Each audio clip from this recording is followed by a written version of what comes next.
Boys, good morning. How are we? Are you guys gambling? Are you guys fucking gambling first thing in the morning? You hoodlums. Rapscallions even. Morning, Thorn. How we doing today? Maybe. You guys are out of control. You guys are fucking out of control, man. Absolutely out of control. I'm donating. Oh, you're losing? Good. Well, so yeah, if it's just like donations, if it's just losses, that means that I'm winning. The only thing that I could wish for more is like a true monkey buck sync where you guys just lost monkey bucks no matter what. It'd be a beautiful world for me. A little bit of that sink economy instead of the faucet economy that we have right now. So, you know, it'd be nice. It'd be nice. Oh, hey, wait, you have a gifty. Or you have a sub. Donated 50k monkey bucks. We'll double it and we'll pass it to the next one. We'll get somebody that doesn't have a sub today. Yo, what up, Bongs? How you doing, brother? How you been? Did we have downtime today, chat? Did I just avoid the downtime, or did we just like actually not have one? Cause I'm cool with this. They're fucking cooked. Ni hao, ni hao, ni hao, ni hao. Hey, yo, ni hao, panda. How you doing today? Let me in. Boys, I just completed one and it didn't give any Jinna XP. What do you mean? Wait, what do you mean? Yo, Gary, good morning, brother. Boys, has it happened? Did it start? I miss the good days. Back when a bruiser was My a node! bruiser. Clumps were clumps. We're leveling! Everything was simple. It's happening, chat! Wait, we actually leveled. Oh, this is nice. I mean, it's not the largest right now, right? But what it is very formidable. Now, I do believe this is going to be like the mayor building. We have storage now? Yes, we do. Yes, we do. We've got our commission board up as well.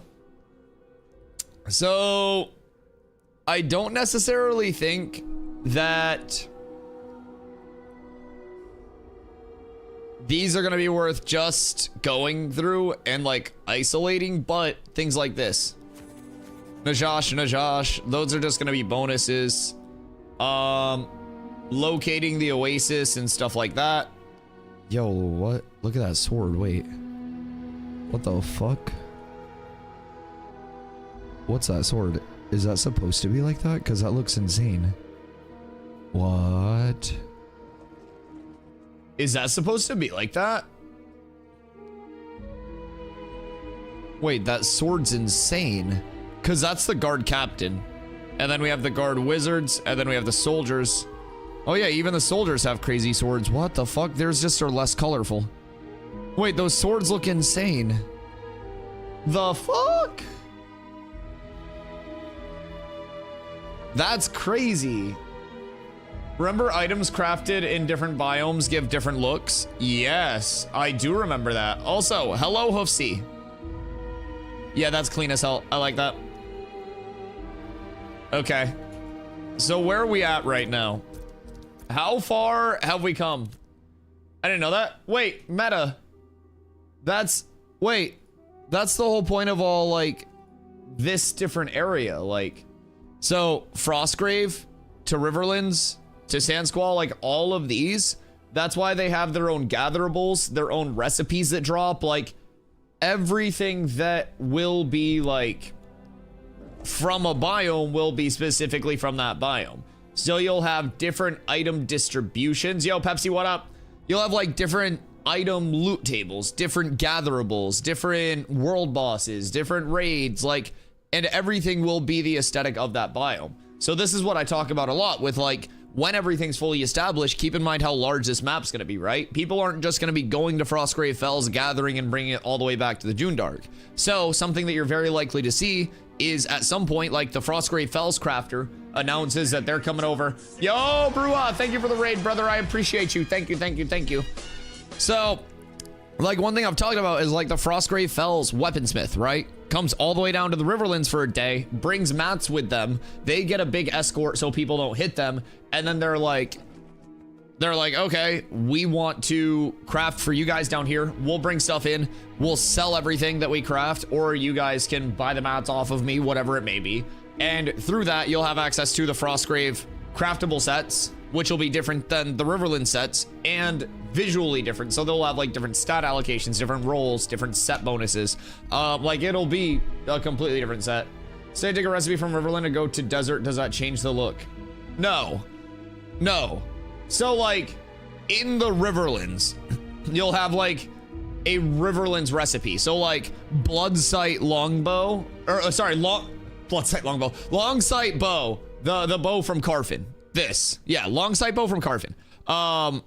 I don't know where Bloodsight longbow came from. Jesus Christ, I had like 4 different words in my head. Longsight bow from Carfin.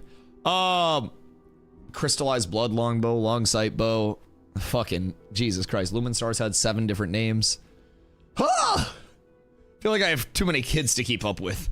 So Longsight bow, you get the recipe for Longsight bow, previously crystallized blood longbow. If you bring that to the desert, that doesn't do anything. It's just, yeah. No, it doesn't like dynamically change the recipe that you learn. But like Longsight bow will only be in Carfin. Over in Frostgrave Fells, say Dragon's Bussy is one of the raids, right? So you get that mythical Dragon Bussy craftable. That's not going to be like available from anything in the Riverlands. So people, if they want that Dragon Bussy, will have to come over to Frostgrave Fells, do that like the Dragon's Bussy dungeon, and then get the actual recipe, right? So that's basically that. So that's the big kind of like uniqueness between biomes in crafting, and then the gatherables will each be there as well. So in the desert we have like Joshua trees and like fucking palm trees and shit. I don't even know, that's not a palm tree, whatever this is, acacia or some shit. Then in the tropics you'll have like palms and all of that stuff, like your tropical trees. They'll just go to the market and buy the Dragon's Bussy recipe. But you'd have to go to the market in Frostgrave unless somebody that's not from Frostgrave has gone to farm up the Dragon's Bussy recipe. That's what you gotta remember. Like, people aren't just going to be running across full market, but I noticed it was common for Joshua to spawn on the coastline of Jinnah, and quite a few along the southeast coast and along the Jinnah and Squall's End border. Interesting. Worth money? Or you take it from Frostgrave elsewhere and sell it for a markup? You would think, unless you look at it from the point of creating exclusivity. Why wouldn't Envious just take all of their really good wands and like wood and stuff and sell that for an extreme markup? Right, because the exclusivity among the power scaling in that item being like confined within your alliance is huge. So if you have a super endgame recipe that's in the Frostgrave Fells and there's a very good guild that wants that recipe, they're going to keep those recipes in and keep that mob on farm the same way that world bosses are kept on farm the second they're valuable by larger guilds. Welcome to Ashes. The same thing that's happening in the economy now with Tumok, or with like Tumok bark, with fucking everything. That's gonna happen with every single item that can be exclusively farmed. If there's a named mob that drops hard bis, that'll be too much of the case because there'll be too many other equal recipes at endgame. You think that every recipe is gonna be even though, and with that, you're underestimating. Big Cap, what up, baby? Happy Sunday. Thank you for the 17 months. Happy Sunday to you. You're underestimating how many small variances can take place within weapons with all of these new waterfall attributes and shit like that that are being placed on weapons. You could have something that is slightly more skewed toward fizz power, slightly less skewed towards something else, and it instantly makes it a 0.00x% adjustment. But the best players in the game will do anything for that 0.00x% adjustment because it's an advantage. You underestimate what people will do for such a small advantage in a game that will be persistent for the foreseeable future without resets, without shit like that. Everything right now is short term. Everything right now is based on resets. The second that it's long term, everyone will want the 0.001% scaling. Like every single 1% enchanting bump that you get, which is the intended scaling from enchanting, is going to be very, very welcomed the second your characters aren't resetting in X months. So that's where you see the true exclusivity, the true hoarding and stuff like that. I also underestimate Intrepid's ability to make varying gear. With the old system, like, I would almost agree and, like, be worried about that. But you also have to remember how much variance there already is among pieces now, just with the slight expansion that we've had. We still don't... Ooh, Joshua Tree. We still don't have all dungeons. We still don't have everything. Thinking it'll be the same gear with new skins and names, just copy and paste of item stats. Even if they copy paste the same item stats, though, what you have to understand is if they slightly change 2 variables on those item stats, they make the buckets have a different range on 2 of those lines. It creates like something better than the previous item, right? Something as simple as 4 fizz power rating can be the entire difference between you farming that and you farming a different piece if you are truly trying to min-max your character for the like extended future, like long term, right? I hope they're gonna do something with that combat. Definitely not feel good in PvP fights. What do you mean? Oh, they're gonna do something with the combat. Definitely not feel good in PvP fights. Have you played since the attribute rework? Because the attribute rework did a lot for time to kill stuff. I think that it's personally a very good step in the right direction. It's much slower now than it was before. Power scaling's in a much more reasonable spot. Now, it will still be fast. Like, you'll still have the potential to get absolutely popped, especially in multiplayer modes. But I definitely think just outwardly, this is a very good progressionary step into getting time to kill in their, like, intended spot. You also have to remember, anything balance-wise, this is not supposed to be when the game is balanced. That's level 50. This is leveling progression. We will keep leveling past this point, and nobody will even stop for level 25 because 50 will be the eventual goal on launch, and 50 is where the game will be balanced, right? So, thank you for the follow, Vukan. So, like, if things do feel weird right now, it's primarily because this is just a leveling point. Like, there's not supposed to be a big endgame raid build out. There's not supposed to be that, like, never-ending content loop at level 25 because this is just leveling. The fact that people mistake this for endgame is a very good sign in my opinion, because a point in your leveling progression can feel like endgame. Kind of crazy to show how much depth there will actually be within the game. So I think it's a good sign of what's to come that people already think like, oh, this is endgame, this is where scaling's supposed to be. Because again, people will be level 25 for like less than a day, and then they'll just prog through it. So let me make it so that a level 10 legendary sword will be similar in power level to an epic level 20 sword. Wait, what? What? You hope they make it so a level 10 legendary is similar to an epic level 20, the rarity underneath it? That's what they just changed. That's how it was like 4 days ago, and it's changed now. Yeah, what up, Nell? Yeah, I don't think that would be, like, good. But for perspective, this is what the scaling is right now. This is a legendary level 10 longbow compared to a rare level 20 longbow. Lego, enchanted +5, so it has a little bit of a kick to it as well. But, again, these are extremely similar. So, you do still have that Passover where it's like, if you take the time to farm up and craft that level 10, and you want to craft that super high-end version, like, then sure, but keep in mind you're also not going to do that because you're just going to be leveling. What up, Wub? I'm saying that they shouldn't make lower level, high rarity armor and weapons useless, then people are just going to rush 50 and get 50 items only. Yeah, that's what progression in games is. Yes, that's how every MMO works. People go to the max level and then they get the max level gear. Correct. What do you...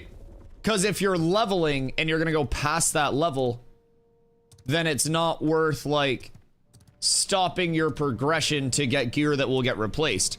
Even if you craft legendary level 10 gear and it's better than 20 gear, you'll replace it with 30 gear when you hit 30. So do you want your 10 Lego gear to be better than level 30 green gear? Because then it's like... that's a slippery slope.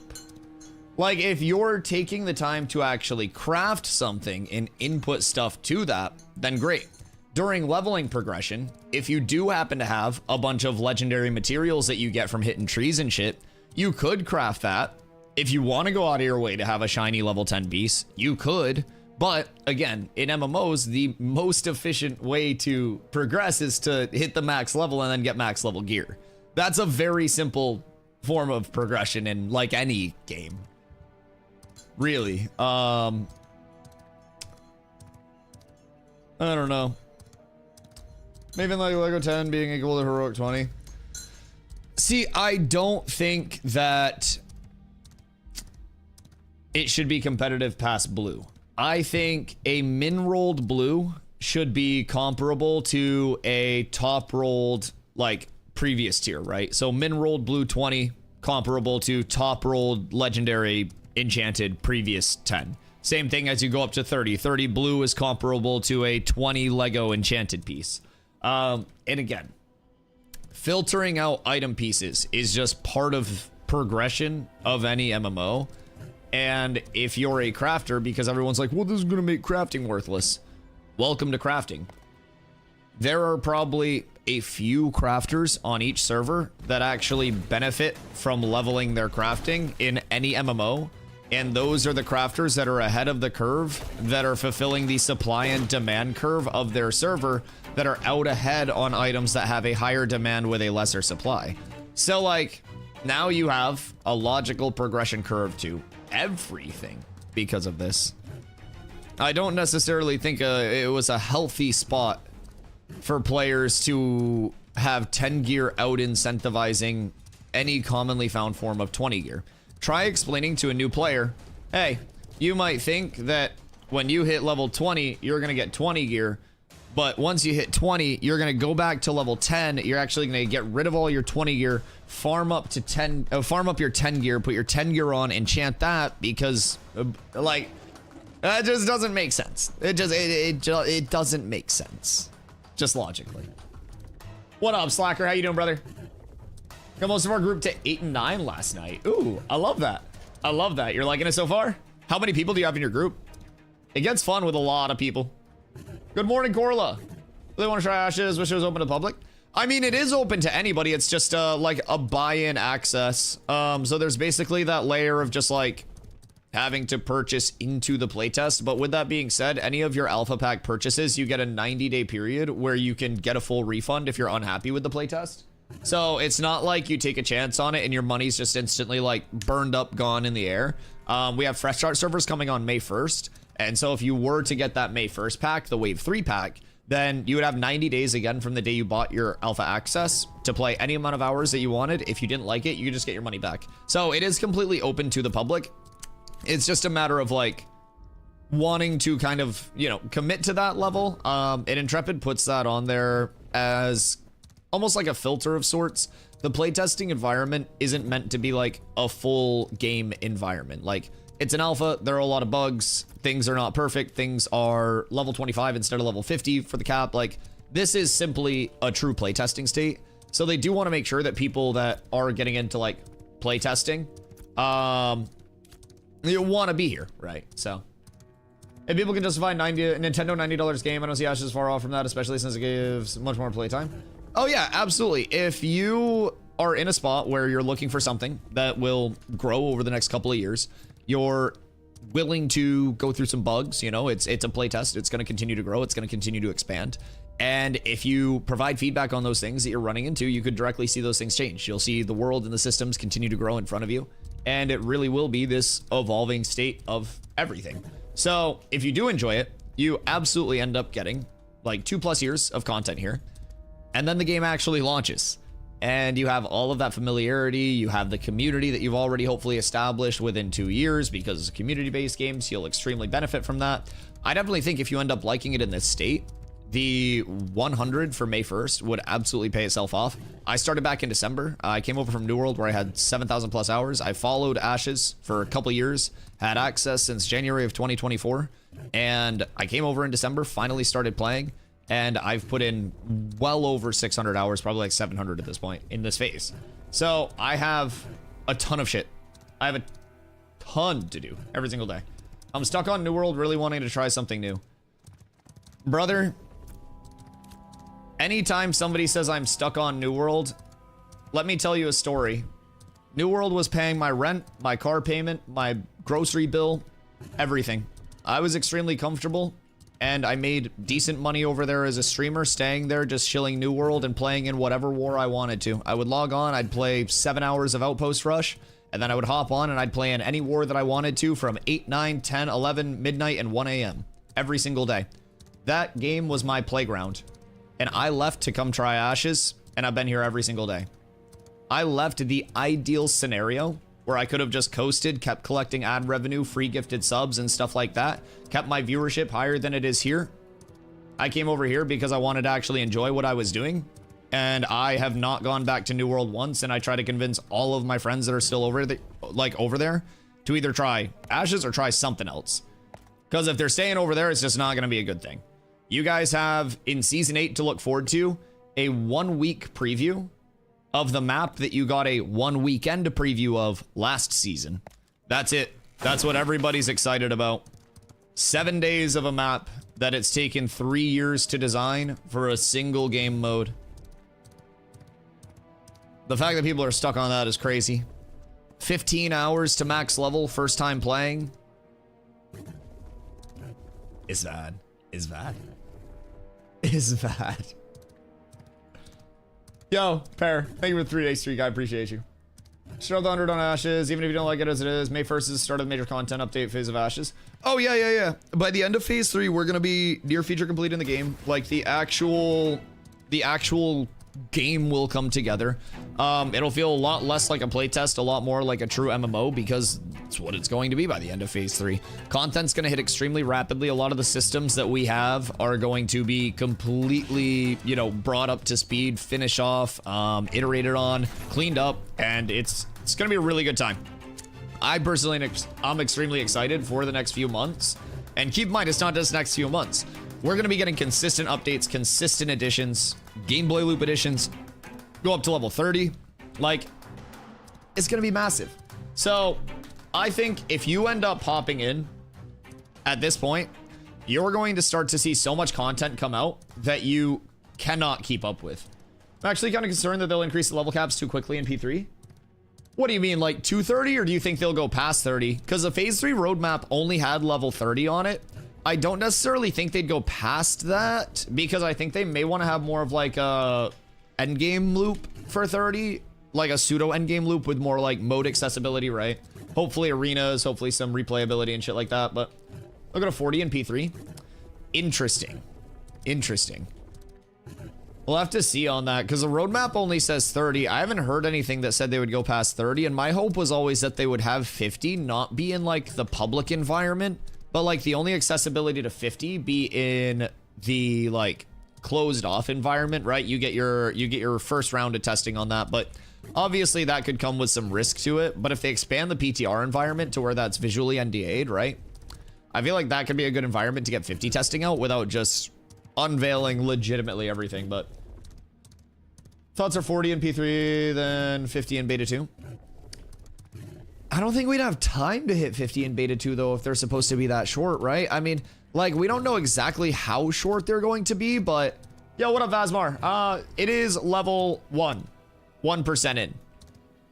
So, it took us a couple of days, actually, like 3 days, to get it up to level 1. And the timings that were on Ash's wiki were basically like estimated time. Now, keep in mind, this is built for a, like, this is built for a full server on launch with a lot of people. There were like, should be a few hours to get it to level 1.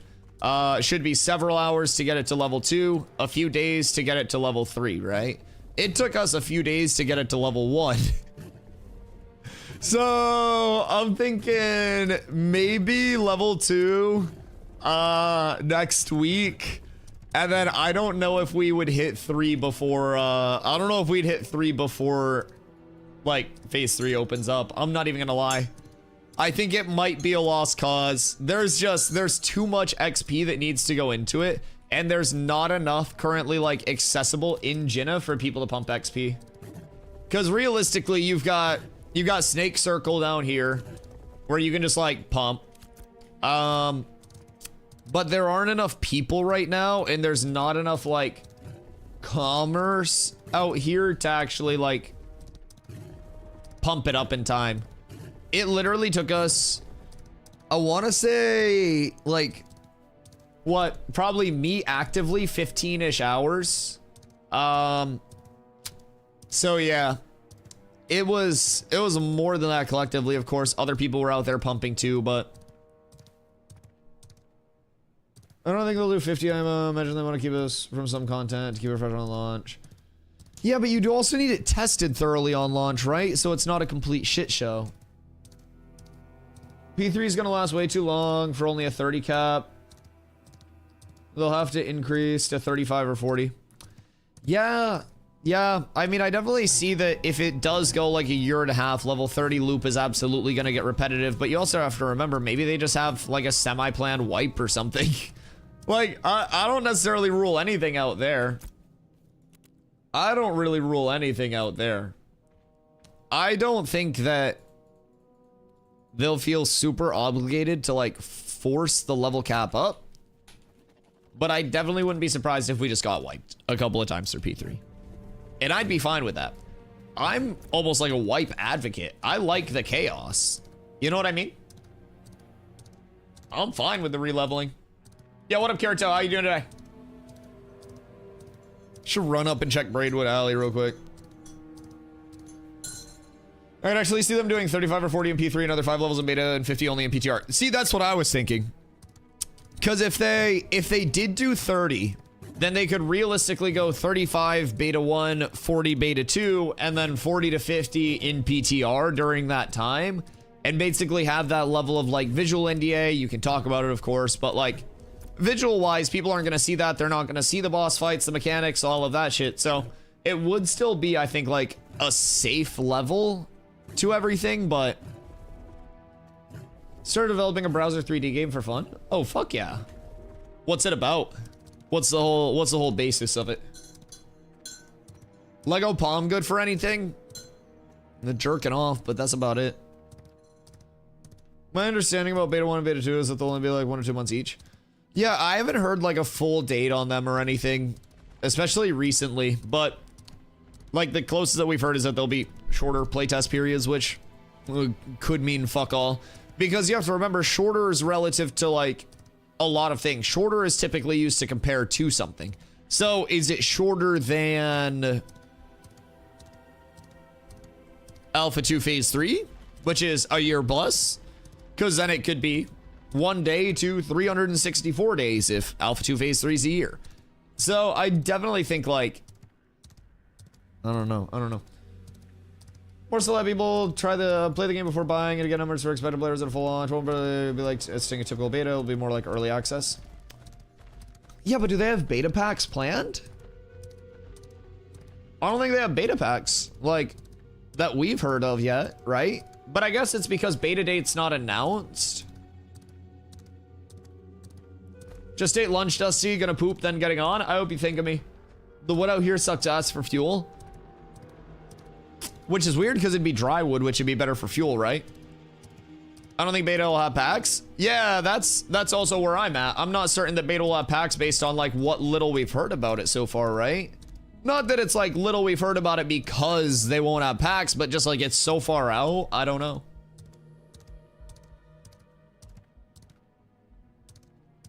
I think beta 1 will be invite only, and beta 2 will be an open beta.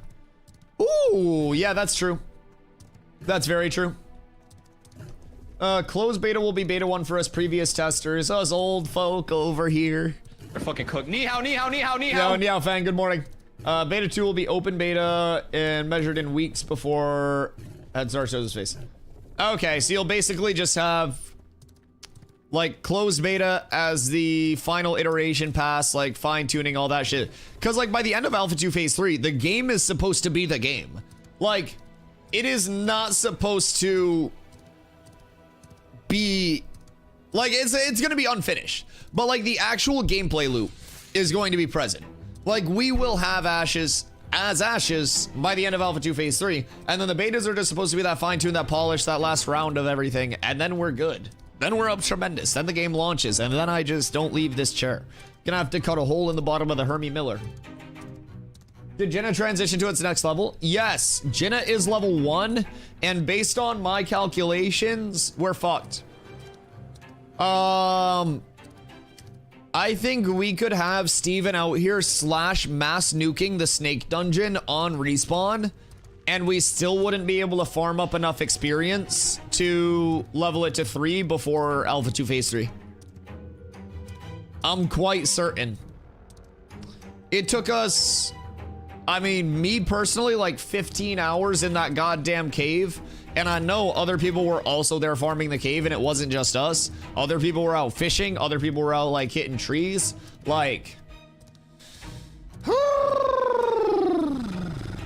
Jinna's no level 1 where you need to do town commissions to level, but you need to be in Jinna to complete the next level. What do you mean you need to do town commissions? I mean, you should still get, like, mob XP and stuff like that. It's just it opened up the town commissions. So, like... I grabbed the Najash ones because 30 Najash kills and we should get both of those complete. So if we do those at Snake Circle, then we should be chilling. That'll give a couple of commission bonuses. But again, I think a commission is like 500 XP per commission complete. And we were getting more than that per singular mob kill. So...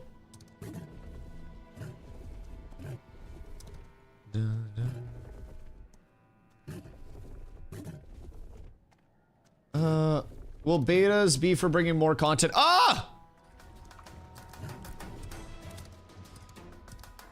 Jesus.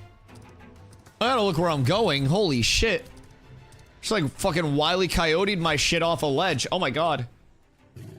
Hey yo, what up, Paul? How you doing, brother? Hope you're having a great day. What's this mount? Oh my god, the new guy knows it's a Snorse. Wait. Holy shit. Yes. Wait, it is a Snorse. What the fuck? Do you know the way? This guy's smart, chat. He just started playing yesterday and he already knows the way of the Snorse. Yeah, so the Snorse is kind of like the nickname for it. So its Govy name is a Wispwelk. And currently there are 2 of these that we know of, I think, in the game. I don't know if there are any on Lyneth. Maybe there are some on Lyneth.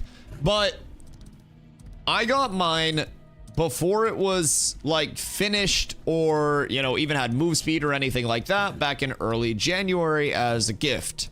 I've paid for it since with my life 4 times, so it was not a free gift. But with that being said, you'll notice that the saddle is all wood and ivory and shit like that, right? So when I got it, the saddle was just this unfinished white texture, and right now it has 160% ground speed. It had 90% ground speed when I first got it. So, I basically committed to the Snorse, despite its slow move speed.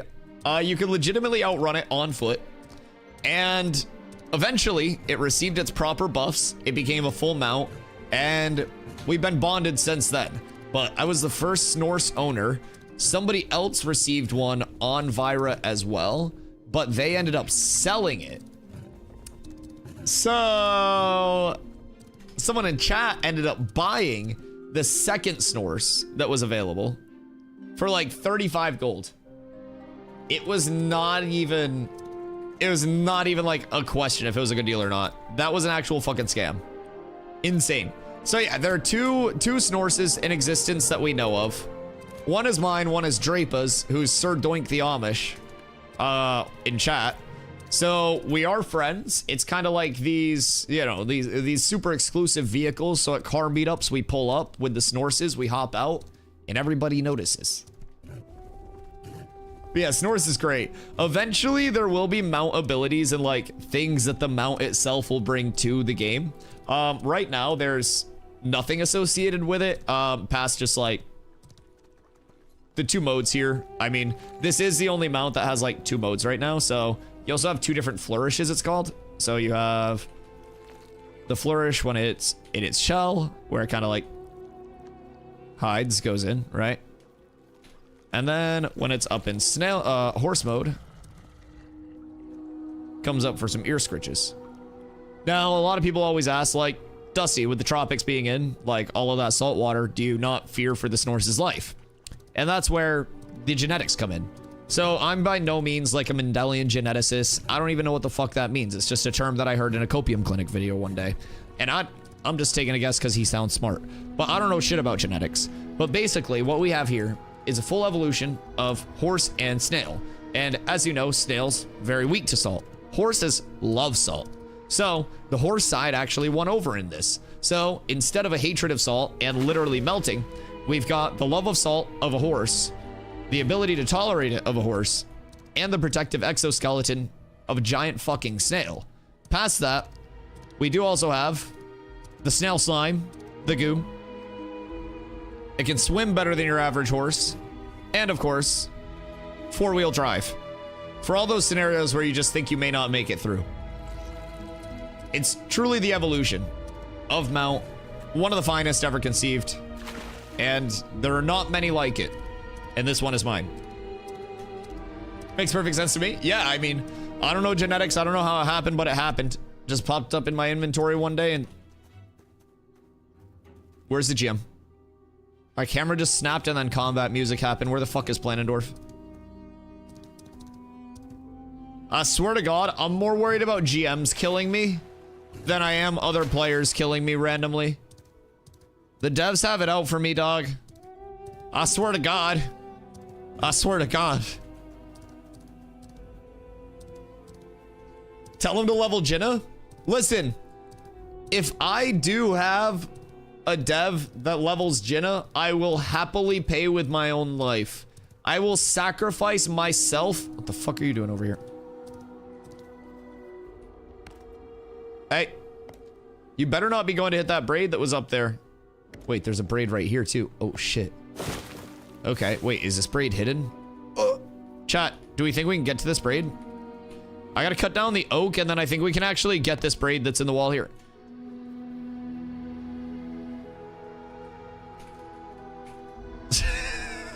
Cut the oak. Oh shit. Wait, what if this is the angle? Katra, cut the goddamn oak. Oh. Who got it? Who got it? No! Katra got it! Fuck! Fuck! You bastard!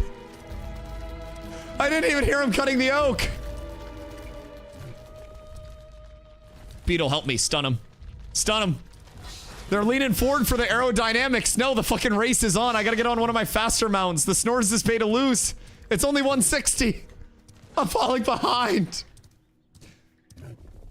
You could have flagged and smacked him. I thought I didn't have to. I thought I had the jump on it. Cause like they were cutting the oak and I didn't think they'd have time to interact with the oak and the braid wood. I thought I could bait them with the oak and then I could get the braid while they were cutting the oak. I fucked up. I fell asleep at the wheel. I don't deserve that one. I fucking lost it.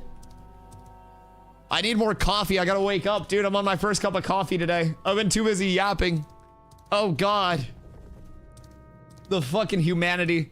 Over 1 on the day already, chat. Jesus Christ. I wonder what rarity it was. I hope it was common. If they got anything good, I'm reporting them. They exploited into that goddamn mountainside for it. I seen it. I seen that. Hey. Why are you running? That man just turned around and like hightailed it. The fuck? Brother, this isn't a lawless zone anymore. Maybe he thinks this is a lawless zone still? No. No, surely not. Surely not.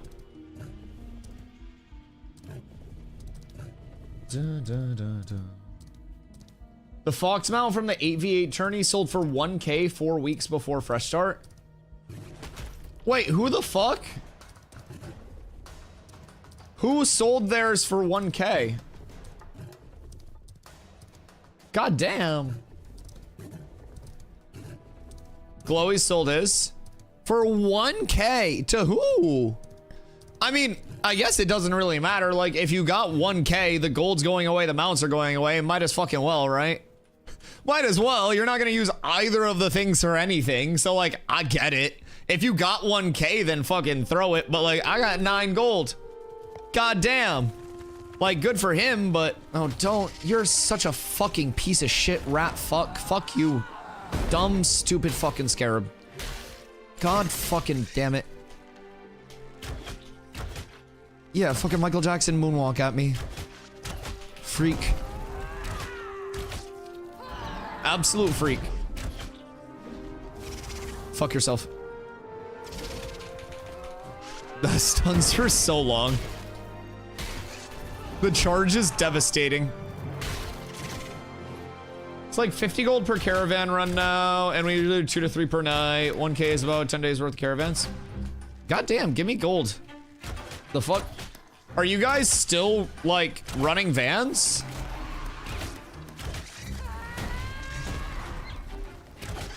I thought you guys stopped running vans. Trick to Braid is beyond a 6 a.m. EST when it's a ghost town. John Willow on a loop the other day. Oh, yeah. Yeah, if you're on when nobody else is on, you can get those respawns. Absolutely. Because if you log on at, like, 5 or 6, then you're probably going to get all of the trees that respawn when all of the degens logged off at, like, 2, 3 a.m. So you'll start to kind of, like, see all of that free around those times because none of the gamers wake up at that point. Think I may need to reroll the tank. Nobody in our group's playing one. Oh, tank is massive. I would absolutely recommend having one in your group. Obviously, the benefits immediately being that you can hold aggro and shit, right? Past that, PvP-wise, tank has some really, really nice applicability, which it doesn't normally have in games. So, protect, say Catra's getting hit, and I want to stop Catra from taking damage because they're a cleric. I can protect Catra, 30% of the damage they take will go back to me, and then I can also do Aegis. Aegis is a 15-second uptime that transfers 20% of all damage taken to me instead from all of my allies in an AoE, right? So, with that being said, there's a lot of kind of like utility viability. We have absorption field. It's a shield that goes out. Intercept, another shield that goes out. We have self shields, mitigations. We have a lot of walls, well, we have a wall. We have a lot of trips, some good stuns. We have grapple where you can pull people into us. Grapple works sometimes. Taunt also has a really unique mechanic in PvP. So if I taunt you and you're hitting somebody that's not me, you do 15% less damage to everybody that's not me if I taunted you. So you'll have that 8-second debuff on you every 10 seconds, 80% uptime, where you're doing 15% less damage. That's taken off at the top end. And then it goes through the splits once that mitigation is...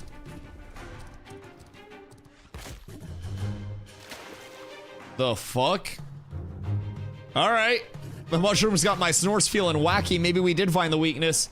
My snores is tripping right now. But yeah, so like, you do have a ton of... Wait, what?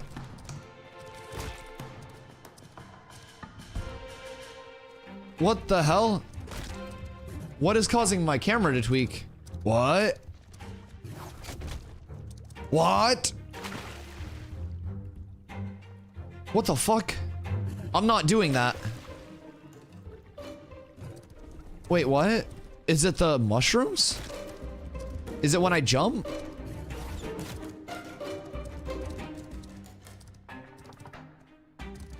The mushrooms do it? Yeah, but like, not all the time, right? Where'd he go?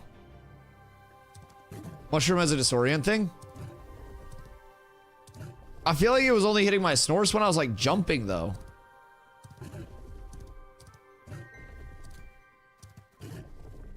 My sluts when they attack, confuse, change your direction if they're hit. I guess I never noticed it while I was tanking before. If they miss it, doesn't do anything. Interesting. Is it only on a charge or something? Maybe I never noticed it when I was tanking because I just fucking flick my camera around so much anyways. Oh, that was like a full 180. Poor guy can't even jump anymore. He's fucking losing it. Holy shit. That's cool. There's so many like small mob mechanics that I haven't even interacted with yet. They're the like the glimmering geodes. Kind of looks like these, but it's the Maelstrom's crown instead. but the glimmering geodes are a blind mob, so they like echolocate and they actually like cast their echolocation ability. This guy's cool as well. Hailstorm's crown's drippy as hail. He just kind of blobs around and chills, but love your geode? Yeah, blind as shit, casts an echolocate, and if the echolocate hits a player, it puts like the echolocation debuff on the player and aggroes the geode to the player. It's really fucking cool. Typically on the headbutt from what I noticed. Okay, maybe it's just like attached to that ability then. Does it matter at all what node I join as citizen right now, or can I pick any? So like citizenship will have more benefits later on. Right now, it just kind of like depends on how active you want node wars to be, shit like that, where you want to base yourself out of. It'll matter a lot more, like I said, later on as more node bonuses come into play, node housing, all of those things. Right now, it just tends to be where your community is based up, and if you do want to play out of a certain area. But with that, we're trying to get Jenna leveled. It's probably not gonna happen before phase 3 servers. It's just probably not going to. We have so much leveling to still do on it. It took us 3 days worth of like begging people to come out and mob grind there, which is the most efficient way to level it, to get it to level 1. So on the wiki, level 1 has the estimated like time to completion as a few hours, level 2 several hours, and then level 3 a few days. And with level 1 taking us a few days, that means that level 2 would likely take us several days, and then level 3 would probably take us a few weeks. And at that rate, we just don't really have the time nor the like capacity within Jenna to even have the entire server come out and do shit, because it's not like the Riverlands where there are trees everywhere. It's not like it's completely densely packed with mobs. We've got a couple pocket dungeons out here, like down here and then up here. Other than that, there are a few kind of like scattered mobs throughout, but it really is a quiet node, and it's a little bit rough. A little bit rough.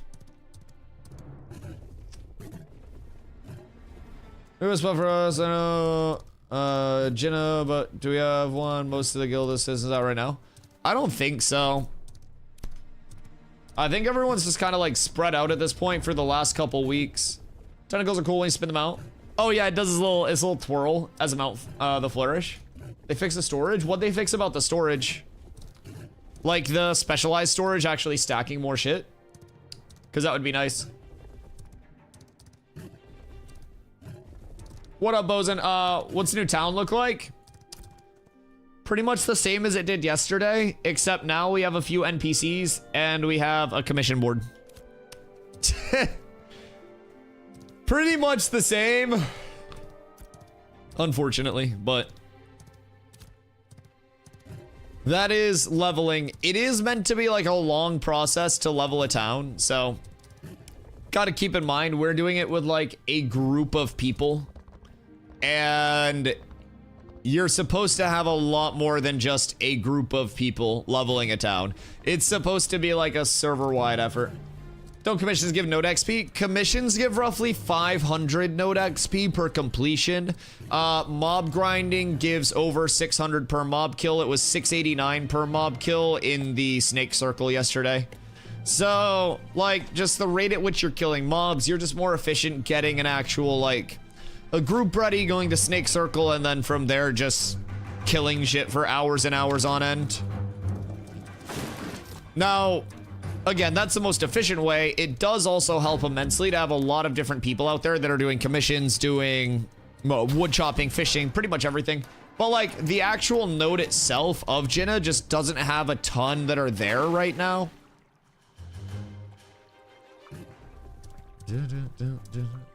Wondering if mob XP counts per mob and per person, because late last night I got 2 levels when I was fishing in 3 hours, and not a lot of people were mob grinding. I want to say, because again, there are 2 ways that it can be tied in, like you mentioned, because the per mob allocation is you kill the mob, that mob grants the XP to the node, and that's what I think it is. I want to say it's just the mob dies, and then that like XP is granted to the node for that mob dying once, not for each individual player that was killing the mob, multiplying the total XP output, because that would just be like a way to speedrun it, right? You'd level exponentially faster on RIP when you could just have everybody group up for a raid, go kill one mob, and then you just chunk XP up 5% at a time. So I definitely want to say that it's like the mob itself, which if we get groups in both pockets, it would be faster. It's only faster if you're killing things in both pockets extremely efficiently, because you need to remember, we're pulling down here 20 mobs per pull, constant pulls. Braid. Like we're pulling 20 mobs per pull down here, and over here you pull 1 to 2 mobs per pull. So if you have a bunch of people that are contributing to those 20 mobs dying instantaneously, then that's going to be much more net XP. Like 3 of them. Wait, what? Yo, what up, Sos? New question. Oh, dude, feel free to ask anything you need. Welcome in. Can you zoom in fully to go first person mode? Yeah, so you can zoom in like this. Right now, your zoom in, if you're playing a Dunir, which is the dwarf race that I'm on, is actually oriented for a human. So I think you can go first person mode with it. I don't know necessarily if this would be first person mode or staring at the back of your character's head, because my character's too goddamn short to tell. But you can absolutely zoom in way more. I play a tank, so I try to play as zoomed out as I can, just so I have the most information always available on my screen, and so my team doesn't get killed. But you can always adjust your camera how you'd like it. There are a lot of different ways you can play. Where the hell are these 3 Braidwoods? What the fuck are you talking about, Crow? Braidwood's like 3 of them. Did you just take 3 rips off the Galaxy Gas? What the fuck do you mean 3 Braidwoods? I'm gonna give you 3 fucking bands. Where the hell?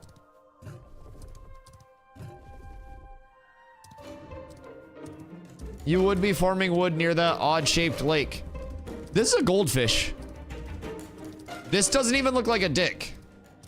I don't know what you mean. This is legitimately just a goldfish lake. This one's normal. I mean, I guess it's kind of a bug plug, but... yeah, I don't... bro, I'm pretty sure meta's on Fent. There was not a single goddamn Braidwood. Brother, has the devil consumed you, Metacrow? Is that what we're looking at today? Because this is tomfoolery. It seems you've let him in. That or you're just losing your goddamn mind. Either way. Okay. So, today, do we want to just go soullessly kill more snakes? I will say snakes is a really good way to get glint. So if we're trying to do vans, then, you know, that's going to be probably the best way to get money or glint, I should say, to run vans. If you're trying to get your gold up with those. Or we could do like maybe some forge loops, because forge gear could be smacking now. We don't really know. A lot of it's been sourced, but I feel like a lot of what drops could very well be better than our 10 gear. I don't think that'd be a terrible idea. Forge Fizz Ring? Ooh. Yeah, I think Forge and Steel Bloom both have good drops now, right? Do we want to start running over to some Forge and doing some Forge loops before it gets too bad? End of Dick Lake in win. What? Thumbs.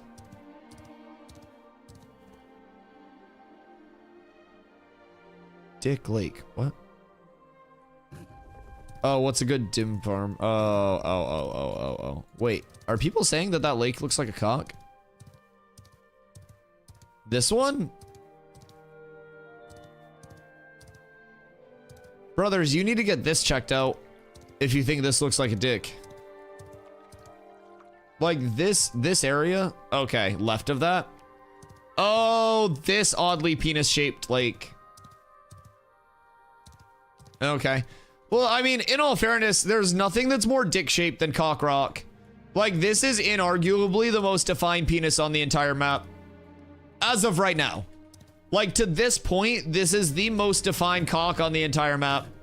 They can say that, like, other things are Dick Lake, but, like, Cock Rock and Cock Rock Island, as well as Backshot River, it's a national monument.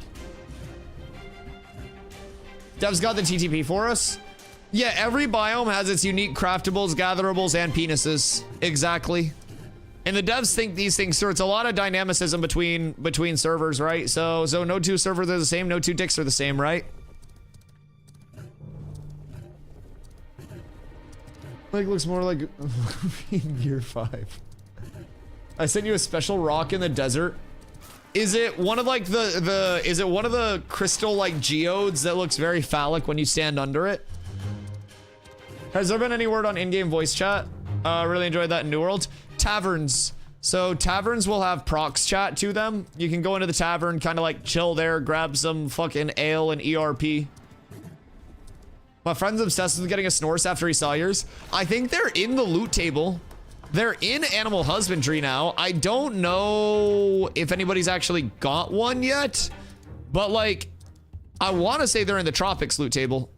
Because you have your Wiswalk, you have your Wiswalk Beast of Burden, and you get your Wiswalk, like, trainable. I don't know if we've found them yet as a huntable spawn, but I would love to see more Snorses running around, man. As cool as it is to have, like, one of two in the world, it's a lonely existence for this Snorse, and seeing more Snorses would just make his life better. It's like being one of the final rhinos, man. You just know at a certain point that rhino may vanish, and you never have rhinos again, so... yeah, someday, I hope we get more Snorses.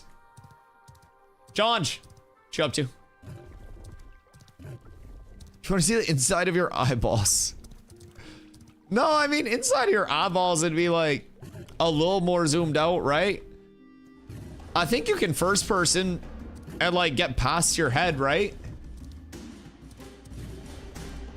Codex says it's dropped by hoarders. That's where the Maelstrom's crown comes from as well. When you wall peek, you definitely see your eyeballs. Oh, yeah.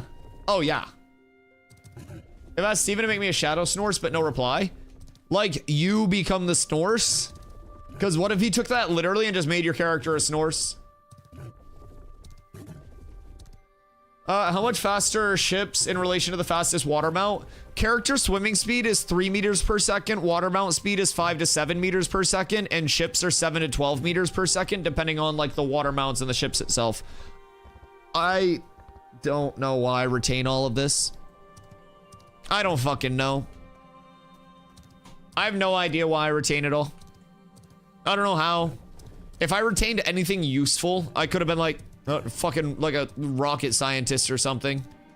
Instead, I just have all of this fucking video game information in my head. Anyone want to know a summon necro build and leveling progression for Diablo 2 Lord of Destruction? Because I got you. Want to know what to run your Countess loops until you get for rune words and farm up your fucking bases? Fuck me. It's a lost cause. It's quite the different speed. Yeah, so the fastest water mounts will be equivalent to like the slowest boats. And keep in mind, I do believe that's intended to just be their like cruising speed, right? So you do have boosts on mounts as well, so you could get short bursts. And then you also have like character movement ability. So like charge on a tank, which you can kind of like skip across the water. You have your grappling hook on your rogue. You've got blink on mages and shit like that. So there is a lot that you can do to have like faster swim speed. The second you like charge and you kind of like skim across the water like that, it definitely starts helping.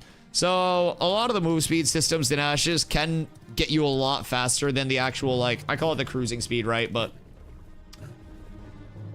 this commission's not set right. Show Sandskull Desert, but I look at the maps in a different node, try to kill some shit in SS first, going to the other location now to see if it's botched. Interesting. So it's only counting kills at like, I need a haircut. It's only counting kills at like a specific location instead of just like defeat any Najash. I mean, that does make sense though. I mean, try them to new territories. I mean, it does just say Sandskull Desert. You'd think you'd be able to double down on it. Also, just one small thing to note, keep in mind, kill 20, 3-3, 66, 32. Kill 10, 3-3, 66, 32. So, just another, like, verification that placeholder or questing wise, everything's going to be placeholders that are more like function over actual like efficiency. So with that, You'll eventually have those obviously adjusted, maybe like scaling to the difficulty, the input of those commissions. Because having the same exact objective, but having the second one have double the kills and the same reward, clear indicator that it's, you know, not a finish like system. But they don't try to say questing is a finish system. This is what I always tell people, like it's going to continue to get much better for solo players. It doesn't when it says one location, it's in a different node. It's not that location. Wait, so what do you mean? It's in a different node that's not that location. Oh, like you picked it up in Jinnah and then it brought you to like 8th? Yeah. I don't think it should be able to like apply anywhere. I think I know what you're saying. But yeah, ideally it would be like if it's in the Sand Squall Desert, you just do it in the Sand Squall Desert.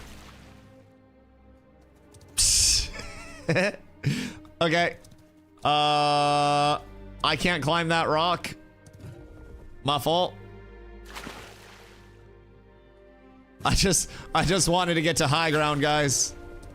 Stuff like this would be so crazy to use in like guild versus guild though. Holy shit, wait. Like there's a guild versus guild war going on and you just like jump into this. Where even was that? Was it here? What? Was it this one or was it over here? Oh, was that it? Let me in. How can I break this? It was legitimately somewhere like right in here, right? We just like jumped up and then we were in. Come on. Let me in. Maybe not. The fuck did I do for that?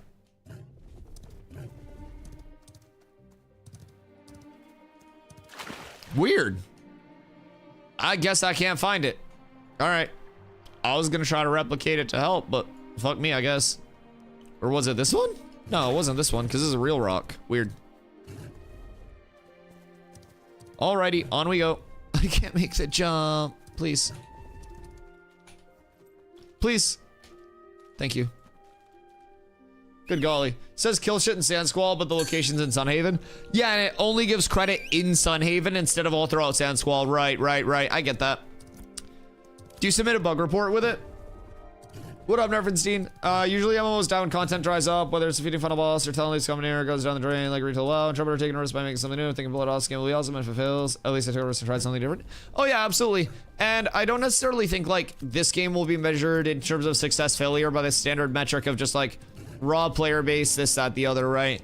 There are so many things like Intrepid specific because they are not bound to corporate oversight, investor oversight, anything like that, right?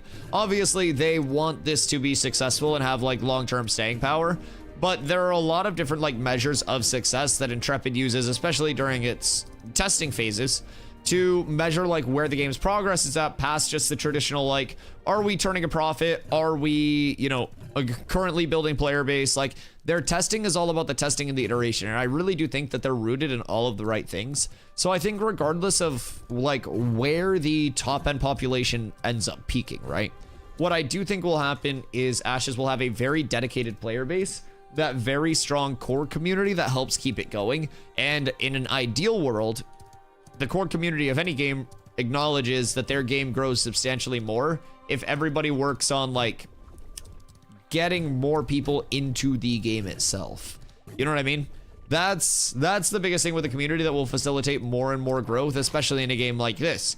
If it's just like the strong preying on the weak with the intent to push them off and haha, look how cool we are, then that's just going to, well, eventually make the strong not have anyone to fight against, and then to go, oh, dead game. And then they leave and they look back in and everybody else has content and they're like, oh, should we come back? And everyone's like, no, fuck you, we don't want you here. It happens in a lot of games. So I definitely hope that there's a level of like, the community facilitates more growth within the community. That's what this entire fucking game's about. And any server that's able to do that well and set themselves up like in that directionality is going to have a ton of success as a server. Like I mean, every game, man, every game. Like anything that's competitive PvP wise, it breaks down to absolute shit. I don't know if BDO had the same issue with this. But like in New World, for example, wars were like the end game PvP mode, right? And with wars, it was like an exclusive mode where you had to get selected for the roster, but there wasn't a level of like inclusive match to that where it was like, you know, this practice war mode, anything that actually closely simulated wars. So newer companies would just try to get any war declaration that they could. And a lot of times they would have to deck on competitive companies, the ones that I was in. And the number of times, I guess he just decided he didn't want to hit me. The number of times that like one of the companies that I was in that was very, very, very strong got declared on and was just like hard farming new players and like shitting on them, which is obviously going to happen with the level of gear and experience diff, but also the number of people who considered themselves like competitive players and like, I don't know, figures within the game were in all chat just like, uninstall your fucking game, stop wasting our fucking time, you shitters. And I'm like trying to explain, I'm like, brother, if you keep acting like that to every single player that comes into this game, we're going to continue to have nobody to fucking play against, because at one point you sucked and half the people I'd be like, you still suck, like you get carried. And a lot of people don't realize that no matter how comp you may be, at a certain point you were that new player that either got in so early there wasn't comp or got shit on by comp to the point where you eventually evened out, right? And it's all about just facilitating more of that top level competition for people that do feel like they could handle it. Now, some people will have that level of like, we're at the top, and if somebody else comes in, they're probably going to kick us out, so we don't want anyone else getting in. And that's when a lot of the toxicity comes through, that's when a lot of the yapping comes through, and that's when a lot of the like exclusivity comes out, right? So, I don't know, there are two different ways to look at it, and I do think a lot of games that do have like heavy PvX loops, right, can be successful. Every player will have a spot in an Ashes community. You don't have to be a sweaty warmonger PvPer to be successful in this game. But I do definitely think the top end communities will have to do a lot of work to kind of like foster growth within their own servers, and hopefully there are people that are willing to take that on. What a big nights. Most PvP MMOs fail hard. Yeah, absolutely, absolutely. Yo, what up, Daz over on YouTube? How can I play this game? If you go to ashes.com, ashescreation.com, you can make an account there. It is a buy-in playtest. It's 110 to hop in now or 100 to hop in on May 1st. If you pay the 110 now to start before May 1st, you don't have to pay the 100 on May 1st. We're getting fresh start servers on May 1st, so I'd definitely recommend, like, if you're a new player and you want that, like, this is more of an MMO experience, May 1st is going to be your best bet. But keep in mind, this is an alpha test. This is not a game. This is not a finished game. This is nowhere near finished. It's buggy. There are balance issues. Level cap is 25. It's going to be 50 on launch. Like, it's a growing title. So I absolutely think that it is very fun, but you have to get into it, like, knowing what you're getting into. And if you do that, you can have a ton of fun with it. Do you try EU servers? There's only one EU server. I haven't played on the EU server, but it's the least populated server. Most EU players play on NA servers. Every time Dusty says New World, a dwarf and AOC grows an inch. Fair. If they can pull 500k plus concurrent players consistently, I'd call this a success. What? If the player base grows to 1 mil plus, even better. Are you talking concurrent? I don't think there are many games that are getting 500k concurrent. Steam concurrent players chart. There are 2 games on all of Steam that have 500k plus concurrent, and that's CS and Dota 2. Oh wait, is that right now? Or is that last 30 days? Okay, yeah, wait. I don't know if that's like peak last 30 days, but yeah, that's like 500k concurrent is fucking insane. That is so much.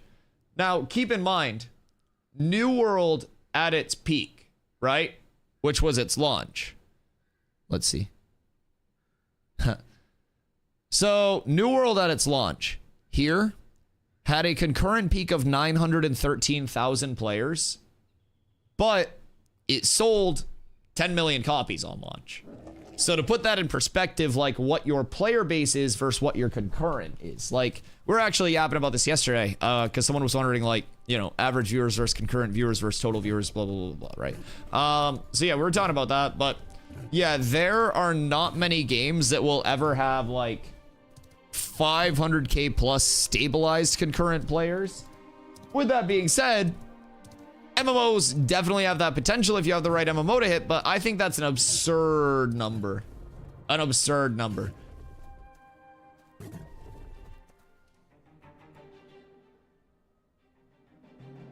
Don't think Ashes will pull at 500k at any point a day means millions of players. I feel Ashes is very niche.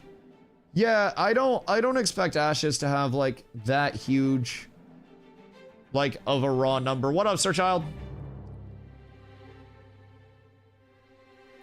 Played it a few months ago, felt no good to me, so I let it cook more. Are you talking about Ashes control? A few months ago, it didn't feel that good. Not really 2 games on Steam. Yeah. CS, Dota, and League are the only games I think to hold that. Yeah. Played Dota usually when EU on its 600k or so, at night usually 300k or so. Oh yeah, I mean, I played years of Dota 2 ski. Believe me, I played, fuck, I mean, you name it. I've played too much of it, but my basic, like, main games that I played were Diablo 2 into WoW on launch. I started D2 when I was 4 years old, played WoW when I was 8 years old, quit WoW, went into Dota 2, played Dota 2 for years, quit Dota, went into Fortnite, quit Fortnite, went into WoW, New World, quit New World, went here. And now I'm here. Oh, I mean, Minecraft and Roblox are fucking absurd, like, player counts. Like, Minecraft and Roblox are fucking insane. Yeah, we don't even need to fucking get into that. That's millions daily. Buongiorno, CDOS. Ash says no box cost. It'll have a lot of players for the first 1 to 2 months, and it'll level out. I mean, I personally think out of MMOs, like, you're not going to see the traditional MMO content cycle with Ashes. I really don't think you will, because like an MMO content cycle is like, I complete the raid content, the raid boss dies, and then it's done. Completing raid content and getting geared is the start of what Ash's actual gameplay loop is. Getting relics, like working on all of the accessory things in the world, opening up areas in the world that have accessibility, working as communities to get T6 metropolises built, the de-leveling of nodes that'll incentivize people to have to re-level their nodes. Everything in Ashes goes past the actual, okay, I'm max level, I did the killing of the bosses, and now I'm done the game, I'll come back. Like, you kill all the bosses and complete all the content to start completing the actual endgame content. That's when you start Ashes. Like the fucking hundreds of hours to get to level 50, that's your tutorial. That's your intro. That's your first time user experience. Once you hit 50, that's when the game starts. Fortnite maybe has as well. Roblox maybe. Oh, Roblox has like millions concurrent. I won't even lie. Roblox is a disgusting number. I think Roblox is the highest concurrent player base game in the world right now, right? And like has been. Today's modern video game market, the idea of keeping 200k players month to month is almost unrealistic. The market's swamped, not to mention when GTA 6 hits, watches all games drop numbers. Market's getting wider and deeper, which means players are spread out. Yeah. Yo, Saskal, thank you for the follow. I appreciate you. I have 11,000 hours in Dota 2. I feel I'm getting too old for it. I spent about 6,000 total, and that's like not factoring in like VOD reviews and a bunch of shit like that, right? But yeah, it was a lot. I have, you know, people that played on my teams that I captained that are now T1 pros and shit that I just, I was not keeping up when it started to get to that level. So I ducked out at the right time. They went crazy and I came to MMOs. I think it has such complexity. I think a lot of people will pay for a sub play for 2 weeks and leave. So I think it'll be a big first 2 months and then level out. So yes, it has complexity, but it also has new player integration too. Like a lot of the systems are very simply accessible to like, oh, I'm gonna go hit trees to level up my lumberjacking without knowing all of the fineries and the efficiencies and like, oh, my lumberjacking buffs, my lumberjacking rarity gear, my enchanted with novice scrolls lumberjacking gear, my elixirs, my scrolls, my food, like my, you know, my survey pylons. You can still run around and level your lumberjacking without being like actual Paul Bunyan, but there will be that accessibility for people who want to go hard on any part of the gameplay loop to actually dig deep. And I think that's what Ashes has a potential to do extremely well. If you are a new player, you're a casual player, you can still participate in the systems, right? You can still be in a node war. You may not be in like the biggest clump doing all of the fun shit in the node war, but you may be in a node, find someone out there, kill them, and be like, fuck yeah, I'm helping, fuck you, right? And all of the like accessibility on a low level, I think is more conducive than most MMOs to the systems being played on both like very intro levels and very deep levels, where most MMOs, it's like, if you're not embracing all of the depth, fuck you, you can't even play. Ashes, you'll be able to play and function. It's just you're not gonna get the best output, the most efficient output. You know what I mean? X up forge loops. Evermore forge farm PM class. All right. It's time to farm some gear. PUBG and Valo too. PUBG's for old people. Gotta keep in mind that many of these multiplayer games have some sort of pay to win that puts a lot of people off, because who wants to compete with whales that can drop insane amounts of money to get to the top? That is a very good point, Nerf, as well. I do love that there's no pay to win. Also, I just want to like point out in contrast the difference in this chat compared to like the W culture chats and stuff like that is so funny. People are out here just typing like full paragraph, like eloquent opinions and stuff like that, right? And we're just like reading them and having like a fucking cup of tea like discussion in the morning. And then you look at like other chats on Twitch and it's like WWW Riz Huzz. Like, I'm thankful for you guys. Thank you for not being brain rotted. I appreciate you. So the next you want Casa Forge is to farm for. Different named mobs with unique drops. New 20 gear reworks, so we're doing some fishing. It's a good question. It'll take time to rizz up the huzz. Oh god. Oh god. Yeah, I don't know, dude. Some streams chats just make me scared. Is that Braidwood? No, that's not Braidwood. Nothing good ever happens to me. Why would that be Braidwood? Need the glittering spall ring recipe from Forge. I might have that. I'm not even gonna lie. I probably have that. I'll take... You know what? You know what happens when someone says I have an I'll take? Banned. We've got to embrace the modern streaming culture. The fuck out of here. You're gone. Where's my in-game music? Full gone. That ban was an I'll take. I'll burn it all to the ground. I'll burn it all down. I don't need you guys. I'll just view bot another 100. I didn't pay enough. I got the shitty view bots today that fucking yap back. This is bullshit. I liked it better when they didn't talk. I had to make sure I actually unbanned Sin. I was like, wait, did I leave them banned by mistake? This whole stream is an L. Oh god. Oh god, I'm very much brain rotted but too stoned for actual intelligent thought, so I just sit back, shut up, and enjoy the vibe. I love that. Do all trees have a chance of dropping legendary? Yes, the rarity skill can impact anything in the game, from trees, minables, gatherables, all of that. Yeah, Why does Sword and Board have the best let me catch ability up on the actual in the game chat. now?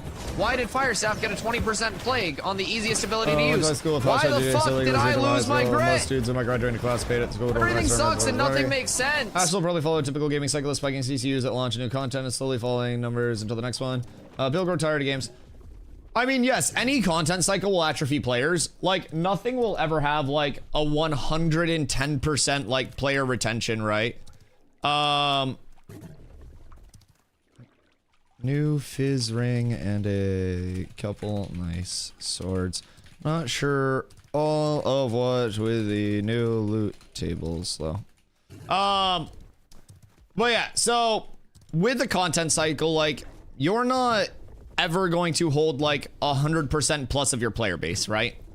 It's going to decline. But what you hope for from a like growth of player base standpoint is like slowing the decline enough that by the time you drop new content, your player base isn't completely atrophied. Because as Tarvo said, like, you drop new content, player base spikes. So if you can kind of like reduce the decline, drop new content, it spikes up, you reduce the decline, so you have a higher base than you did at the time of the last content update, then you start growing your player base successively. And what we've seen from Intrepid so far is actually an insane content cadence, in my opinion. Like, very, very, very rapid content cadence, especially once all of the more, like, back-end things got all shaped up, right? Now, we still do have a lot more on the back end that is yet to come and be deployed. But why are mobs just throwing their ass back at me lately? Jesus Christ. But with that being said, like, we're getting very rapid content already, and I think that between dynamic server structures, like everybody having their own kind of like gameplay loop to contribute to past just the leveling and gearing progression, like, I think it's quite nice.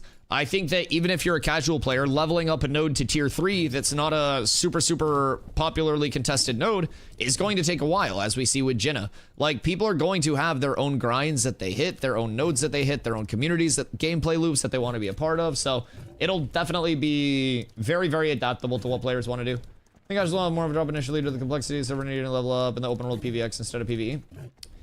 I think people overestimate how much the open world PvP aspect of it's intrusive. Like, I really do think it's overstated. I'm not gonna lie. If you are truly somebody who wants to avoid open world PvP, you can probably play a 98% plus PvE gameplay loop. I'm not even gonna lie. Like, and I say gameplay loop just in terms of your day-to-day. Most PvP in this game is entirely avoidable. I'm not gonna lie. You're here for server launch and leveling? I was absolutely here for leveling. I started like 5 days after server launch. Yeah, I went through all of it with mob training. I went through it with force flagging, with people flagging up because people didn't have their settings on. Just because you weren't watching me play at that time doesn't mean I wasn't here, but I was here a couple of days after the servers went up, yes. Yes. I went through all of the leveling contention. I had barcode declare on my guild because I was contesting them for mobs. I had many people declare on us because we were contesting them for mobs. I was a few days late to the start of it, and I went through all of the strife and everything that everybody else went through. The only thing that I was late for was the initial shotgun of creating the characters. So, yeah. It is 100,000% possible to avoid PvP if you do want to. Even in the sense of, oh no, I'm PvEing here, and a lot of people are pulling in. I'm going to go elsewhere and avoid the PvP. It's entirely possible. People aren't just gonna chase you down and corrupt over mobs. Like, it's not gonna happen. I think people really exaggerate that. Like, if you want your loop to be PvP focused, you're probably doing 20 to 30% PvE or PvP in your total time and still 70% PvE. Gathering, crafting, mob grinding, leveling, like the full actual time spent just PvPing in this game is probably not nearly as high as people think it really is, man. And everyone wants to say, oh, it's PvX, it's this Rust clone. No, it's not, brother. There's no force flag PvP in the open world. You can literally run past 1,000 players and 1,000 of them will run right past you and just say hello. Maybe 1 out of 10,000 interactions will corrupt you for you, but it's not gonna happen. You don't want node wars? Don't be a citizen. Or be a citizen of a node that's way off when more nodes come out. You don't want guild wars? Drop guild tag. Or be a part of a guild that doesn't take part in guild wars. It's so easy. It is so easy. It's really easy to avoid PvP. I've only participated in 1 interaction of non-consensual PvP in the open world since P2 started. Yeah, the most like non-consensual PvP I've like been involved in was me AFKing in lawless zones, which is my own fault, might I remind you, and coming back and being like, oh shit, well I guess I'm dead now, and then getting my panties in a bunch because of it. That's my own fault. Like, if you AFK in a lawless zone, sure, you're gonna PvP, but like, genuinely, I think if you ask every player how many full non-consensual outside of guild and node interactions they have had, is probably substantially lower than any player thinks. You can absolutely have a majority PvE loop in Ashes. Absolutely. Even being a part of a supporting member of a PvP community. Ashes, even at this base state, has a great fun micro macro for solo or any size group and it'll only grow. It's going to be a really great game. See if the team put the work in. Will it be for everyone? No, but for most I think so. Yeah, I think it'll absolutely be like more accessible than a lot of people think. I personally don't like gameplay loops. Loops give me too much freedom. Give me a gameplay square or triangle. I hate you, Bo. New PC arrives soon. Ooh, you got a 5090 in that control? That's going to be nice. If you die in PvP, do you lose everything? So, normal PvP deaths, you don't lose everything. Same thing with PvE. There's your materials tab, which is like glint, which you can sell to vendors or keep for caravans, your gatherables, and then you have your items tab. Items tab is your actual items. So on a normal death, 25% of what's in your materials tab goes into the abyss. It just goes away. Another 25% is on your ashes or where your body is. That's lootable by either you or other players. If you loot somebody else's stuff and you steal it, you flag for PvP for a little bit, you become purple, which is combatant. Also, hi Saker, yes, we are doing Forge. You want to come through? But yeah, so normal deaths, you only drop stuff from your materials tab. If, say, Saker is over here and he's unflagged and he's AFK, I just come up to him and I kill him, PK him non-consensually. I then turn red instead of purple. When I'm red, that means I'm corrupted. If you corrupt, there are punishments for that because that's non-consensual PvP. So if you corrupt and you die, to get rid of your corruption, you can drop pieces of your equipment. Don't mind that voice crack. You can drop pieces of your equipment when you do corrupt. So that's going to be where people will see the potential of like, you know, oh, I'm actually going to lose stuff. Is that true like non-consensual PvP? I'm in jail.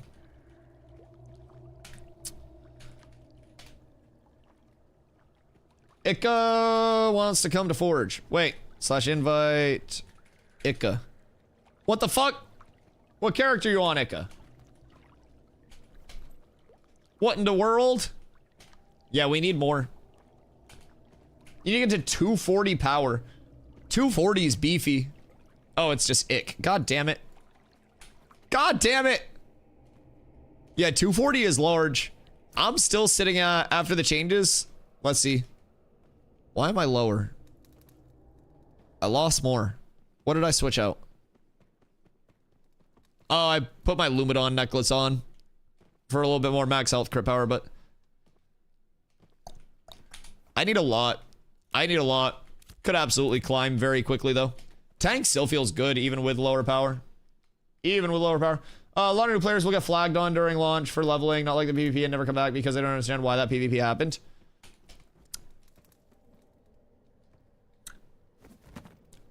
Yes and no. I mean, just yesterday, for example, see, and I know this isn't going to be like every interaction, right?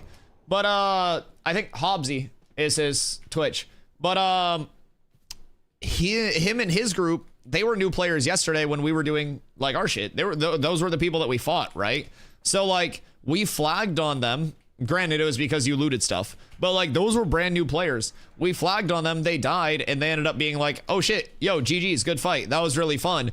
And I was like, yo, sorry, dog. And they were like, no, that actually like motivated us. That was fun as hell. So I definitely do think like, well, some people may be like, all right, well, we just got our ass kicked. We're not going to go back there. Other people will be like, oh, sick. Like it's time. Like when my first caravan got killed, I was like, well, I guess it's time to beef up until I can defend my caravan. Right. So I definitely think there will be the two approaches. But again, it's not like with Ashes, you're doing a main story quest where you have to go here and do this objective or you can't progress. And every time you go here, it's me sitting there going, what's up, bitch?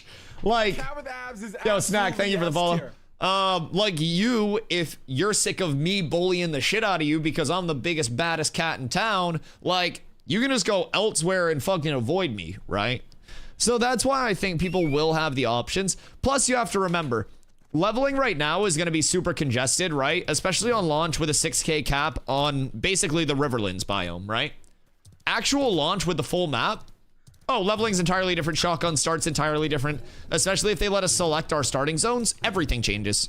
Everything changes. Way less contests. The map spreads out. Node versus node stuff is way less intrusive. Node sieges aren't as intrusive. Guild versus guild stuff isn't all up in your cock. There are different places to farm, different recipes to farm. Like, I actually think it gets less forced PvP and more of a true, like, opt-in PvX loop as we get more systems and more space. I really do. I think the game will continue to be predominantly, in terms of its like everyday player loop, pretty PvE heavy. Between all of the work that you have to do to actually gear out for PvP and everything in between. Now, that's not saying that like if you want to do arenas 10 hours a day once you're geared, that you won't be able to. But like, to do arenas 10 hours a day and be competitive in those arenas, you're gonna have to put in hundreds, if not a couple thousand hours to fully gear out, fully kit out, like fully get situated on launch, whatever that may be. Like hundreds of hours just to level organically. And that's, we don't even know how much mob competition that's factoring in, like how much the gearing will take, everything. Hope we can try to put out some really good official videos going over the starting level pain points and less intuitive features of the game that new players need to know. White versus purple versus red names, how nodes level, and why the map sucks so badly on day one, etc. I don't think that should be Intrepid based though. I don't think Intrepid should have to do that. Like, I think content creators could also identify those needs and kind of like fill the niche, right? So like, I'm someone who tries to spread as much education as I can, like through stream, you know what I mean? So I will always help people out with any other questions that they might have and be like, oh yeah, you're confused, you just go here, do this. Like, oh, it's the guys that are on the tent by the Ember Springs. Like, all of those small things can help out. And as we get closer to launch and we actually see those, like the pain points that'll carry over that aren't covered in an FTUE, I plan to do a lot of walkthroughs and tutorials and stuff like that for new players. And like, oh, how do I get my first mount? What should I look for in gearing as a tank? Like, stuff like that. Because I don't think that it'll be in a spot where like I say, oh, you go here, then here, then here to level, and that's it. Because again, every server is going to be different. But like what we can say is, oh, target spots that have humanoid mobs, because humanoid mobs will have all of these loot tables and stuff like that. I think Intrepid has to, because a lot of players will only check the Ashes content. They won't check content creators. I think that's the exact opposite of how it works in real life. Content creators for games always have more views on content than the official posts for games. I think that, especially if you look at YouTube presence, Ash's videos have no views compared to Ash's content creator videos. And like really every single game, official channels for games and official videos never actually get the raw views. It's a second a content creator reacts to that official video and shows it that people will then see that video. It's watch parties, it's reactions, it's all of that that actually gets the views. So basically like the official programming really with every game typically gets way less views than top end content creators will. I think Intrepid should only do the bare minimums and let their creator program creators make more. See, that's what I was going to say. I think Intrepid, oh, that's chunky. I think Intrepid would be best served like having their content creators that they want to work with basically putting out the content. So one thing that Once Human did, Once Human actually worked with a couple of my friends that were content creators, and basically they offered contracts to content creators where it was like, hey, we want you to make X amount of videos a month for us. We'll give you the topics and stuff like that, right? And from there, we want you to cover this topic, this topic, this topic. We'll give you this much money a month as long as you're fulfilling the videos. We don't care like we don't care what the views are. We don't care how many people see it. Like, we just want this content out there and recorded from somebody that we know will put out good content. So that's another route for them to kind of like get the word out. Like, oh, FTUE for, you know, gathering. It's really rough. Could you go through showing you utilizing the gathering and refining system, a full circle of like, oh, I farmed up these mats here and then I refined them using this and then I crafted using this, and like break down that entire thing. Boom. Instantly, you have more information going out than you would for like just the, you know, the traditional like, oh, here's Steven Sharif enchanting a piece of gear. And it'll be a lot more a lot more organic as well, you know what I mean? I don't have to ask nearly as many questions anymore. That's also because I never shut the fuck up. I never shut the hell up. Mounts should have a food bar and need a drink. I want mounts to drop and die. Neopets, do you think mounts should have to stop and take shits too, Bo? Would you clean up after your mount if it had to go to the bathroom somewhere? What up, Ragnar? How you doing, brother? Ban all content creators. Their opinions are bought and not real. Yes, exactly. Exactly. Free droppings, true. That might be valuable. Hippo mount now, biz. Been out of the loop and keep hearing about fresh start servers, possible wipes. What's going on? Fresh start servers on May 1st. Wipes have not been confirmed. Anybody that's talking about wipes is talking out of their ass. Steven has actually said multiple times that they're not going to wipe. So anybody that's saying that they're going to wipe is literally just making things up, because Steven has given us no indicator that they want to wipe and has said multiple times that they don't want to wipe. I'm just saying. They should test a server merge. I don't think server merges work here. I'm not gonna lie, because it's not like New World Savo where a fully progressed server has every territory at T5 and then you're good. Every single territory, every single aspect of a server is differently developed, not better, worse, or equally progressed. Every single server is different, and wipes would not be able to like happen in a complete uniform way without a completely new neutral server popping up. What point will there be content in Ashes? I'm tired of the lack of PvP due to the corruption system. What do you mean? There's a ton of content in Ashes already. The corruption system is to stop you from non-consensual PvP, which wouldn't be PvP anyways. That would just be you running around killing people that aren't hitting back, which is called griefing. So the corruption system is an anti-grief mechanism. If you do want open world PvP, then you can run around flagged. You can join a guild that's going to do guild versus guild wars. You can pick up citizenship in a node that's very popular for node versus node wars, and you'll get node wars there. When sieges were open for testing, you could have hopped into the sieges. There are definitely a lot of ways that you can get PvP content, but if you're expecting to just be able to walk up to somebody and smack them and kill them 100-0 and like call that PvP content, that's not going to be the content in Ashes. Like, there's consensual PvP, but you can't just walk up to somebody, kill them 100-0 without consequence and be like, I'm PvPing, ha ha ha ha. Like, it's not Rust. It's not Rust. There's like a rules of engagement to follow, you know what I mean? That's the biggest thing. If you're in open world, it'll be that. Caravans, you can hit a caravan whenever you want. You can also run your caravans whenever you want. Run them right through the most populated areas and hope that somebody attacks you. You can try to get PvP that way. I guarantee you probably will the second you spawn a caravan in. Past that, we'll have duels. We'll have arenas coming phase 3. We'll have guild castles with guild castle sieges once a month in phase 3. So there will be a ton more still coming in, but yeah, if you're struggling to find any form of content right now, you definitely just got to look a little bit deeper. There's a ton of PvP accessibility, a ton of PvE accessibility for small groups, large groups, everything in between. There's gathering, crafting, refining, like everything. So I would definitely encourage just taking a look at the systems that are available to you. Caravans will be a great way to try to get people to smack you. If you run by somebody and you're in a caravan and your caravan looks juicy, good chance you'll get the shit kicked out of you. Biggest thing that pushes me away from games is when they start working with social media people, start showing horribly bad. What do you mean working with social media people? If they keep asking for more money, this game will be DOA. What do you mean keep asking for more money? Intrepid hasn't asked anybody for more money at all. And they've actually stated multiple times that the game's funding is fully covered through launch, regardless of if they sold another alpha access or not. They could have every single person in the playtest stop playing and financially the game would still launch.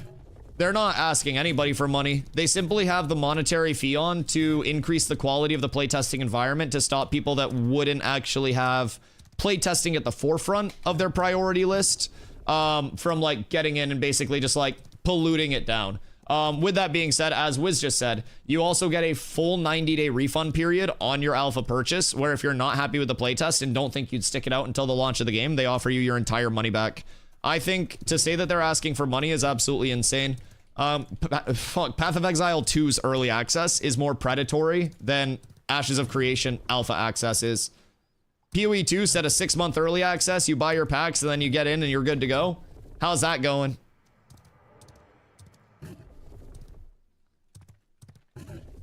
I backed this on Kickstarter. To me, they just keep asking for more over 10 years later almost. What do you mean they just keep asking for more? If you backed on Kickstarter, you shouldn't need to pay anything additional to play. Depending on your backing that you threw in, like... Your pack is like... access there and all throughout. Now, they give people the option to upgrade if they do want to support the project more and become like Phoenix Initiative or anything like that. But they're not out there like... oh my god, please donate to us, we are low on money.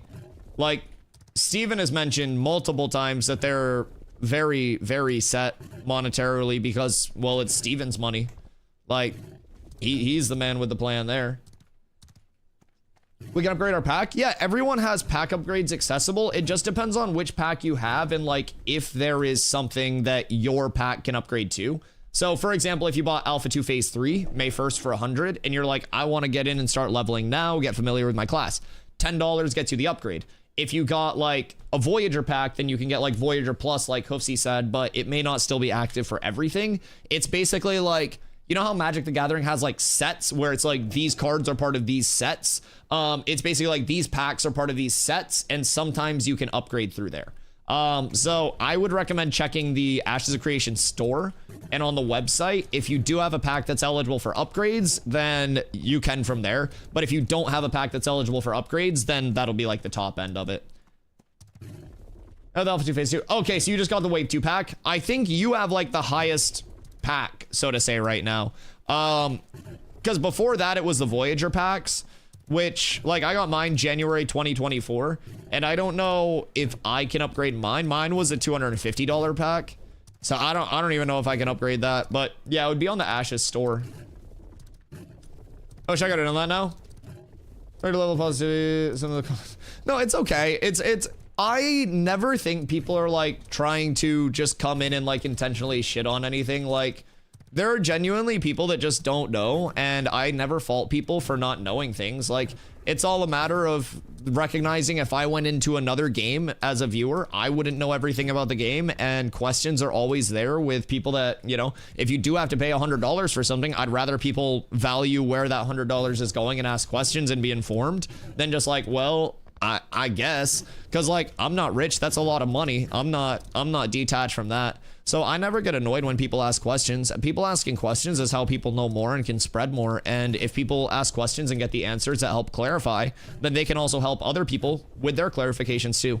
So it's all just thinking of like, you know, if I get frustrated and I'm like, you should fucking know this, well, then they're like, oh man, well, I feel stupid now. I don't want people to feel stupid for asking questions. Nobody knows everything right off the rip with something new that they're getting into. So we just be trying to help people out here, trying to spread the word of Ashes. And again, it won't be for everybody, man. It definitely won't be. It took me over a year to give it a chance after I got my pack. So you're running our part of a guild? Yeah, we have 5 guilds right now for cats. We're over on Vyra. We just kind of chill. We're using Alpha 2 Phase 2 as a big learning period for like all of our new players and experienced players.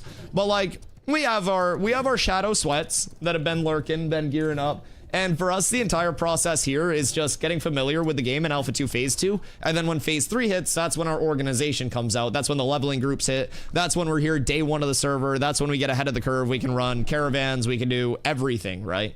So yeah, we came in for Phase 2. I came in a few days past the start of Phase 2 and kind of like started the guild with a few friends, had some more people come over. We picked up a lot of people along the way, and it's been great. So again, we got a little under 3 weeks now to prep and get ready for the Phase 3 launch, but I really do think we're gonna have so much more available to us once that does roll around. Slacker! Huge. We got a bard, boys. Anybody else want to come do Forge?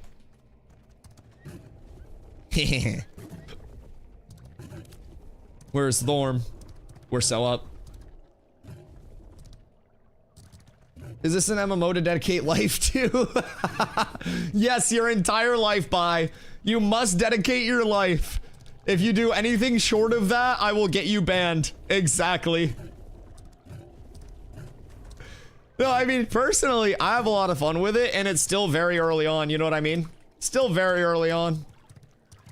No, what up? You want to come farm? The one that gave me access just wait to the old packs have been retired, and all you can get right now is a key packs. If you backed a retired pack and that retired pack previously had an upgrade, you can upgrade. That's why I was able to go from Voyager to Voyager Plus. Hoofsy's so smart. What a smart lad. Gonna be a far run. Word. Can you explain commodities, please? No, go fuck yourself, idiot. You should know that. See, it wouldn't be nice. It wouldn't be nice to say, man. So basically with commodities, every one of the like player-owned towns will have a hunting lodge. So the hunting lodge is like the animal head. And in here, you have a commodities vendor. So there is also a guild commodities vendor in each town. That's a little later on. But if you're just looking to get gold from it, you take your raw glint and you bring that over to the commodity vendor, and you basically buy commodities of different rarities, different values, and most importantly, different sizes. So in the commodity menu, there will be like an indicator that shows you a couple squares, and that's like how big the actual commodity is. So larger caravans, more expensive caravans, have larger storage areas, right? So you buy the commodities with glint, and then the commodities go in your storage. You talk to the caravan master and you bring up your cargo storage. You drag the commodity from your cargo storage into your caravan before you launch the caravan. You load the caravan all up and then you launch it into your inventory and then you deploy it from your inventory. And that's when your caravan is loaded. So you go to a new territory, a new town, new node. You drop your caravan off, you complete it. Those commodities again go to your storage, but this time you can sell them from your storage to the commodity vendor in the new town for a multiplicative reward based on how far you travel. So if you do like Squall's End or whatever the furthest caravan run is all the way up to the tropics, you can get over 50 gold per caravan run right now. So that's one thing we'll be doing on phase 3 start, especially as we're more organized, a bit stronger and ready to actually defend those caravans. We'll be able to do nightly caravans where us and our allies get together and we all just run these massive caravan trains where if someone tries to hit our caravan, we all just hop out and kick the fuck out of them, right? So that's part of being ahead of the curve. So Polar, Envious, all of those big guilds, they've been running caravans since like night 1, basically. Well, actually not night 1, but as soon as nodes got upgraded, they were running caravans because they were ahead of the curve and people couldn't really say no. So they made a lot of money off of that. And as long as we're able to do that as well, then we'll be able to make very consistent money off of that. And if we stay ahead on it, then we'll always be ahead and able to defend those. Told me size doesn't matter. I mean, I was just trying to hype myself up. Yeah, of course. Hope that all made sense. It was like, it's a little bit of a long process with the whole caravans and everything, but yeah. Pretty like straightforward once you get the hang of it. It's just making sure you put your commodities on the caravan before it actually launches. Because people launch their caravan and then they're like, yo, how do I access my storage? Alona! Cleric extraordinaire. I love that. So yeah, people launch their van and then they're like, how do I get to the storage? And I'm like, you unlaunch that bitch. I also think big train caravan runs from guilds are sort of timed, so if you know when they leave, you know when you're kind of safe from that guild. Oh yeah. So like us, we'll basically pick a time where like our peak player base is on for our guild, and we'll be like, yo, everybody get ready. This is, you know, our guild caravan time. We all group up here, we all get our vans, and we all run. If you don't have a van, please come through and escort and help out. Same will be returned to you. And then we tell all of our allies, like, hey, we're running our vans here. You guys come through, launch your vans with us. And then the second somebody tries to hit, they either need to pull up with a massive force or they need to just like watch us complete our caravans for the free. So I do love that. What up, Saint? How you doing today, brother? No mayor yet. No mayor yet. It's sad. It's sad. But right now it's at level 1 and it's a long process. What's up? So like we have to remember with guild balance and like guild leveling, it's intended for level 50 guilds, right? So level 50, you'll make more glint from mobs, like you'll get more gold. The economy right now is going to be way different than the economy at level 50. So like with more commodities being purchasable, larger caravans running those commodities, potential guild activities in the future that could weigh in on it too. We don't really know like what happens long term with it, but I definitely think the balance will come in and it'll feel a little bit more like a true progression as we get to higher levels and higher econ states.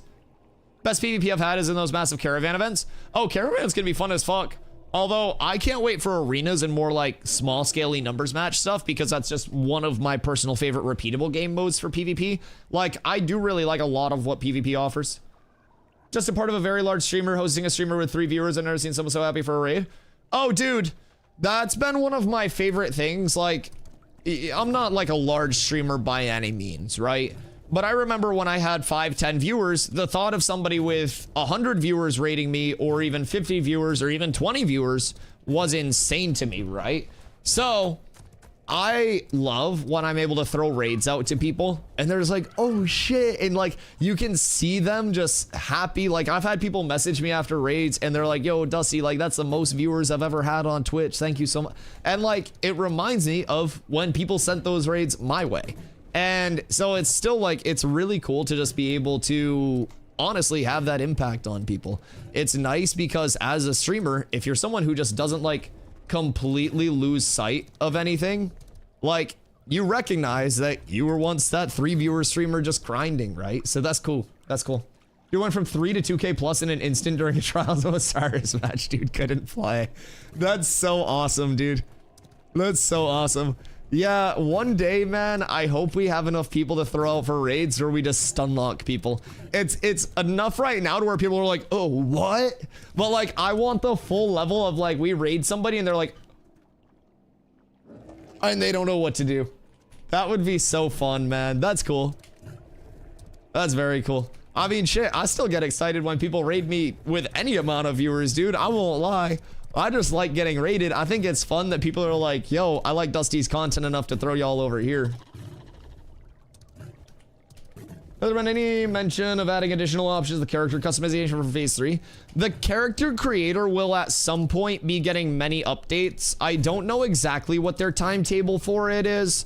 But one thing I hope for is more dynamic titty shapes. So like they give us the slider already, but like, you know, those old 1990s when nobody was wearing bras all the time, like the teardrop boobas that kind of have like the point to them at the end. And then you've just got like your balloons and your boulders. Like there are a lot of different titty shapes that I feel like need to be represented within the character creator. And we really just have the basic like helium balloons right now. So I too am excited for the new character creator. Some good old teardrops are always a huge W for me, but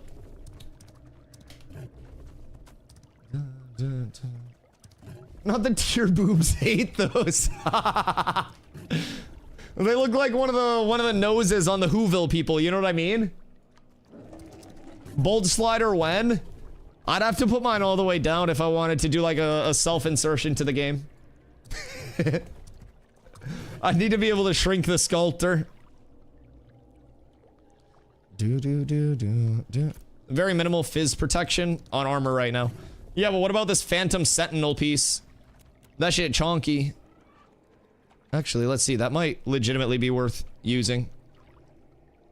This is gonna be 10% Fizzmit? Oh my god, wait. Oh wait, that's Critmit? Oh, that's Critmit. That's 7% Fizz Critmit though. So is that just like, there's the amount of damage taken from critical hits. One thing that I wonder about Critmit is, will it function like Resilient did in New World? So, originally, there was a perk called Resilient. Resilient reduces the amount of damage that you took from critical hits by 1%.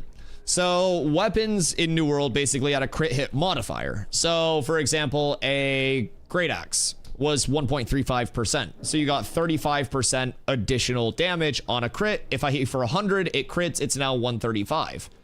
With stacking Resilient, there was a point where across your armor, you could have more minus crit damage taken than some weapons had for crit modifiers, therefore taking less damage from a critical hit than a normal hit.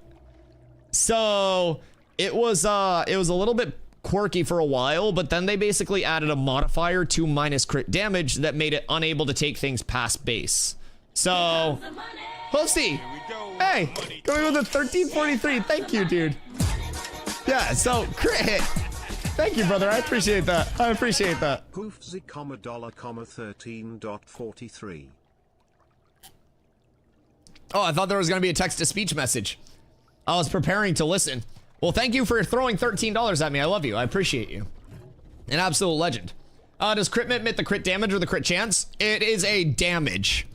So crit avoidance is going to be your chance to be critically hit, and then crit mit reduces the damage that you take from hits that do hit you critically. So you could go avoidance and mit, and those are basically going to be the two things. So avoidance is what reduces the chance for something to happen. Same thing with like physical disable evasion is a chance to be hit by disabling effects, and then reduction is the time. So basically, with mitigation, depending on what the like crit modifiers can get, you could potentially stack phys crit mitigation and force it below the crit threshold, thus having critical hits do less damage than non-critical hits, depending on how all their scaling lines up. Because you do also have additive versus multiplicative. So additive is like, say I have 29.2% phys mitigation and I cast grit, right? So I'll get off and I'll cast grit. You'll notice that instead of gaining 10% mit and going to 39.2, I'll basically go to 36.3. So with that, you basically have multiplicative adds, and I don't know exactly how all of the mit bonuses are scaling and all of that shit, but essentially what you have here is multiplicative scaling instead of the additive scaling. Instead of it adding just like a flat 10%, it multiplies it. So couple of different ways to look at scaling, but that also depends on how you would have reductions and additions to damage adding up, because with, you know, an additive 100%, right, say 100% damage is, I guess it'd be more like 50% crit chance. You give another 50% additive, that would make it 100% crit chance, but if it's multiplicative 50%, you'd go up to 75% crit chance. So like there's a lot of different ways that additive versus multiplicative can end up scaling and actually impacting things, and you would need to test more to see where everything lines up in the equations. And that's one of the things that I like testing so much in these games. You can literally figure out and basically algebra a video game damage equation simply from testing. You can figure out what's additive versus multiplicative just from casting something, getting hit by something, recreating the same thing with different mitigation.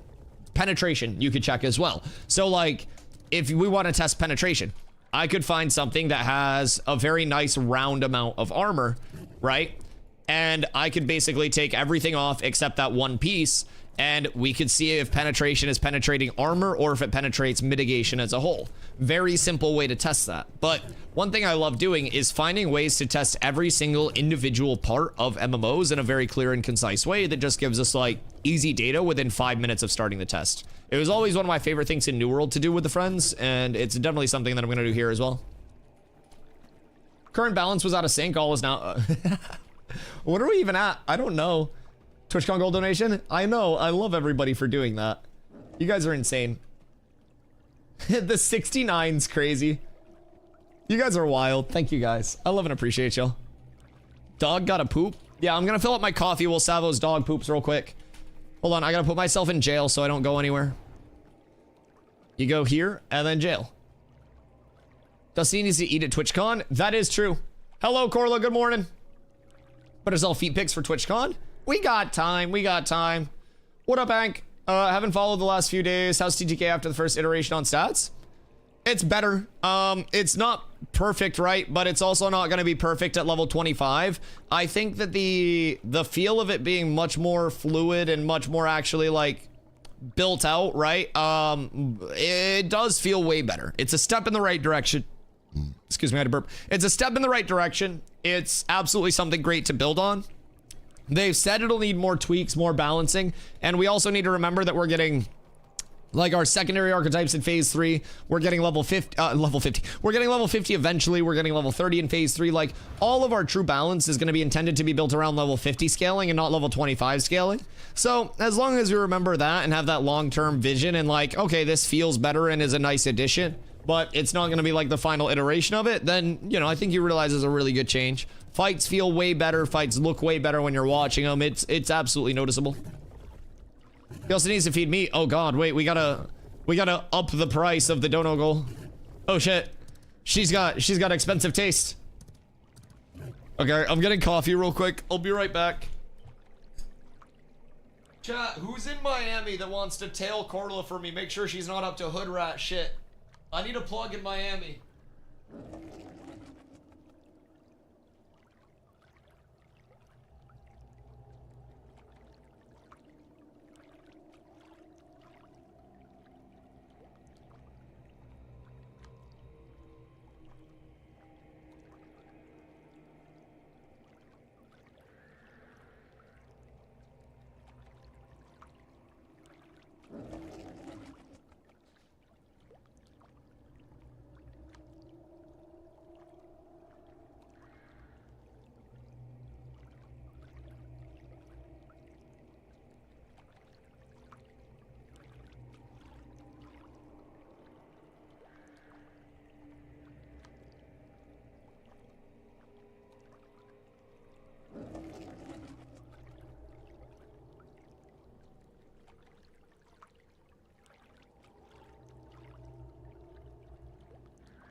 day, good day, good day, good day. Oy. Oh god, ow. Just almost took out my goddamn microphone. Oh god. Nell has to go with wife aggro. Okay, no. Sounds good. I mean, we have good group comp anyways, so. We're up. Damn, doxer, why don't you? Wait, what do you mean? Like boat docks? What do you mean, boat docks? Nice Doms. I always wonder if the name is really Nell or Alan like my brain sees. I don't know, Hoofs. That's for you to decide. I'll never tell though.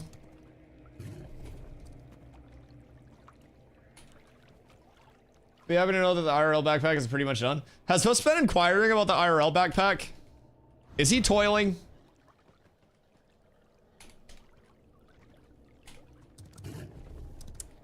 What do we still need for it, Carla? Like to order?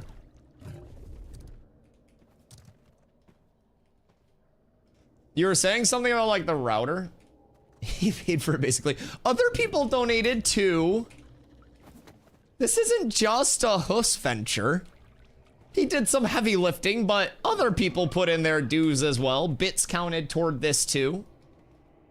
We've actually got a lot of bits towards this. I won't lie. Carla to play Ashes. She keeps saying she wants to come back and play. And then she doesn't. But someday. Hosted nothing? Yeah, he should have done more, god damn it. We spit on poor people. Jesus Christ. Take away all of his carrots and celery. Starve him. I don't know if I met now when they were level 4 and I started my bar to level 1. They were AoE farming goblins outside of Lions. We were sharing spawns. Fast forward a few weeks ago, we both ended up at cats. That's awesome. I love that. Yeah, cat's just a bunch of chill gamers.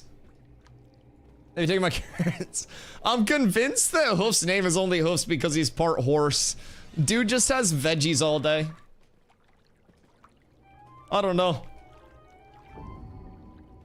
Yo, what up, Sale? Is this Be Fallen Forge? This is, yes. We will be having our raid join us at some point. I don't know where all the hooligans are, but it looks like we've got 5 people down here, more on the way. We got Saker on the way in, and then we're missing 2 more that'll be on their way. So we've got Ick over there smacking shit. And we've got... Who else are we waiting on? Oh, Lona's here. Me and 6 others damn near killed Firebrand last night. We could probably get a Firebrand group real quick. Like, it's right down there. I mean...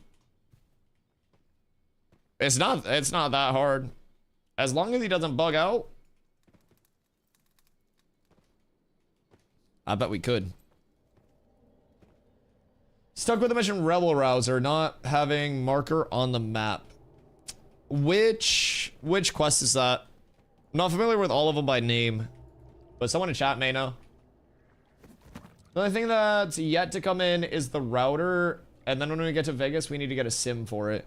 Wait, so we just straight up carry a fucking router around with us?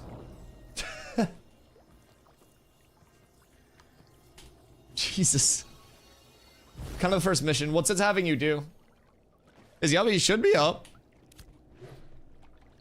It's a small router, but yeah. Interesting. So does that just like...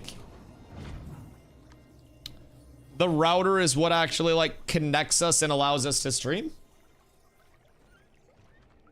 Or does it... I don't even know how any of this works. Where is Eastern Riverland? I don't think I'm familiar with that one. I don't know if it's one that I've done yet.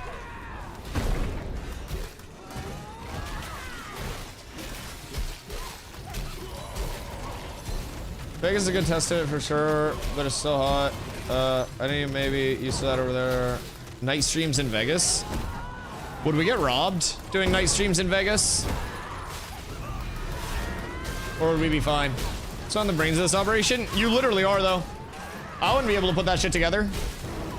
I'd be fucked. I was streaming off my phone last year at TwitchCon. Vegas is not key save at night. Oh, word. I mean, I would assume that's probably when, like, on the strip. Okay, so you just don't leave the strip. Are we staying on the strip? Yeah, we're staying, like, on the strip, aren't we, when we go? Don't wander. Dude, I'm such a wanderer. What do you mean? What do you mean, don't wander? I had to wear, like, a blue light-up lanyard at TwitchCon because all I did was wander. Wander into the tunnels, underground Vegas. See, like, underground tunnels seem awesome. That's why I can't travel. That's why I live in Maine, because I can't get in fucking trouble up here. If the area's a light UI. What the fuck? Like, just don't go anywhere where there aren't a ton of lights. They can get flooded. Flooded with water? Underground tunnels in Vegas are their own homeless cities. What? Like, are we talking like full build-outs? Like, what tier?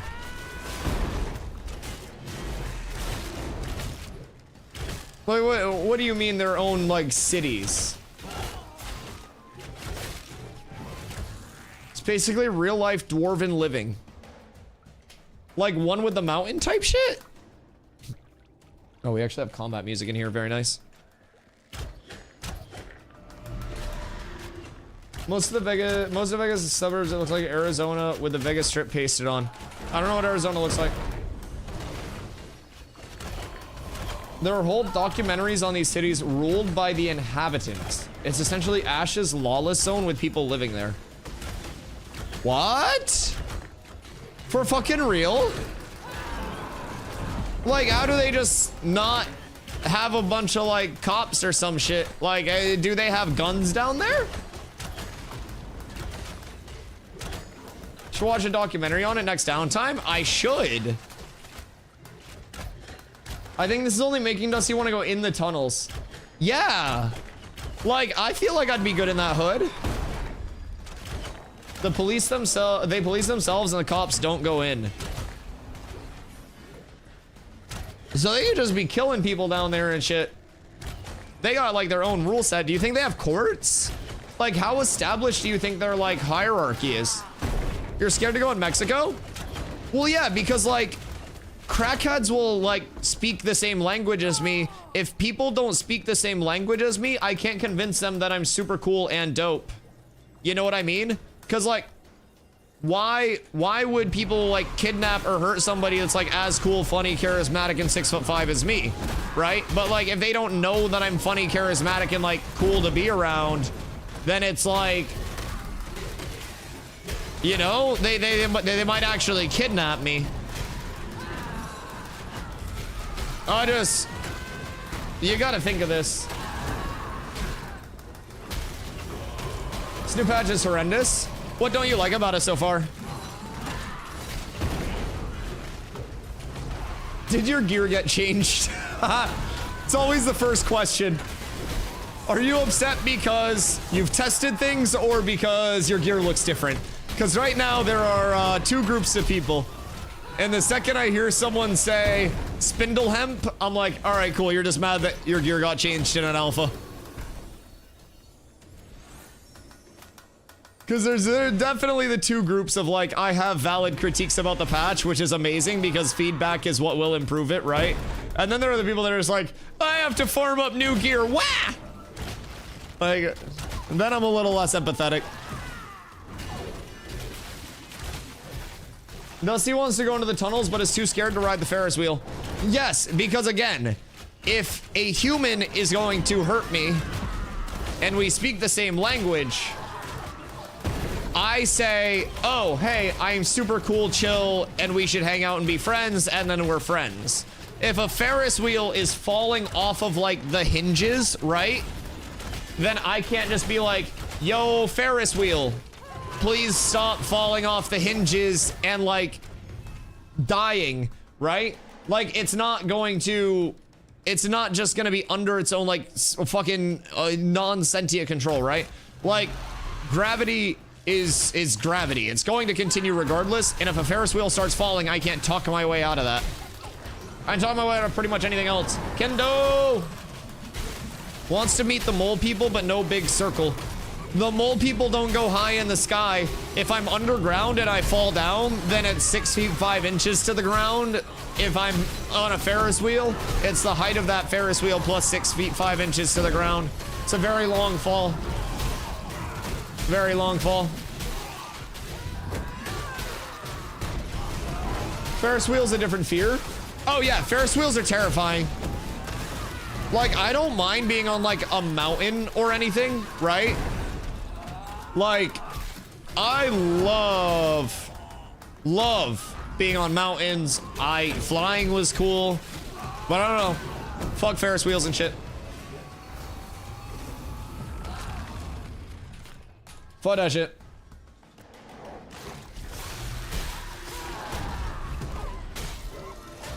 Ferris wheel is legit. Get some drinks and see the city. Like the Ferris wheel in Vegas? Is there like a big Vegas like Ferris wheel? Don't worry, Dusty, I hate Ferris wheels too. Yeah, no, exactly. I hate heights, but I'll do roller coasters to a point. Ferris wheels are too slow, at least a coaster's over quick. Yeah, I would be more likely to do a roller coaster than a Ferris wheel. But it's like, there are certain heights that I don't mind. Like, if I'm on the top floor of a building and I'm like, oh, wow, this is cool. Like, I don't mind that. But it's like the concept of me being like in like this bucket, hundreds of feet in the air, held together by like fucking hopes and dreams, right? Then it's like, I got some more trust issues. If it's something that I could like reasonably fall off of, held together by a rusty bolt. Yeah, exactly. That no one's checked in a long ass time. Buildings get inspected. Planes go through more maintenance time than they do flight time. Like, I don't really fuck with Ferris wheels. I don't.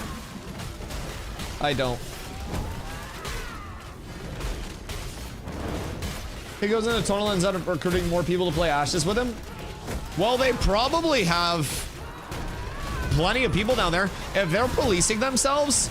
Wait, so how were we saying they did like justice? Were you guys saying like trial by combat and shit? But yeah, they probably have a good recruitable player base down there. You get drinks and see the city.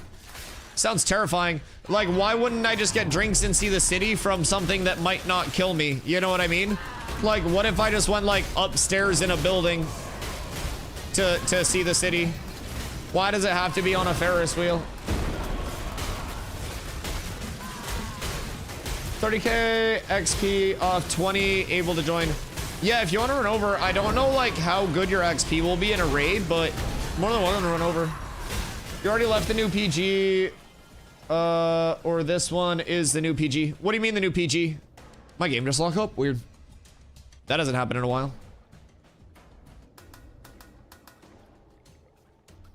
Well, welcome to Task Manager, baby. Boo, boo, boo, boo. I'll be back in 1 second. I haven't got a crash in a while, actually. Trying to convince people to skydive with me since I know you won't. You realize, like, going and paying to skydive isn't even paying to skydive. It's paying to be strapped to somebody else that pulls your parachute and you don't control anything.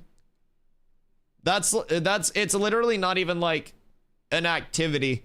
Like, somebody's behind you and they're just like, you're probably trying not to fart because they can feel your butt rumbles. And like, I don't know.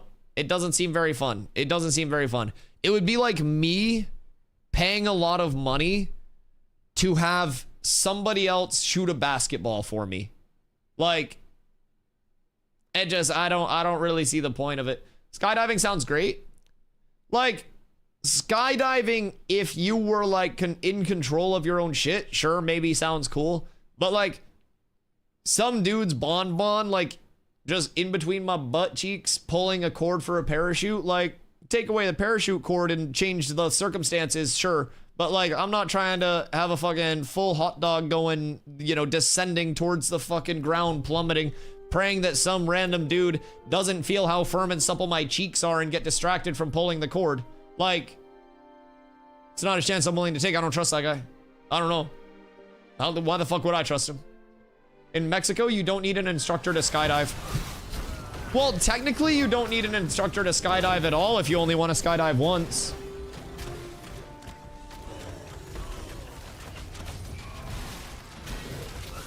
Like, anybody can skydive.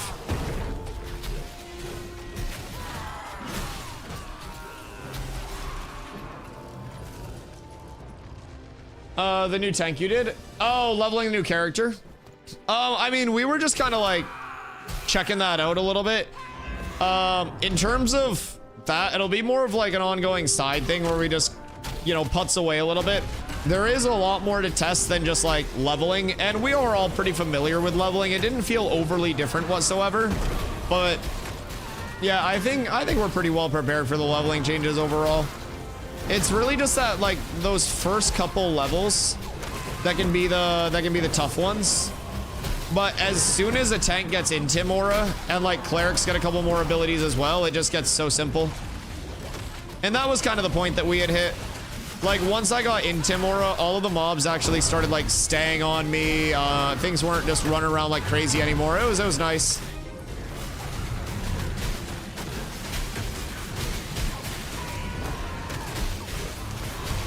I can never skydive. I'd be stuck on the plane with the millionaire that says they'll give me money to have relations with them or jump out of the plane with a chute. Jesus Christ. Yeah, I don't know. I mean, you could definitely like pay me to do a lot of shit. Like, I don't have money like that to say no to skydiving. If somebody was like, Dusty, I'll give you like 100 grand to jump out of this plane for content, right? But like, I don't know. I don't necessarily think I'm about to be like just full sending myself out of a plane. That's not exactly my strength. Like, most things that I do are on the ground. Oh. Well. I was trying to get some mana. Did they make bosses? Wait, why is he hitting me for 200? What? What?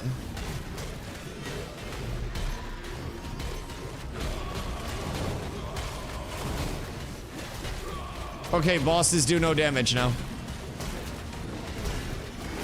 He's hitting me for 200, chat. What? Wait, something fucked up. Oh, somebody also asked, by the way, if Forge is a better dungeon than Carfin. Forge is more of like a true kind of like dungeony raid type build out where there's like a very large, expansive, like sprawling footprint, right? Carfin has the floor concept to it where you kind of like go up and you have the different like loot tables of mobs.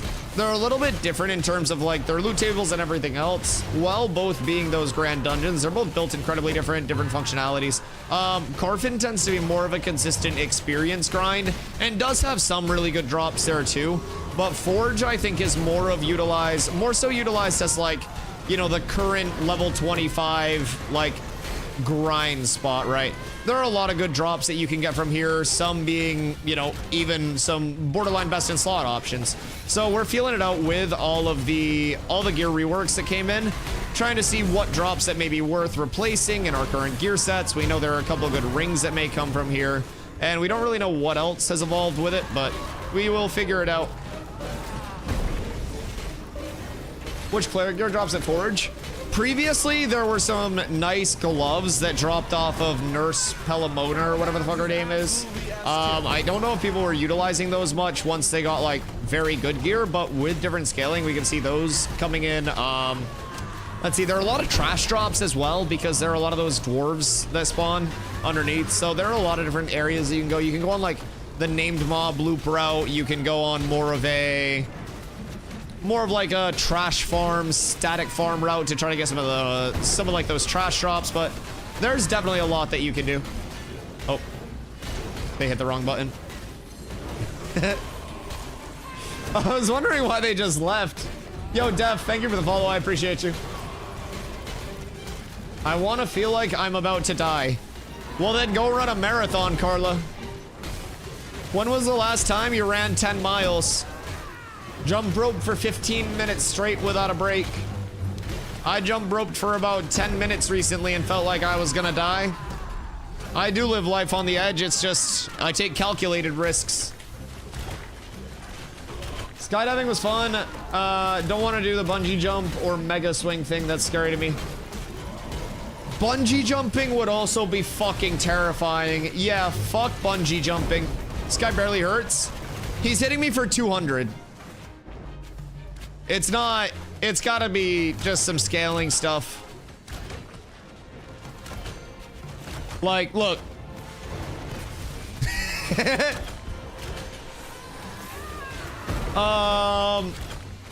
So I don't really know.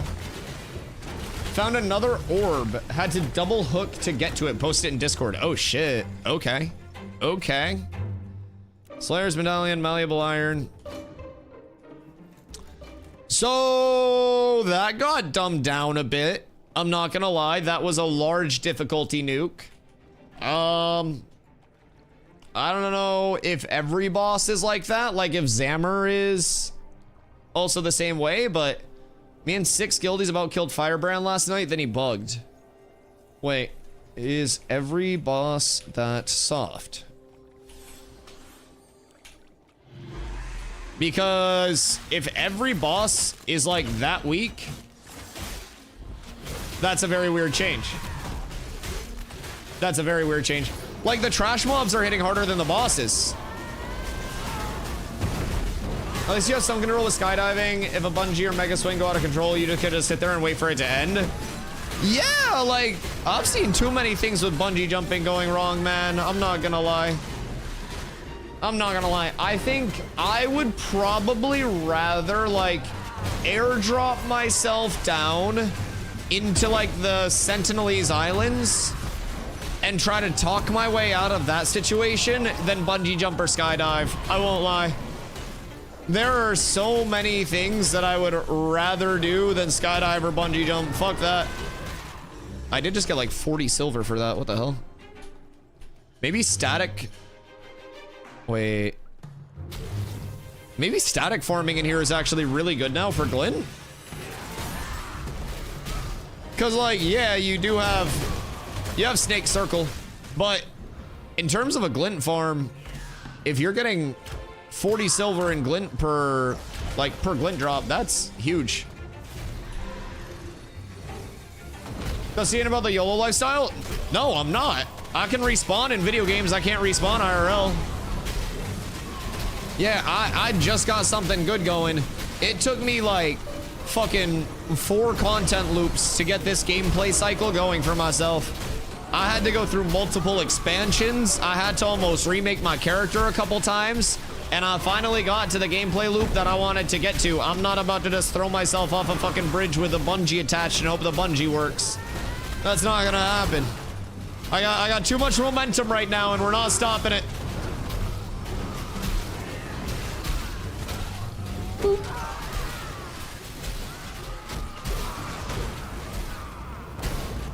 My extreme days are over and now with a big enough poop sesh.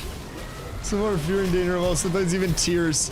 I did a hot sauce tier list for a sub goal recently, and let me tell you, we did some relatively hot sauces, and I did hate chat for a couple days after that, but all is well now. It's all sorted out. I'd rather nearly OD than bungee jump. I assume they give the same feeling. Like,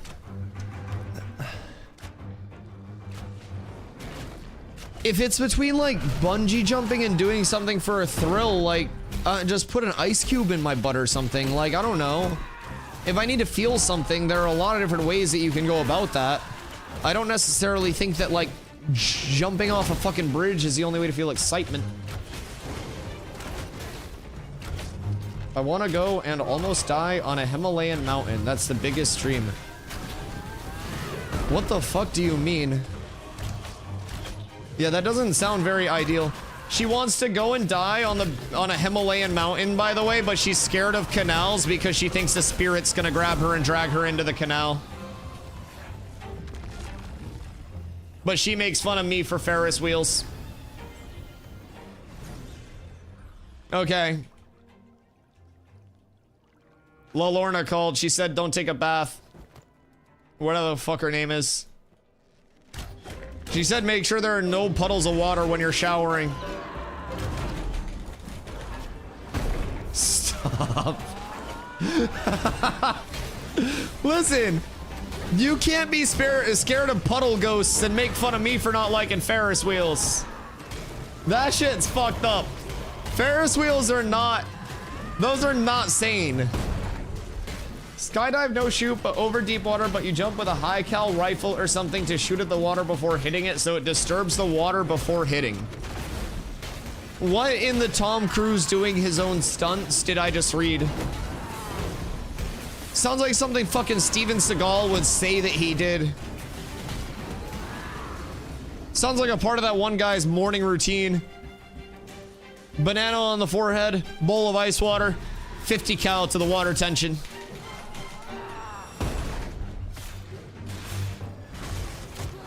I guess that's American as fuck though.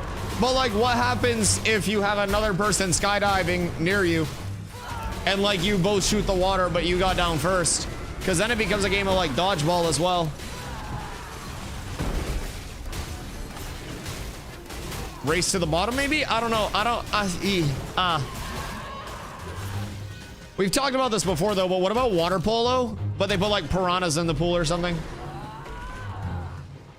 If you don't disturb the water first, it'll still splat your ass. Yeah, but I'm pretty sure if you're skydiving into water, it's gonna splat you either way. Did every adult growing up tell you that the person who made the canals when they died were buried right there, and then tell you if you walked past it for too long at night, they'll take you?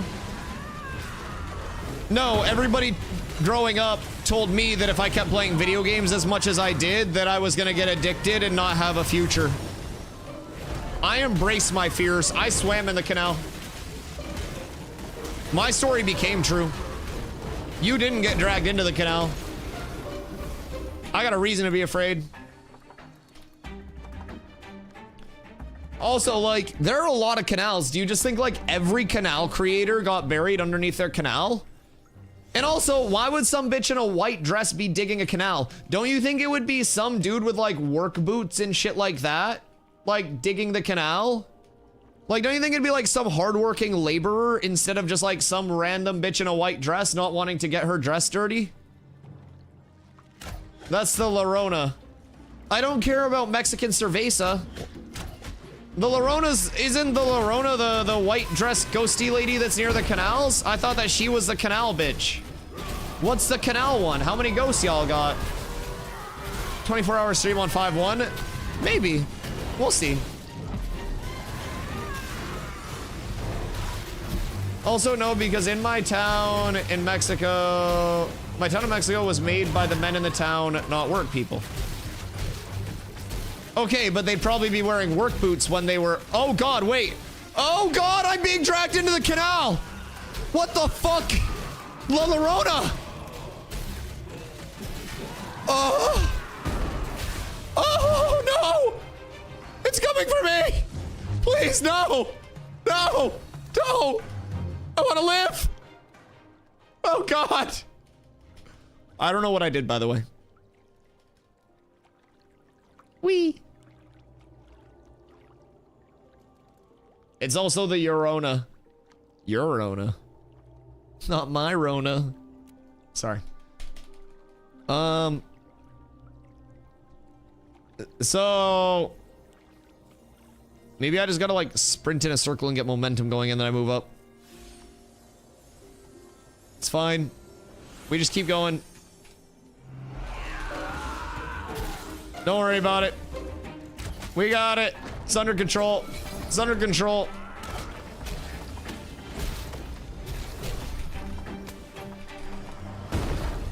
I thought Yorona was the ghost of a woman that drowned her children. Where'd she drown her children?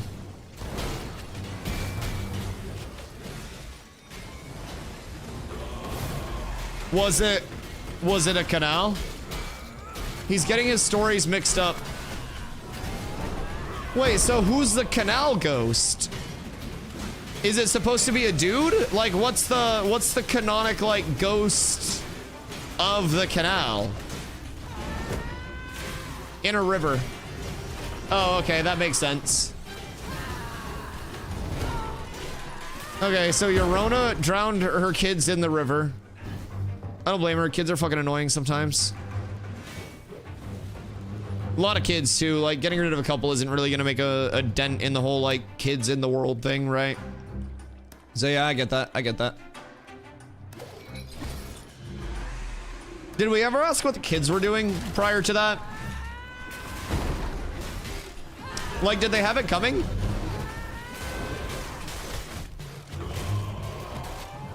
Because, like, what if she's not a vengeful spirit? What if she's just, like, fucking annoyed because her kids are pieces of shit? I love my bamboo trees. I love fruits. I love apples.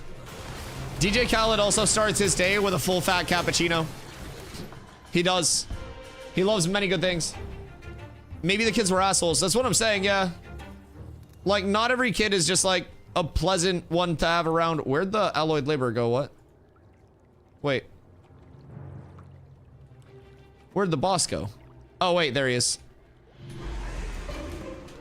Hello, brother. Does he also hit like a little bitch? 291. 262. 261.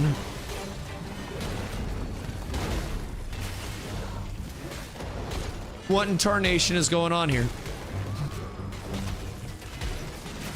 Why do things hit not hard? The canal ghosts are people who built the canals and died while on the job, so they were buried under the canal.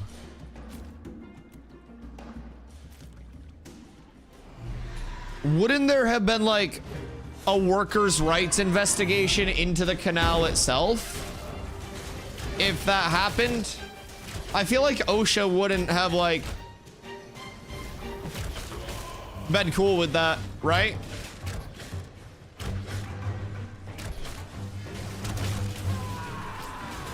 That only happens here? No, Carla's family had a tomato farm in Mexico. They gave their workers rights. They were regarded as one of the like, you know, one of the leaders in like workers' rights and stuff. They did very well. It was Mexico where we didn't have electricity, phones, or paved roads and no street lights. Well, that doesn't mean that you don't have workers' rights. Just because the streets are dark doesn't mean that the daily life of workers also has to be dark. I think it's a closed-minded approach. Maybe the workers wouldn't be haunting the fucking canals if they were taken a little bit more care of. I'm just putting that out there. It's like the ghost stories from the people building the original bridges around the US being stuck when the concrete was being poured, so they're a permanent part of the structure. Wait, is that a thing? Sammy, thank you for the hydrate, brother. I appreciate you. I'm stirring my coffee now. And thank you for the 5 biddies.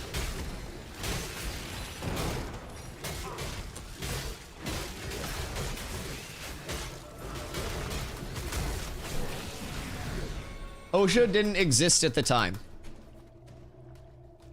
No, OSHA's been around for a while. Some say that they constructed OSHA on the construction of Jesus' cross just so God wouldn't get mad. It's a rumor that I haven't really been able to validate, but yeah, that thing was built to spec. Because you have to understand, like, wind, rain, like, sleet, all of that withstood it. No wobbling, no back and forth. You really couldn't even, like, wiggle yourself loose of that shit. So, like, that thing definitely went through some, like, third-party evaluations. I'd be willing to argue that OSHA's been around. It may have just not been branded as OSHA in the past. Perhaps, like, ye olde OSHA with, like, an E at the end of old would be easier to find.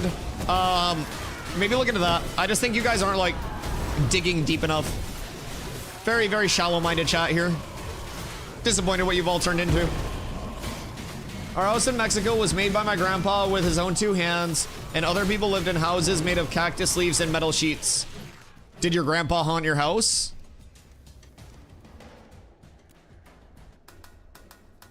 Like, was everything in Mexico just haunted?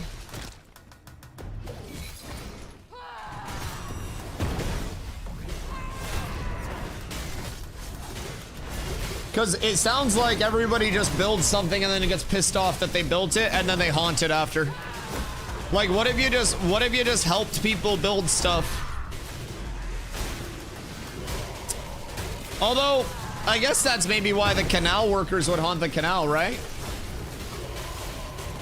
Maybe?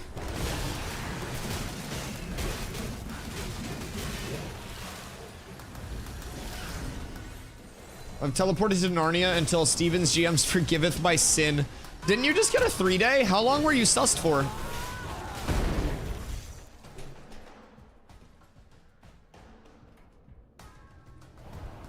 You've been shunned.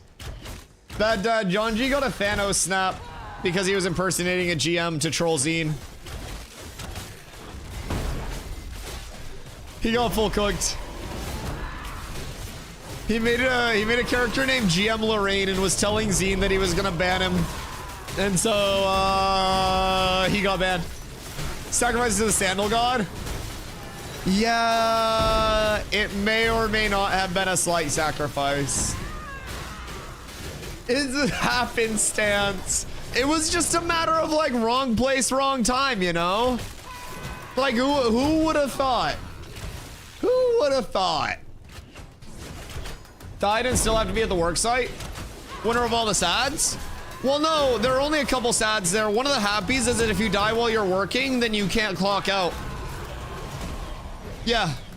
A lot of people, again, you guys are just close-minded today, man. You need to look on the bright side of things. Every situation has a positive and a negative. Like, even streaming, like, yeah, it's amazing that I'm able to sit here and stream full-time, but I could be, like, slinging bussy and be a millionaire at this point on Dusty fans, right? So there's always a positive and a negative, and if I'm just never happy with where I'm at, it's always going to be that level of comparison, that thief of joy. And so I feel like it's all about, like, recognizing the good in each situation. You die at work, you never clock out, you're getting paid in the afterlife, baby. You get paid to take a shit, I'm getting paid to die. The Vegas tunnels were both creepy and awesome. Did you fight any homeless people?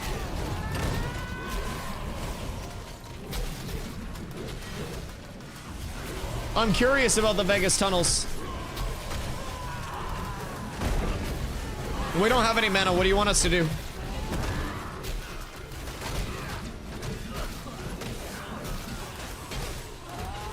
Also, we're all mad that we have to re-gear. Wah. Wah. I gotta fix this boss damage. Yeah, I'm not getting hit for shit by any named mobs. Like, the Slagborn Laborer Slam just hit me harder than the actual, like, boss. Y'all need help. Wait, do we have a healer? Oh, yeah, we do. Con and Fizzpen.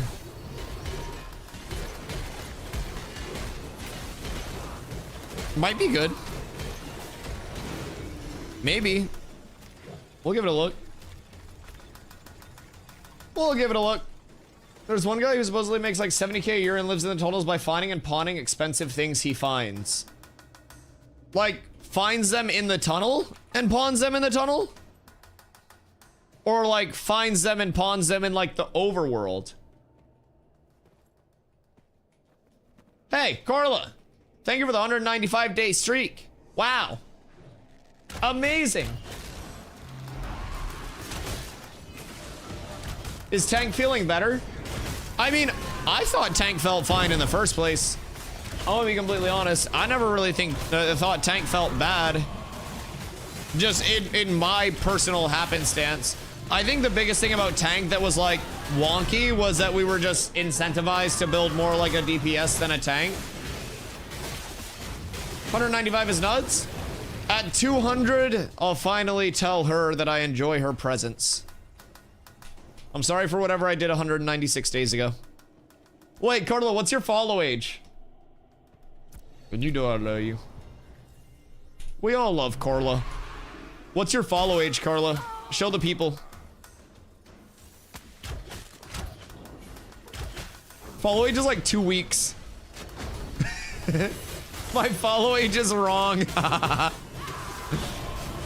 She thought she was being haha quirky funny to unfollow and refollow one day, not realizing that it would nuke her follow age. Poor Corla. Poor Corla. Things tourists leave behind. What do you mean things tourists leave behind? Like in the tunnels? Tourists go to the tunnels? Better in relation to pre-changes? PvE wise, I think it feels too tanky. Like we're in Forge right now and I'm taking legitimately no damage from anything whatsoever. Bosses don't hit hard right now. I think that's gonna be a temporary thing that probably gets juiced back up. But yeah, bosses are ridiculously easy and like tank does feel very strong, I'm not gonna lie.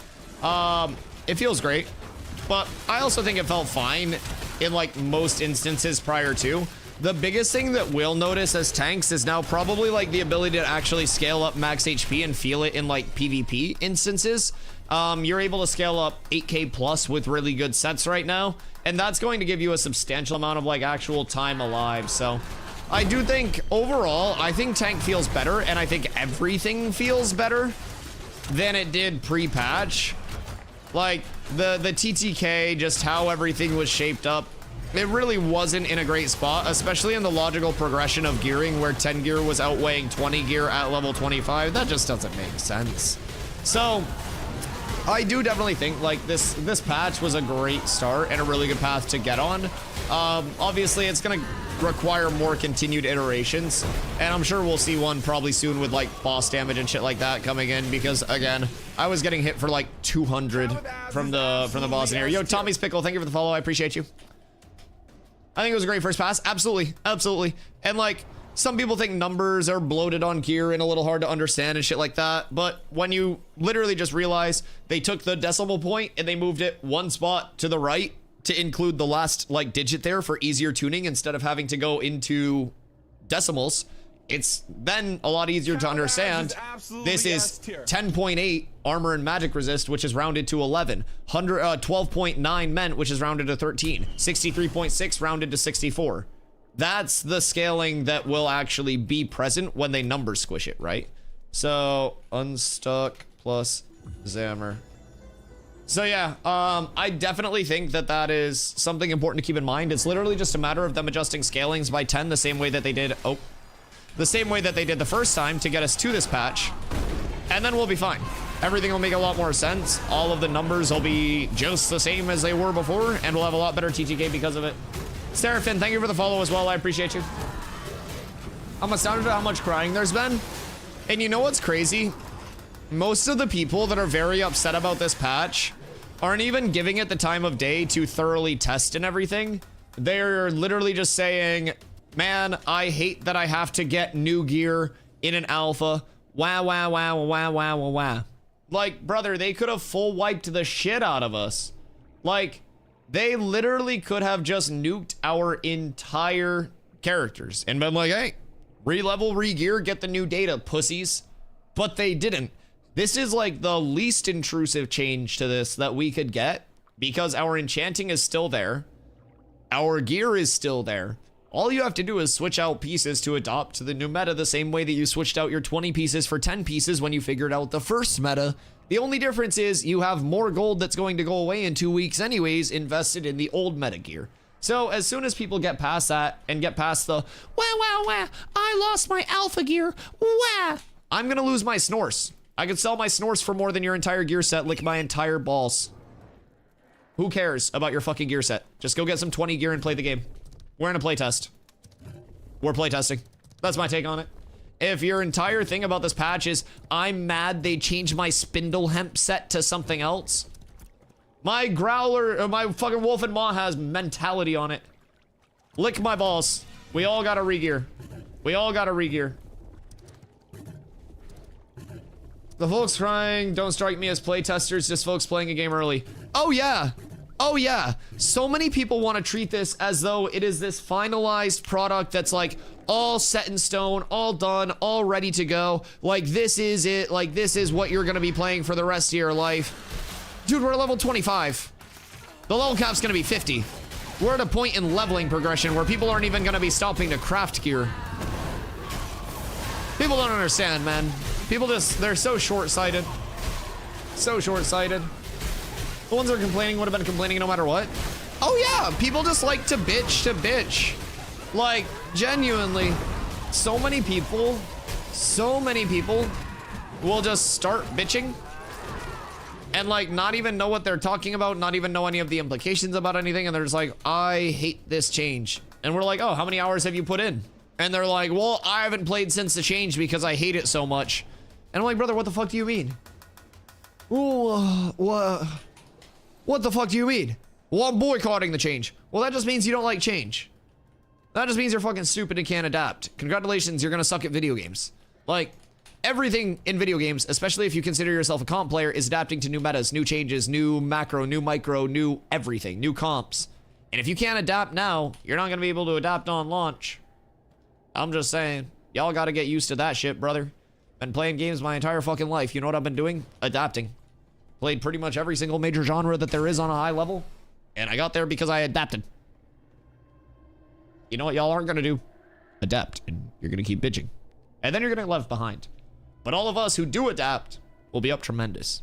We'll be geared, we'll be ahead of the curve, we'll be leveling fast. It'll be a great time. For us.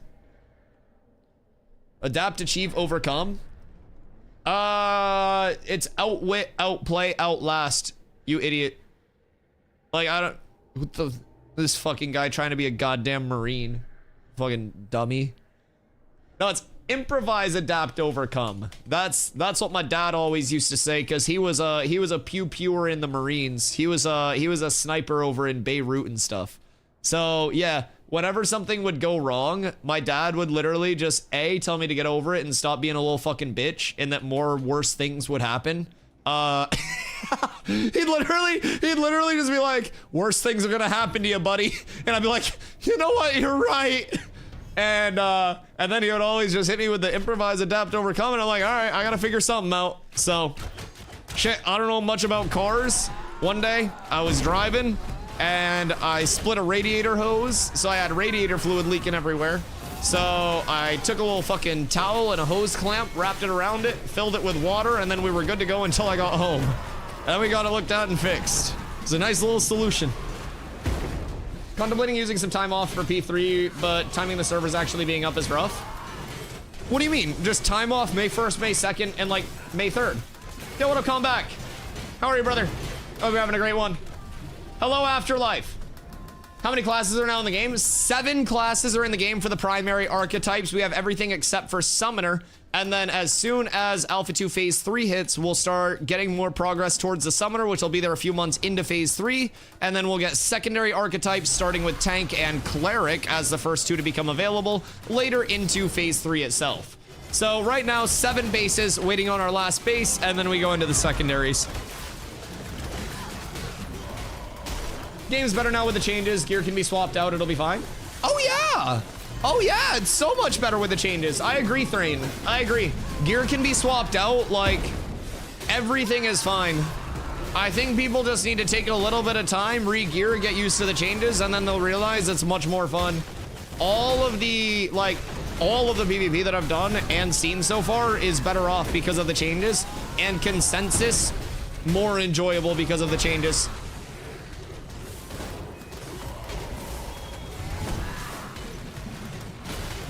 Given how the servers usually come up in the evening on big patches, May 2nd and May 5th. May the 5th be with you seems best. I don't know. I do think they'll still have servers up like on the 1st, because you have to remember they're also going to have 2 days to prep, because Tuesday, Wednesday is the last 2 days of April. So they'll have the last downtime of Alpha 2 Phase 2, and then we'll go into Phase 3 servers on the Thursday uptime. So they'll literally have the entire like Tuesday, Wednesday to prep those servers, and then they just have to proverbially flip the switch. I don't know what actually revolves in turning servers on, and some devs out there are probably like, this fucking idiot. But like, proverbially just switch, I can't even say that, but just like flip the switch at that point, and then the servers should be on it with all like the pre-work that they're able to do on it. But again, I'm sure anything can fucking happen. I'm sure it'll be much more like live, day of, minute of, than just like, oh, flip the switch, Dusty said it's ready. So I don't really know everything that could happen with it, but I do think the downtime will be a good chance for them to like get ahead on everything and maybe not have a huge delay with it.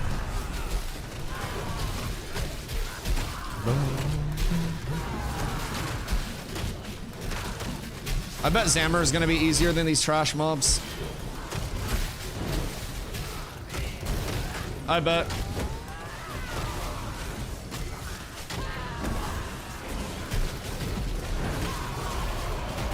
Wave 2 had a long delay. How long? Do you remember exactly how long on launch? And what like projected time versus uptime actually was? Also, Jonji, I don't know if I thanked you in my head or not. I was yapping when the noti went off. Thank you so much for the gifty. I appreciate you. I was saying hi to Comback, and I just looked and I was like, wait a second. You're an actual legend. I appreciate that. I feel like I should pull back here.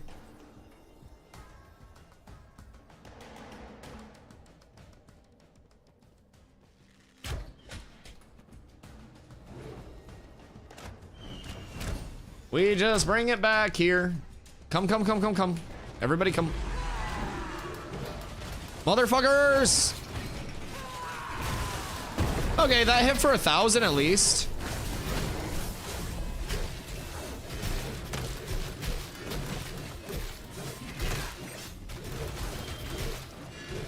This is where the mob spawn. Just kill him faster. What the fuck? Although I guess we could go down in. Did they take the spawns out of the floor? I can't stand there. We can go here.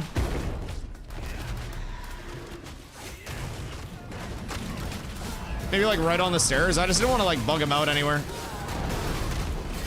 I guess with how easy he is now, it probably doesn't matter. I don't think he's hitting very hard. Oh, wait, what? His anvil slam just hit for 10. What? No, this is insane.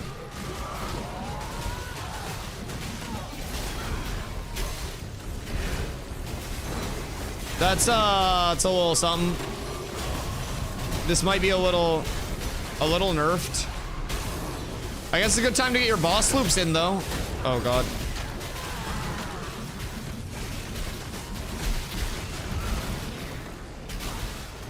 Yeah, Zammer's like the least threatening mob in this entire clump. What?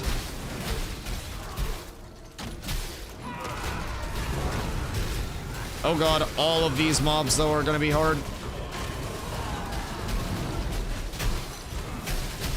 This is not fun. I don't have much mana either. I'm just trying to maintain what I can here.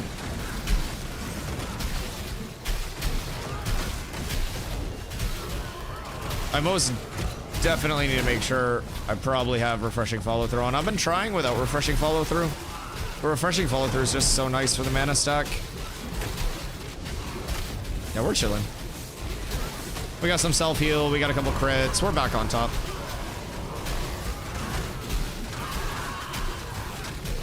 Slacker, we need a saga, buddy.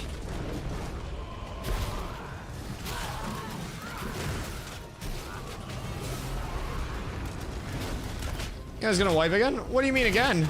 We haven't wiped once. We unstucked earlier, but yeah, we haven't wiped down here. Forge is actually like absurdly easy right now. They nerfed boss damage, so you'll notice that I'm getting hit for like 500 by Zammer, and even his anvil slams and shit just aren't hitting hard. See? Nobody in the raid takes any damage. The only thing that's hard down here right now is actually the trash mobs, like Whirlwind here. I guess Whirlwind could still probably kill people, but you just move away with the aggro on you, and then it's pretty chill. I don't understand like why all the bosses are so easy right now, but it definitely seems a little peculiar. Shing shing. Like it's real easy. Zammer is not supposed to be this tank and spank. And that was with like 6 ads on us. If we have this same group down here before this patch, like we probably die with all those ad pulls. Because Zammer used to hit so hard that Clobbering Swing was a few thousand damage. Whirlwind would 2-tap you. It was real strong. That used to be a lot more impactful too. Don't get hit by that. Chewie died. R.I.P. Chewie. Poor Chewie. That was intriguingly easy. Oh, I got the recipe for the sword. It's probably not crazy because it's Fizz Pen, but still not bad. Unfortunately, no relics for us. Uh-oh. Yeah, this fight's harder than the actual, like, Forge Lord fight was.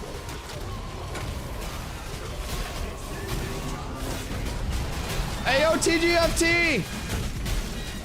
What up, baby? Thank you for the raid. I hope you guys had a fantastic stream. If it was both of y'all, I don't know what the hell y'all got going on, but welcome in, everybody. My name is Dusty. If you haven't been here before, I do stream every single day starting at 2 p.m. EST. Right now, we are chilling in Forge, doing some mob loops, boss loops, pretty much everything. Because what we've discovered today is that bosses are remarkably easy right now. I don't know what happened, but it appears as though boss damage got like nuked across the board. I'm getting hit for practically 0 by every boss in here, including Zammer, which we just did. His Anvil Slam wasn't doing any damage. His Whirlwind wasn't really doing damage. So a little peculiar there. A little peculiar there. But it's a good time to get some loot from it. Like a little of adjustments to NPCs to make due to the stat change. Oh yeah, it'll continue to get tweaked for sure. But I'm not even like HP stacking or anything. And to put it in perspective, like I was getting hit for 200 from bosses, and I was getting hit like, I mean, as you can see, way more than 200 from these trash mobs. Playing Fablecraft, but basing the story on Vera. Ooh, that sounds fun. Was all of the guild drama like locked into it as well? That sounds very fun. Are we trying to farm here, or like what are we? Should we pull into here? Pull to mid for here? He said Vera, not Vira. Listen, every server has guild drama. Every server has guild drama. At least on Vira, each guild is allowed to play with each other. You know what I mean? Oh, I just kicked my desk. Ow. Anyways, at least on Vira, every guild's allowed to play with each other, so that's nice. No restrictions there. Like, no jealous GMs or anything like that saying you guys can't have friends. I think I broke my shin. We are? Well, okay, everyone except for Dunehold. Dunehold's not allowed to join, but everyone except for those racists. Yo, what up, Meta? You want to come through a farm, brother? Fed was recruiting on Vira earlier.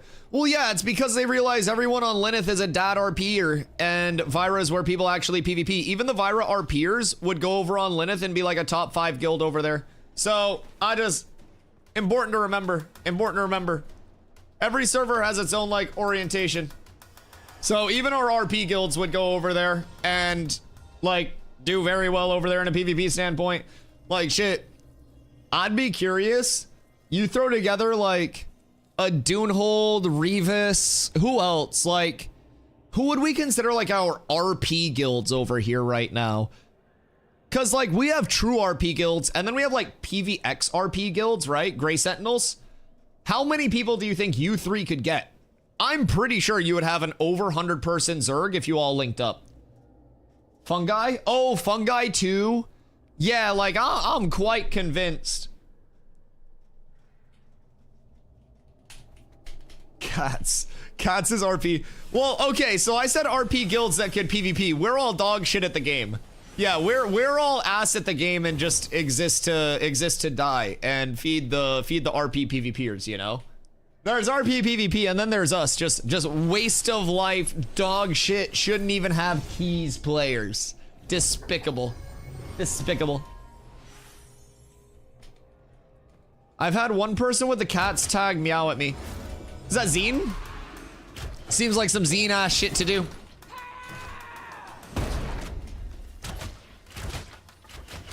Or RP PvPers just straight up murderers.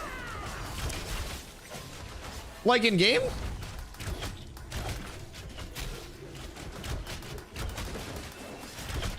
I mean, not only are they murderers, but they also commit hate crimes. It's important to remember. Because, like, RP PvPers, like, if you are a dwarf that hates elves and you, like, kill an elf because of that, that's literally a hate crime. That's a hate crime that's rooted in racism. RP PvPers are crazy. In real life, not in game. Oh, no, I don't think they'd murder people IRL. Never a war crime the first time. You know, you're not wrong. Nobody knew napalm was bad until they started napalming motherfuckers. Like, sometimes a little bit of science has to happen for discovery to happen. Like, someone invents methamphetamine and people are like, oh wow, like, let's try this. Wow, it's like caffeine, this is crazy. And then over time people's teeth start falling out, so they're like, we gotta kind of like regulate this shit a little bit. And then we have Vyvanse and Adderall. It's just meth that they say you can take. That's about the only difference. So around the 50th time when it becomes a war crime? Yeah, well, you have to establish the meta. Because, like, from a developer standpoint, right? Like, it's like, why would they adjust the rule set for something that's just going to be a one-off, right? It's like, if I exploit and kill somebody with an exploit once, and it's this, like, irreplicatable exploit, then it's not really worth development time. If I start exploiting constantly by dropping napalm on people, then you realize that napalm is going to be, like, a new meta. Exactly. Exactly. So then it becomes a war crime. Yes. You have to establish the meta before the meta changes. Kill people in games so you don't have to IRL. What do you mean have to? What are your voices telling you, Leon? Are your voices friendly today, or are they not friendly today? Because mine have been friendly for the past week or so with all the good updates. Mine have been good. I'm in our node. You're so far now. You know what else is far? Our fucking node from being able to be, like, utilized or voted on or fucking anything, man. It's so far away. I was doing some calculations, and I don't think that we would actually be able to level it before phase 3 started. There's not enough to do to spread people through the node enough to have constant XP ticking in. Like, we can do snake circle AoE pulls, but, like, with that, that's, like, all we can do that's super efficient out there. The other pocket dungeon's a lot slower. It doesn't offer as much. Gatherables. There aren't minables. We only have some trees that are very sparse. Like, we don't really have a means to actually level it in the time that we would need to. We would need the entire server then, wouldn't we? Or is that not enough? If we had literally the entire server out here, like, fishing and, like, farming all of the mobs in the area and stuff like that, then maybe, right? But the estimated time to completion for each phase on, like, a normal set of circumstances is, to stage 1, it's like a few hours, which it took us a few days. Stage 2 is several hours, which will probably take us several days. Stage 3, village, which is where we need to get it to, is supposed to be a few days, which would probably take us a few weeks. So we also have to keep in mind, fishing still isn't going to be, like, more efficient than having a bunch of people constantly down in Snake Circle, like, just farming that on repeat on loop, right? Because each of those kills is 864 XP, you're getting a shitload of kills per hour. So that is going to be the best thing, but once you have a massive group that's down there just, like, perma farming it, it may be, oh wow, that's a lot of fire damage rating. It may be in your best interest to, like, have people break off and start fishing and shit like that. Like, and it's not like the Riverlands, where there are just trees all over the place. It's genuinely like we have to dedicatedly figure out what we want to do to level it, or we won't be able to. 100 plus people just fishing could do it. I mean, we could do it if we got everybody out there, but it would just be, dude, it'd be such a long process and it'd be so hard to get people out there. We leveled it from 0 to level 1 with basically just mob grinding in like 8 to 16 person groups in Snake Circle. So it can definitely be done. It's just, I don't know like how easily we'd be able to like get people out there or anything. Fishing is only 37 XP per. So you would need 20 people to catch a fish to have, interesting. You would need 20 people to catch a fish to have the same amount of like XP gain for the node as killing one singular mob in Snake Circle. And we do like 20 pulls. It's just, there's nothing else in the game that's going to be that efficient either, because even if we go down to the other pocket dungeon, we can't farm the pocket dungeon down here as quickly as we can farm the pocket dungeon over here. So, oh, fishing's 37 character XP and 105 node XP. Okay, so node XP wise, it's still 6 to 7. It was 680 something, so it's like 6.5, I'd say, per like snake kill. So you would still have to have a shitload of people fishing. Like, don't get me wrong, fishing will add up, but like, I don't even know if we had 100 people fishing if that would be this like huge noticeable chunk, right? You can still AFK fish? Oh yeah, you could. You could. I can get 215 per with Apprentice fishing. And can you just set it up completely AFK?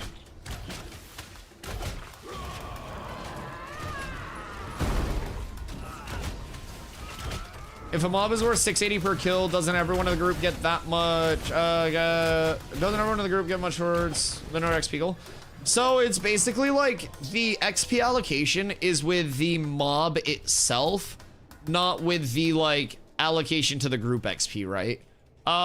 So with that, like, if I were to kill Saker and Saker were a mob, he would pop and then him dying would distribute experience. It wouldn't be like I get the experience and then give it back to the node on an individual level. It's just mob dies, node gains XP. So that's why you see everyone getting like the 686, but you don't see it jumping up 686 times 20 for each kill, because the mob dies and then the mob is what gives the XP. At least that's my understanding of it currently, because of how slow it was moving.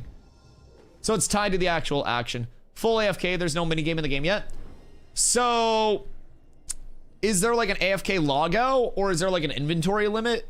Surely there's the inventory limit that you'd hit, but like how long can you AFK fish without getting fucked? Thinking loudly, I wonder if you put in a bit random delay to each input, wait. Wonder if you put a bit random delay to each input, whether a model-based reinforcement learning agent could learn an MMO without being directly detected. Are you talking about like systems? Because like just in terms of playing, that's bots. Like, yeah, bots literally just like play the game in a set manner. Or if you're talking about like organic structure, I mean like there are instances of that. So there is like an MMO that is built around actual bots. So it's not like an MMO, but it's like I guess like a single player MMO where you have a simulated group that you put together through AI. So like those followers are like powered by AI. They learn the game, they can evolve, blah, blah, blah, blah, blah. AFK Arena? I don't think it's AFK Arena. It's an actual MMO that was coming out. Like they did a playtest for Steam Next Fest, I think. Those agents are using behavior trees and decision trees that are fixed. What's it called? I don't even fucking remember. I looked at a trailer for it. It was during Next Fest when I was checking out so many games. I wish I remembered the name of it. But it was like entirely... Hold on. New MMO bot parties.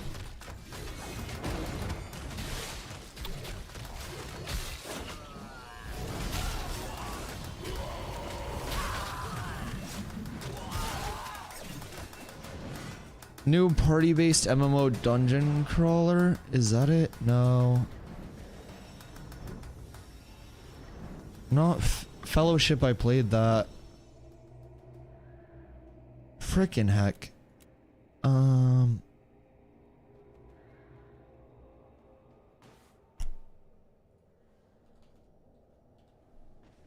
Let's see, where is it?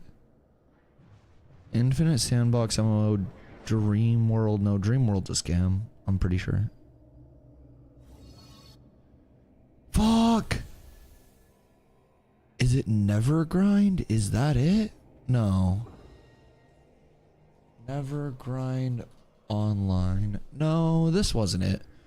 You choose solo team. No, that's not it. That's absolutely not it. That's like an AFK thing. No, this was an actual like game. Fuck. I wish I could find it. Why can I not find it? It's annoying me. Let's see. Can I see what your character looks like? Yeah. Well, I look at this here. Aaron Shore? Let me look. Aaron Shore is a single-player nod to the MMORPGs of the past. Partner up with our signature simulated players to experience all the joys. Yes! Yes! Yes! You guys are so fucking good. Thank you. Thank you. Aaron Shore. Yup. So, it's an open-world MMO. And there are quests, raids, items, like a bunch of shit. And you basically, like, put together like a simulated like AI group. Now I don't know what the build out of their like AI models are. I don't know much about that, but I do remember hearing a lot about that from like the automated thing. Okay. I called about possibly getting a tattoo in Miami. Oh god. For what tattoo? All Miami tattoo shops are saying $300 minimum for tattoos, even if it's just lettering. Gross. What the fuck? That's so expensive. Jesus Christ. Yeah, that's actually insane. That's what I'm thinking as I solo fished last night for 3 hours and got 2 levels. Wait, what do you mean you got 2 levels? To train offline player demonstrations. Can I detect the training phase? Well, in MMOs, so much of it is like based on player-to-player interaction. You have to remember. I definitely think you have to remember that like MMOs, you can't simply just like float through things statically. I mean, maybe like WoW with like dungeon finders and like linear prog and stuff like that, right? But yeah, I don't know. Certain MMOs just wouldn't really be the most conducive to, I think, that. Just because you would need so much actual like player-to-player interaction. You know what I mean? Note some players do not use any LLM or other merging. They run by a mixture of state machines and decision trees. This means no token fees and no lapse in service after a certain amount of use.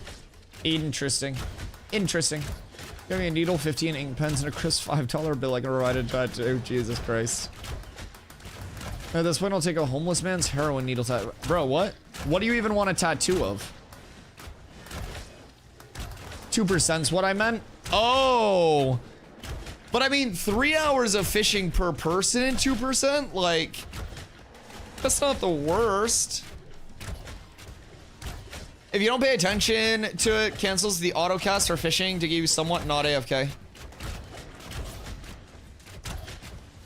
Just something. Oh god, I want to be cool. You know what's cool? Well thought out tattoos that look good. Tunnel guy. Yeah, you'll go see my guy. I gotta plug. We'll go get a tattoo down under. Hold on, I'll be right back. I'm filling up my last coffee.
Good day, chat. Oi. I've returned. I didn't get more coffee because it's 5:30. And I was not allowing myself to get more coffee at 5:30. Yeet. Savo versus Saker. Savo wins 100%. We run the duels. We run them. We must. Okay, I'm back. Mentally, we're here now. About to be up tremendous. Listen, up tremendous is a way of life. Truly. Truly a way of life. I got some lettering on my leggy and an alien on my wrist and a Polaroid of a balloon on my arm.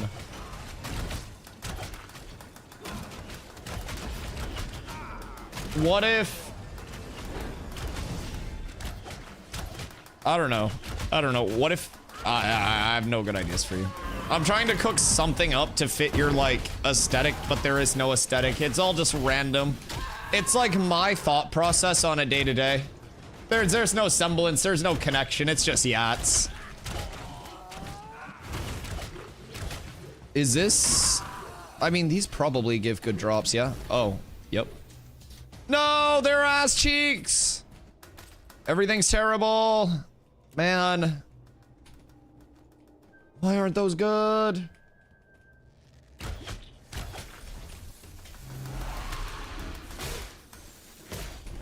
Chat, would you believe me if I said I had 0 tattoos? Ow! That actually kinda hurt. Yeet.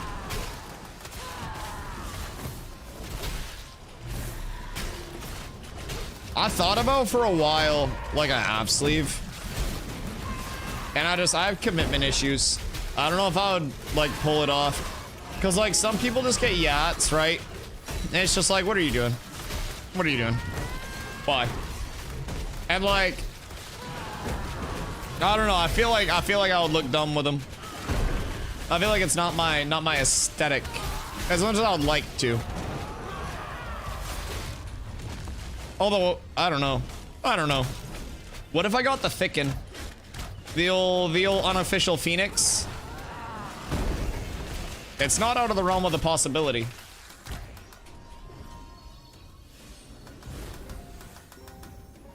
Call yourself a golden retriever. Absolutely. That's what chat called me. I didn't even know what it meant. So one time, someone in chat called me like a golden retriever. And I thought they were asking like what type of dog I like the most. And I was like, oh yeah, my older brother has a golden retriever. And I was like, I grew up with like, you know, mixed dogs, so. And I learned that day that it was much more of like a personality like trait set than an actual preference of dog breed.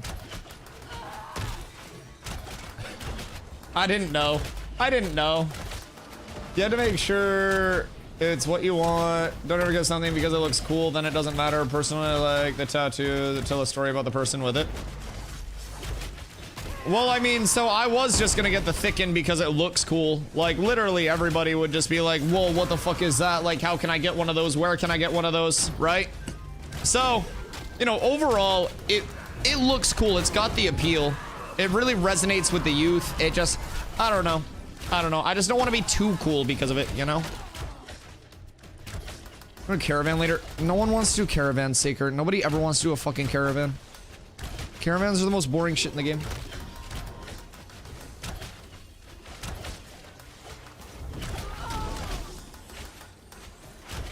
What if we get matching thickened tattoos in Vegas? Then it sounds like we'd be out about $12,000 based on their fucking pricing. What do you mean? The fuck do you mean? I still have yet to do a single caravan run. Like, if... Like, I understand the caravans are like... Oh, that was Miami? Oh. But I understand, like...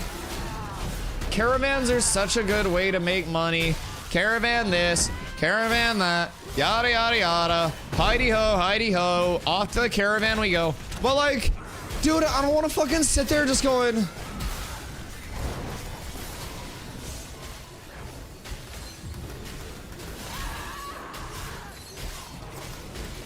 for fucking 6 hours doing caravans. I don't care if I'm poor in game because of it. I just don't want to fucking do it. It's a fucking boring gameplay like option. It's so fucking boring. Like, the best case scenario is someone happens to come up and attack you. If you want PvP, just go do PvP. Like, holy shit. If I wanted PvP, I'd just be like, hey, Thogly, can you guys like throw a guild versus guild deck on us and we'll scrap it out a little bit? And I bet he fucking would. And then we'd get actual PvP without having to fucking like slowly drive a goddamn horse across the fucking map. Like, there are ways to organize stuff. I just think caravans are fucking boring as shit. Oh my god. They're so boring. Now, with that being said, I'm going to be doing caravans on launch of phase 3. We will be doing vans. We'll be doing guild nightly caravans. Like, we'll be doing everything. Literally everything. So like, it's gonna happen because it's an absurd way to get gold. It's just like, right now, I don't fucking care about getting gold. I don't give a shit. I have fucking 9 gold. That's 9 more than I need because I need none right now because this character is about to fucking cease to exist in 3 weeks in my mind. It'll still exist, but like, I'm not coming over here. They automate caravans, let it drive automatically from A to B. Maybe they arrive their target or not. Who cares? No, I don't think like automating it's the play because then people would just set off a van and like, I don't know. I think automation's not the route for it. Caravans feel peaceful when not being attacked and you have PvP when you are. You know, like, if I wanted something peaceful, I would just go like sit by a river or something.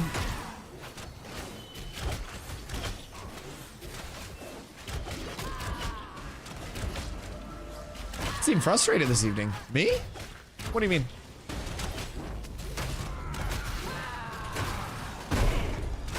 You just have too much ADHD for caravans?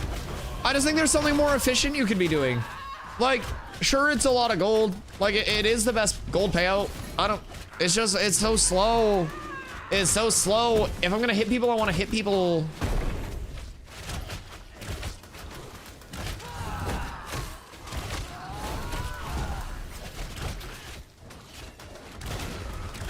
You sound annoyed at everything right now. No.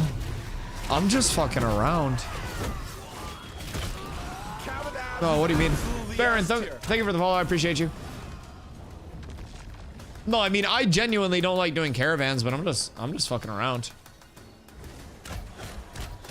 You become an economical node mayor with caravans? I don't want to be an economic mayor. You don't get anything for that. Dusty super serious and mad?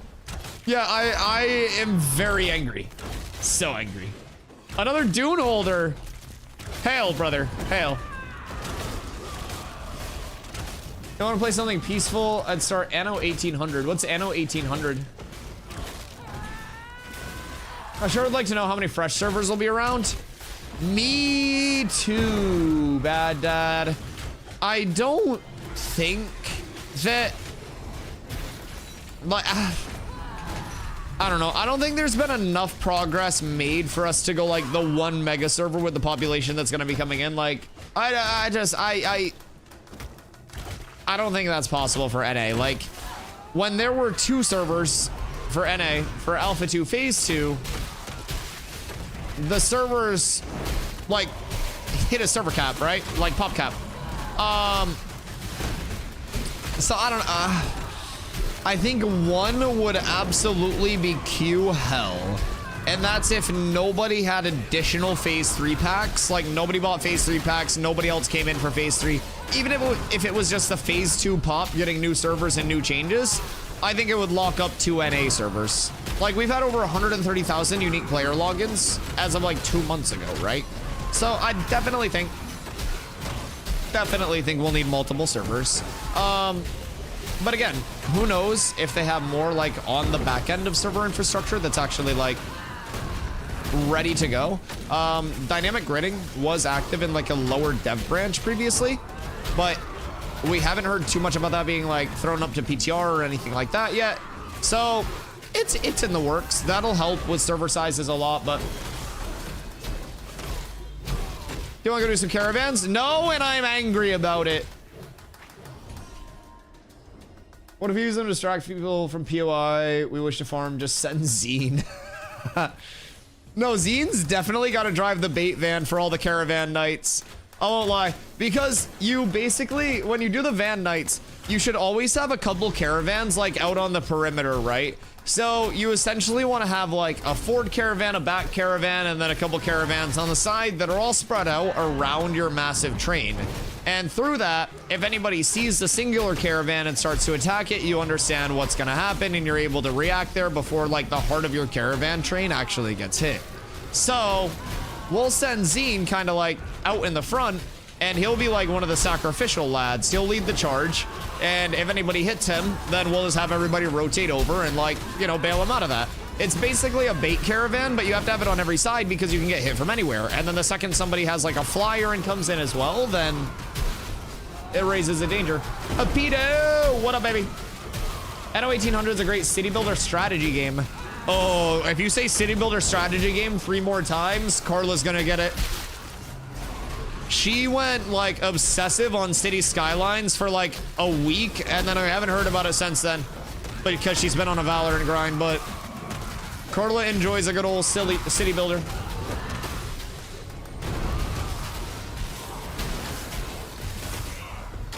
Peter, what you up to today, my friend? Boop, boop.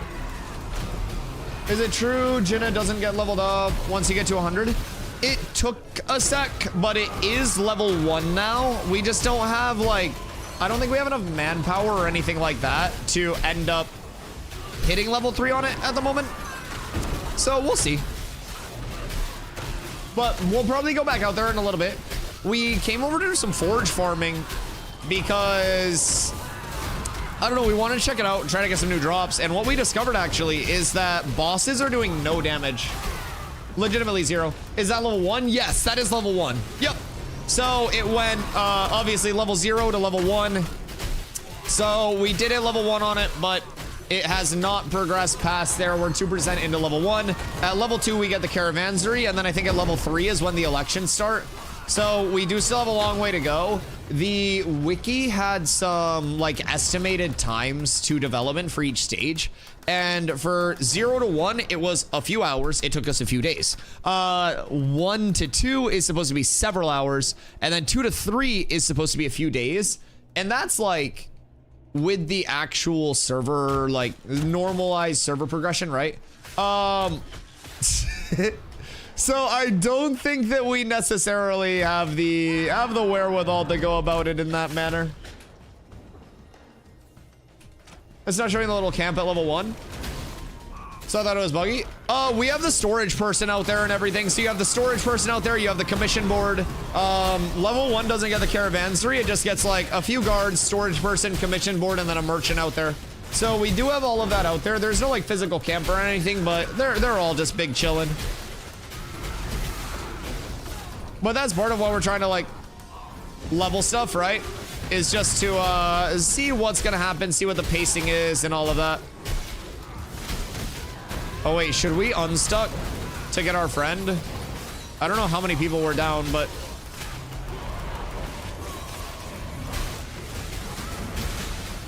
we may need to go get our friend. Ow. This is bad. Uh-oh. Uh-oh. Uh-oh. I think we can go get our friend now.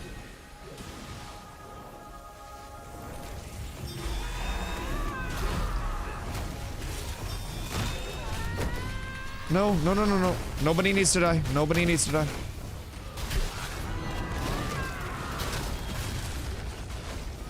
Okay, okay, I think I got all the aggro back.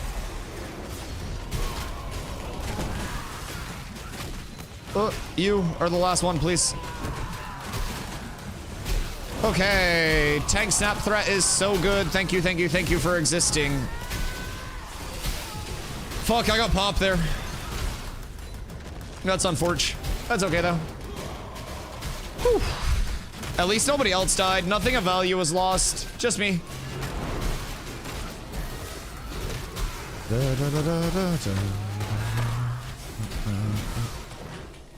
Okay.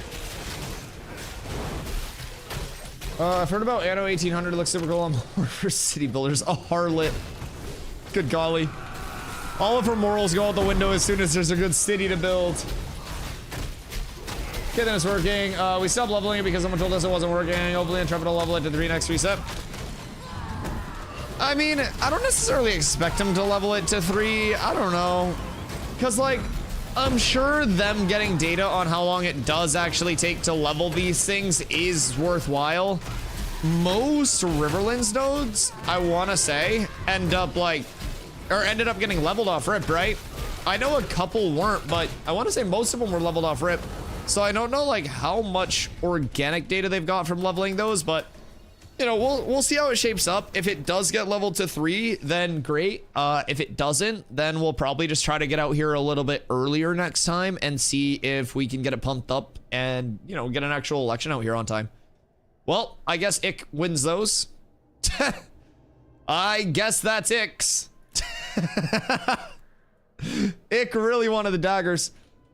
How do those compare to jackals? Like, are Lego jackals just bad now? Because those do seem really good. 2700 additive weapon fire is gonna be... That's gonna be a lot of damage. Additive seemed fine. They're fucking cooked. Ni hao, ni hao, ni hao, ni hao. Hey, good morning, ni hao. How are you, brother? Mushroom men are so toxic with the confused BS. Oh, are you talking about when you get hit and it like flips your character around? Where's the ring? Drops from Zammer? The ring drops from Zammer? Yeah, no, I was on my mount trying to run to like Miraleth earlier, and I thought my game was bugging because even when I was tanking those before, like, I haven't tanked them a ton, right? But I've tanked them a few times. When I was tanking, I didn't even notice the confused thing. And I was running by on my snores, and my snores kept flipping 180, and I was like, am I fucking drunk right now? Like, what is going on right now? So yeah, I got a nice introduction to it as well. It was something. That shit snaps your camera right around though. It's genuinely crazy.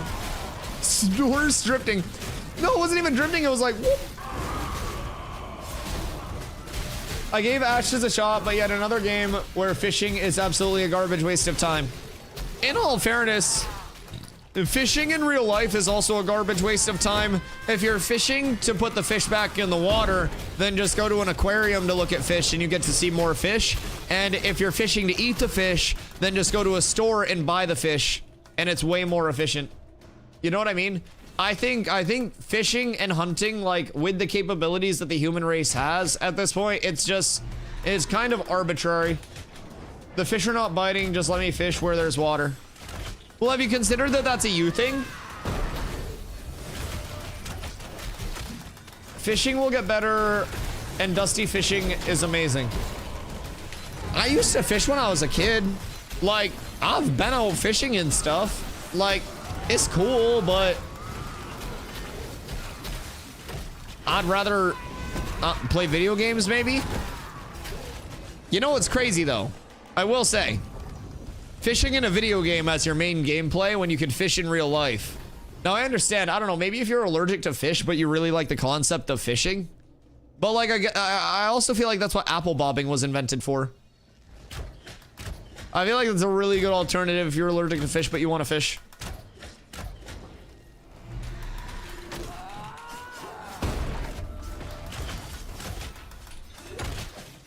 I've never liked fishing.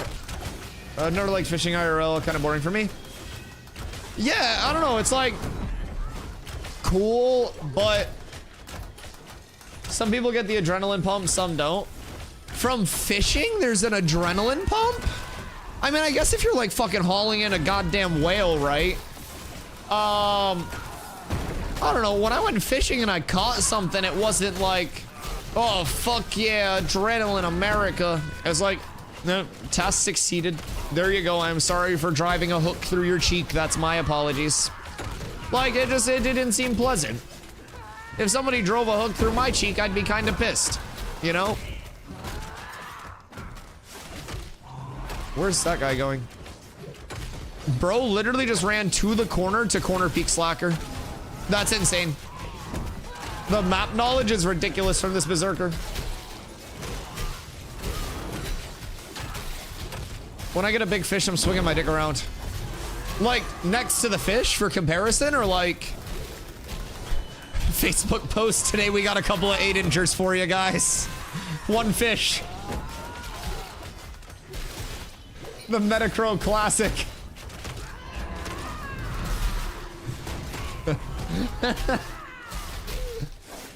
Yeah, I don't know. I mean, everyone has their own, like, adrenaline pumps, right? Like, some people get their adrenaline pump from fucking jumping out of planes. We were talking about skydiving earlier, right? But I don't know. I always got mine from, like, basketball and shit like that. And, like, not putting my life on the line. But everyone has their own, right?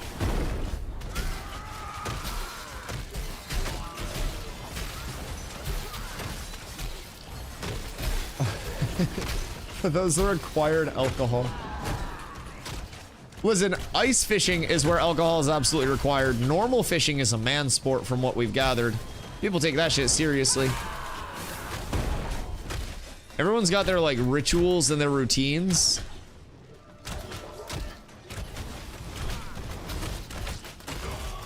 Some fish are really hard to catch. Some are weirdos. Some like to act like they're 40 times larger than they are. Yeah, I mean, same could be said about most things.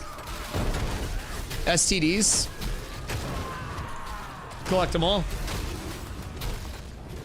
Some are harder to catch. Some act like they're worse than they really are. Simple penicillin shot clears it right out. The adrenaline rush comes in many different forms. Jesus. At least I'm not shoving a hook through anybody's cheek. Good God. Good fucking God. Yo, Grumpy, what up? Forge. Yeah, it's been okay. The good news is they made bosses incredibly fucking easy. Just compare STDs to fishing. More so collecting anything. I mean, you could say the same about stamps. Any collectible, you know what I mean? Any collectible. It's just important to have that frame of reference. You just break it down to the core gameplay loop of collecting everything, putting that collection together, and assembling the most exclusive collection that you can get to then share with your friends. Got really mad once in TN. Is that Tennessee? My dad cut my line. I had a gar on it. He didn't want it on the boat. What's a gar? That sounds like a Pokemon. Just got done with my offers and work. No waiting on a response. Just got time to game. 9 minutes to midnight. Wait, 9 minutes to midnight? 12 a.m. or 12 p.m.? No, it's 12 a.m., right? Midnight's 12 a.m. Make sure you include that in the time that you're going to be working, by the way. Midnight is a.m. p.m. is noon. It's a good one to remember, Grump. Because otherwise, you'll be showing up at people's houses in the middle of the night and shit. Is it a.m.? We all have our specialties. Grumpy builds houses. He doesn't put the clocks in the houses. Fortunately, nobody uses AM and PM here. Do you guys do, like, military time? Long fish. Ugly bastards. They have a lot of teeth. Interesting. Okay, should we unstuck and hit a loop? I use 1 to 24. Interesting. It took me some time to learn AM and PM. Like, military time makes sense, right? But, yeah, I don't know. I just remember noon was the start of the night. And then, like, technically, at midnight, it was good morning. Is that called military? Yo, Light, thank you for the follow. I appreciate you. Yeah, I mean, we call it military time because, like, you know, the American defense infrastructure and all of that stuff. I'm sure there's actually just like a different thing. It's like metric time or some bullshit. But who knows? I'm not an expert on it. I'm not a timeologist. I think the whole continent uses 0 to 23. Wait, what do you mean 0 to 23? Oh, because there's no 24. Oh, right. It's weird when you're looking at integers and not numbers because 0 counts as 1. What a weird sentence. Someone sell me Lego Joshua Tree wood or sawdust. I think someone has in my group Lego Joshua Tree wood. What do you need it for, Colt? Every other country but America uses 1 to 23. Only America uses AM and PM. Half of America just uses military time too. Rings. What rings you crafted? What you got on the agenda? Are you telling me that desert gatherables are now worthwhile? Wow, what a terrible change. I can't believe they're making people re-gear. Wow. How dare we not just get all of our gear sets from the same place? Slacker has 10. I knew somebody had some. How many do you need, Colin? Just remember, I got a 20% cut. And that cut is just an additional tax on top. Call it the Dusty tariff. Yeet.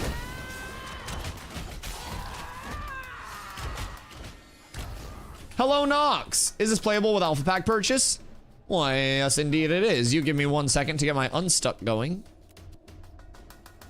And I will actually take you through this, because we're unstuck and back out to the Starter Forge. But right now, we're in the last few weeks of Alpha 2 Phase 2, so that's going to be your Wave 2 pack, your $110 pack. On May 1st, we do go to Alpha 2 Phase 3, so we'll get fresh start servers there where pretty much everybody will be re-rolling. You'll notice that this is $100. That's only if you do not get this pack. So if you want to wait till May 1st, it's the $100 access. If you want to hop in between now and May 1st, it's the 110. If you buy the 110, you don't have to pay the 100 in the future. Either of these packs get you entry at that point and access to the entire development phase, the entire development process up until the game launches. Hello, Crow. Stop jumping, motherfucker. I can't click your name. You goddamn hoodlum.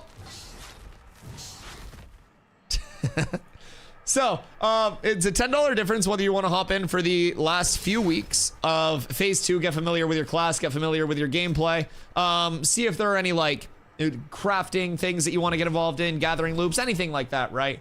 So, nice chance to get familiar with it if you do want to take it more seriously for Phase 3. But if you're looking for something that's going to be more of like an MMO start, that's definitely going to be these fresh start servers on May 1st. That's where a lot of people will be coming into the game as new players, re-rolling as experienced players, and there will be that kind of like shotgun at the start of the phase where it's that level of like, you know, player congestion, player population, much more than it is now. So it just depends on like what you want your start to be. Again, either of these packs get you in until the game launches, and you also end up getting a 90-day period where you can end up with a full refund on your purchase if you are unhappy. Again, anytime within 90 days, no matter how many hours you've actually played of the playtest, they just want you to like not feel trapped in or anything like that once you spent the money.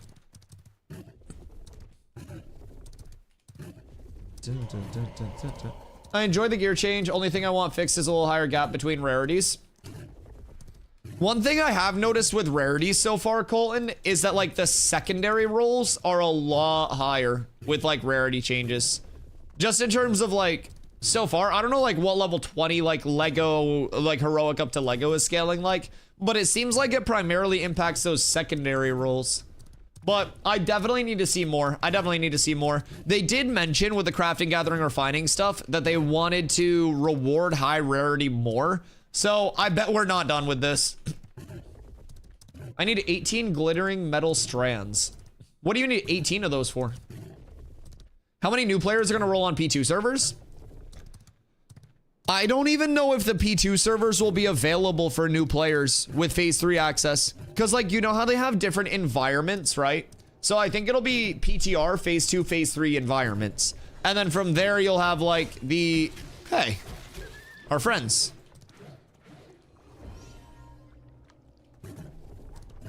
These guys have been, like, everywhere that we've been lately.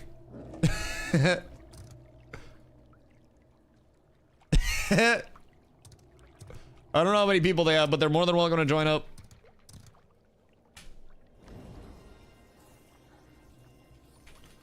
But yeah, so I would be willing to bet that it's probably going to be like the Phase 2 environment, the Phase 3 environment, the PTR environment, and then if they do end up expanding the private test realm, I think that's when we would see it kind of like expand from the Alpha 2 Phase 2 environment into the private test realm. They bring those two environments together, and then they expand that.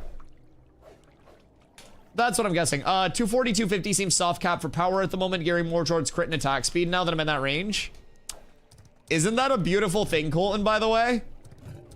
Remember how every slot in the past was damage, damage, damage, damage, power, power, power, power, power, power, power? Isn't it cool to be like, wow, we're hitting a soft cap. Let's diversify our gear into other things. So I'll get my power up above 200-ish, and then I will just go like tanky, mitigation. I enjoy not just being a power chimp. Everyone was a power chimp. Everyone. Enchanting does feel pretty useless. Enchanting is intended to be a 1% power gain per increment of enchanting long term. It's just that things were going like the route of minimum integer 1 instead of the 1%, which meant it meant it was multiplicatively more effective, right? So I think long term, if these stats stay, keep in mind enchanting's still getting a rework. This is just the attribute rework. This isn't the full enchanting rework. So with this, they could use this rework off the attributes to scale. Okay, do we want 2%, 3% as the minimum enchant? Like, where do we want to go based off this? So I think enchanting feedback is definitely going to be like an important thing going forward for the balance between the two. I definitely agree though, 1% per level with how much risk is associated in higher levels, I could see that being a big push off. I'm gonna help Colton so you can move me to a side group. Okay, I'll switch you out. We'll do this. Bup. What up, Self? How you doing, brother? Ironically, I have 3 defensive minded items. Pre-patch was in a fight where I lived with 8 HP and had a con scroll on. So I feel where everyone else is getting deleted, maybe the meta's winner. I mean, just in terms of mass scale too, though, you have to remember, like, there isn't a lot of opportunity from like the organized gameplay mode to have enough mitt stack to play as like a full, like I go into 40, the fight happens, and then I make it full out. At least like what I experienced in like the larger scale stuff, full sending the initiates, I definitely felt like as soon as multiple people were involved, no matter how much mitt there was, it was just like my health bar couldn't take it. But like 1v1s, absolutely. And I will say, since the patch, dude, if you haven't seen it, I posted on my shorts over on YouTube the end of one of the duels that I had with Kumzi the other day. Dude, it was so fun. It was so fun. If 2 people were bursting me, I was still dead most likely. Yeah, and that's why people sort of went the route of shorts, YouTube shorts. But yeah, that's why people were going the route of more like the power dump and just like as much power as I can, because if I hit you before you hit me, then, you know, you typically die if I have the power scaling for it, right? So, I definitely get it. I am glad that there's a lot more diversity now, though, especially with the soft cap weighing in on power scaling. Like, right around 240, 250, that's a really achievable number. And then from there, you work more into your, you know, your accessory attributes, or you can go without some of that power, go like 20% weaker on the power at like 200, 210, and then just juice all of your secondary attributes, get up to 8k plus max HP as a tank, get your crit rate and your crit damage just juiced to the teeth. There's a lot. Scrims and 1v1s feel pretty good though, TBH, minus against a geared cleric. Do you think clerics are just nuts right now? Is it the fact that they're still scaling like just raw magic power that's like MP and healing power? Like, magic power rating gives healing power output and magic power output, which is why I think the double dip is a little bit strong. I still wish that they were like incentivized to use healing power more, and if they wanted to use the magic power scaling, they would lose healing power viability through it.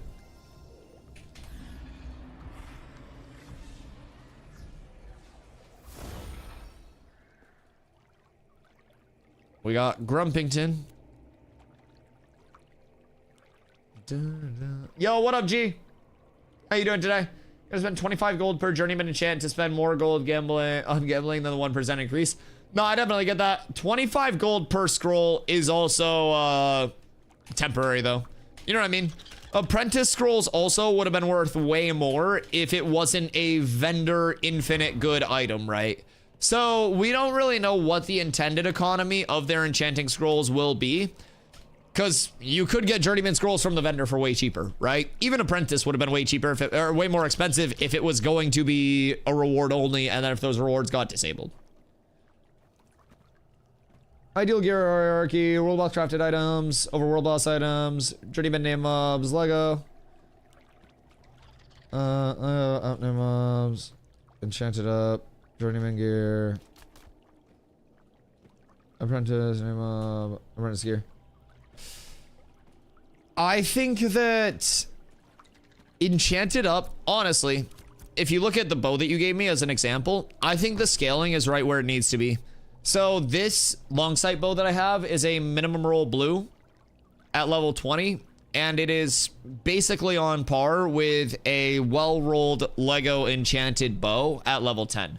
So, like, not everything's scaled properly, but, like, this is kind of the overlay that I think would be really nice. Because at level 40, you may have people going level 40 gear and level 40 enchanting before level 50 comes out and is available, or you could have people going level 50 base items, but... 2N weapons are ideally scaled, but armor and accessories aren't. Some stuff's been a little wacky, but I mean, like, polished tin leggings are still best in slot for fizz damage dealers that we've seen so far, just because, like, if you're trying to get raw fizz out of it, like, the ment's ass, but a lot of people are still using these. Now, I'm gonna use something else, but people that are just raw fizz stacking are doing some weird shit still.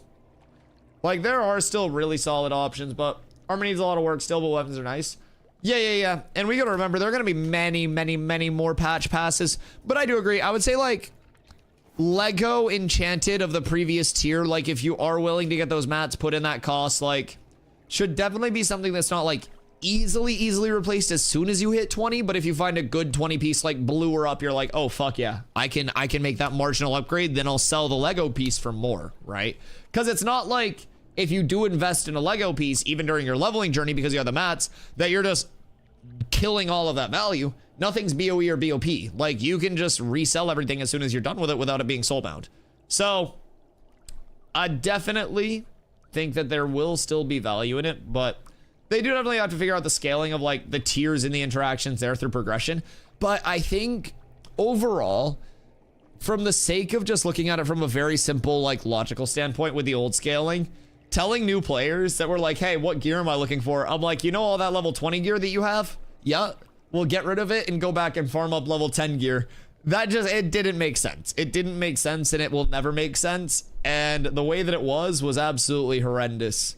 And I'm very glad that this is a step that they've taken. People just have to get used to it, and then it'll be in a really good spot, I think. I have a tank top on. That makes no sense at all. Yeah, and like, it was just that enchanting was way too strong, because the way that enchanting works, I actually have this in one of the graphics. But basically, it's this one. So the way that it was working, enchanting was either giving, like, 1% or minimum integer 1, whichever was larger, right? To avoid decimals.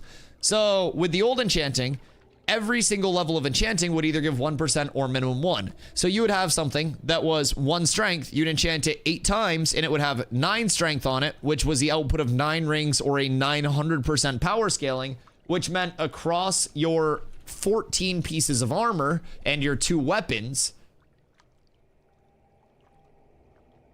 you were at multiplicative scaling. Insane amounts of it as well. Insane amounts. So it was definitely not in a viable, playable, or like good spot whatsoever where it made sense for the enchanting to be the primary scale of power scaling. Like that's all it was. It was just you get any gear with your main stat on it, and then it's just enchant, and then that piece was instantly bis. Lego 10 bis plus 8 shouldn't be outclassed. Still heroic journeyman gear. Enchanted preferably. That's just my 2 cents. I just think you should be able to find something, not the lowest tier of finding something, but I think it should be achievable to find something that outclasses your previous tier enchanted gear.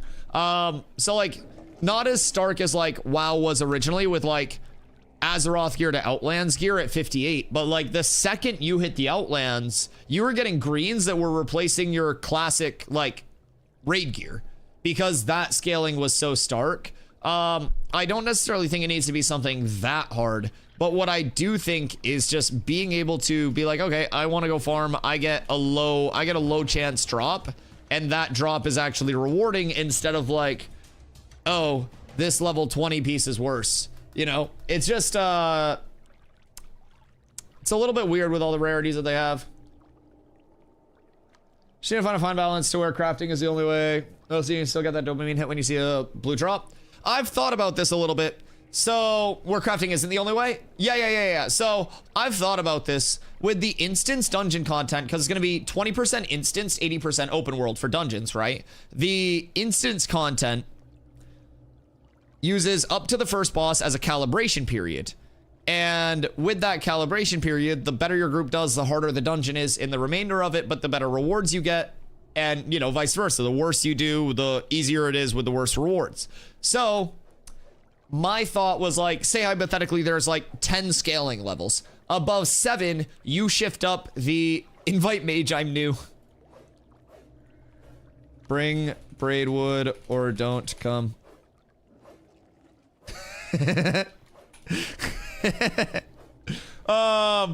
But yeah, so like, say there are like 10 levels of scaling, right? Once you hit 7, in terms of that, like, you know, that's 7 out of 10, maybe shift up the minimum loot threshold from like, oh, bosses would drop blue. Now your bosses have their minimum loot threshold shifted to heroic to give you that chase of like, I want to get a higher rarity option, but not have the like, oh, this is a guaranteed Lego just because you're on 10. That's where your crafting remains the pinnacle of output. But if you have absolute grinders who are willing to put in the work, run the dungeons on the highest level, you incentivize them to be able to get heroics, a small chance at epic, and then, you know, your minute chance at a Lego pull, same way as you could in the open world, but it just shifts it up a little bit to reward you for that, and then shifts up that base loot table to where like, trash drops blue, bosses drop heroic. I think heroic's very underutilized right now, especially if it's going to be like this where everything just scales up more. I think heroic is going to see a big fall off unless it's put in the loot table somewhere. Poithonally. That blue drop to me means, oh yeah, upgrade, or oh yeah, I got some cash coming.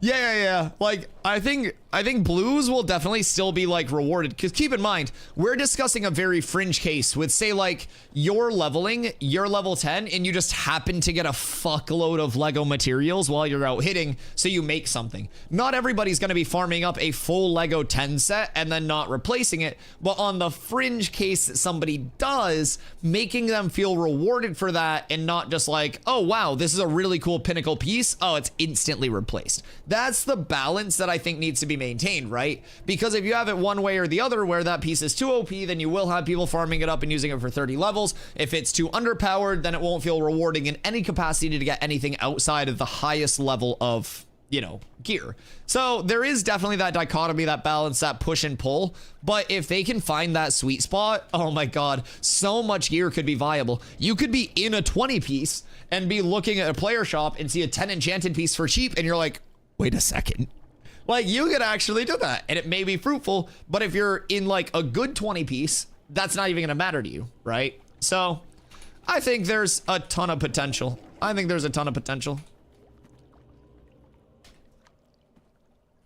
The health meta. Yup. Health meta is gonna be crazy. I was thinking about the Lumi necklace, but honestly, like, a black and chain collar's fucking insane too. I do have black and chain collars at 561. The health meta is gonna be something to witness. What I'm curious about, mage health stack plus Carf lifesteal set, 100% lifesteal, 10k HP. Where y'all at? Dwarf. Forge statue room. Come farm. Is he on his normal character? Invite. Yeah, we got the dwarf coming through. Huge. No GM powers allowed. You gotta hit the jump arounds. That's so sick. He's finally freed from the clutches. Do you think he has to run place to place? Like, do you think if he was over in Miraleth, he would be like, well, time to run over? Or do you think he'd just be like... Like, if nobody's looking to see the teleport, does a teleport really happen?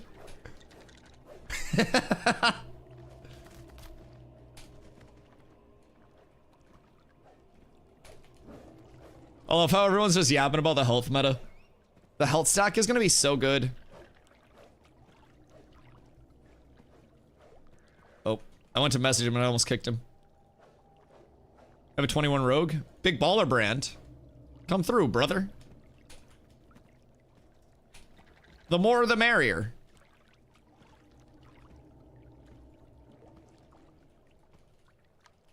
I hope they fed him. They did not. You know that he's been subjected to pure pain. This is probably his first time seeing sunlight. Oh, we got a big raid going.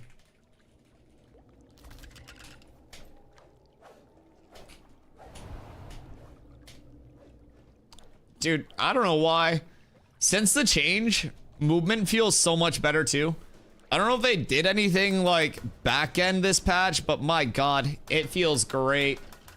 Maybe Intrepid forced him to play New World. That's like the punishment. If you fuck up a patch deployment or something, you have to go play New World instead of Ashes for a day. You just show up to work and New World's pulled up on your office PC and you're like, oh no. It's the flashbangs again, isn't it? They did a lot of things to your backend. No, Intrepid hasn't outwardly touched my backend that I've known about in like 4 weeks since they sequestered Vira. Pretty sure that violates the Geneva Conventions. We've talked about this. We were talking about this earlier, actually. So basically, war crimes aren't war crimes until a meta is established. So somebody needs to establish the meta before it's a war crime. Napalm wasn't napalm before people knew it as napalm. It was just spices before then. So like, let's see what food you're using now. I have leftover burger. I eat burger and try best. I feel like there's probably a crazy max HP though. Combat, what up? I'm not a historian, but I'm pretty sure napalm was never referred to as spices. You also try to pretend Metropolises isn't proper English. What do you know? What do you know, Dorf? SMH. Sometimes you need to have your employees experience a bad example in order to learn how to avoid bad work and improve their own product. Learn from others' mistakes. It puts things into perspective, man. I won't lie. I won't lie. That's why I'm so happy over here. Like, I always tell people, you got a content creator that's like not happy making Ashes content, have them go make New World content for a month and then get back to me. This shit's easy. This is like, it's like I got promoted and I have to do less work while I'm working. It's just more fun now. It's like I got a cool job. Tear gas is spicy air. Realistically, yeah. Like, so if you're getting tear gassed, what if you just like took a bunch of chicken breasts and started waving them around and then you just had spicy chicken? Is it not essentially just like pepper? Oh. Oh, thank you. Are these glizzies? Glizzies! Chat! Glizzies! Oh, we're so up. 713 HP from the glizzies. Thank you, Tim, for the glizzies. Much love. Welcome to the health meta.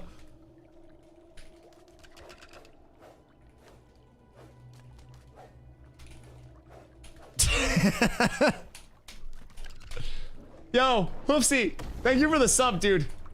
I appreciate you. The visually broken, Braidwood, Willow. You walk up to them and get a full chop out and get nothing at all. Oh, yeah. So that's definitely been a thing. Is that really not a known thing? So many people have talked about that. I just kind of figured that was known.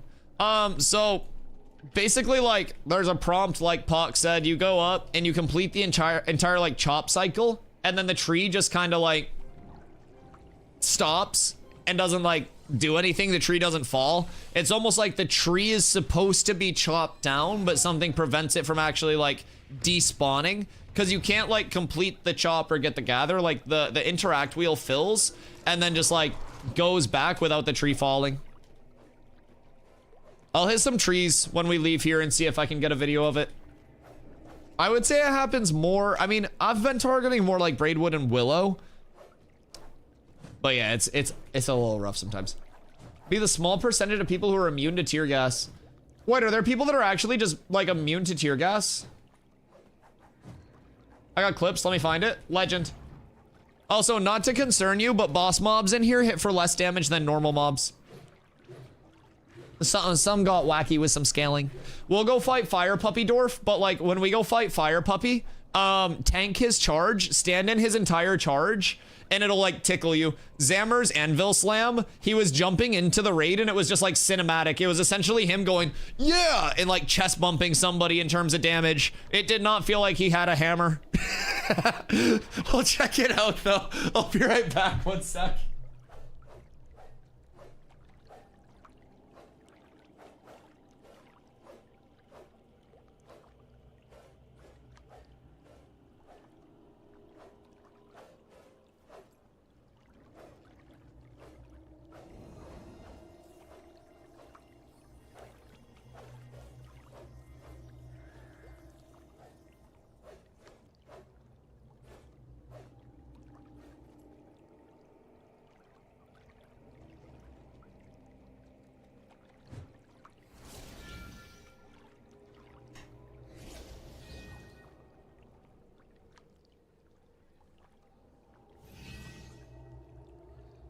Cat with abs is absolutely S tier.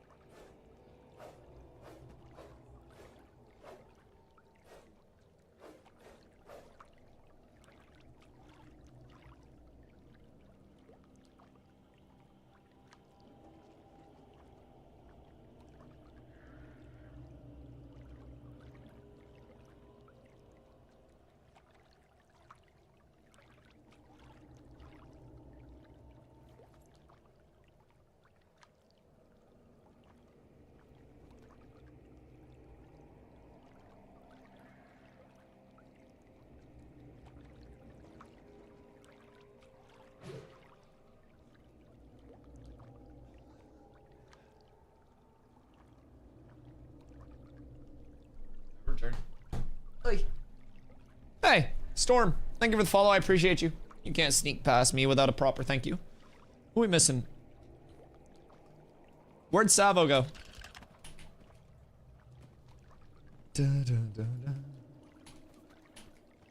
I still think it would be cool for bigger communities if all characters could join a guild without requiring an additional guild slot.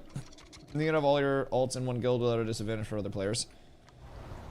Well, like, so all guilds are also a thing in terms of the calculation, though, because with limited guild slots, Tarvo, you have to realize if everyone could just level an alt and have an alt, then composition and like what you recruit into your guild wouldn't matter for PvP structure or PvE structure, because you could just have everybody level everything and then you switch to whatever you need dynamically. So it would take away a part of the planning phase of a guild. And if you have a guild that has too many tanks and you have no damage with it, then you get guild versus guilded and you may be super tanky, but you won't be able to kill anyone, right? So in terms of like a competitive standpoint, there are so many things with a guild limit coming into play where it's like, we have to shut off recruitment for this. We need more of this. We don't have enough clerics or bards. We don't have enough caster DPS. We don't have fizz DPS. So all of those small considerations as competitive, or as communities get like more and more competitive, they really do add up and they impact a lot of things, but I'm a Ganon main on Smash. Wait, I knew I liked you. I'm also a Ganon main. That's insane. Actual legend. I understand it now. I understand the name now. Were you good at Smash though? I remember one of my most degrading experiences. I was like good enough to shit on all of my friends, but like not good enough to be anywhere near like a competitive player, right? So I was at an arcade bar one time and like it was during the day. I was like day drink arcade gaming, right?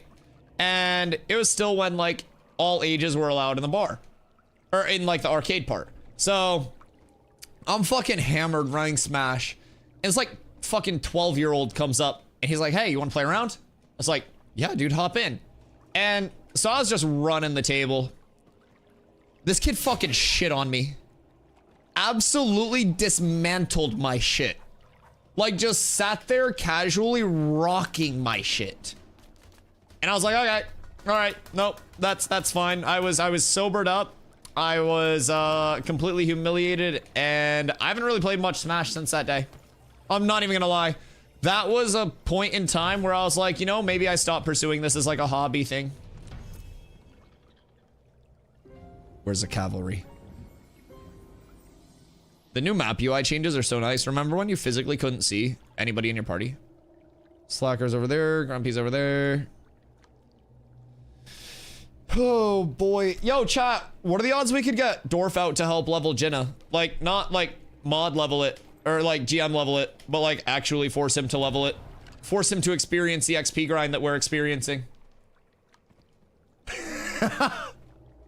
Dorf, we have been grinding Snake Circle for like 15 hours the last couple days to get this thing leveled to 1. But I will say, we've leveled my Jinna to 1. We're doing it. Vyra first server, and everyone says we're barbarians. The servers come together for this. It's possible.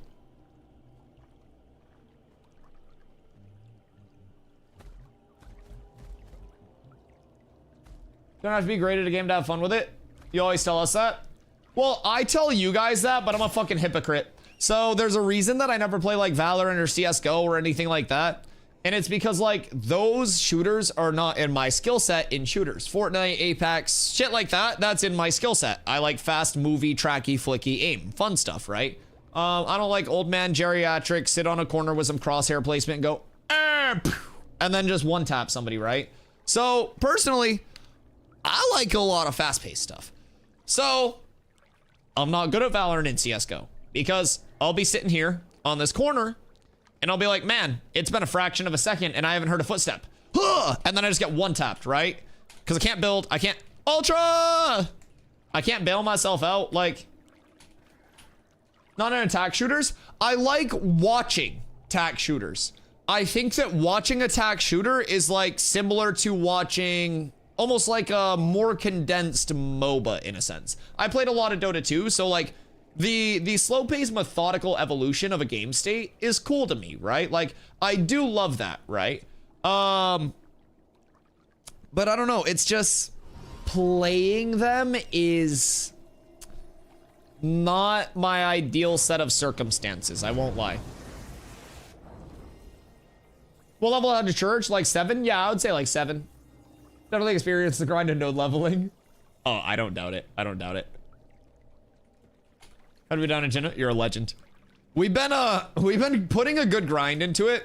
Now, we did a lot of research and and you probably already know this, but I'm gonna talk to you like you don't. I'm talking to you like a player today, Planendorf. So basically, Jinna in the node progression, according to the wiki, is supposed to be like a few hours in normal server circumstances from 0 to 1, several hours 1 to 2, and then a few days 2 to 3.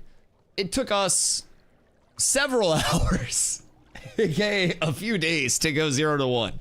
So what we've been trying to calculate is like, are there even enough like possible XP outputs for us to level Jinna to 3 with what we have available? If we physically had all of Vyra fishing and simultaneously having Snake Circle on full farm, would that be enough to level it? So we're curious. Who are we missing? Are we missing anyone?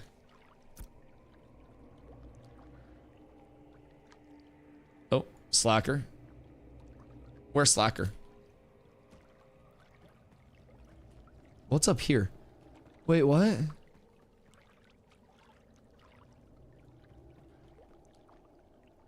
Is this a fucking campfire? What? I've never looked up here before. Is that wood? Is this just like a fucking brazier?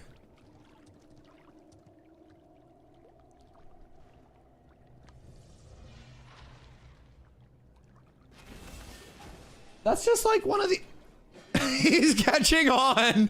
I mean, a lighting fixture's a lighting fixture. Function over fashion. I just never noticed it before. That's fucking awesome. Like, it works. That's so funny. So, like, is that actually just how placeholders work? You guys just take an asset that's finished and you're like, fuck it, it goes here for now? That's so legit. That's so good. That's fucking awesome. Wait, how many more are there? What's out here? Oh, what the hell? Now I'm gonna be looking up everywhere. I haven't paid enough attention to the light fixtures. It looks like a chandelier from here. Master Chief, what up, brother? This is gonna ruin so much for you. It's not gonna ruin it. I love this. I think this is hilarious. I can share this with chat. I'd be like, yo, fun fact. The dwarves learned how to defy gravity. Expert fire builders. Wait, this is so good. I'm gonna be tanking like this.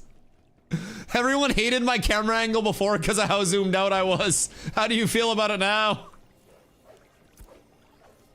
Okay, we can probably... I'll go pull the name up real quick. Go get who's it. Did not learn electricity, did learn how to defy the laws of physics. But how would dwarves have reached that in the first place? It's like a who built the pyramids? Who got to the ceiling? Was there one really big dwarf? What happened? Oh God, the questions. This is all gonna be in the lore of Vera someday. Huh. Okay. Okay. I'm like peeking into every room now. Placeholders are so great. Reported the same tree issue multiple times. Yeah, Master Chief tends to know a thing or two about trees. How many characters have you dedicated to the tree life, Master Chief?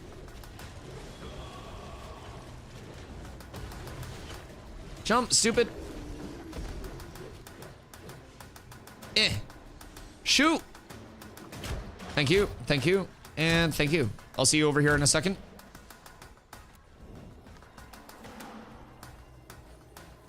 Okay. Hello, sir. Come on. And we've arrived. Thank you for those pulls. All right, Slacker's here. I think everybody's here now, right? We got the whole gang. I believe. Are we missing anyone? Where's Dorf? Dorf, are you invisible? Or are you not here?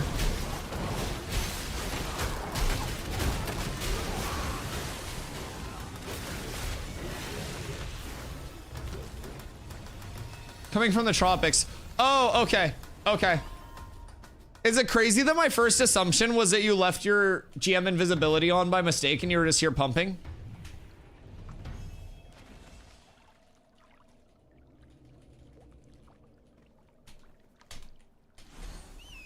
Where's my music? I want my Forge music. R.I.P. Embertoss Black and Chain. Black and Chain's crazy. I want to hire Rarity one of those. I should probably try to craft one of those, huh? Join parties, go invis, just leech. Power levelers hate this one trick. Like, what are they gonna do, report you? No? Oh yeah, did you hear?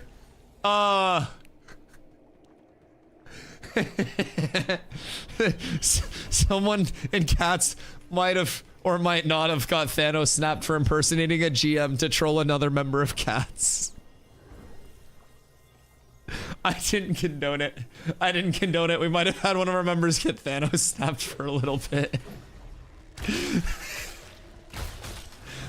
In all fairness, I was explaining this. Someone's got to test what the response would be. So, like, there's always testing that can be done. And we were able to test for the GMs what the response would be if somebody impersonated a GM. Apparently, you get banned.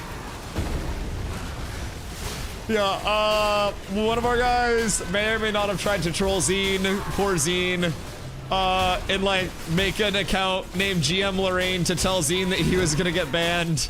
And then Zine got scared and reported it, thinking that it was somebody like maliciously trolling, and it happened to be one of our guilties. It's a whole lot of hullabaloo, and I love it. It's so funny. As soon as it happened, GM Lorraine was a cats person. Yes, you heard about GM Lorraine. Yes, it was John G. And John G goes, so hear me out. John G goes, I accept my fate. He's like, I did what I did. I'll take the punishment. He went out with honor. He's just like, yeah, I'll be back when I'm back. I miss you guys. It was one of our guys trolling Zine. It was cat on cat violence, Torf. We're the dumbest people in history. It's fucking crazy. Does he get a refund? No, I think he's just suspended. I don't think he's perma'd, but if you violate TOS, your account gets snapped. That's on you. Oh my God, it was so funny. Dude, when it all came together, because, Dorf, keep in mind, like, we knew about the whole, like, GM Lorraine thing because Zine came into chat and he was like, yo, Dusty, like, I think somebody, like, I think a GM is, like, up, like, mad at me for something. And I was like, dude, that's not a real fucking GM. And I was like, I would probably just report it personally. And so Zine reported it, and then, like, after it was dealt with, fucking John G comes into chat and he's like, yo, Dusty. He's like, so I did a thing. And I was like, what do you mean you did a fucking thing? And so I found out and I was like, all right, well, this makes sense why this would happen to you. So yeah, it was cat on cat violence, in case you're wondering. No bad actors, just a couple of good idiots. Okay, make sure you stand in the explosion, like unironically stand in the charge to look at how little damage it does. Watch my HP, ready? Hold on. He hits for 200.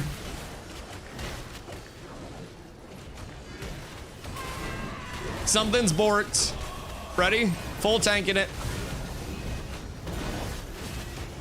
So, watch, just tank it. It'll hit you for like 10. That used to one-shot people. 666 on the charge. The charge hits hard then, I mean, comparatively. I'm getting hit for 200. Like, look, does this cleave? Here, have some damage. Maybe I'll spice this up. It tickled everyone. It literally tickled. It's a cat's thing. 2 more hours until I'm free for life. Until the next job, which the next job will be dope. Savo, you got your invite, right? Or did Savo not get an invite? Wait, where's Savo? Hide group members, Savo, invite. I invited Savo now. Welcome back, Savo. Are there EU servers, or would I be able to play the NA server during alpha? Yes to both of your questions. So there is one EU server named Lotharia. Lotharia. It is the least populated server. With that being said, it has its own like scene and everything like that. They do PvP events over there. They just did one recently. But it's definitely, from what we've gathered, like the least popular server so far. In terms of like just population, because so many people opt to play over here because Intrepid's netcode is very, very, very, very, very good. Like, I don't know much about netcode backend or anything like that. I'm an idiot. I just happen to play video games a lot and know a lot about video games. So like, I don't understand any of it. But what I understand is that like paying input registration and like input delay with Ashes in particular is better than pretty much any game that I have played. And this is in an alpha where it's going to continue to improve past this. 861 max health on that's fucking insane, actually. Wait.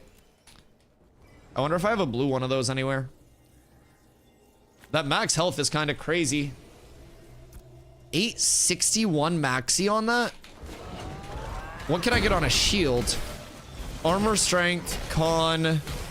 If I can find a maxi shield as well. Get more health. Blight, what up, brother? More health with a Santa hat? You're right. I'm bitching out. This hat doesn't even, that helmet doesn't even do anything for me anymore. And the bosses don't hit hard. Everybody Santa hat up. I love how people just like roll up. We had people think we had a GM in suspect because one of our members had the name Nix in game, but he's had that name for a hot minute. Just happened, there's a community guy named Nix at Intrepid. I mean, how do you think the guy that comes into my chat that's named Bucky that's just trying to play the game feels?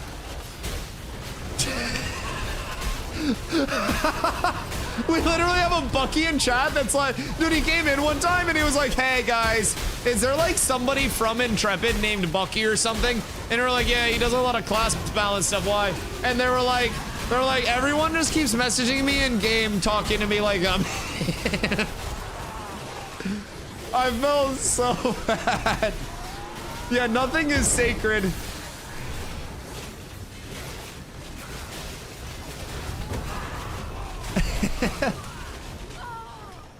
I'd be so annoyed and change my name if you were the GM or if you were the player.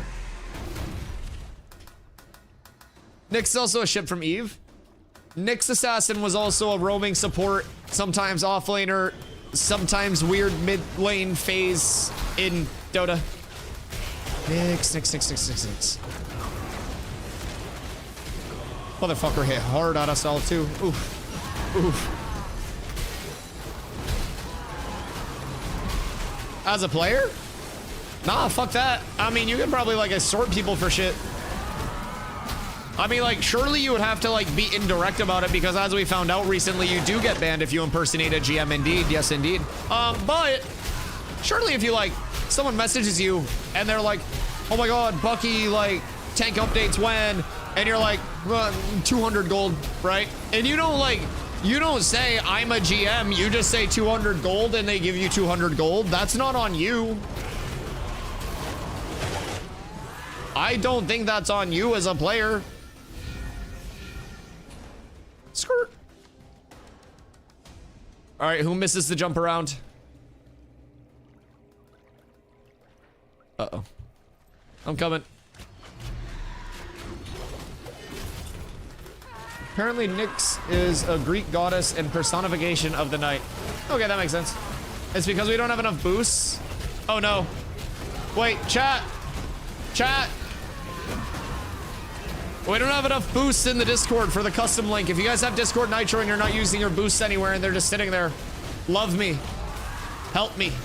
I'm broke as shit. Well, we got cooked. But yeah, Bog, I mean, I wouldn't be surprised if you guys had a GM in your guild. I won't lie. There are probably a lot of GMs and like community people that play the game. Just like very actively under the radar, right?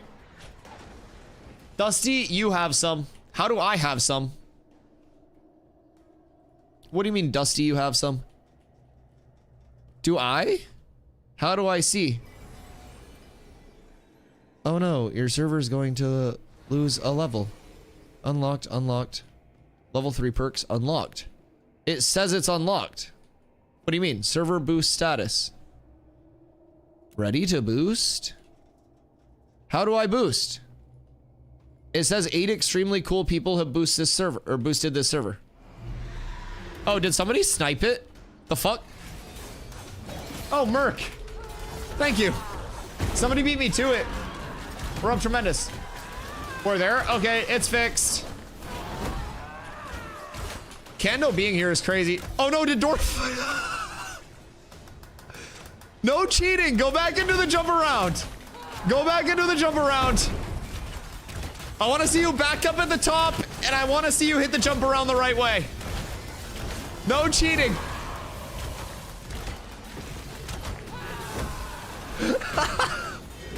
Down goes Dorf. All right, here, you got to spam jump, spam jump. Nice. All right, he made it. He's good.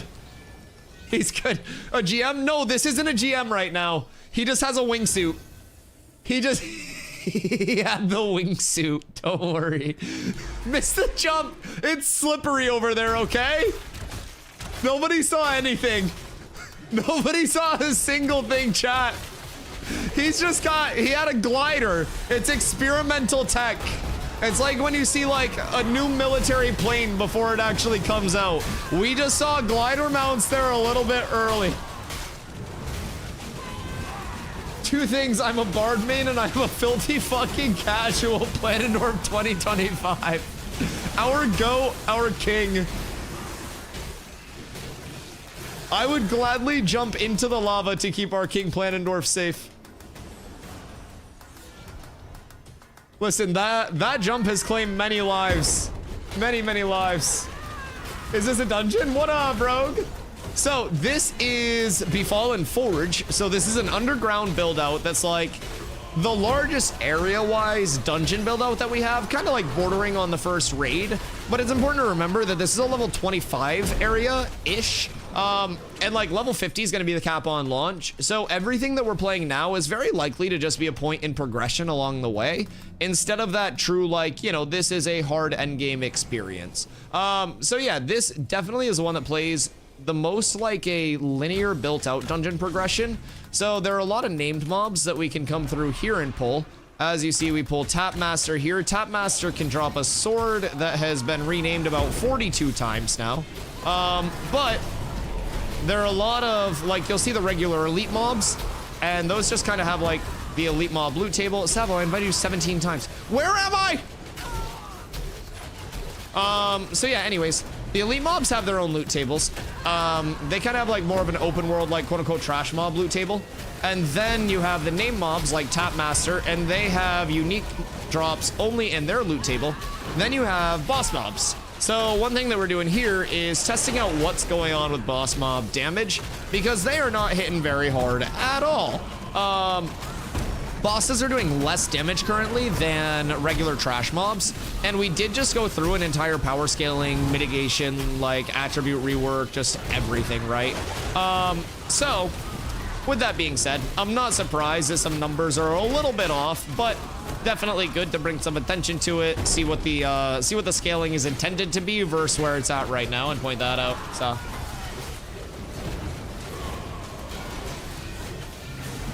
non-instance dungeon? Yeah, non-instance. These are called the grand dungeons. I can't wait for the instance dungeon content, but is the Ashes support email support ashesofcreation.com or support@intrepid.com? The checkout on the site is broken. Oh no, what's fucked up on the site?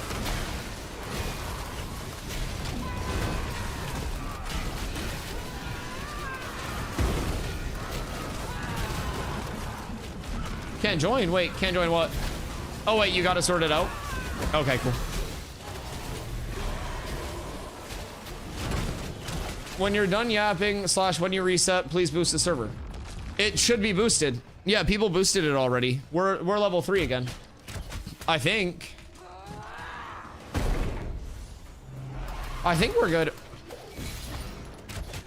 When he's done yapping. Yeah, that simply doesn't exist. It doesn't happen. It'll keep going down if you don't. Oh, so we can like over boost it? She wants you to boost it as well so we don't drop below again. Oh.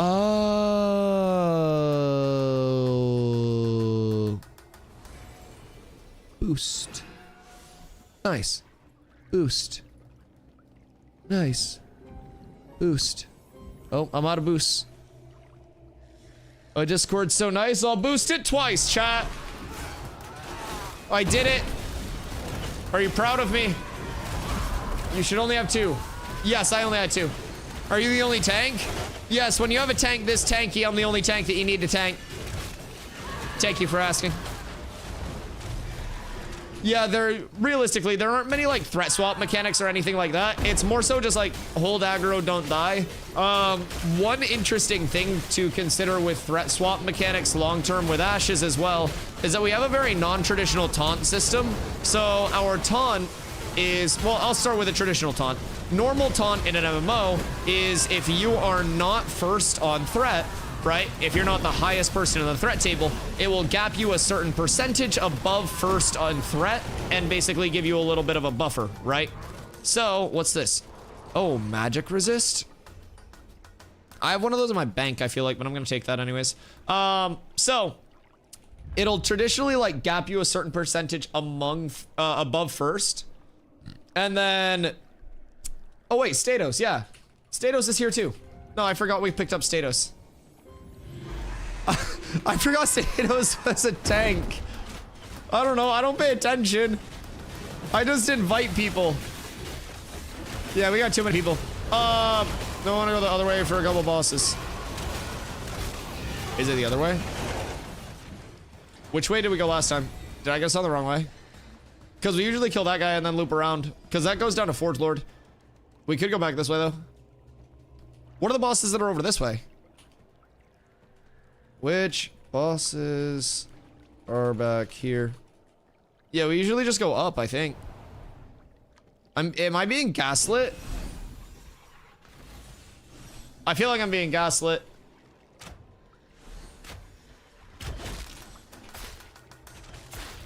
Forge right, Lazix. Yeah. We always end up there, right? Am I tripping? Okay, anyway, so taunts. And like threat swap mechanics. So normal taunt will automatically gap you up to first on the threat meter and give you like a little bit of a buffer if you're not first on the threat meter. And if you are first, it doesn't really do much. Ash's taunt, just the generic taunt, surely we'll probably see other forms of taunt later on, but generates threat equal to 2 times our health, and then applies a debuff to the target that reduces the amount of damage that they do to anybody that's not me. So you don't really have that level of like, I'm going to guaranteed steal aggro off of you that a lot of games will provide with a taunt. It's a little bit intriguing, but if they did add threat swap mechanics, another thing that would be a little bit difficult to kind of like gauge with that would be where you're at on the threat meter, because there's no like indicator of what your threat's at. There's no real like yellow, red, like green indicator of like threat distribution. It's all just kind of like I pump, I have the most threat, things hit me, or somebody else pumps more and I miss all my attacks, so I don't have threat, right? So it's kind of hard to like manage multiple tanks and manage like threat mechanics, but hopefully more UX stuff will give indicators of threat in the future so we can play around some of those, because I do think threat swap mechanics are a good way to keep multiple tanks like being used in these groups and stop people from just running it down with one tank. Because effectively there's not really anything in the game right now that you need more than one tank for. And having multiple can be a little bit weird, because if people are just kind of like switching threat throughout and mobs get split and shit, it can make it like clunkier for the group. But as long as every tank is like on the same page, you're chilling. But there's not really much that necessitates it right now. You're a king, so talented. Thank you. I try my best. I don't have many talents, but I've at least got one. And I still don't know what it is, but Dusty lived. Yeah, you can't soul theft me. My shit was stolen long ago. I sold it for a couple Twitch Prime subs. At the time, it was a very good deal. It was like those FaZe Clan contracts that they were handing out to smaller content creators. Hot apple pie with vanilla bean ice cream on top? Oh. Why? Why? Why must you do that to me? What do you mean? That sounds so good. Release the fucking contract. You know what the craziest thing is? I'd probably sign one of those contracts right now. And then I'd probably get mad about it if my channel blew up. I actually wouldn't. I would be so scared. Mining belt. This. Do we want to static that? Because like, let me pull one of these statics and see how it goes for us. The silence. It's deafening. Ow.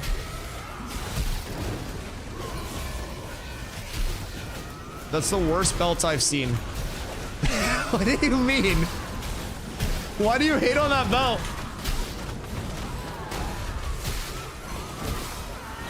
Is it actually worse than the normal one? What are the FaZe contracts? So FaZe Clan is like, you know, gaming organization, I guess you could say. And they may or may not have participated in a couple of crypto schemes and stuff like that throughout their, you know, their lifetime. But during like the Fortnite craze, they had a content creator, Tfue, who was absolutely massive. Absolutely massive, right?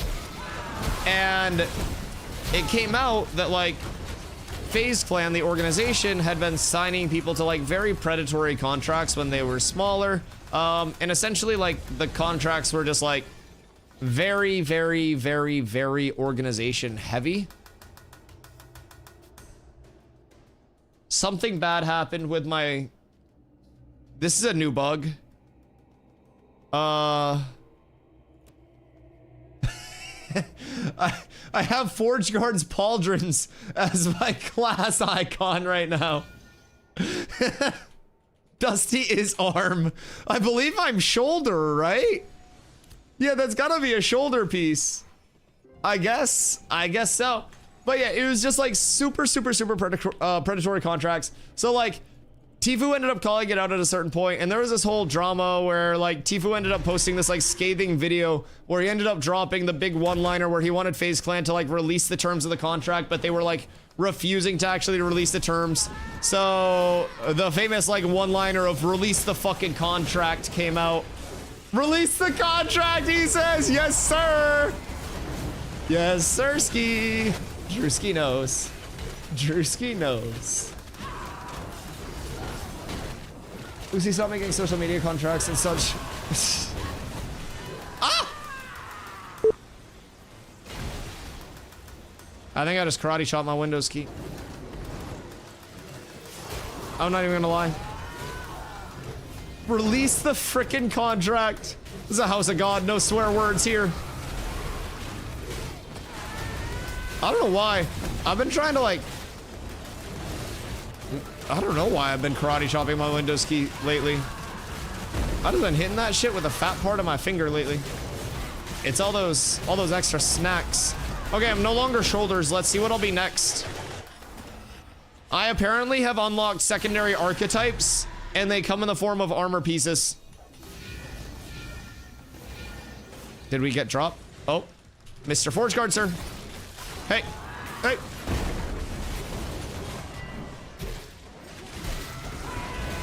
Mr. Stomper, careful. Ow, that kind of hit hard. And then it's also... Where's the, like, spooky one? The Tauren admin boss. Doesn't that one draw Pinion's pen or whatever? Ancient Dungeon Focus. That's so much additive fire rating. Do you ever hear what his contract was? Wasn't it like 80-20 to the org? Like including Twitch earnings or something? Was that... I'm pretty sure that was a 80-20. Yeah, 80-20 to the org, including all Twitch earnings. It's insane. It was insane. That's what they were signing people to. On top of 10 plus hours a day streaming. Okay, well, hear me out. I already stream 10 plus hours a day. If Liquid were to be like, yo, Dusty, we want you as an Ashes content creator because we're going to be coming into that scene like you're blazing the ground. We want you to keep streaming 70 hours a week and we'll sign you to a contract. Yeah, fuck it. Yeah, I don't care. Liquid Dusty, that sounds so dope. Oh, that sounds so clean. 80-20? Yeah, I'd let him punch me in the face twice a day. Fuck you mean? Yeah, I don't have much money to begin with. If you take 80% and not a lot, then I benefit from that. Shit, you realize how cool it'd be being in Liquid?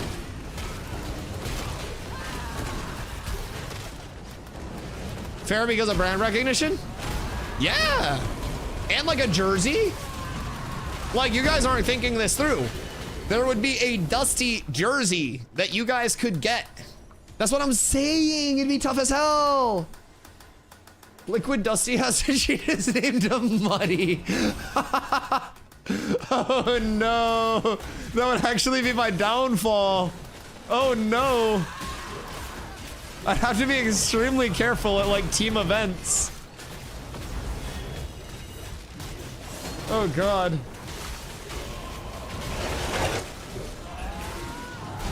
But from Team Liquid? Yeah.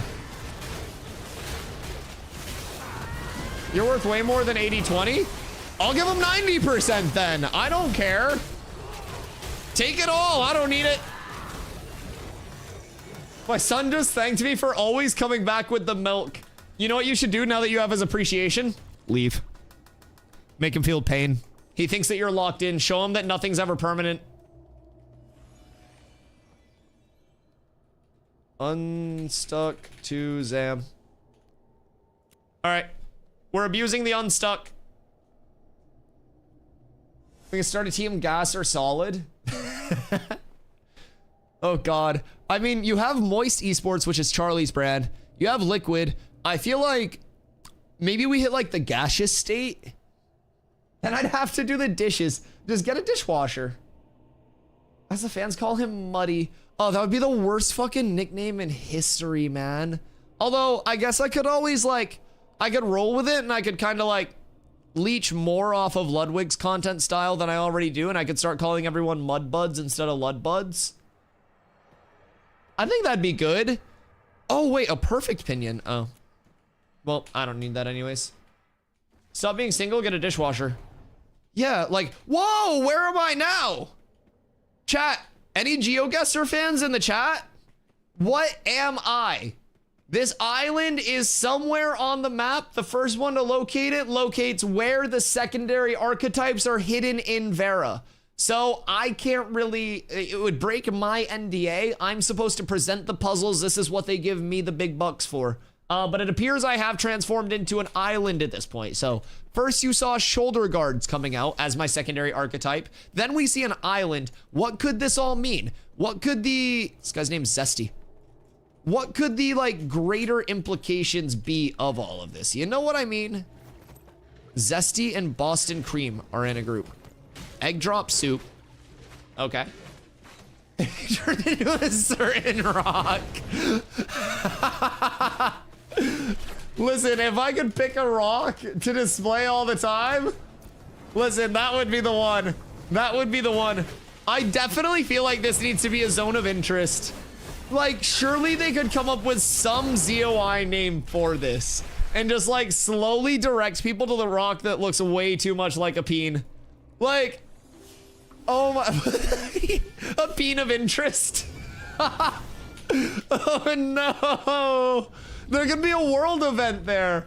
You could have so many things happen there. Like an entire guild versus guild arc, the battle for Cock Rock. Everybody just puts a bunch of boats in the river. Like we could sail in from here, get to Cock Rock, and then have an entire naval battle to try to claim Cock Rock Island. Like, there's so much that can happen because of this. Wars will be fought. People will die over this island. This has minerals that cannot be extracted anywhere else. Grabbing a warm Dr. Pepper? Oh, legend. Dude, room temp Dr. Pepper is so good. Hello, join raid. A warm what? Wait, he said DP. Yeah, that sounds a little bad. Nobody can convince me that was an accident. Oh, yeah, no, like, there is no, like, there's no level of just carryover where that's like, oh, oopsies, like, no one noticed this. Like, maybe if we were dealing with, like, corporate game developers that, like, were detached from everything. But look, you think it's just the rock? Ready? I'm gonna paint an image in your mind that you probably weren't ready for here. Leg, back shot.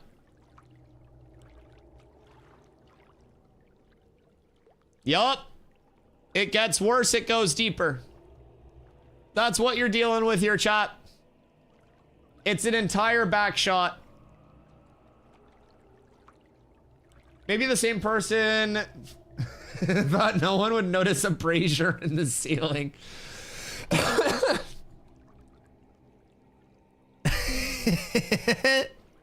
Listen, if you build the fire the right way, the pieces of wood lock in and fire goes up, so like it wouldn't burn the bottom of the pieces of wood.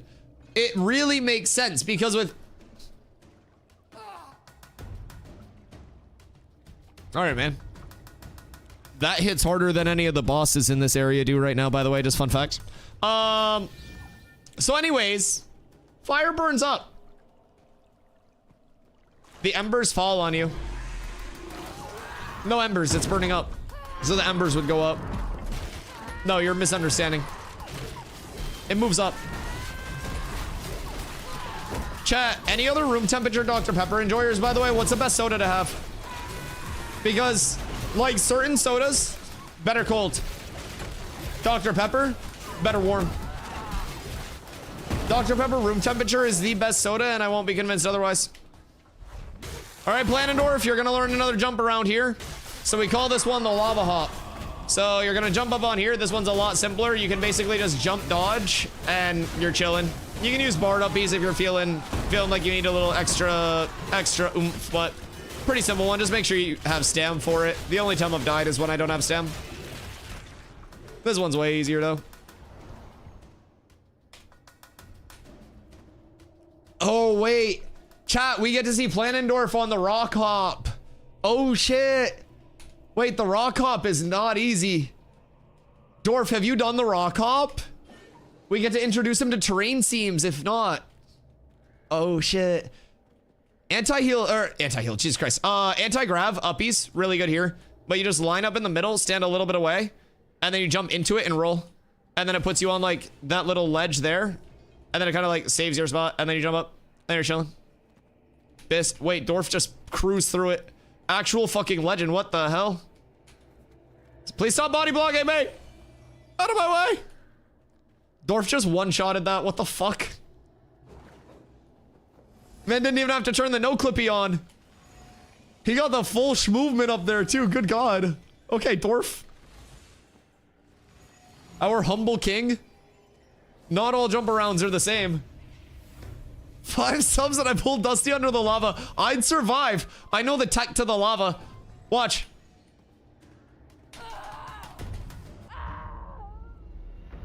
Apparently they changed the timing of when it explodes. You used to be able to jump on it.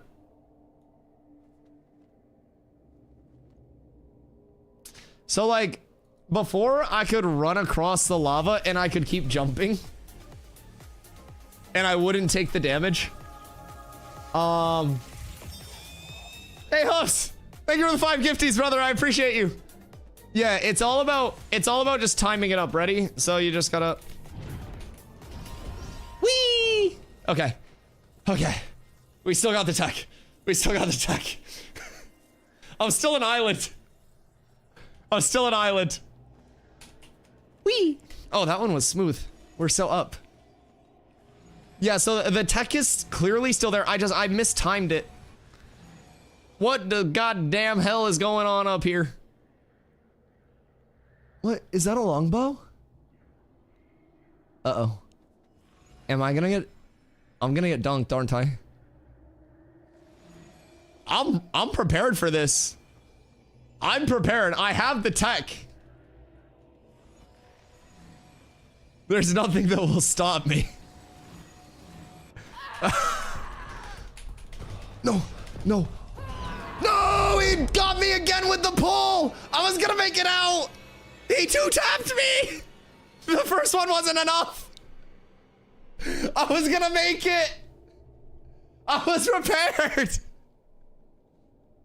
I had it. All right, am I in res range? I don't know if I'm in res range. Oh no, I'm so far from my terrain seam. Oh fuck. All right, we're gonna have to get... This ledge is hoppable. Uh-oh. Oh wait, yeah, someone can come back over here. Oh wait, I can just run back in. I'll just run back in, this is easy. We're like right there, this is fine. Whee! I don't know why I'm an island, but... I've been outplayed on this fine day. Dude, I was confident with that first send too. Fuck. I really, like, I swear to God I have the timing down on it. It's just like, that one instance, it must have been like a ping spike or like a DDoS or something. Like, DDoSs have been crazy, man. You look at what happened with like OnlyFans and all of that stuff. It's just, it's tough out here.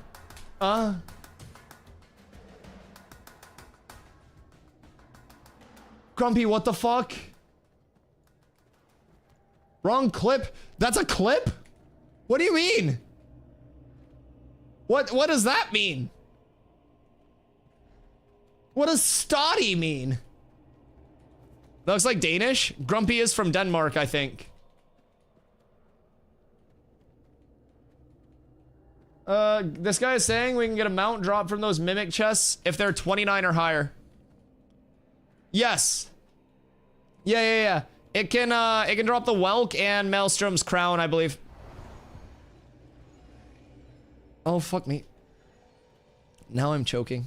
I get so nervy when people watch. Sorry. That's my bad. Jumping puzzles are hard. We're up. All right. Translates to support. Okay, so is that about a house?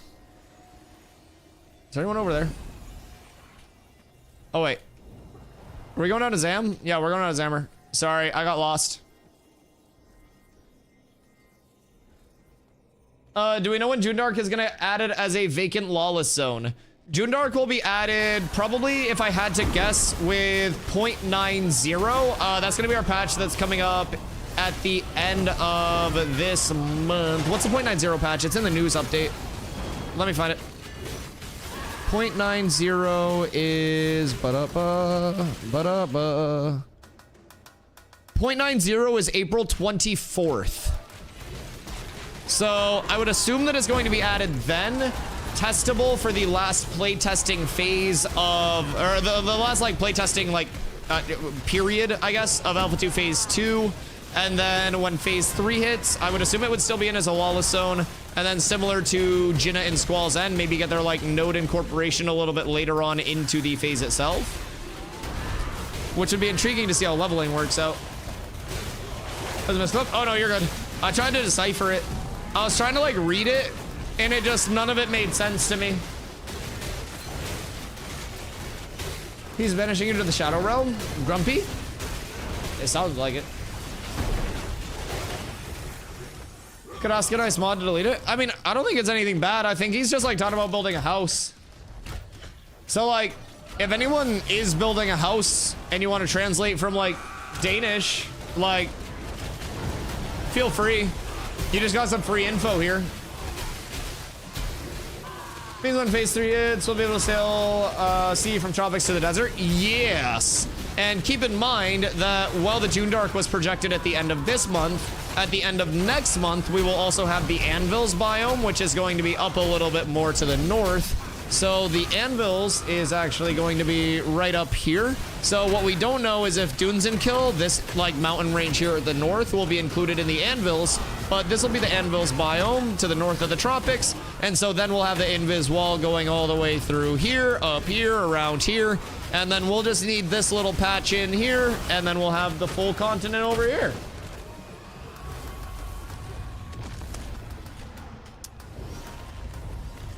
Forge Guard's breastplate, what are you? Mitt rating, fire mitt, max health, meh.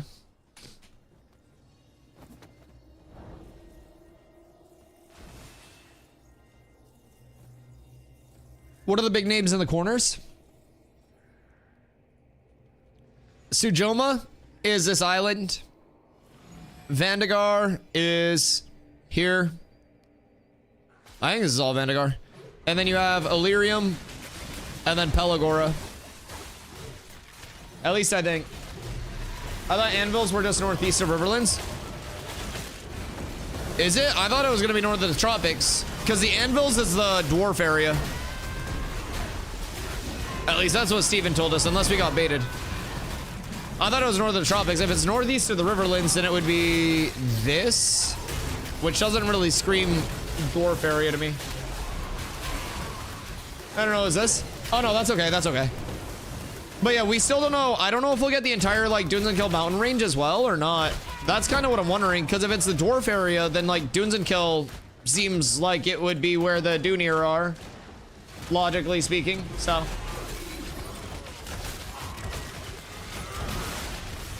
Sorry to drop a question on you. Oh, you can drop a question on me whenever. Keeps me on my toes. Keeps me on my toes. That's what I'm here for, brother. Today's going very well. I appreciate you, by the way. I hope your day's going well. Yeah, I love questions. Questions are just an opportunity for me to help people understand more about the game and the playtest and like what it's going to be. And I consider myself extremely lucky to be able to answer questions for people. I streamed a very long time to not a lot of people, so now that I stream to a lot of people, it's a very cool thing. So I like answering questions because I like that people kind of just show up and hang out. Watch a 35-minute video about that Discovery show in Alaska about gold. 2 actors were supposed to have received life in prison for using banned mining processes, poisoning the environment. Then the narrator reads, the inmate was 919-867-5309. Was total BS. Wait. So it's just like a scripted Discovery show? That's so tragic. Wasn't moonshiners like not even illegal? Weren't they like not even making moonshine or anything? I feel like I've heard a lot of big like Discovery Channel dramas of other shows just being completely like fake. 8675309. I have no mana. I'm gonna go. Oh, I have a small raid UX quality of life thing that I would love chat's input on. So currently, just to demonstrate, I want to move Slacker into my group, but since both groups are full, I can neither switch nor drag anybody to another group because this group does not get unlocked until there's somebody actually added to the raid in that 17th slot. So what I would prefer is unlocked raid UX, allow me to drag people into partial groups, so that way I can put like all of my bards here, redistribute them in the groups that they need. Because right now, if I want to drag Dwarf to group 3, I can't. If I want to swap Dwarf, I can't. These groups are completely locked unless I kick and re-invite somebody. So surely raid UX will continue to be improved. But yeah, that's something I would like for just like a long-term thingy. Just an add to that. I think it'd be nice. That helps so much with my eyes on awful raid frames. Yeah, it'd be great. Just like as someone who's moving around a lot of raids that shift around a ton, it can be a little bit tough. Oh shit, what the hell?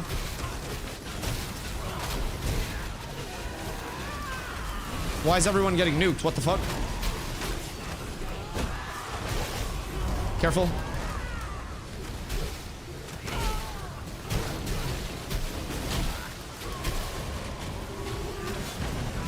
That was scary. Everyone just started taking a shitload of damage. Rafas, thank you for the follow. I appreciate you. Welcome in, welcome in. All right, we got res out and then we're fine. Zammer also hits for 0 damage, by the way. Very, very straightforward. Did that guy res outside or did he get it? First block. Oh no, did he not wait for a res? Uh-oh.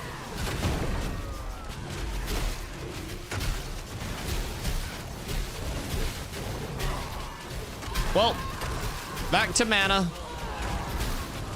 Little respec on the fly for refreshing follow through because I need that. I am going to have legitimately no mana.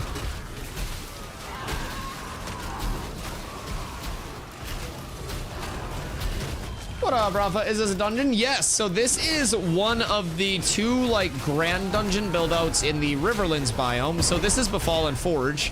The entire map for it looks like this, and there are a lot of different routes you can take. So right now we did the little lava hop where you jump down from this high ground, go here, run around, and it's a quicker way into Forge Lord Zammer's room. Really cool map design that includes an actual couple puzzles as well to get throughout all of it. The puzzles can be skipped through some clever jump arounds, but a lot of different paths that you can take, and this is the dungeon that currently plays the most like linear in terms of its progression. A lot of dungeons like Tower of Carfin, for example, would be the other like main build out, but Tower of Carfin's much more like narrow and it has different levels to it where the higher that you go in levels, the higher level mobs you fight against.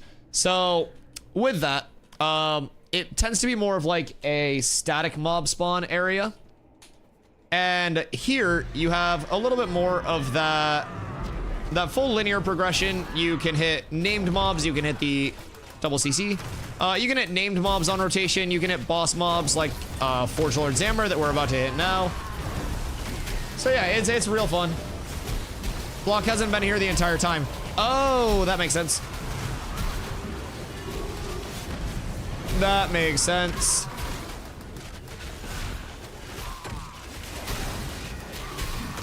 Dev's increasing max level for the new alpha in May. So during phase 3, the roadmap says that we'll be going up to level 30. We don't know if that will be directly on RIP, like on the start of the servers, or if that would be later into the phase 3 process itself. So that's a little bit TBD, pending some more information potentially. But there are a lot more areas that it would actually support the 25 to 30 grind in the game now than there were previously. So we just got Jenna as like a nice addition to that 25 to 30 area, a new node, Squall's End as well. These were implemented previously, but they just recently lost their lawless status and became player ownable nodes. So while they do still have a lot of incorporation left, a lot to kind of like be built up there, they're a really good start, and there are quite a few options for players to actually have that 25 to 30 mob progression as well. I got you, Slack. Thank you for running it in. I love you and I appreciate you. I love when people get like an ad on them and then actually bring it to the tank. That's so nice. Makes my job so easy. He doesn't hit hard, you know what I mean? Like, people just didn't even take damage. Normally, DPS would have died on that, like, anvil slam jump combo. I didn't even have a taunt on it. I've just been saving my taunt for the whirlwinds, because whirlwind's the only thing that's, like, killing people right now. Why is there a map over your tank icon? I consider myself a world traveler. I really do just enjoy Vera as a whole, and I don't want to limit myself to one thing such as tanking. I really want to take in everything that there is to offer. Blue! Oh, whoa. What do we have here? Now that seems like it's going to be pretty intriguing for the boys. Additive weapon fire damage rating and fizz attack speed rating. Is that what a lot of people are rocking now? Like, I feel like I'm personally just gonna go HP stack, but that looks nice. That looks nice. Blake got it? Congrats. How much is the actual effective, like, weapon fire rating? Do you notice a large percentage from that, or like a large numerical gain from that, or no?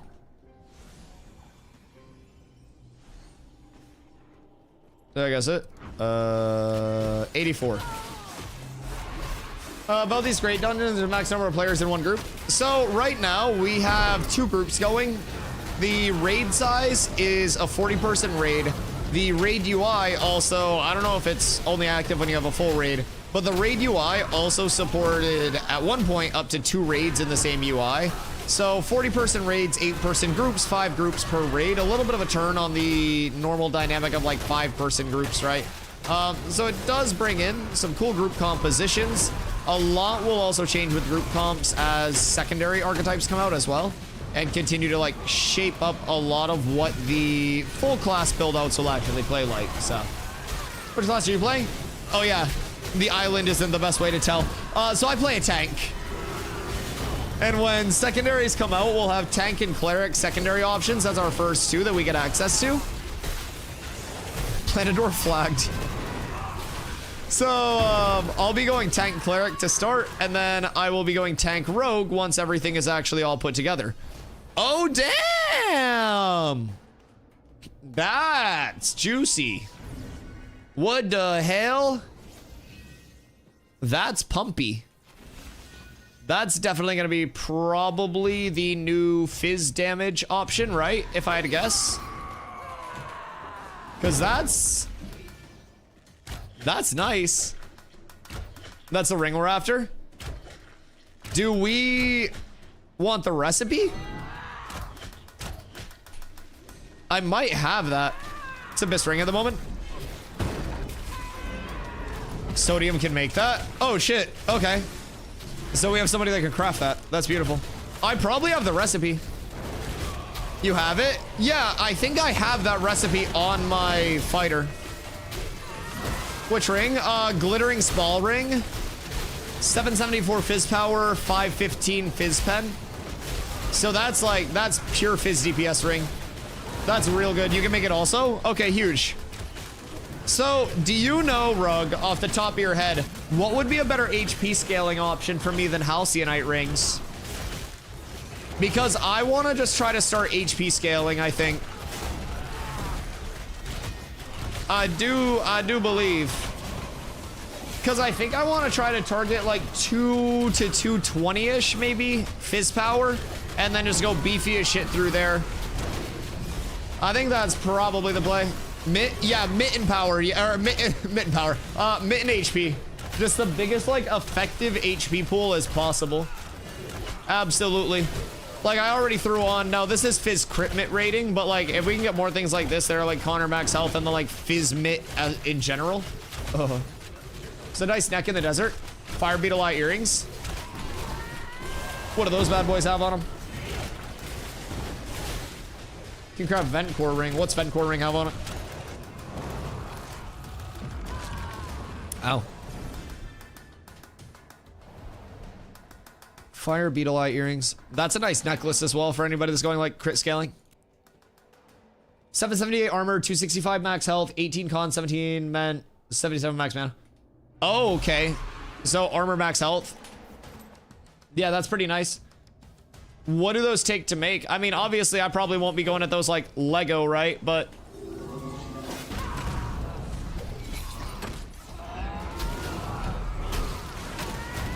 boop.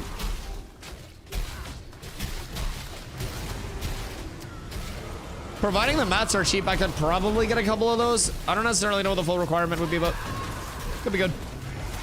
I definitely think, like, HP scaling wise, the potential's there. I could always, I mean, shit, I could sell this and I could just get the Iron Greatsword that gives the max HP and then just build off of that. I don't know what people would pay for that skin stripper at this point, but it's pretty fucking good. I bought it for 40 gold. I could probably sell it for much more than that now. Especially with how much money people have. 6 iron ingot, 1 Joshua paper, 1 sandstone. Iron ingots would be easy to get, right? That seems really easy to get. And do those drop anywhere?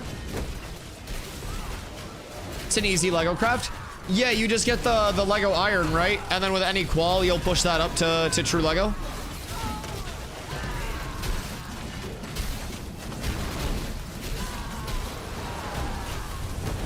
It drops off a boss mob. It's a boss mob drop that doesn't have a specific, like, crafting need in terms of, like, a named item. That's intriguing.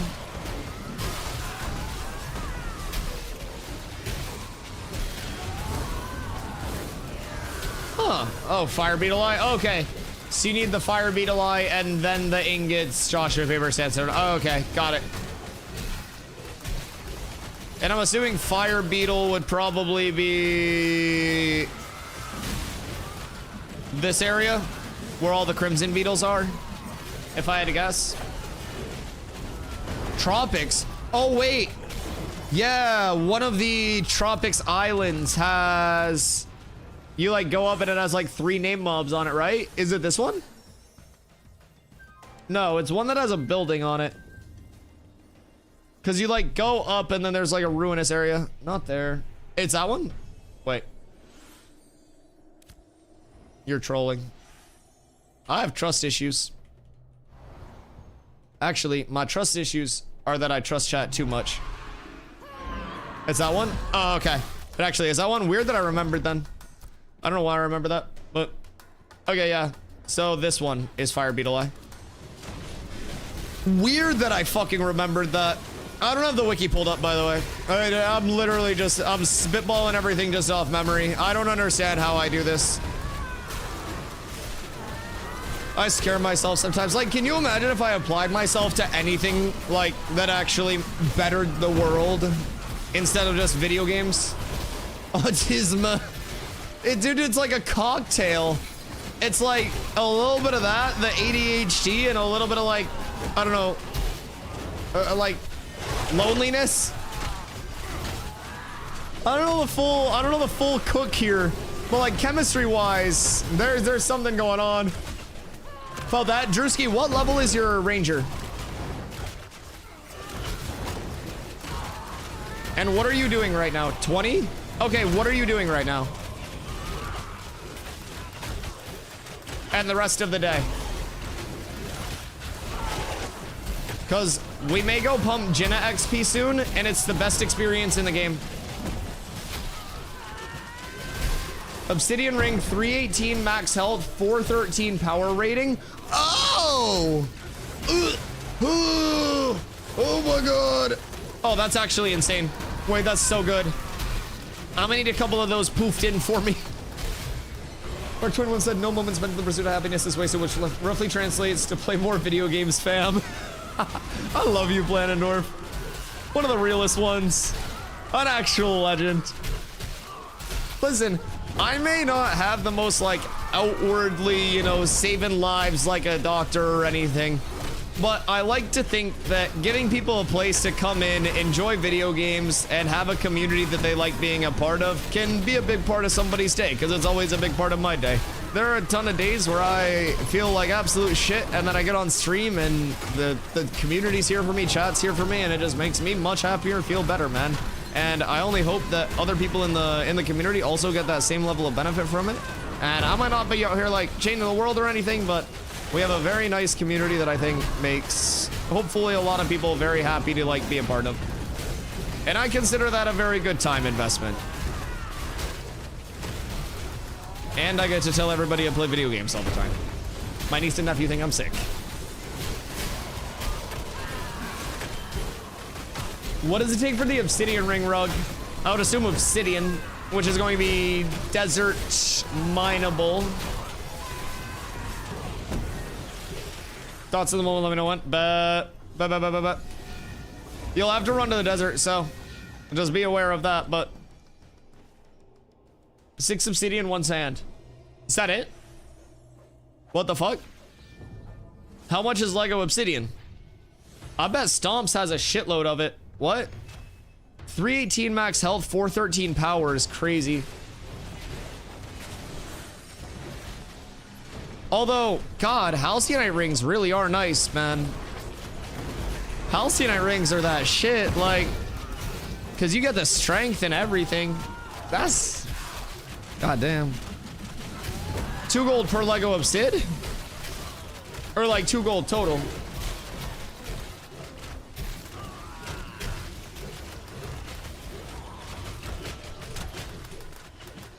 I need to find all of the max health gear, actually. I could definitely do like a codex dig while we run over to the desert. Like if we just go raw max HP and power scaling, oh god. HP mit and power. My shake it off is gonna be healing for people's entire HP pools. Get Amulet of Zarin for 1214 mit, 651 evasion, and 25 health. Interesting. Okay. Don't go past 1350 con. Is 1350 diminishing return on main stats? Why 1350?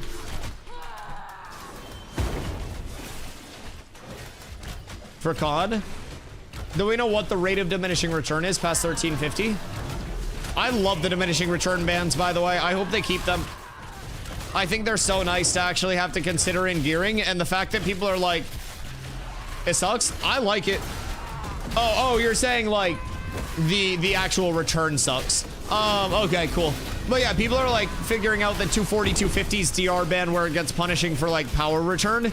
So like Colton was talking earlier, he was like, I think it was Colton, one of those was. They were like, yeah, I'm at like power DR, right? So as a result, I've started to scale attack speed, crit rating, stuff like that. And I'm like diversifying my gear sets.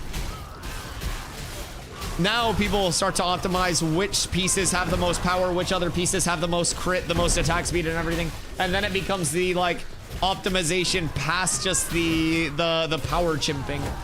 Oh, I love it. I love it. I think all of these changes are so good for gear diversity in the future. Different people gearing different ways, like, and you have to remember, we still only have effectively a couple, like, half biomes worth of loot tables in. We don't have full, like, grand dungeon buildouts in the desert, in the tropics, like world bosses. We don't have a lot still that'll impact our loot tables. So I think, like, loot diversity is something that only continues to get crazier and crazier. And, like, gear diversity build to build is also going to kick up exponentially through that. So I'm really excited. It adds the fact that you actually have to plan builds instead of maxing. Yeah, it's calculation going into your build. It's like, wow, I am at this point where I'm starting to notice, like, way less of a payoff in this stat. I'll take off this stat, and then I will start with this other stat that complements. Okay, well, now I have the desired amount of, like, fizz power and everything else that I want to have, right? So I get to that, like, that fizz power stacking point, and from there, I start looking at crit. Then, once I have crit, I'm like, oh, is there another piece that could potentially be, like, more efficient in the realm of crit? That looks like a really good earring now. I love that people are getting upgrades through things that are dropping. I think that's extremely cool. I think all of these changes are so good for the game. People just have to, like, get used to it and stop comparing it to what things were before. And the second people stop comparing it to, like, oh, well, before the patch, it was this, and just start realizing, like, what it is now. Oh my god, dude, it's so good. Is it the same with strength? Like the same 350? I don't know if it's, or 1350. I don't know if it's the same 1350 DR, but there are DRs with everything. 240, 250 is the power DR band that, like, hits the hardest. So people aren't really pushing up much past there. Like, you can brute force power chimp your way past it, but be interesting to see. I mean, I'm at 1385, so we could always see. I could take some strength off, but, and stop comparing it to other games.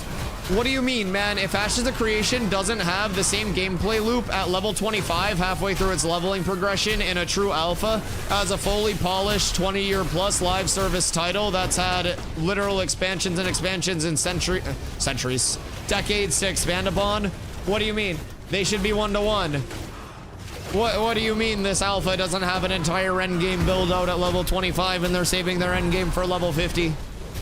What do you mean? That's unacceptable. Hearsay. Blasphemy.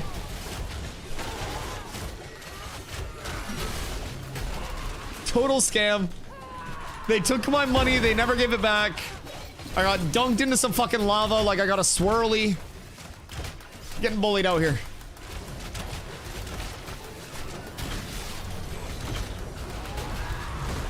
Yeah, man, how dare they not have 17 raids, 472 world bosses ready for me?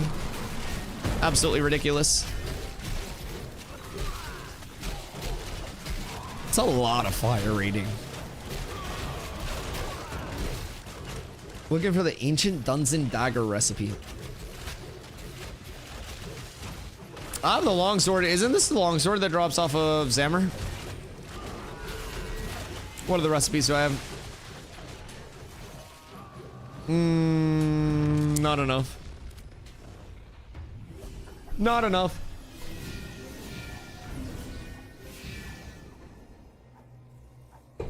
$2K plus added sounds like a lot. Yeah, like, although in my full Carfin set, yeah, I think that'd be giving like 10 per hit roughly in terms of actual damage, because that's right around like what my actual Carfin set is with my lifesteal set. Found another epic braid spot. Ooh, epic braid, you say? I do love me some epic braid.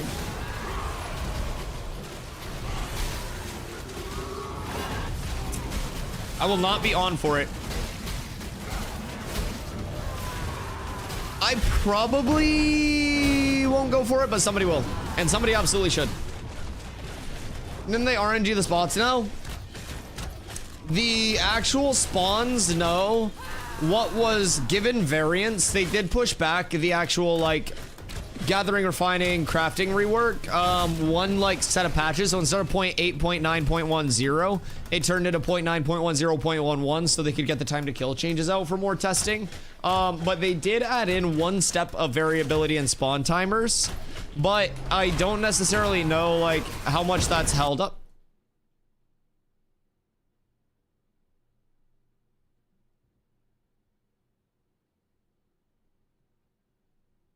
Well, all right then. I guess it's that new power scaling. So, I'm sorry, I wasn't mad about the patch pushback, guys. I wasn't saying it like a bad thing. I was just saying that it got pushed back so this update could come in. I wasn't like bitching like, oh my god, they like pushed the patch. I was explaining. Please, no retaliation, no narc, no narc, no narc. My god. DustyWhy, you're saying is no narc. I'm happy with the changes, please. Please. I'm enjoying these. Golly. So anyways, they added variants into the spawn timers themselves.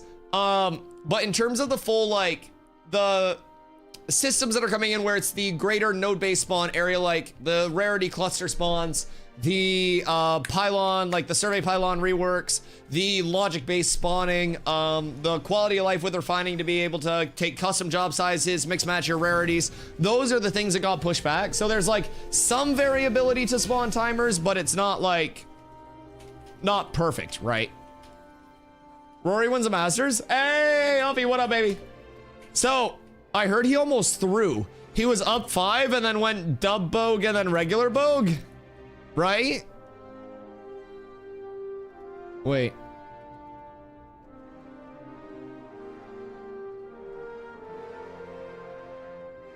What is this?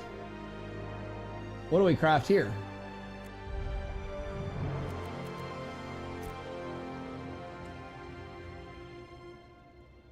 Huh.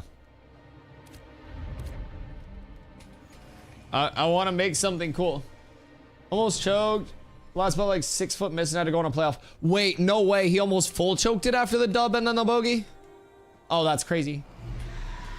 Oh my god. Oh my god. Dude, broken Trepid is crazy. Really hoping P3's good. I spent so much to play this when P2 started and can't wait. Oh, I think P3's got...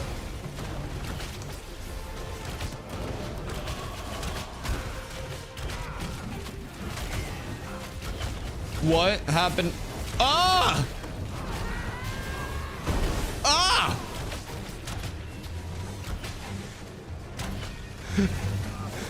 Ah, my lights! It's all going to shit! Ship it. Game's done. We're ready. We're ready. Everything's fine. Everything's fine. Don't worry about it. How would one report that bug?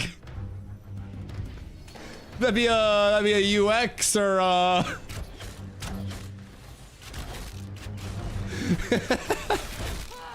Dork's gotta go to the war room. See you in a minute, guys. I think it's fine now. It was just a little nervy after that one crash. I think we're fine. Yeah, we're good now. We're good now. Also, the crash fixed my little tank symbol, but whatever's up here is no longer working. I think that's my mark.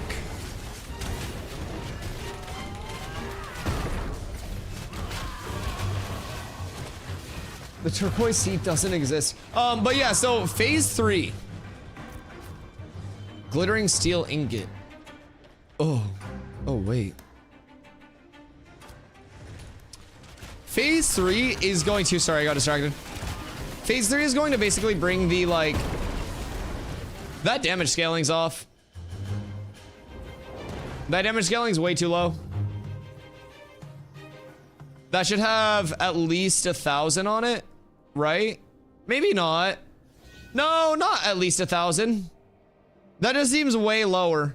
A blue steel sword versus a heroic firebrand having 300 difference. That does seem a little low. Ancient Duns a greatsword, strength, additive fire. We'll greet it. Anyways, sorry, I keep getting distracted by shit.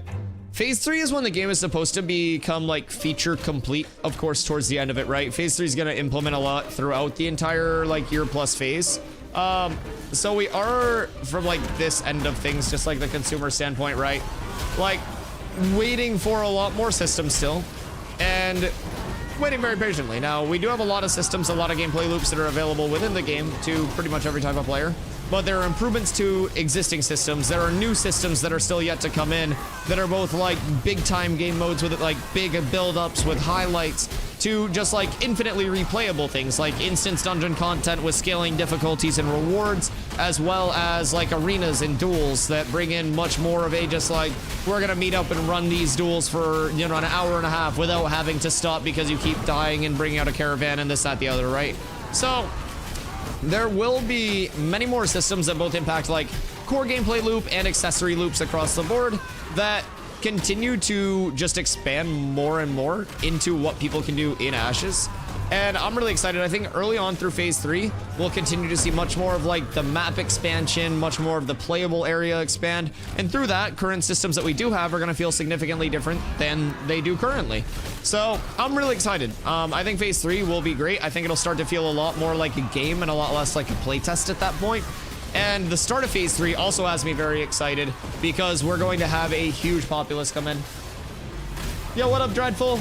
Anyone know when my inventory, when opening my inventory, my cursor's stuck on movement of my character? Are you using tab target, or are you using like the action combat mode, like the action cam? I would just try hitting Z to bring up your cursor mode. If you hit Z and you're using like this mode, which has kind of the crosshair on it, right? The reticle with the soft aim, you can hit Z to go into your tab target mode and that'll bring up your cursor that you can play with. That's what I would assume is probably the case of it. You get steel sword from solo mobs in overworld. So 700 fist power sphere. That was it. Beautiful. Beautiful. Happy I could help. I don't know if that like camera mode has a bindable key for a cursor enabled mode, but that would be a really nice feature for it like down the line. A lot of games that are like an action cam will have, say, like hit your right alt and it'll enable cursor mode, and then you hit your right alt again to disable, or you can have it set to hold to enable. Stuff like that could be a really nice quality of life improvement down the road for that mode. I play on the tab target, so I have a little bit more like cursor free movability, but I played too many hours of action combat with New World to not know the cursor like management pains, man. It sucks. Happy Delta. 700 PBs for. I don't even think it's about like if it drops from the overworld or like named mobs though. It's more about just like the scaling as a whole, right? Like it seems like a large drop off for blue into heroic to have like a 300. It's like 30% at that point. Like a 28 to 30% power difference.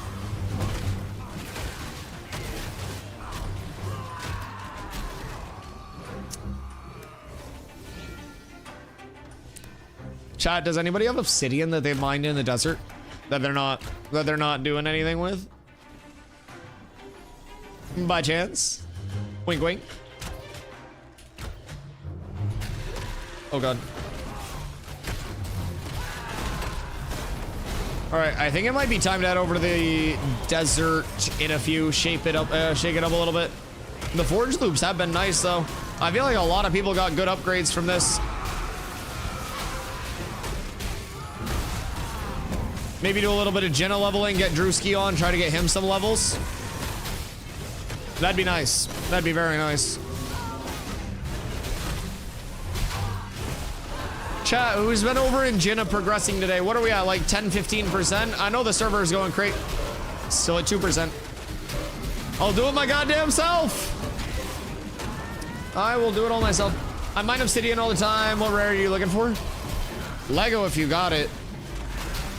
There are some obsidian rings and stuff that are quite nice. Give me like 25 minutes, gotta finish the routine. All of that aiming for your aim to still be worse than mine, SMH my head. You take your time. You take your time. You could use the practice. I watched your most recent Taj. With the sound off.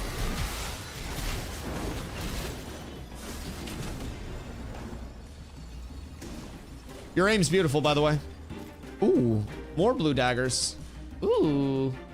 Ooh. How did the builder grind a bunch in an up-and-coming node and see the percent has gone up by like 5%? Satisfying, demotivating?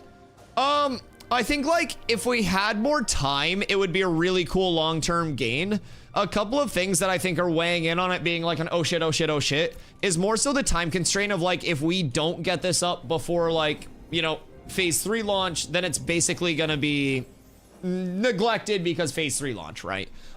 If it was just this infinite time loop, like say start of phase 3, and we were like, oh, Jinna has a coastal node that we want. It's a divine node, which is what I really like. So we'd go over there and we'd build it up. But like Jinna in particular is falling victim to a couple of things compared to like Riverlands leveling, for example. So there's really only one like big mob grind, which is Snake Circle. Down here, the other pocket dungeon is not the craziest for like actual mob density. Open world mob density in Jinna isn't really the best, and then gatherables are extremely scarce. Fishing doesn't have any fish population in a lot of our waters, so there's really not much to actually do to progress the node other than that one kind of like snake loop, right? And once that's taken, there's nothing else that other people can even spread out to do to upgrade. So it's more of like, it's not an overarching like node leveling too hard thing. It's more so just like with Jinna in particular in its current state, with the lack of time that we have to actually get it up in like a full manner before phase 3, based on how long it took us to go 0 to 1. Because like, keep in mind, we brute forced like 0% to 100%, and this is level 1 now. This isn't wilderness, this is a crossroads. And we did that entirely through like 15, 16 hours of mob grinding in the snake loop over 3 days. And that was really the only viable thing to do in Jinna with its current progression. So I think like less populated nodes could definitely struggle early on. Something like the Riverlands, for example, not only is that going to be your shotgun start, but the amount of trees that you can hit for constant kind of like trickle in XP, mob density being extremely packed in the open world comparatively to the desert, just makes those Riverland nodes a little bit easier to level. And then thinking forward into like the Trops, I think the Tropics are going to be a really tough one to level as well. Because you look at node here, and then probably node here, and then your third node quirk would be here right now.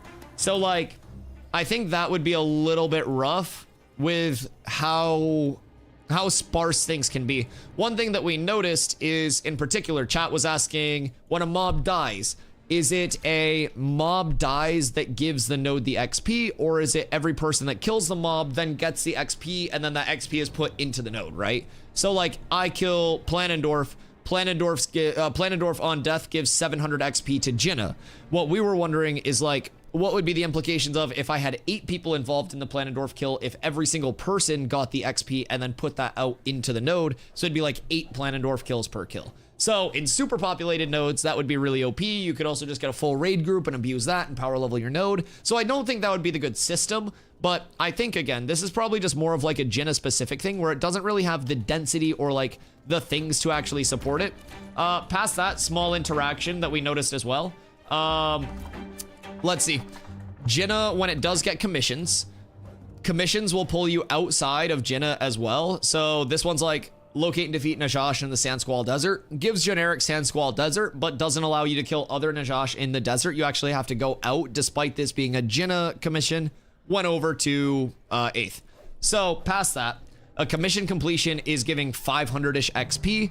And then one singular kill in Snake Circle of a mob, which we do like 20 pulls in Snake Circle. We'll do that in a little bit and I'll show you. But we pull like 20-ish mobs. We pull the entire circle, 689 XP per kill to the node. So like, the commissions aren't really worth it. And then one more small thing with commissions. I know they're placeholders, but just a bitch.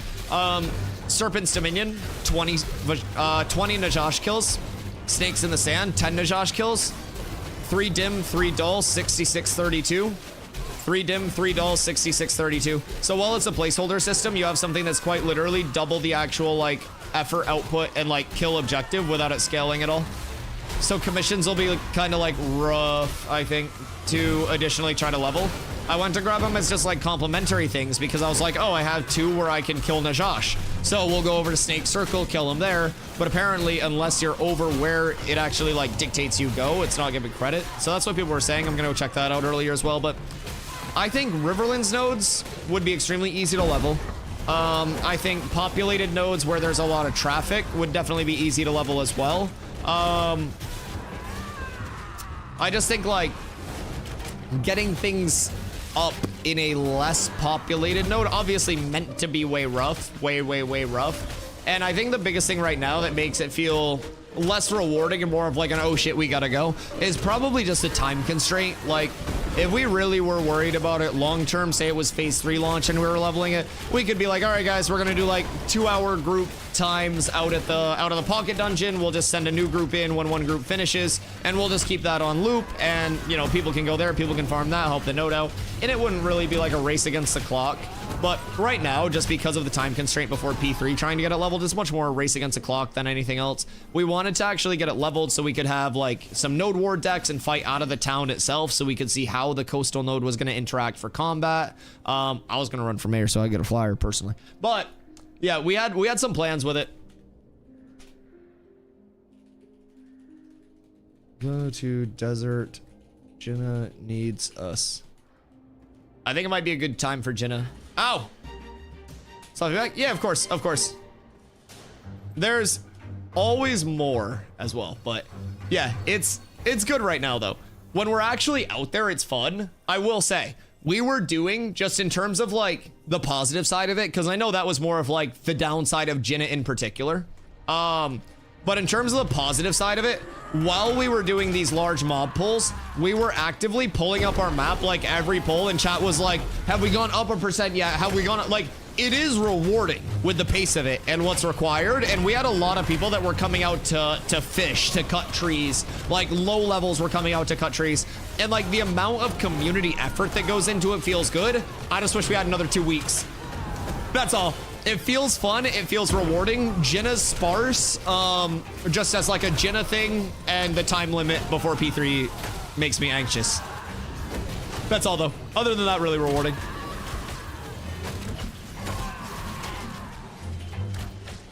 All right, after the Skelly pull, we'll unstuck.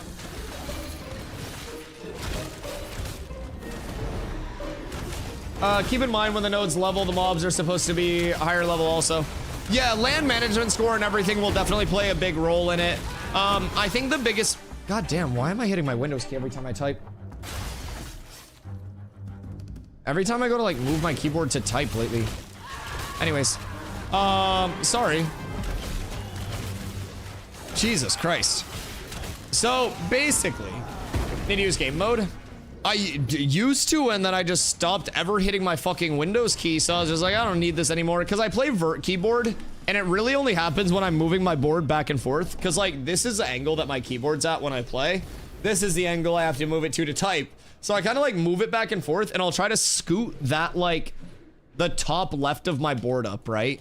Or I guess like the left side of my board. I'll try to scoot that up, and I kind of like fat like this part of my hand. It's not even a fat finger trying to hit another button. I try to like adjust my board and I just karate chop it. But yeah, so like land management score, a lot of things will actually like play into the leveling of a node, like how important the node is in just like general player kind of like trekking, right? Like a Riverlands node is going to have a lot hotter of a player footprint than Jenna. Just with it naturally being off the beaten path, with it being higher in progression. There's a ton that'll go along with it, but I do definitely think overall it'll be a really fun race off rip to try to like get nodes leveled, and there is absolutely the potential to see like other types of nodes get leveled 100%. Want to buy spindle hemp pants? I have heroic +1s. Wait a minute. Is anyone using spindle hemp pants? What? Chop. What would those sell for? What would we be looking at? Jenna's gonna be dope once we can sail back and forth to and from the tropics. Oh, dude, Jenna right now, because I've wanted, like, Carla really likes the pirate, like, whole naval combat type theme, right? And so she was always hyped up for the addition of those harbor nodes and shit like that. So the harbor node being a thing, super cool. Be right back. Much love you, Planendorf. Be safe. So basically, like, Jinna being a harbor node, sick. Jinna being a divine node or religious node, double sick. Because that means Carla's happy and I get a religious node, right? Because I want a religious T6 for that procedurally generated dungeon underneath, because that's the biggest thing that will change a server, like, meta just by having it. Past that, if you want to get really down to it, my name's Dusty. Dusty starts with a D.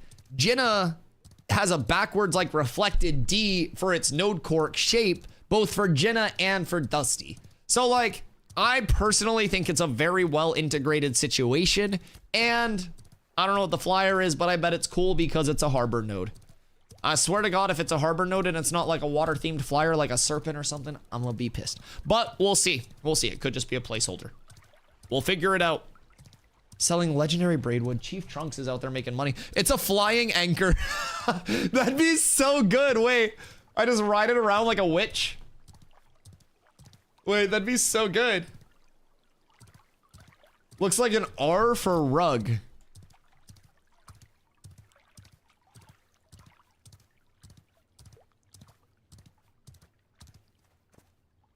Well,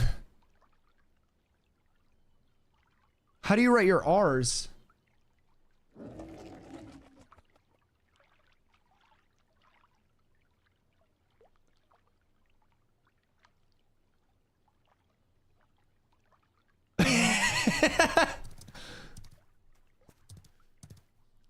A giant floating fishing hook? Oh God. Well, there aren't even any like places to fish in Jinna.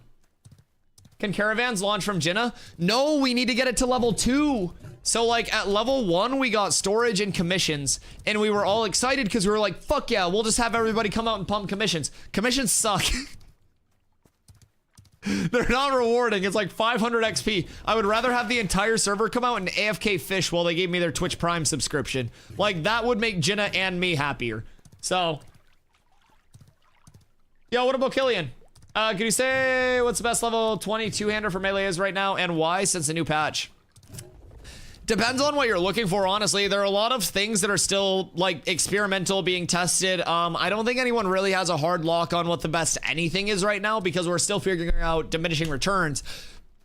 Still figuring out how much you can scale crit damage, crit chance, like, mitigation, everything. So it depends on, like, what you're looking for, what, like, whether you're playing, like, the fighter, the rogue role of, like, a DPS, whether you're playing a tank and you want to, like, HP stack as a tank and try to get an iron greatsword.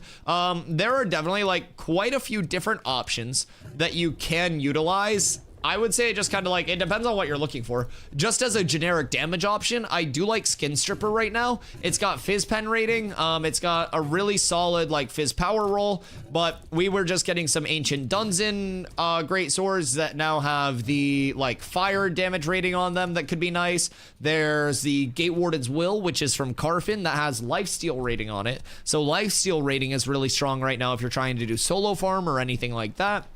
It really does feel like there are multiple options depending on what you as a player are looking to do.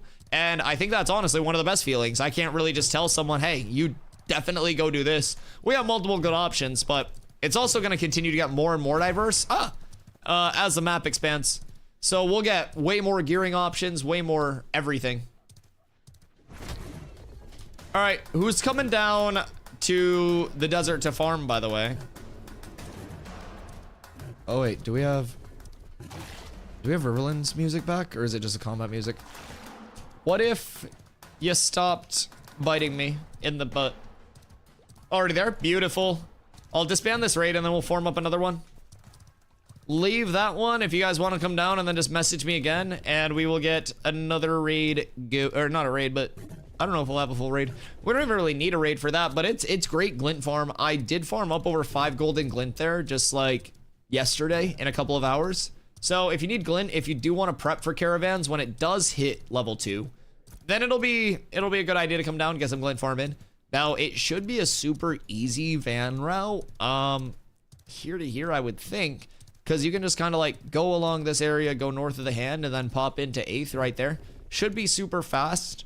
I don't know past that, like surely if we get Jinna all the way to the tropics. That's going to be massive. Just a matter of how we could get to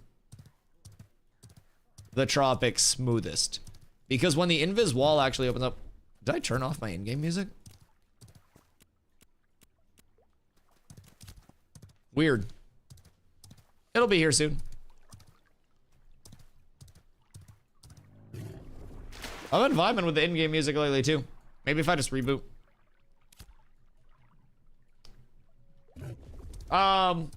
Let's see. Jenna to 8th is gonna be so fast because of a single reason, no mobs at all. Yeah, if we can ever get it there though, that's the biggest thing. We just gotta pump it, but we shall. I love that the snail's actually like, I don't know, it's like bioluminescent because it lights up. When it's dark, it shows so much better, but that's such a nice shot.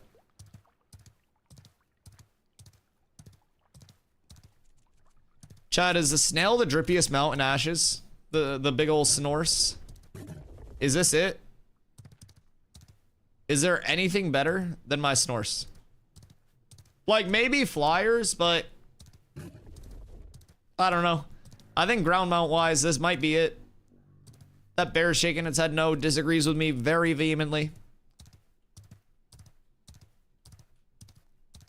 I like that two-tail Scorp. Oh, Scorpix from Sclerisha's loot table. Scorpix is clean as well. That is true. I will say, like, their mount design team goes absolutely crazy because, like, I love my Snorse, and then I also was just given this. This one actually wasn't from a GM. This was from Shock. But we got Maelstrom's Crown as well. So he's just like a derpy little jellyfish dude. He's one of my favorite mounts too. And then his mount flourish is the little spin. So he's drippy as hell. You sit up here. So he just kind of zooms along. Technically 150 water, 150 ground. It is like an aquatic mount, but it's a slow aquatic mount. Not too zoomy. I don't know why. I just like I like the more out there mounts. Like, there are ones that are like, oh, that's badass, that's cool. I'm not too worried about that one. I'm not like a whole like give me something big badass. I like some quirky out there type shit. The Snorse was like a perfect fit. If you could like pair somebody up to a mount, this is probably the greatest one that I could have been given on like a personality match. Off we go.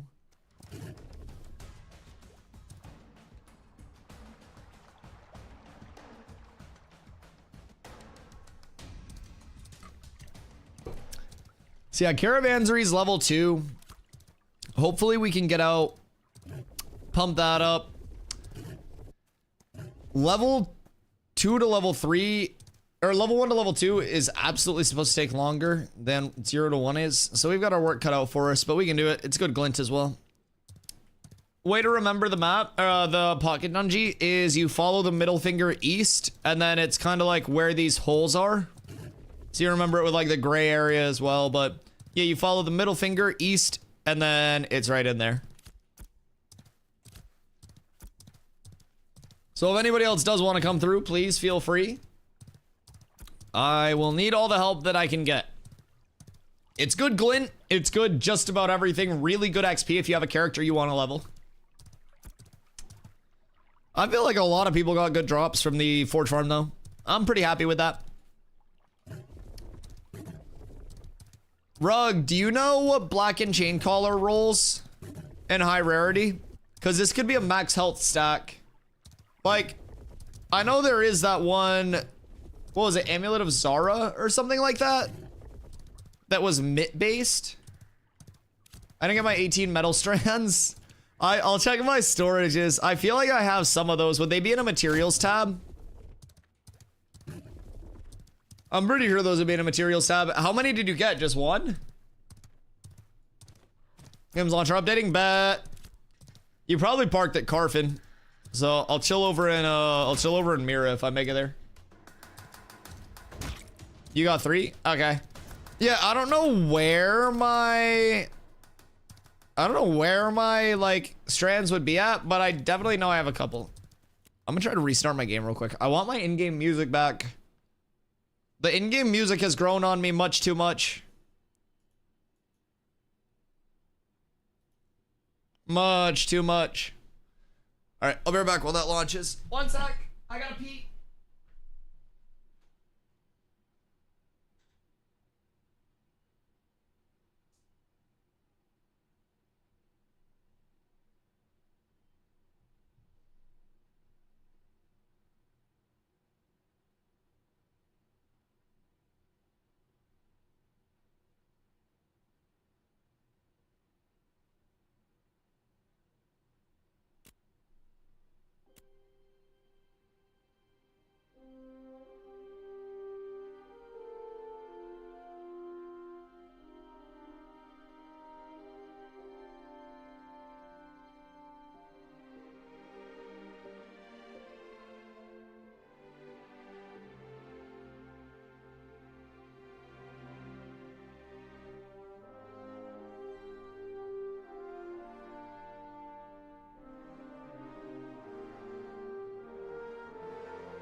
What up, sexies? That was not my butt, that was my chair if you heard it. Oh shit, I made a mistake and reset my settings to low. What are your settings again? I'm gonna gatekeep them. You're not allowed to know ever.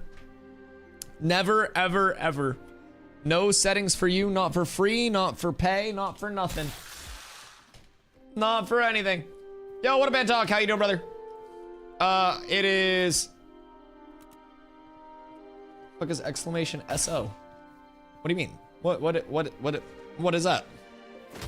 View distance epic, AA low, shadows low, global illumination medium, reflections medium, depth of field high, low textures, low effects, medium foliage, medium shading. Cause I'm gonna clip that. I have so many people ask for my settings because like other people say their game looks like blurry. Shout out. Well, who you trying to shout out? Yourself? You don't need to shout out. You can just say hi. I'll say hi to you. I'm always excited when people come through. What up, dude? I hope you're having a good day. Yeah, you don't need a shout out, brother. Just say what up. You're always welcome here, man. Everybody gets a shout out. I'm happy people are coming through. Medium across the board is still only get 70 to 80 frames.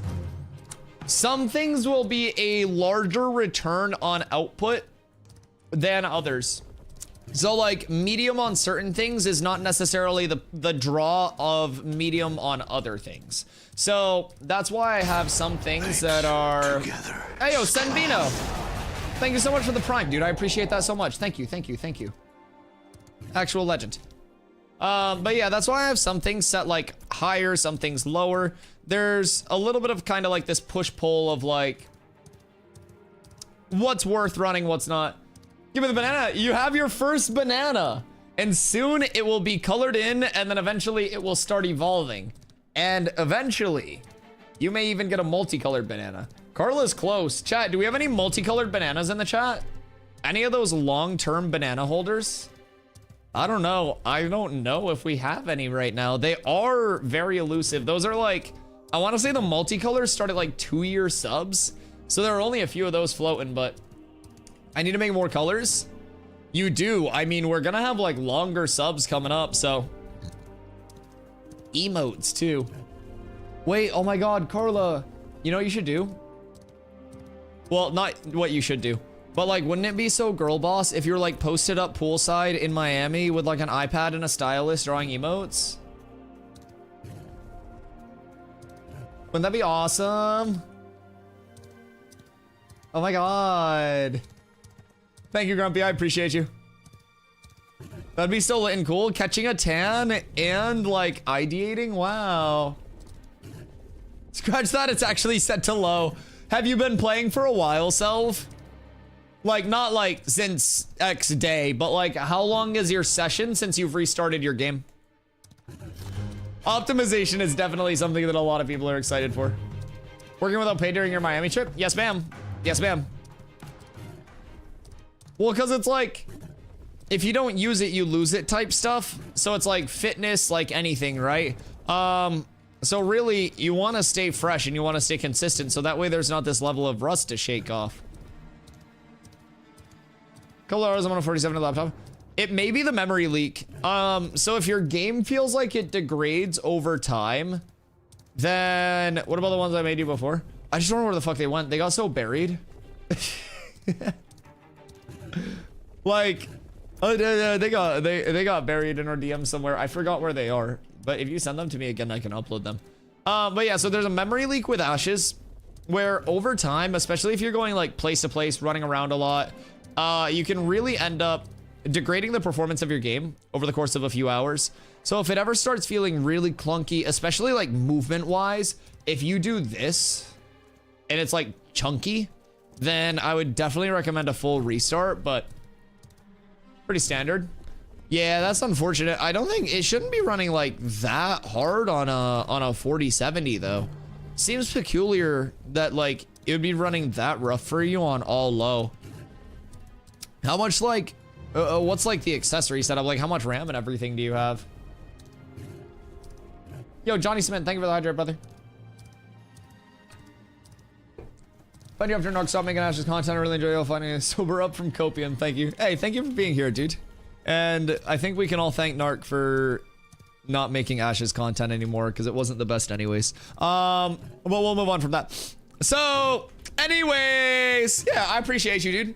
Much love for the kind words. With that being said, like, I'm a huge coper, right? Like, I played 7,000 hours of New World before I came here. I had my access to Ashes for over a year before I actually played Ashes. With, like, many people, sorry Carla, telling me to play way sooner, right? And I waited until I saw enough where I was, like, ready to hop in, right? And, hey, yo, Mr. Maz. Thank you so much for the primer as well, boys. Boys, the 2 primers back to back. Thank you guys so much. Thank you, thank you, thank you. Much love. I appreciate the support. Ooh, Dwarf. We form. We got everybody out today. Drewski's updating right now. But yeah, so I played 7,000 hours of New World before I came over here. And I personally have a ton of fun. I understand that nothing is perfect over here. I also recognize nothing is supposed to be perfect over here, right? I went into this fully knowing that it was function over fashion, baseline iterations of things, and I was pleasantly surprised at how much fun that I had with the core gameplay loop. And what I always told my friends that got into it when I first came over was like, think of this as stripping away everything else.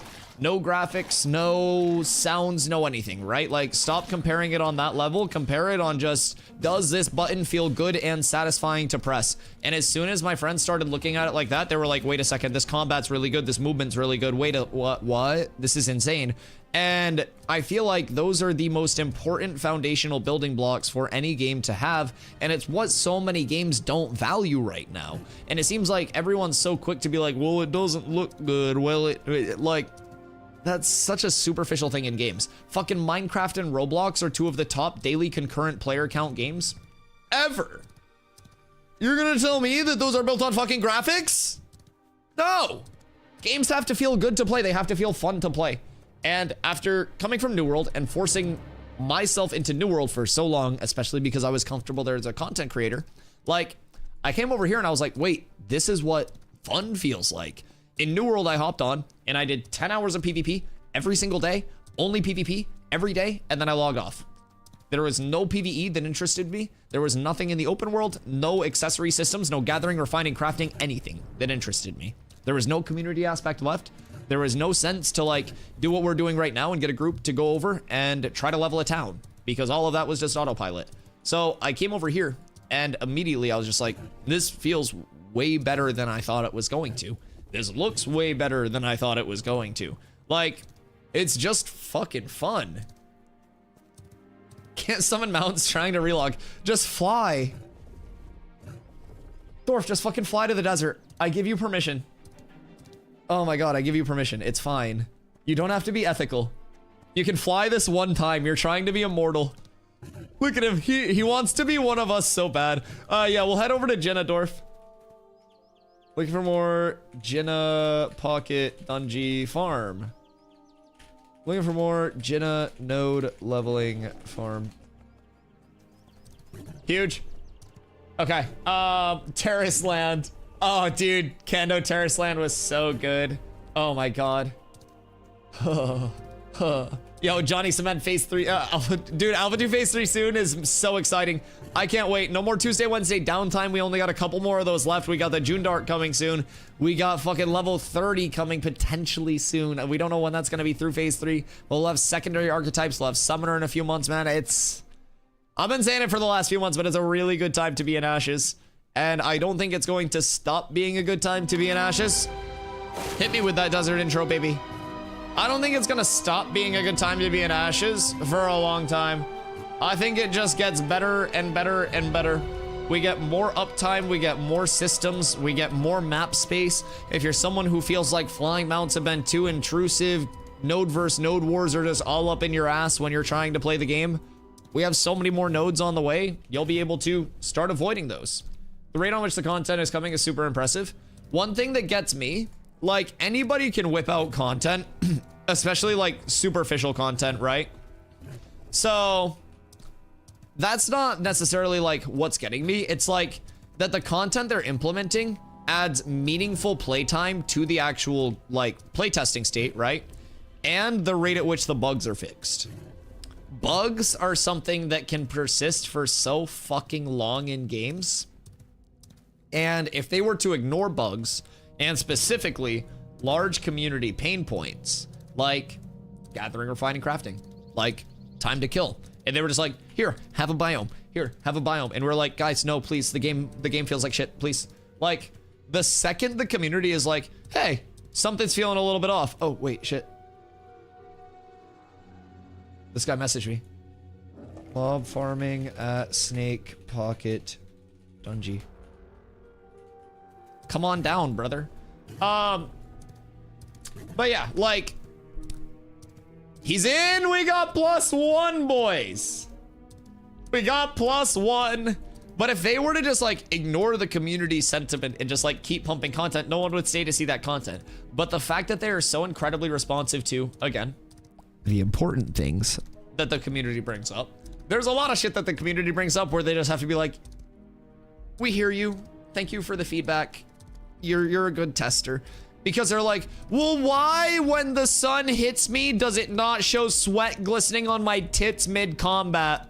I need this for immersion. By the way, that's a me feedback thing, but I know it's more towards beta. In the future.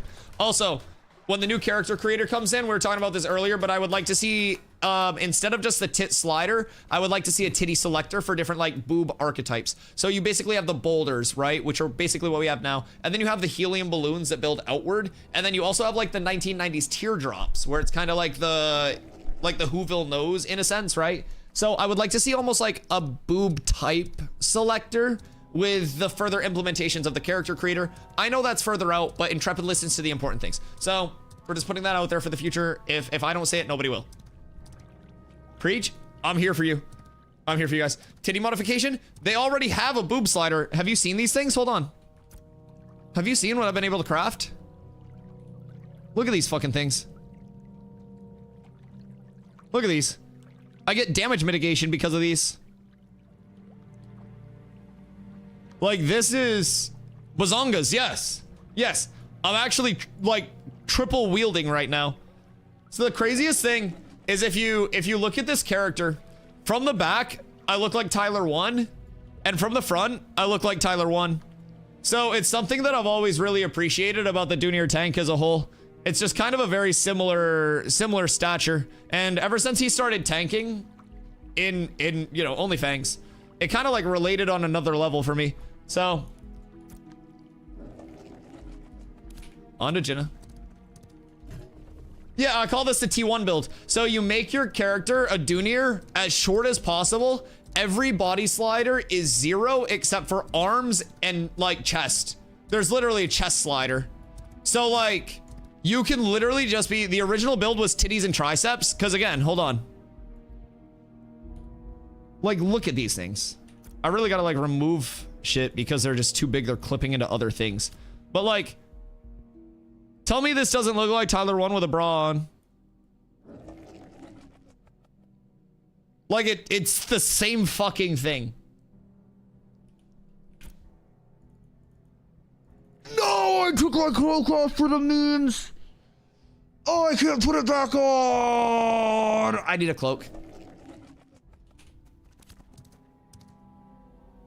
The good news is that cloak was pee pee poo poo anyways. So I had to replace it. This is my sign. No, it's okay. Technically I was abusing something that probably shouldn't be in the game. I don't know if you guys know of this one, but you can buy the citizenship cloak. You can equip it while you're a citizen after enchanting it, and then you can drop your citizenship, and then you still get all of the benefits of the cloak until you unequip it. So I kind of deserve that. It's definitely not intended, but it's some tech. I figure now that my cloak's done, might as well ruin it for everyone else. Fuck y'all. If I can't benefit anymore, neither can you. Damn it. Cape. No! I'll find one. Exploiter? Yeah, proudly. In the name of testing. See, like, this is a perfect place for me. Because it's like, I like to break shit, and the more shit that I break right now, we ball. Click this search by item next time. You're so right. Listen, I am primitive melee man. I ooga and I booga, and sometimes you guys expect too much out of me. You know? It's just, you have to remember these things. Can I get a shield with some fucking max health in this bitch? I want to abuse max health scaling before they nerf it. Ooh, max health. Ooh. Enchante. Nice to meet you. Ooh, 409 max health? Okay. Okay. I like where this is going. If I get a shield with max health. Huh? Wait. Hey, yo, Rug. Ruggington. What's going on with max health? That's a new strat right now. So with the new TTK changes, everything's a little bit more spread out, so you can actually like sustain, right? So with being able to sustain, max health is typically the answer to anti-burst. And since Steven added in bands of diminishing returns, or whoever did, Steven took the credit for it. It's like, I authorized. They were doing it anyways, Steven. So anyways. So since the diminishing returns came in, we figured out that Con has a hard diminishing return cutoff at 1350. We're assuming it's the same with strength, and physical power seems to be capping somewhere in the realm of like 240 to 250. So even on the competitive end of things, you see DPS going more, and this comes from like all the envious people that I talk to and shit like that come into chat. So they're all geared out at like the 240, 250. They can push past that with like a lot of friction, but what they're doing instead is rolling all of the post 240, 250 power into other stats. As you should. I like that a lot. So you're seeing a lot more diversity in gearing through this change. Tanks are going more towards the, like, I get enough power to be functional, but we go like mitigation and max health. Because I, for example, in this set, since I have to replace a lot of shit, I'm 6100 without consumes. Grapply, one of my tank friends, he is like 8500 plus in his set as of yesterday. I'm sure he's still pumping up. So basically, max health scaling is a really good way, at least as a tank and as a frontline, to play more of the true initiate. I'm gonna like be the frontline role. And then you factor in that we can pop Indom for those big initiates. We go up to 7400, and a lot of our self-heal through Shake It Off is based on net damage restore. So it's 50% of the net damage that I've taken. So if I get hit for 7k and I pop this, I can heal for 30% of my max HP, which would be 2k right now, but it basically restores up to 50% of the like net damage that I've taken within 4 seconds. So for tanks, we're seeing a bit more of that, like actually gearing as a tank. One core piece that I'm missing right now is an iron greatsword instead of my skin stripper. So if I were to get that, then that would give me a little over 1000 HP from that one piece. Another quirky meta that we're seeing, I don't know if you would notice it on Bard, but I have the gear if you want to try it. But basically, Carfin set is all lifesteal. So lifesteal here is a 25% chance on hit. I think it works with left clicks as well. We were noticing it does. But your damaging ability have a 25% chance to heal you for percentage equal to your lifesteal stat of the damage done. So you'll notice right now it's at 27%. So if I hit for 100, I have a 25% chance to get healed for 27. If I put on the Carfin jewelry set, while I do sacrifice some power, as well as the Carfin weapons, I go up to a very humble, 97.3 lifesteal with green and blue rarity. So through that, I have a 25% chance to get 97% of the damage that I'm doing back as health. So if you have something like, I don't know, maybe a fighter who wants to play their life in kind of that up down and constantly be pumping out big damage on the front line, you could potentially throw in a bit of lifesteal now because of how hard that's scaling. So if I hit 4 targets with an ability for 100 piece, I basically have a near guarantee to heal for 100 just based on the odds. So you can get some really chunky stuff from this. I was actually using this exact set to solo farm, not like solo farm, but farm stuff without a healer in the group recently. And it's a ton of sustain for AoE pulls. So we are definitely seeing a lot more like shakeups and experimentation in the meta with the changes. People are actually valuing things other than just like power chimping, which is just, you know, I go power, I go power, I go power, I go power. So yeah. Is lifesteal working in Ashes? Lifesteal's working overtime in Ashes, Texas. Glittering ring recipe. Oh, do you want me to check for it real quick? I'll go check for it. Really not beating the pre-recorded allegations. Wait, who, you? Hi, Bo. It's working how it should. Yeah. It just scales up a little bit. The fighter. I'm spewing nonsense. When are you not? Are you just upset about Marathon? You can speak to me in confidence. Still downloading? Oh, you're chilling. Sulos, what up? I had 2 characters with close to 600 power before. It's so good to distribute my build more now. I love that. I love that. Are you going like just one route with it, or are you trying a bunch of different things once you hit your power cap? And are you also kind of stopping at like 240, 250 power and then distributing from there? I really look forward to it with my tank. I need to get more gear going, but it's been so much fun to like see what other tanks are doing. We have tanks that are going more like power scaling, crit scaling. We have tanks that are going like the full HP and mitigation route. It's exciting. It's really cool, even if it's just like a little short change up, but... Okay, what recipe do we need? Ooh, I might need a cloak transferred.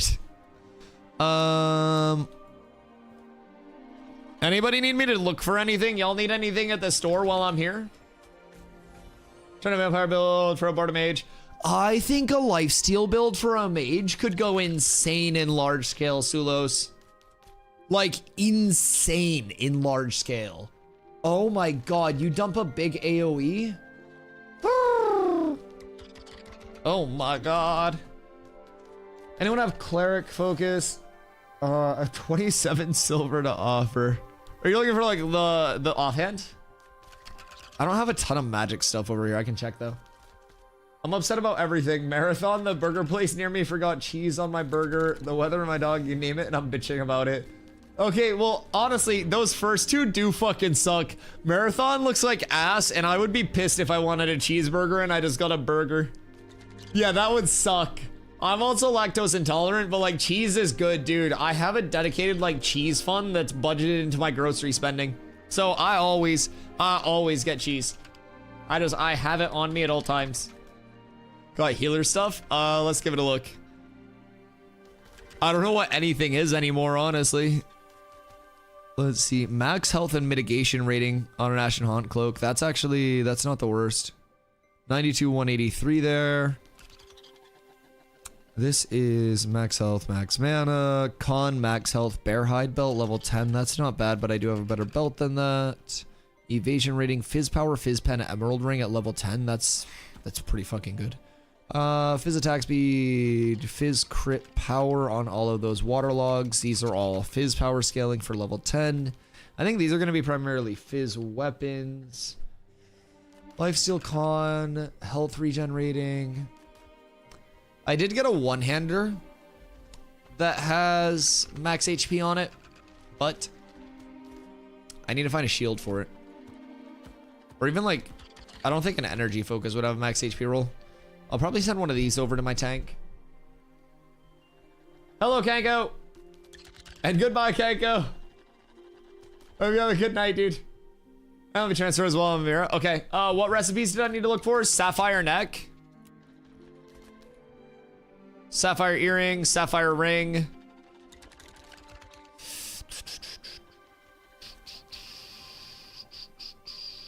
Let's see. Astronaut Greaves, Astronaut Bracers, Wolf Belt. Do we have it? I got salmon salad. Are you hungry? I have the other sapphire pieces. See you in an hour. The classic Kenko toss and turn in for 30 minutes and then check stream. Sapphire necklace recipe's hard to find. What's the best snacking cheese? Personally, like, are we talking like snacking cheese like straight from the block? Because I will eat cheese straight from the block. I would say like a nice sharp cheddar is like a nice sharp like white cheddar is my like go-to. Kind of like a little bit of a drier cheddar. Nothing too like, I don't know, moist to say. I don't really want to say like moist cheese, but from the Midwest, I have a dedicated cheese drawer in the fridge. Oh yeah, same. I mean, I'm not from the Midwest. I'm from Maine. I'm just a good cheese enjoyer. I won't lie. Okay, does anybody want me to check any other recipes? Sharp cheddar for the win. Oh, sharp cheddar's so good. It just goes with everything. Literally everything. Who was in Mira to transfer for me? String cheese, basic but gold. Do you like pull it apart? Hello. Do you need anything? Oh, you just need the cleric stuff. Yeah, I don't think I have anything of value for you there, but I just need that sent over. I don't think any of the other recipes that I have are worth sending over anywhere. I just got too much shit. To snakes. Legend. More for snakes. Now we just need some DPS and then we're good. It's such a good leveling loop as well. What do you mean by pull it apart? If you eat string cheese and bite into it, you need to be in a facility. Well, like, sometimes I'll like, you know what I mean? You like bite it and then do that. On the plus side, I really solid repro for this issue where people can't log into the characters. On the downside, I guess I'm not leveling up anymore this weekend. Oh no, the playtesting strikes again. I mean, honestly though, you deserve an award, Dorf. You work so fucking hard for this community, dude. We appreciate you. Is that just something where like, you as a person are instantly like, I'm about to cook this thing? Like you take it as a personal offense that it exists within the game? Because I respect the shit out of that. So, is that the one where people weren't able to log into their mains, by the way? Because we were telling people to do the full, like, relaunch their browser, close, and then, like, go back in. And if it's any consolation, we were getting people in a queue, at least. It was a little bit weird. Coombs, what up, goat? Hey, do you want to come over and farm some snakes for a little bit? Then I might be able to get people out to run some later tonight. Smile. We got Drewski coming through as well, so it'll be a good time to be alive. Drew, your power scaling really might not be bad. You might have better, like, quote unquote gear than me right now when you log in.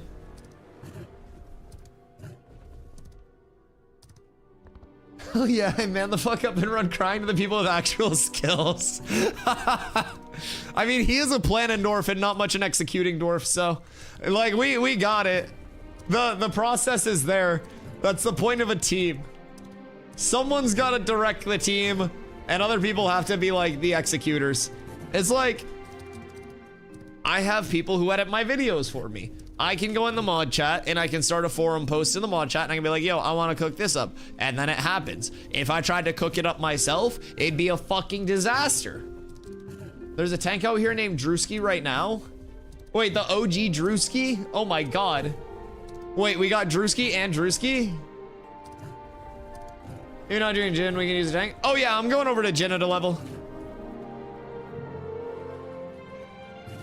There is a dungeon out there I need to farm for drops, but I forgot which.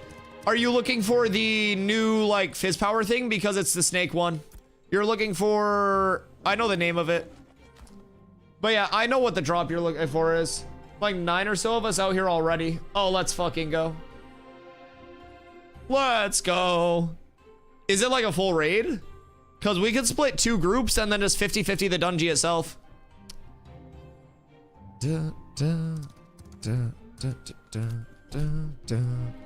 Oh yeah, if anyone wants gear, I have so much extra. It's a little concerning at this point. I might be a hoarder. Damn, beefsteaks go crazy. Damn. Kenko! I'm asleep! He's typing in his sleep. Poor guy, he's just... Oh my goodness. You have everything, it looks like. Yeah, it's a little too much stuff. And honestly, I'd say it's probably a couple of things as well. There's a bit to consider here. I'm close to done, but it's been online for a minute now. So many updates. Oh yeah. You're probably just merging deltas and shit. You're chilling, dude. Take your time. We're in no rush whatsoever.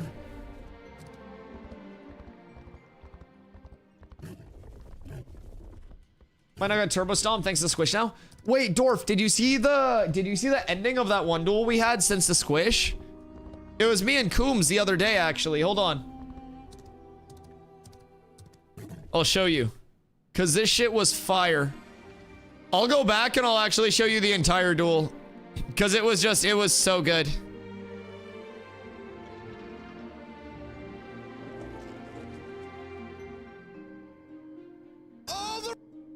Don't mind me yelling, hold on.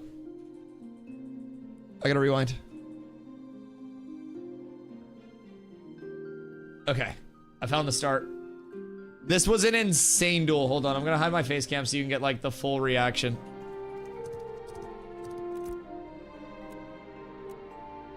Yeet. All right, whenever you're ready. Oh, wait, I can't attack you. There we go. I can hit you now.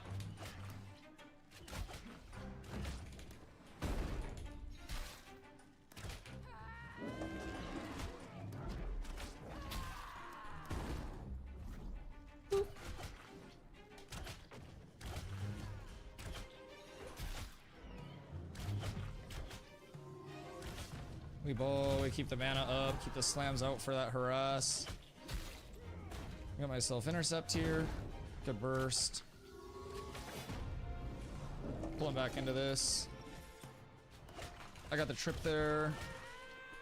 Got that. Triple into this. Shake that off. Oh, nice. The tomahawk got in there. I should have got my tomahawk off sooner. That might have cost me.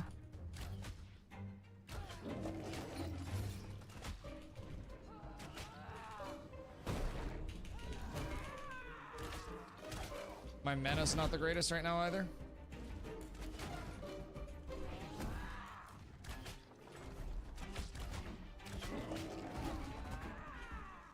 I gotta shake it off in 2. That's such a big turn.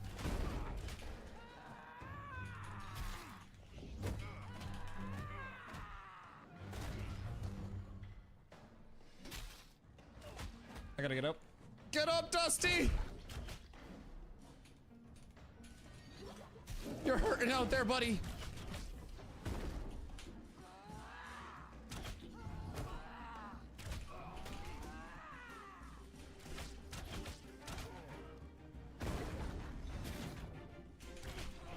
Big reflect for me. I need to make sure I'm getting mana though. Get my fort up.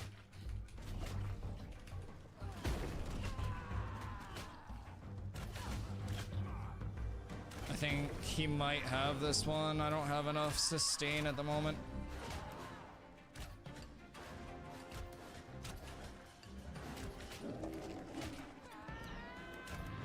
Oh my god.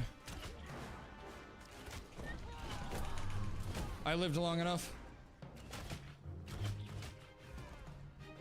We might be able to. We might be able to, chat.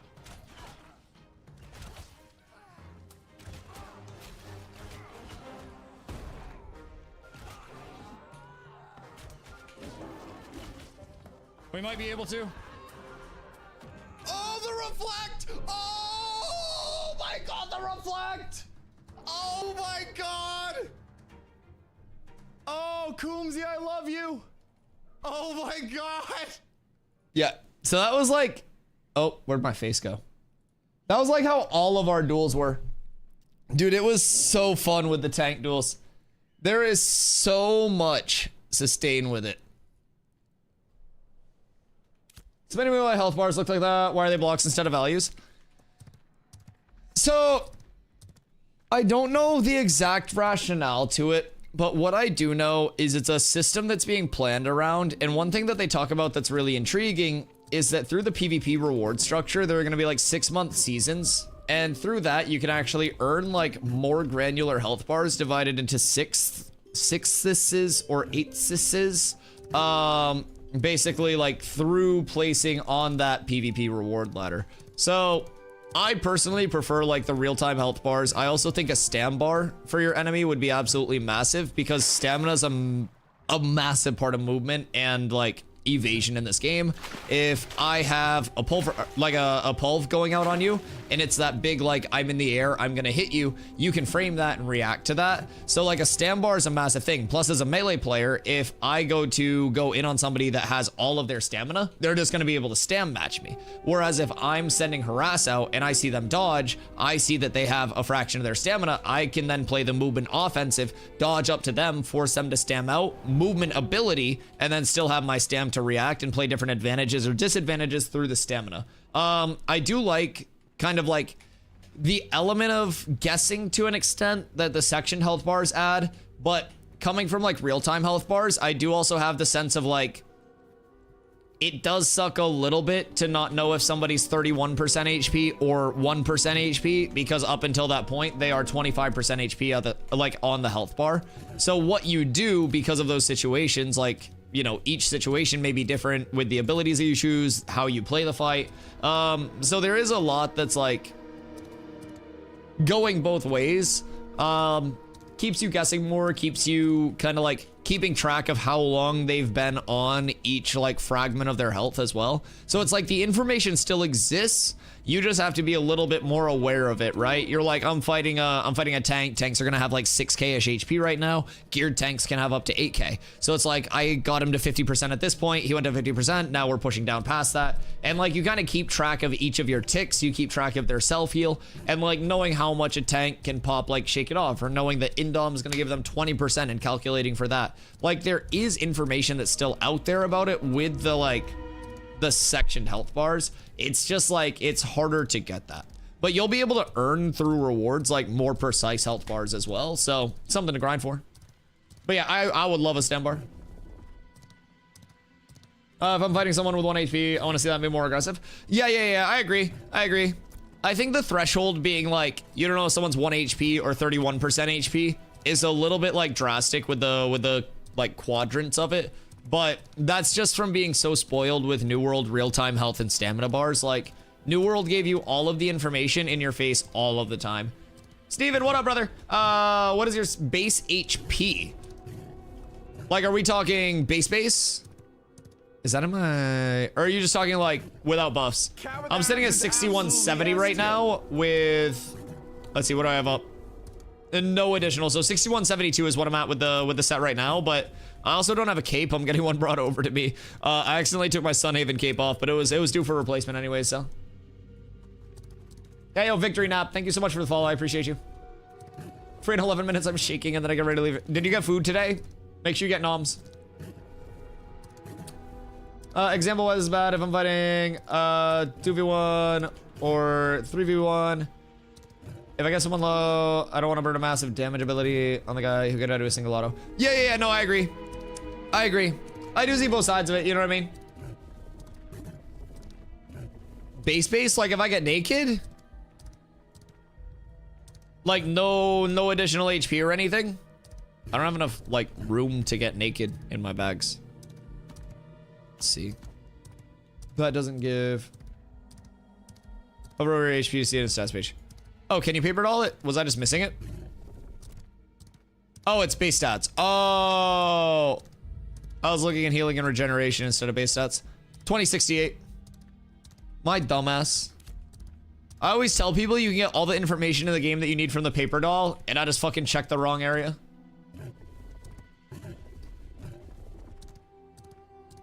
Are there better consumables to eat other than fresh salad for level 14? You can get like... Fresh salad is going to be your fizz power, right? Grilled beef steaks are solid. You also have beefsteak sandwiches. So there will be other foods, but... Post a PvP tourney before this phase ends. Is there Chimkin? Do I have any Chimkin? Yeah, I have Chimkin.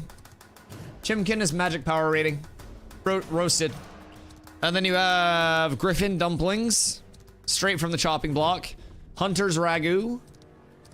Which, honestly, there's a Hunter on the dev team. Y'all won't name anything Dusty anything, but Hunter gets his own ragu. It's fine. That's fine. I'll remember that. Right now, I'm actually on a big glizzy grind. So Ironclad spicy sausage roll. I am all about shoving those sausages down my gullet right now because they give me 713 max HP. So it's quite nice. Whole zones Dusty. That is fair. Look, I even have like the D. It's like a Pandora charm, but it's my entire node quirk. It'd be so good for a Dustopia. It would be so great. It's just, it's meant to D. Sorry. I don't deserve it anymore. I had it up until there. I've been trying to work on more one-liners with chat. You know, we were even going the route of like, so when certain like wizard themed streamers ban people from their chat, they have this one-liner of like, you could be like any other way, but you're choosing to be this way. And then they like stretch and ban people from their chat. So we were talking the other day about how I need like some cool one-liners. Not that I like ever ban anyone. So first we were talking about how I need to ban people more. So I practiced banning a couple people in chat. Second, we were talking about like how I needed some more cool one-liners for like when I do ban people. So we tried the Hasta La Vista Baby, the classic, and apparently Hasta La Vista means see you later. So then we tried the Sayonara Sucker, and like neither of the classics were really hitting. But like, we're back to the drawing board. We're back to the drawing board. Yeah, host remembers. It was a full conversation. Beat it, buddy. Hit the road, Jack.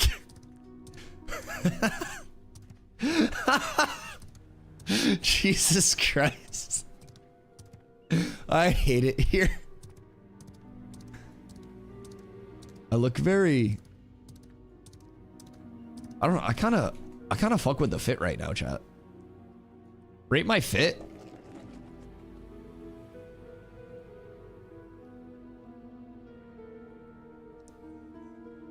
I don't know how I'd feel about the ears sticking out of like...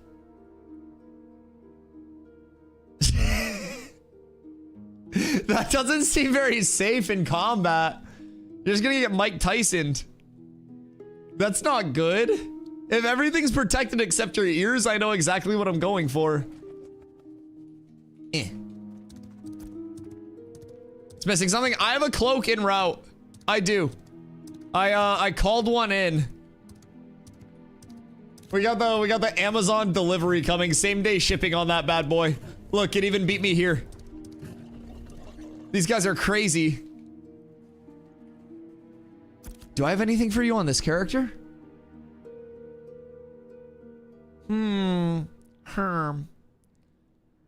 That's phys evasion rating and mentality. I don't think you really need that. You don't need my absurd amounts of life steal. That gives 861 max HP. Oh, power rating. Those could be good for you. I'll give you one of those. I don't know if you have anything in that realm. Let's see.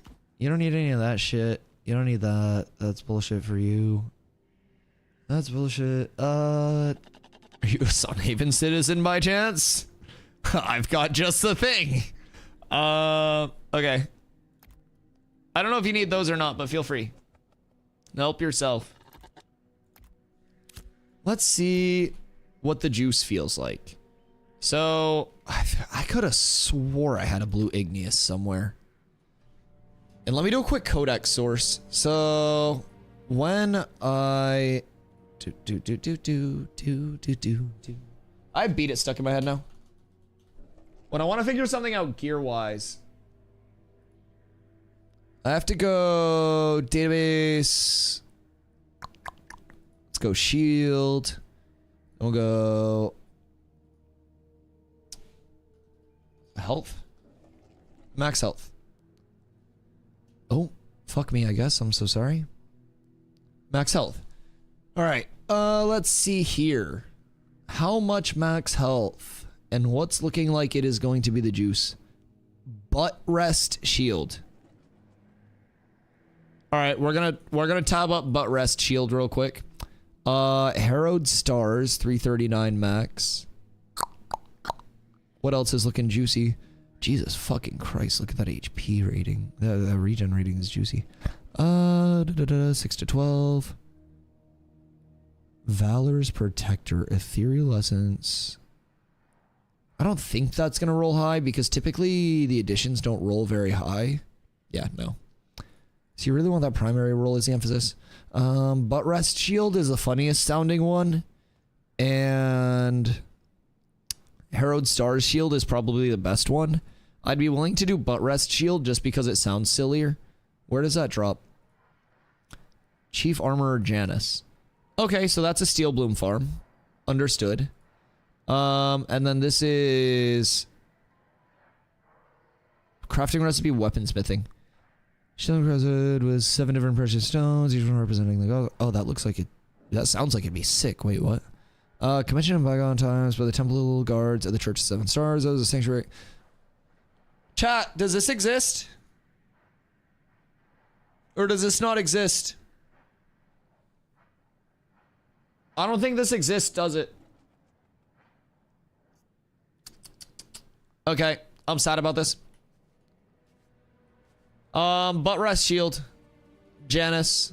So that's the target there. If I run Igneous Striker and butt rest shield at green, it would give me 1200 max health. So that'd be kind of juicy. There's a lot of max health scaling. So we'll just need to do Steel Bloom. I mean, Steel Bloom almost definitely has like good pieces to source, right? All right, so we're at 7k with that. Do I have con scrolls? Who gave me a fuckload of int scrolls? Absolute demons, rapscallions. Con scrolls probably aren't even the play. Cause like, I mean, I guess those are novice. Be like 100 HP. Hey, I saw, dude. Who wants int scrolls? That's all, dude. And then we got coma. That's all, dude. Trade. You want the int scrolls?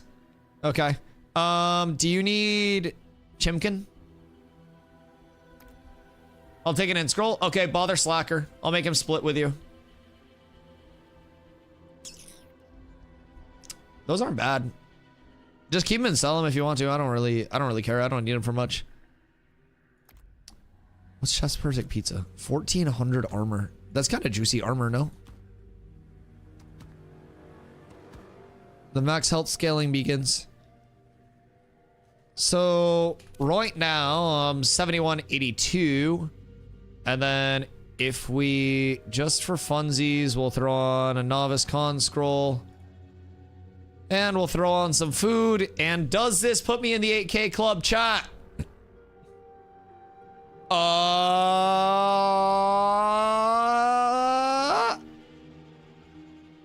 Oh. Almost. Almost. We're so close. Do I have anything else that's max HP that I can slap on? Man, if I had my shield. If I had my shield, I'd be like 8,300 right now. Con, max health. That's Fizz crit mit rating. This would do it, right? 7980. Fuck! 7993. Did you guys call it Black and Chain? Yeah, I was wondering what like the higher rarities were for it. Because that's what I'm rocking as a green right now. If I had a level 20 cloak, that would also help. Ultra, what up, brother? Fizz crit chance rating, max health. Higher scroll would do it too. I just don't have any more scrolls. I have novice scrolls. I have no apprentice con scrolls. Blue is 28 mit. What's the max health on it go up to? If you do not mind. I have 20 gear you gave me on my tank if you need it back or want to look at it. I mean, if you're playing your tank, don't feel obligated to just like strip the tank down for shit. I use a Logitech G Pro X60. It's a wireless board. I got it for free from a Logitech event at TwitchCon last year. It was very fun. The Logitech event also had free food and drinks. So it was like, it was just a W all the way across the board. You look like Ram from He-Man. Do you like the way that Ram from He-Man looks, or do you think he has a punchable face? Just unrelated question to you saying I look like him. Asking for a friend. Because my green, black, and chain has 561 max health.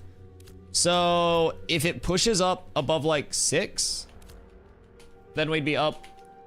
Just have a blue, give me an all in on the rogue. Okay, cool. Come through. I mean, where are you parked at? I can definitely pull up. I will happily grab that. I don't have magic casting speed stuff. I do not. Oh, I have to throw this back on, don't I? Oh, no, I don't. It's gonna feel so weird having a fucking shield on again, man. Oh, what happened to all of my cool shields? I mean, Firebrand just isn't gonna give any max health, right? That's Firemit, Con Men. Maybe?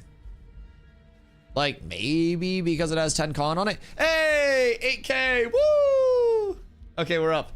I parked at the Gin Node at the Ember Spring. Okay, wait, I can pop over to you.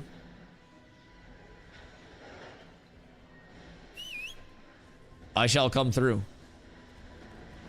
I was actually talking about that the other day. I was saying to myself, like, on stream, I was like, how much 20 gear did I give away before, like, before this squish? Because I gave away, like, storages of 20 gear because I was just like, oh, yeah, this will be intro gear, and then you just replace this. Little did I fucking know. I was giving away a fortune. How much percent you got? So we hit level 1 already. It's level 1 going on 2. It's 3% right now. So we are gonna come over here, try to get a little bit of farm going. Drewski's updating his game as well. So he's gonna come over and get some XP. We do have room for a few more people if anybody wants to pull up. It is very good XP. It's very good glint. Honestly, some of the best in the game. I have 4 blue pieces. Rest is all greens. I mean, I'll take a look at it. I'll definitely check it out. The loss unfortunately matters for 18 days. Oh yeah. No, absolutely. I don't mind at all. I do not mind this character not being optimally power scaled because this is all experimental time. And I legitimately, like, I opted into spending all of my money on level 10 enchanted gear knowing it was going to get reworked, right? I will have plenty of time to optimize everything going through phase 3 where we have a year plus for it. I'm not worried. Now I just want to figure out the overall like archetype that I want to hit. Oh my god, I gave you so much shit. Wait, that's all stacked. Oh, wait, okay. I don't need the legs or the boots. I don't need the hands or the bow. Okay, yeah. Just the first 4, I think. Oh, Jesus. I gave you some juicy shit. I don't need that either. Yeah, just these 4, thank you. Holy fuck. This is all stuff that I had just given out too. Absolute legend. Wait, I can give you my old ones as well, because I'll just give you the stuff that I replaced. So that way you still have the tank stuff. Because I have the shit. Hold on. Up. And then we go here. And then take that for level 10. Take that. I'll actually just empty all this shit out. Take that for level 10.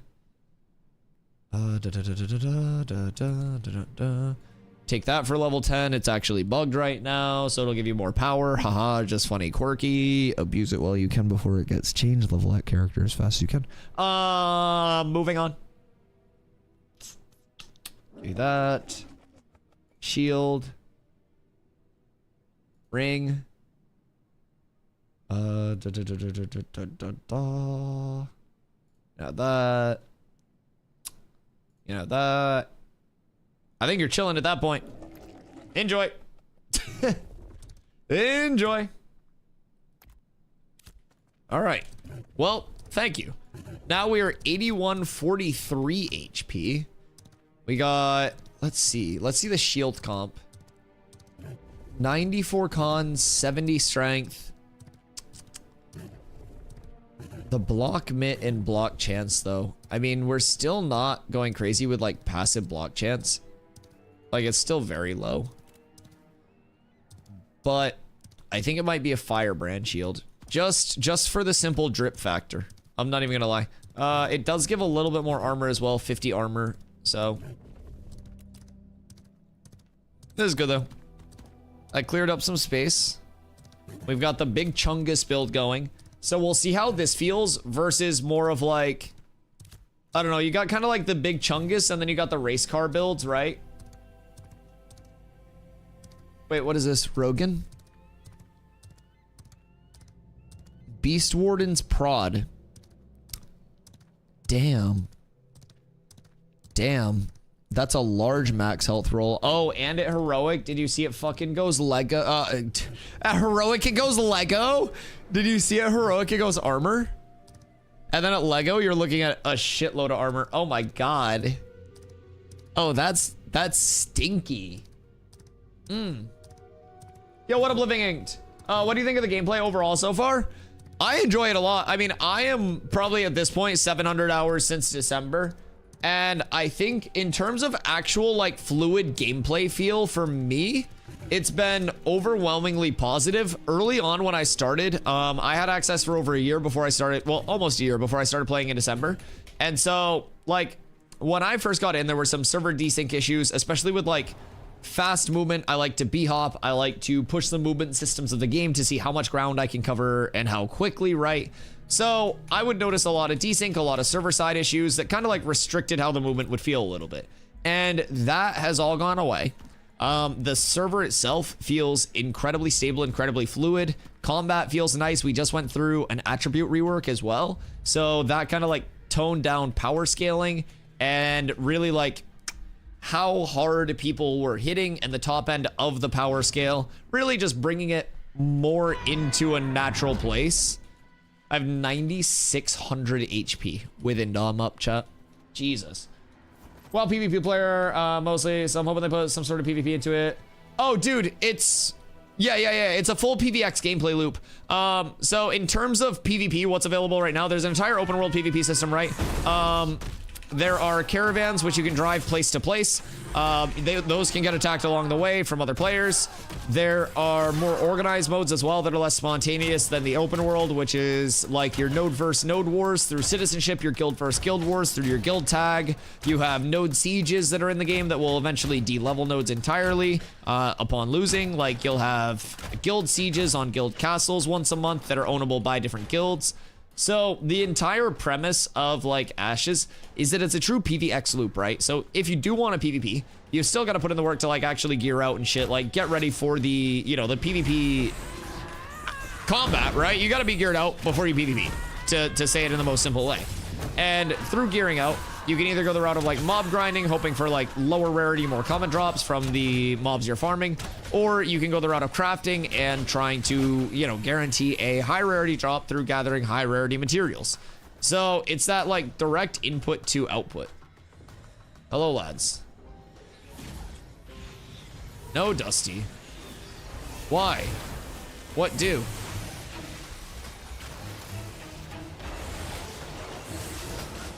Hi. What if we go this way? We go here. This is good. Hopefully no more people in the beta. Yeah, of course. So more PvP modes will come through as well. So you'll have a formal duel system. You'll also have arenas coming in. And through those, you're gonna have more of like those replayable modes. You can technically do like an informal duel, right? But you have to like bring a caravan out. You've got to buy the caravan. It's a little bit of a clunky system. Now, arenas and duels are both on the roadmap for phase 3. We'll be getting our guild sieges for the guild castles as well through that. There will be 5 guild castle nodes.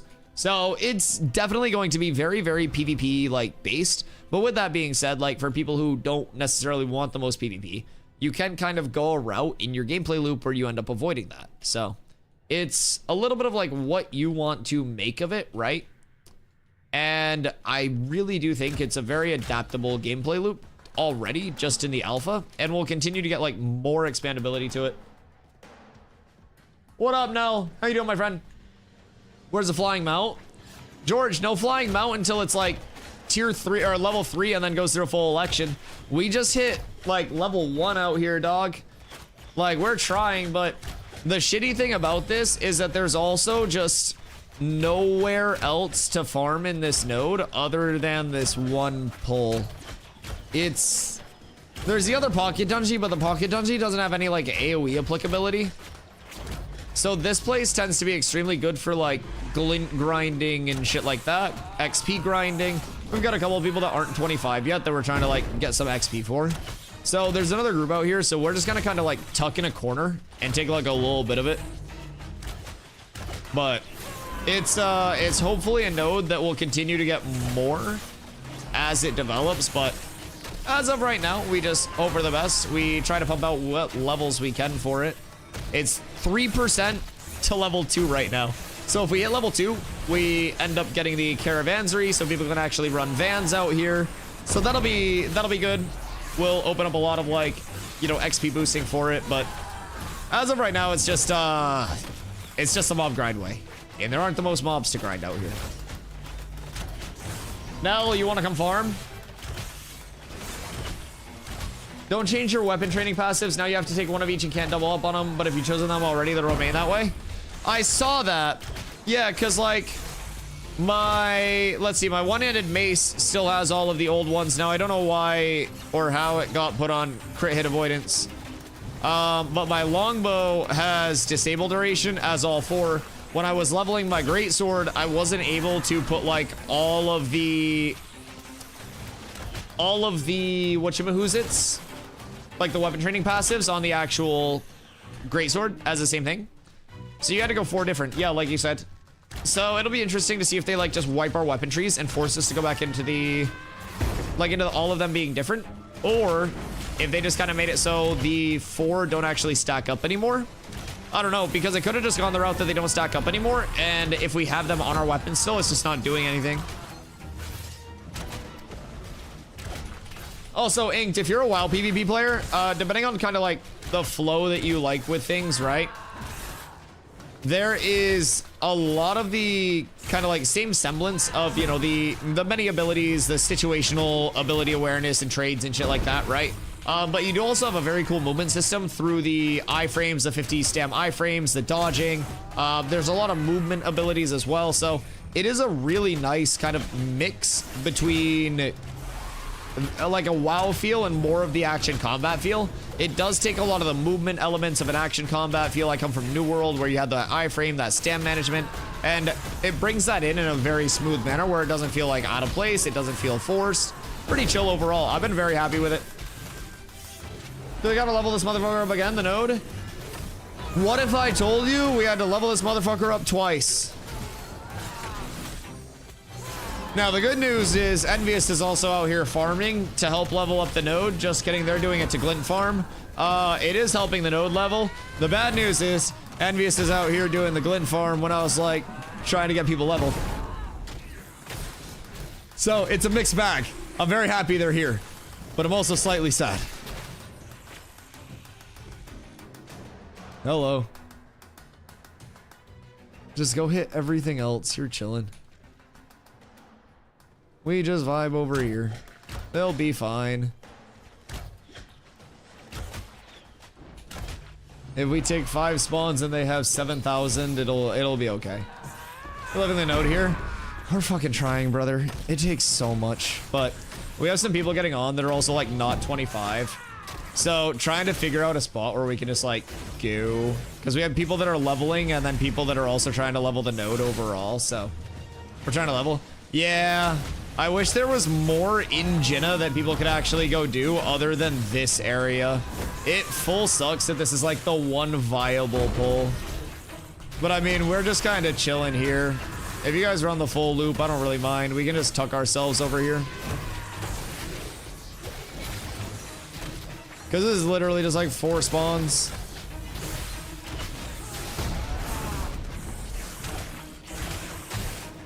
How was Forge?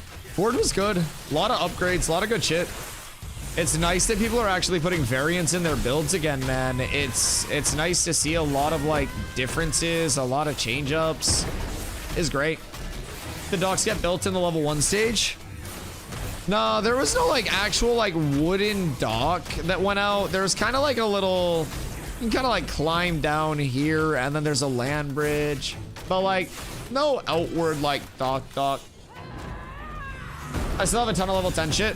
Oh yeah, me too, but honestly, I'm just switching stuff out as I get it. So it is what it is. I have gained a shitload of con today and a bunch of max health. I broke into like the 8k max health if we're just in the health stacking set. Probably using his shield again. Listen, man, I would be using the Iron Greatsword if I had it, but this is also a good setup because the Igneous Striker alone gives me 872 max health. So it's solid. I'm very happy with that.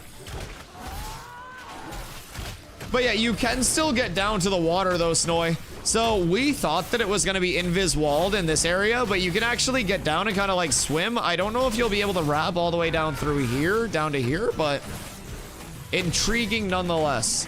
I went for like a small swim and that was about it. Logging in, Schwerd. That update just took you like a fucking hour. How long has it been since you logged in though? Your gear's probably unironically better now than it used to be because of the scaling swish. Because I'm pretty sure you were going to be using mostly 20 gear, right? I'm like 99% certain.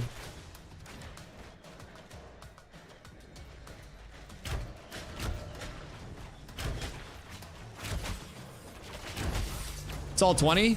Oh yeah, you're probably juiced then. If you're anywhere near like 200 to 210 power scaling, you're in a good spot. You're in quite a good spot at that point.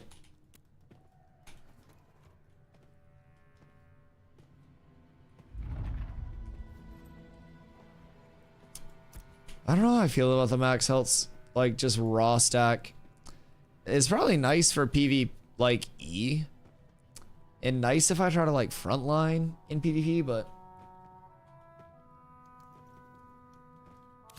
Hasek, the same number of Najash in the pit to the northwest. Oh word, is there actually a better spawn? Okay, or not like a better spawn, but an ulterior. I've scoured so much trying to find something and I haven't found shit. We can unironically go there. I don't want to like grief your guys' spawn, which is why we're just chilling over here. Yeah, if there's anything that's even relatively comparable, we'll just go there. Pit northwest. Okay, cool. Cool. Yeah, no, I don't mean to like fucking come in and just impede on your guys' farm or anything. Last thing I would want to do. You guys have been great.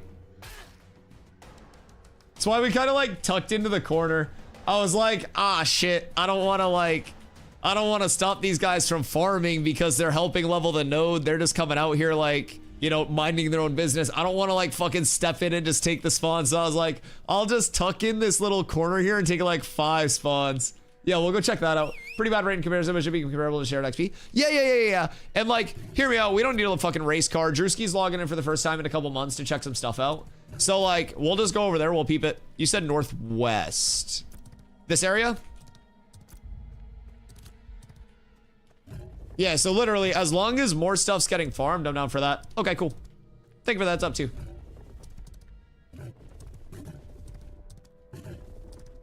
We fought Nova over that spot. It's because you heard Cats was at the good spot first and you guys were scared to move in on us. No, that's cool. So, you guys preferred this spot at first, or was that before you found, like, the race car area? Oh, this might actually be better because it's 3 stars for leveling. What's the cutoff on the new XP? Before we found the race car?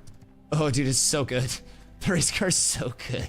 It's so fun, too. I don't know if you guys have a tank in your group or not, but as a tank, my favorite thing is just running around the full loop and just like fucking grabbing it because the mobs move slightly slower than our move speed. We're doing XP per hour rates. Oh, wait, my fault. Like just now? Sorry. Oh, okay, back then. I was like, oh shit, my bad, I'm the dick. I stopped science, I felt double bad. Do we know for the individual XP, if we have a 20 in the group, will they still get XP since these are 30? Or will we have to go like in a lower spot? I don't know what the cutoff is. I know 8 still gives confirmed XP, but I don't know how high it goes.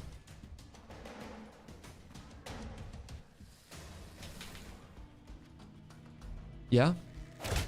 Tell me how you feel, sir. Do we want to talk about it?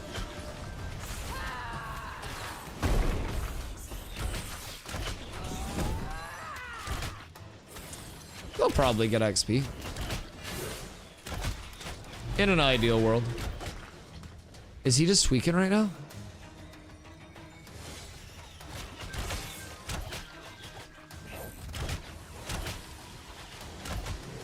Why snack no move? Excuse me, sir. Maybe it's a good thing we came over here because we might have just found some bugged ass mobs. Maybe it's all meant to be. This is a little strange. Anyone have an estimate how much a Lego largemouth bass is worth? Jesus Christ. Strug, are you over here fishing to level the node? We got the entire fishing economy out here now. Good God. It's a community effort. About vendor price. Legitimately. Like on the dot vendor price. Yes, indeed. So, Sing, do you guys do your glint farming at race car? Like, do you guys just go over there for glint? I noticed that we were there for a couple hours yesterday. We usually got like 5 glint in a, like 5 gold glint in about a little over an hour. Glint XP. Yeah, it's like the best spot in the game, right? It's fucking insane. If you guys head out, by the way, let me know. I don't know how long you plan on being over there, but when you guys dip, I will happily fill back there because it's a juicer spot. Are you guys still doing van runs nightly? I think Colton was saying you guys were doing like fucking 3 a night still because it's 50 gold per van now with the big vans.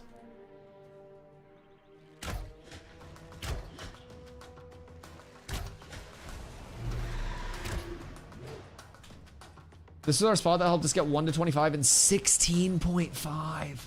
Jesus! Was that Colton's group for the rogue launch? That's... That's like juice gear and everything, but holy shit. I ran Bard for it. You guys didn't have a cleric, right? It was like Bard and a bunch of rogues. We had one ungeared? God damn. How fast do you think it could be done? You have Vath on a cleric? Okay.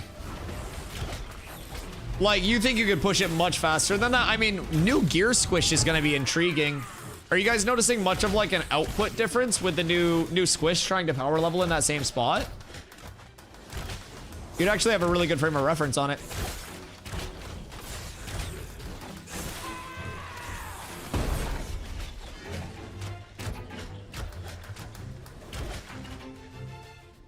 I think we had the fastest 25 that we'll see unless there's a drastic change. Yeah, I mean, you guys had power scaling through the teeth, right? You guys had, what, Colton was fucking like 600 plus on his rogue while you guys were leveling? Rest in piss to that meta, dude. Oh my god. This shit was out of control. Actually out of control. I'm so glad it's gone. Everything's better now. 6k XP on the 29. Did you get any on the 30?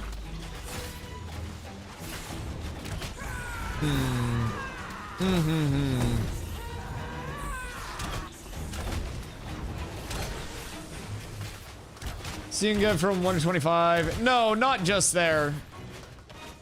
I don't think, no. You couldn't have just gone there because that wasn't any like weird XP scaling or anything.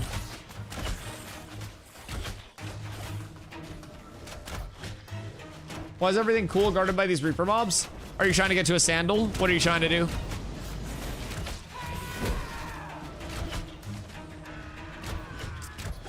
I wish there were a more viable, like, secondary farm. Race car is too good. It's either going to get nerfed to shit because of how efficient it is, or they're going to have to add in other things that match that efficiency. But I don't know. I could see it getting nerfed so ungodly quickly. Although I don't necessarily know what the nerf would be, because like 3-star mobs with that mob set, you could still probably just kite them infinitely. But all our best spots get nerfed. I miss Shardlings PvP. Dude, I had a Shardling spawn pre-desert rework where I farmed them along this coast, and like people never really went out there and did anything. So I always had like Shardling free farm, and it was so fucking good. Shardlings were S tier. But yeah, I wish again, but I'm gathering in for launch, good spots, good gear drops, and so on. Hey, that's one of the nice things about them not like NDAing any of like this actual live phase, right? We're able to just see everything. We're able to share everything. Now, of course, they do have like the private test realm, which has a visual NDA. But even from that perspective, they're able to share like verbally what's going on over there, give us a glimpse into patch notes, everything.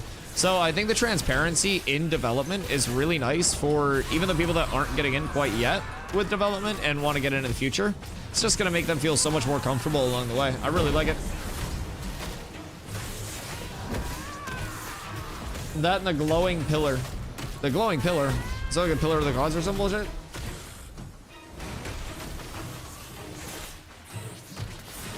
Listen, you guys are all just like fucking like tiptoeing it right now.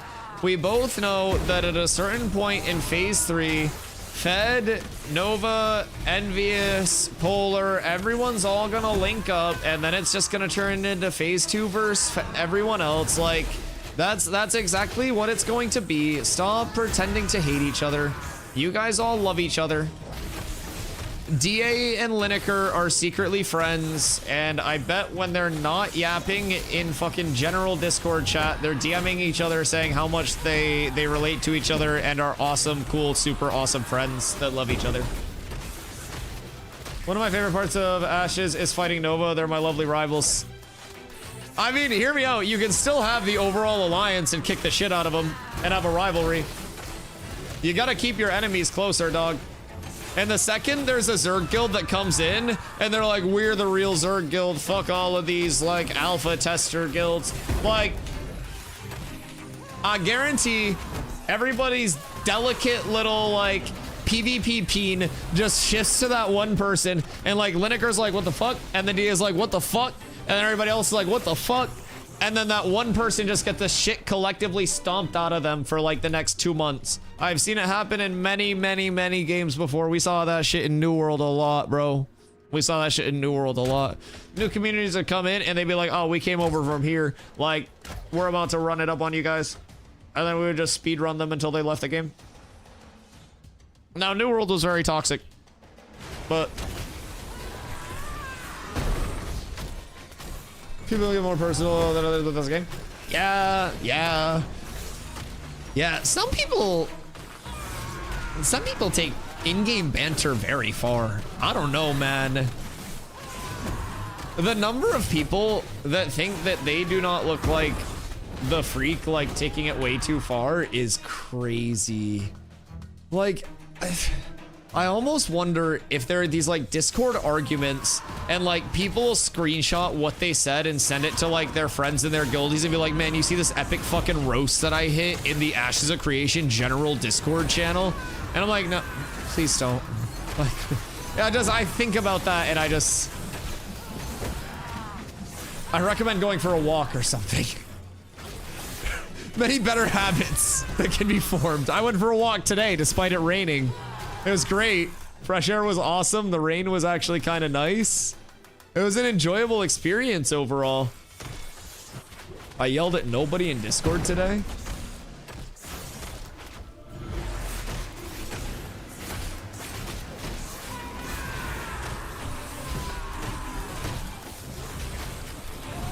Let me convince them to allow for an eternal war feature. You don't want rewards, you literally just want violence. Oh god.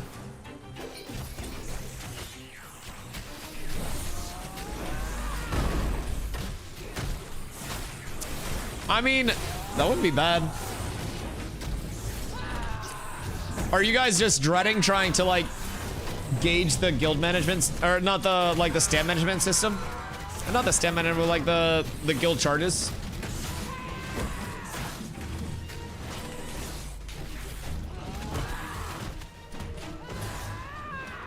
Like, how many wars were you guys decking relative before the changes?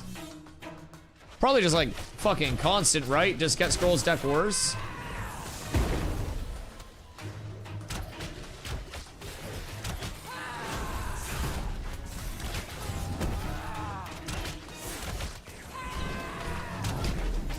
Did they ever end up putting the cooldown on guild decks before they went with this? I feel like there was a short period where there was a cooldown, right? Because they just went like chain decking, and then I think they did a short cooldown, and then after the short cooldown, it ended up being the current system. They did, and it was super bad. Didn't it make everything like really clunky? Because then if somebody decked on one of your guilds, you couldn't like counter deck them or anything. Which is something that I like, by the way, because if you have a crafter guild and somebody decks on your crafter guild, you counter deck on the people that decked on your crafter guild, and that's kind of like how you defend that. So there was like a lockout. Because I want to say I had people complaining that it was like locking people out of like counter decking and shit, right?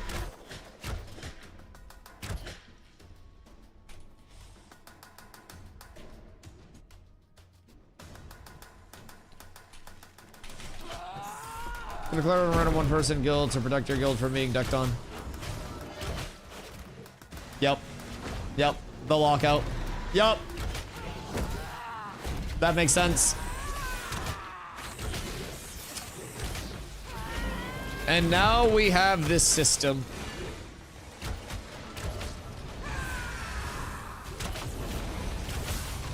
We swapped Envious 1, so we could always both Envious and Polar be at war with Nova.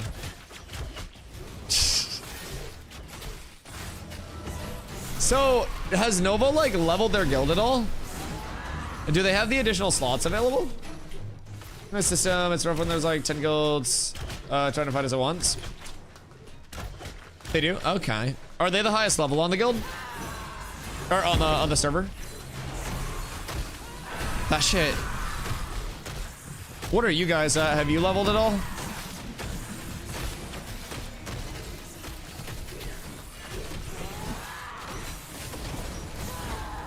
I'd heard Fed was like juiced with that, but they just have free farm. We just did calculations on it. Haven't put effort towards leveling. Fed's put effort towards leveling. Yeah, I mean, Fed also, if they did go the route of leveling, I would imagine would have less friction, like, on the leveling path than you guys would.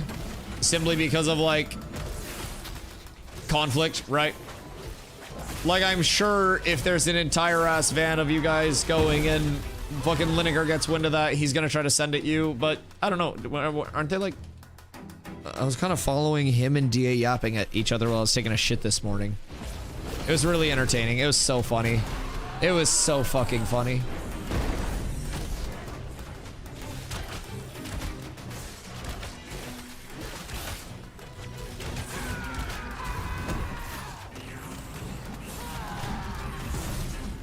Yo, what up, Soraya?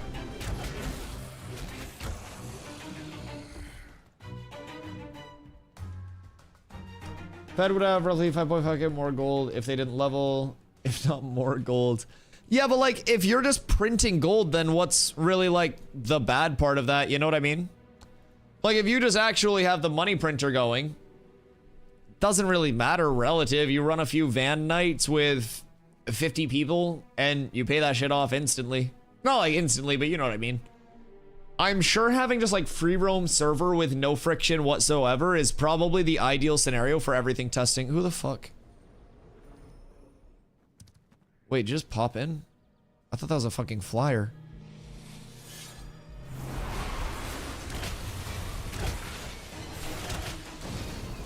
Yeah, cause like they're not getting like contested by anybody, right? Like there's Overlord over there, but aren't they like with Overlord? And then there's actual violence, but I think they're like kind of a purple-esque guild because those are the people that broke off from pirates, right? I try to stay up to date on it, but admittedly, it's a lot to keep up with. Like everyone says we have our server drama, but my god, their server's like a fucking soap opera, dude. It's just like a bunch of petty bitching. At least here we punch each other in the face when stuff goes wrong, right? Like it's just a bunch of fucking arguing.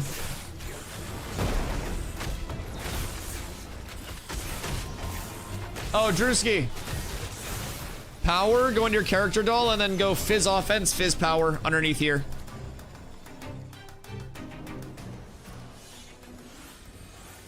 Who hasn't logged in a long time? You. And then Drew.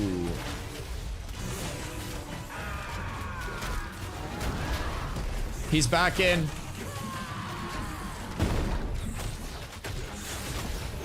Dusty, wait, the days are bugged. What do you mean the days are bugged?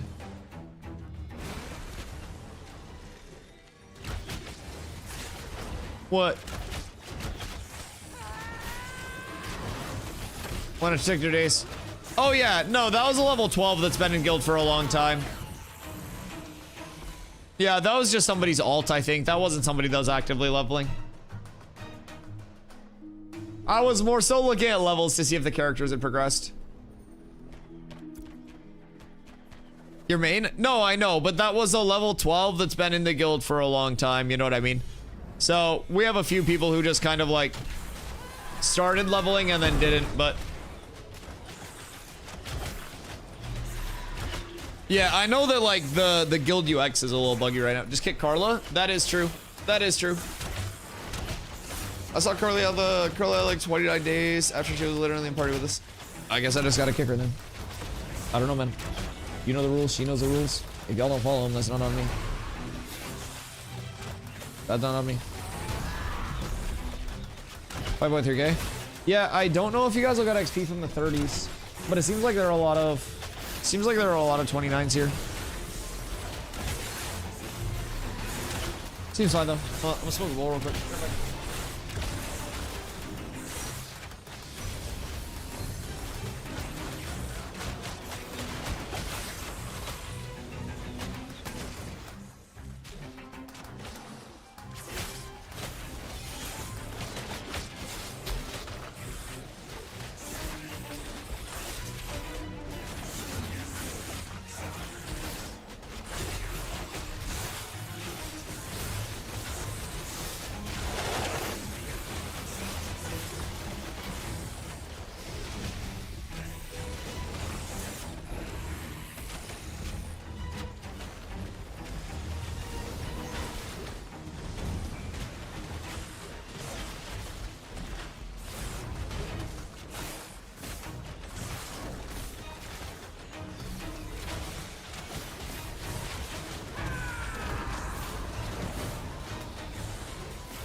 bed. Okay, I'm back, sorry.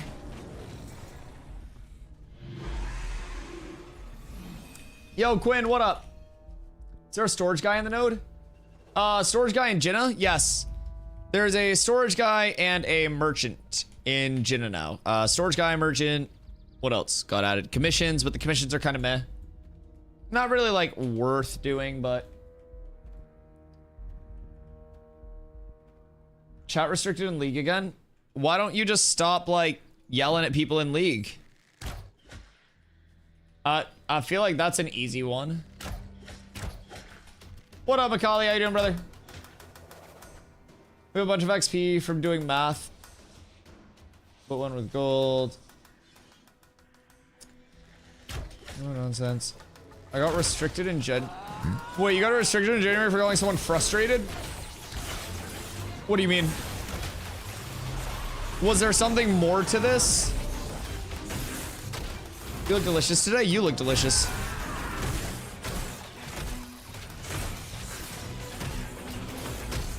The perks didn't appeal that much.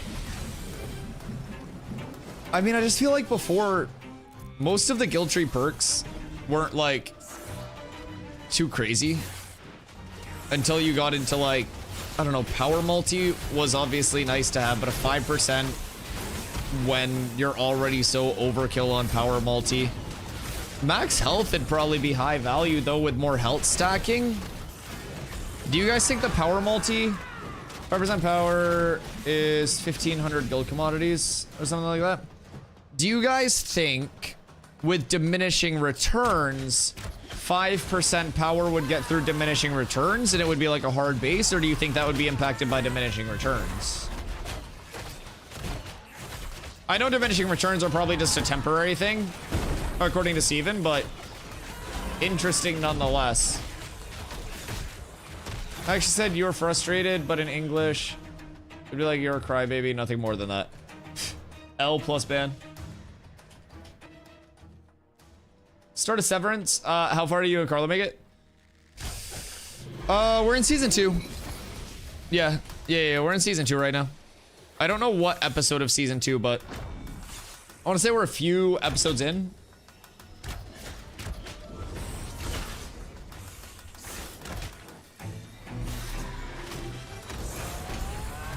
Bop, bop.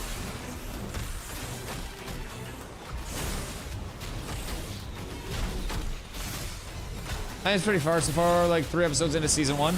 Oh, dude, it just keeps getting better. There are some like large twists, some large like, there's a lot. There's a lot. It gets very good. And they leave you on some really good cliffhangers too. Like some solo leveling-esque cliffhangers, man. It's really well done. Yeah, Macaulay, honestly, I would just stop playing League, dude. Just come back to Ashes. You gotta test the stuff before it goes live.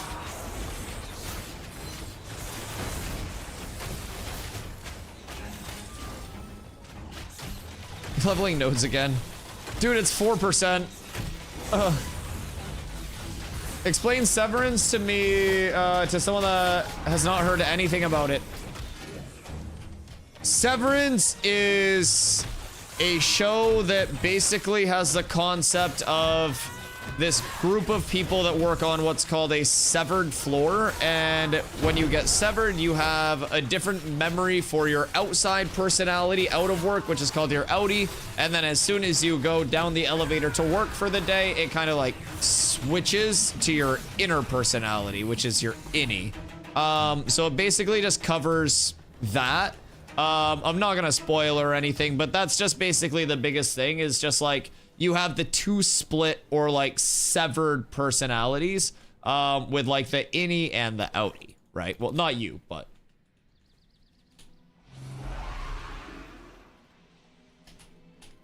So yeah, if that spoiled anything for anybody, then I'm still sorry to ruin the base concept of the show. 145.3. Okay, you're still lacking, but we'll get you up there. We'll get you up there. Honestly, though, if your gear's shit, we probably have some stuff that will start juicing you a little bit. I won't even lie.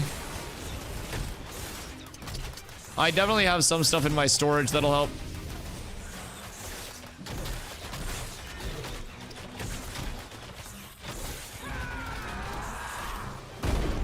Different lives, pretty much. Yeah, exactly.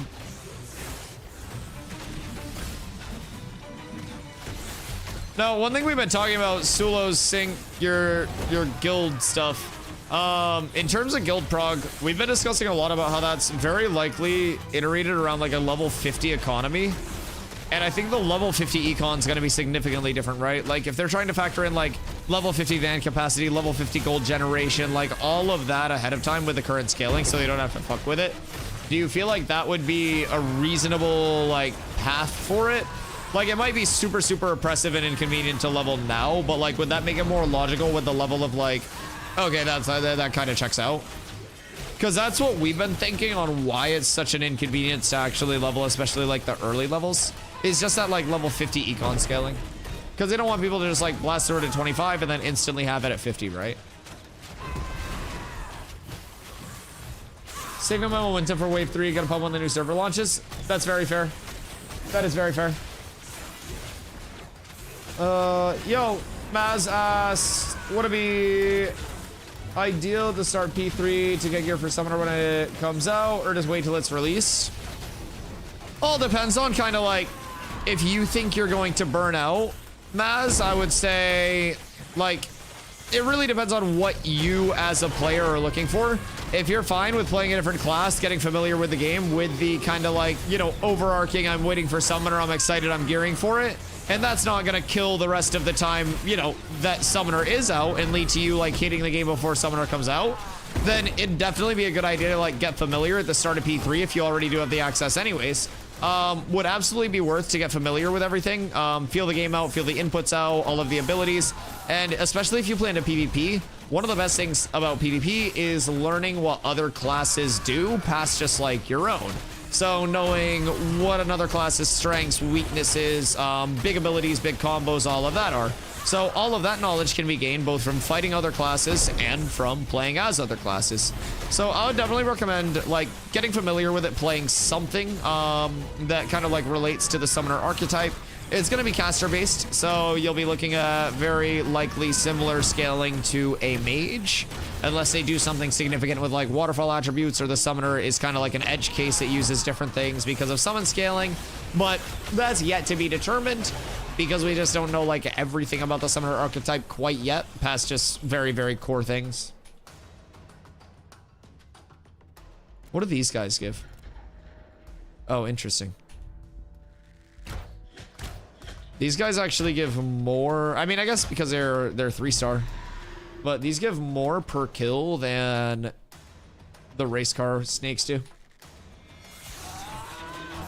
It's a lot of speculation. It's just hard to give feedback if it isn't related to what we have now is the only issue. Yeah, no, I definitely agree. I definitely agree. Having to give feedback onto the guise of some of these systems being like oriented like TTK wise and everything, with our final TTK goal being like level 50, endgame build out being level 50 and stuff like that, right? It's definitely hard to like keep all feedback in the realm of like, okay, this is how it relates to us currently, but also we see the long-term vision for it. It's definitely a little bit intriguing. I think the enchanting nerf will make leveling guild more worth it than anything, because dropping 100 gold on all your items is a huge power spike.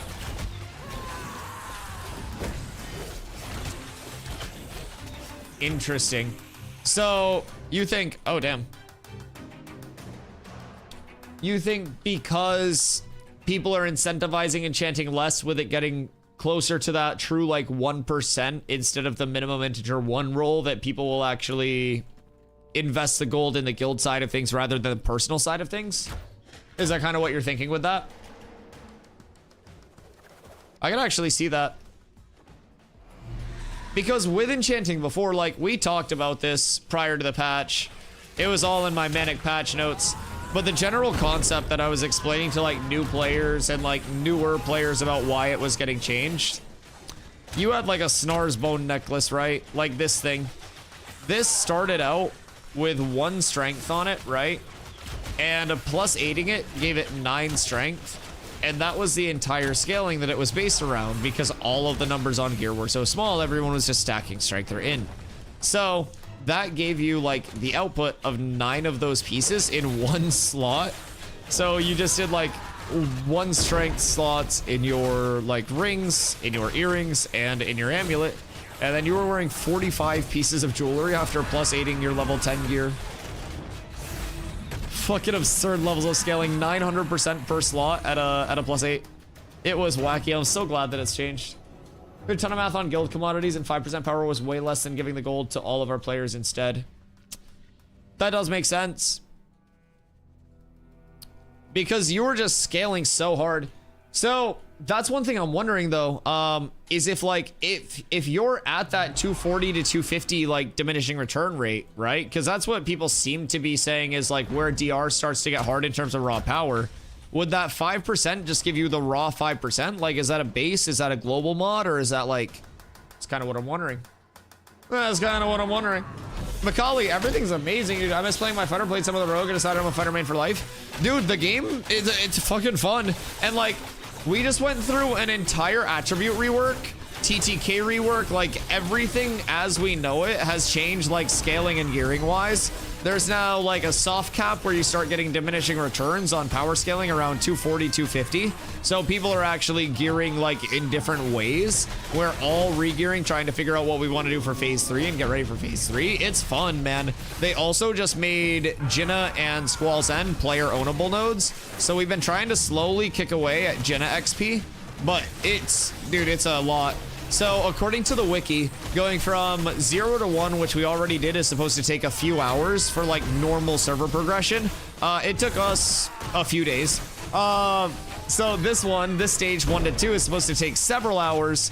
My estimation is that it'll probably take us like a week if we're out here grinding it every day, but they probably won't let me play on Tuesday, Wednesday, even if I ask really nicely, because the servers are coming down for development, because stupid doo-doo heads have to make the game, and no, Dusty, you don't get streamer privileges. Bullshit. Anyways, moving on from that. So it's probably gonna take us a while. Do you think they'll just give it to us? I bet they level it. I don't know, like, I don't really care if it does get leveled, because we're not gonna have we're not gonna have enough time to do anything substantial with it anyways, with like lower population and stuff. Like, we really wouldn't see a server-wide benefit even if it did get leveled, and I don't really think anybody else is actually leveling a new node to come in, so this will at least be like a nice baseline, right? Like, hopefully some data around like, all right, this is what the XP scaling, this is how many kills, blah blah blah, are being needed, because like they may have Riverlands data, but like how many people are actually coming out to this new node right now with the player base being kind of like in that hibernation stage and just pumping node XP with the intent to level the node? Probably not many. So we're over here just trying to help out, trying to do what we can, and if it does get to the point where it gets leveled, then cool, I get a flying mount for a few weeks before I go to phase 3 servers. If it doesn't get to that point, then we at least give them data on leveling progression with kind of like a ticking timer, right? So, also, hello, Borges. My apologies, I was mid-yap. If I buy the $110 bundle, can I play the game right now? Yes. So, if you buy the $110 bundle, hey, thank you for the follow, my friend. If you buy the $110 bundle, you get access starting now, and for the rest of this month, it is Tuesday, Wednesday downtime, Thursday, Friday, Saturday, Sunday, Monday, games playable. Starting on May 1st, we have fresh start servers that are opening up, so a lot of people will be re-rolling. That's your Wave 3 bundle. So we do actually have a little bit of a graphic aid that has been passed down to us by some of the most skilled artists in all of Vera. And that's here. So right now, we're towards the end of Alpha 2 Phase 2. This is the $110 bundle, or your Wave 2 bundle in the store. That goes now till May 1st, but these servers will stay up past May 1st. These characters will exist past May 1st. They don't want to wipe this unless they absolutely have to. Going on May 1st, we have Phase 3 servers. Those are your fresh start servers. That's going to be your $100 bundle. If you buy the Wave 2 bundle at $110, you do not have to buy the $100 bundle. You get access to this and all of the remaining development phases until the game launches. If you want to wait and save $10, then you hop in on May 1st instead of now. You save $10 and then you're in on May 1st and through the betas until the game launches.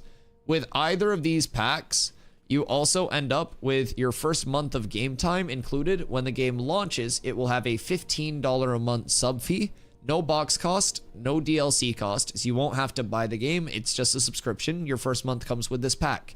Then there will be an in-game store that is transmog only, skins only. No power gain, no pay to win, no pay to progress, just looking different in-game. You get $15 to spend in that as well.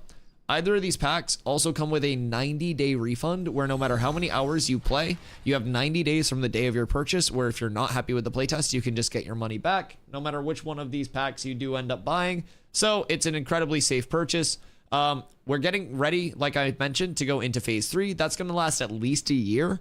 There's a lot of content coming, and by the time phase 3 is done, the game's going to be near feature complete. Betas will just be polished, and then from there, we launch. So progress is moving very quickly. We've got a lot of updates that have hit recently that have brought a ton into the playtesting environment. And every single day, I'm gonna get yelled at for saying this by someone out there, but it feels more and more like an MMO and less like a playtest. But with that being said, we always get our subtle little reminders that we are in a true alpha. Just when we're like, oh shit, like this is feeling polished, there's like something random that's just like, oh, they'll work that out. They'll work that out. So we always get our reminders. We always do. Turkey, the thicken, as Pot calls it. The unofficial logo of Ashes of Creation. Yo, what up, Solo Miner? The $100 only gets you one test play? Oh, no, the $100 gets you in the entire development process. So no matter which pack you get, you're in the entire time. Even if it ends up going longer, you're here for it. What up, Eclipse? How you doing, brother?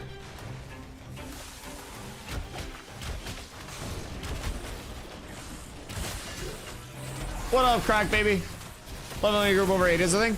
We were originally gonna like work on personal XP, right? Like we have a few people that are under 25, but as more people started to show up when we came over here instead, this has 29s and 30s. So we're more so just inviting everybody, and we're trying to get some node XP as well. Jinna just got added in as an ownable node, so it just hit level 1 yesterday, and we're still trying to pump it even though we don't have the most time. Also, Crack Baby is an absolutely insane name. I usually don't make it through good names without laughing, but that's a fucking fire name. Yeah, so we're trying to now, like, we were chilling out here and a few more people pulled up. So we just invited them in. We'll pump some node XP, see what we can get for drops. I mean, loot table out here seems kind of nice. I won't lie. It seems pretty solid. But, so in a group, you do end up, or sorry, in a raid, you do end up getting like less XP than you would. But since we're leveling the node itself, this area, trying to get it more developed and more town-like, so we can actually have an election, we just kind of spread out, kill mobs, and you'll notice if I go to the general tab, every time something dies, you've earned 1759 XP for the Jinna node. So that's kind of what we're out here trying to do as like a primary with like everyone's XP as a secondary. So go out here, get some good drops because we just started re-gearing with the new attribute rework, so it's a good time. Does that include the purchase of the game, or is this going to be live service like WoW? Monthly sub cost, no box cost, now and later. So you will basically have like that month-to-month sub, $15 a month. Your first month is included with your alpha purchase. And then there's no box cost like WoW, so you won't have to buy like the game and then Burning Crusade and then Wrath of the Lich King. Like it's just your sub. You won't have to buy the game, you won't have to buy DLCs, none of that. There's also going to be no pay to win, no pay for convenience, no pay for progression in the shop at all. It is strictly transmog, strictly skins, right? So not even to the point of like, you know how New World has gathering XP tokens in their shop where you can level your gathering faster with those? Weapon XP tokens where you can level your weapon? Nope, none of that here. Simply transmogs that do not impact the game at all. Did they increase leveling XP? I pretty much quit at level 15.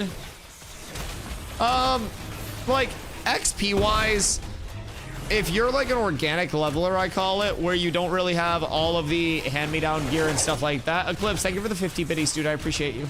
If you don't have like all of the hand-me-down gear where you're like juicing your ult to speed level, I would say XP feels pretty similar like to what it did previously, but people are kind of more familiar with proper group compositions. On top of that, depending on when you started playing, you may not have had access to all of the areas that people use for XP grinding now. Early on, Oakenbane Keep can be a really good XP grind, and not all of those really good XP grinds will be available day one of a server until the server progresses. So there will be a lot that continues to change. I will say, leveling now with people being more experienced, more like gear existing on player markets, it's definitely going to be a smoother experience than it was like the first days of the playtest. Not only in terms of like player progression feel and what's available to do, but also in terms of the actual like feel of the game itself or the playtest itself. Like, it's come a long way, both in terms of like outward content as well as back-end like server structure and like server feel. It's like EVE Online's early model. I never played EVE Online, but it was like one of the all-time like Zergy Zergs, right? Everyone always brings it up the second I start talking about Zergs. So you actually have to play the game to get shit? Yes. So Ashes will be, in my opinion, the like #1 MMO to respect player time in a very long time.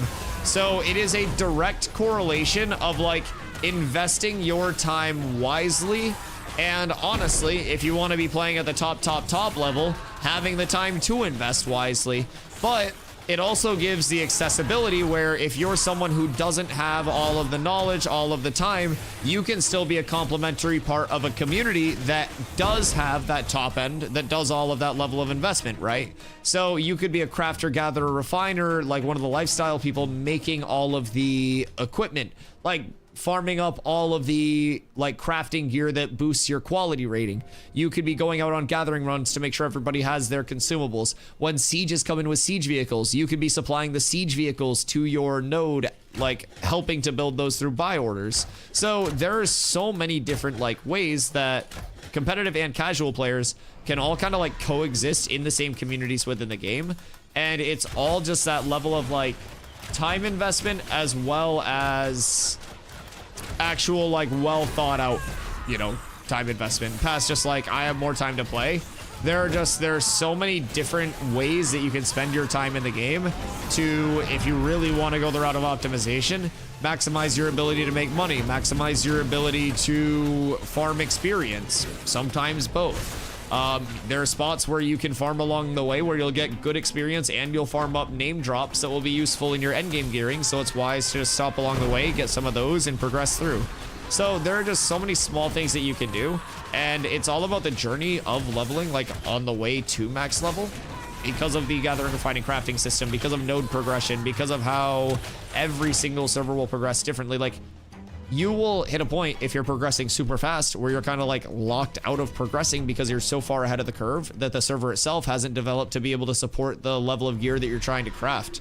There's so much to it. It is truly, if you're one of my New World guys that have been lurking, like, it's truly everything that we thought New World would be in terms of like the social depth and complexity, with a lot more depth than New World was ever supposed to have. Like, it's literally everything that New World was originally supposed to be, and way more. The only difference is it's tab target. You have more abilities than 3. You gotta pick a class. Crack baby, thank you for the follow. I appreciate you. Here's a real question. Let's say a new player comes in late. I know they have to grind non-elite stuff, which is mostly solo or very small groups. How much slower is the leveling? Small group and like non-optimized group will be slower leveling, but if you're behind the curve, remember that nothing in Ashes currently follows a bind on pickup, bind on equip structure. So kind of like the later you are, the more gear will exist at like a reasonable price, right? If you are progressing and people have already sold their level 10 gear, you're going to be able to go to player markets and be like, hey, you know, this is just above vendor price. Someone's just trying to cash out on it. Let's go. And then you have a level 10 piece that they didn't find until they were level 18. So there is that level of like, yes, you'll be behind the curve, but they have catch-up mechanics that will be in the game. Past that, say you're leveling initially and Oakenbane Keep isn't unlocked for you to do your like level 12 to level 16 progression, right? Level 17. You won't have that kind of like hyperbolic XP chamber that is Oakenbane. you may have to go elsewhere on launch if you're like playing right on rip and deal with mob congestion, people in an area that you want to go to, so you've got to go elsewhere, or you've got to split that, or you've got to PvP over that. Like, say it's truly getting contested, it's just like, all right, we want to come kill you, so you're nowhere near here. Like, there are all those things that you have to deal with on launch that you may not have to deal with once that actual main ball and that kind of like bell curve of progression fans out past you. So you can actually have a smoother leveling experience waiting for like day one if you're not interested in just trying to like zerg, and you let those people who are going to be PvPing and fighting over the best spots kind of like filter out, get ahead of the curve, and then you filter in the next day. You may see more availability in terms of like farming areas, smoother progression, even though you're slightly behind. It might actually be like a less like friction environment, right? Obviously I know this is a new game, but it seems like there's way more content out of the gate than New World. They're truly taking their time. Dude, this is a fucking alpha. It's not even a new game, it's a playtest, and they already have more content and a well-integrated gameplay loop than New World, yes. So like, just in theory, let's say you're someone in New World who was like, I'm a crafter.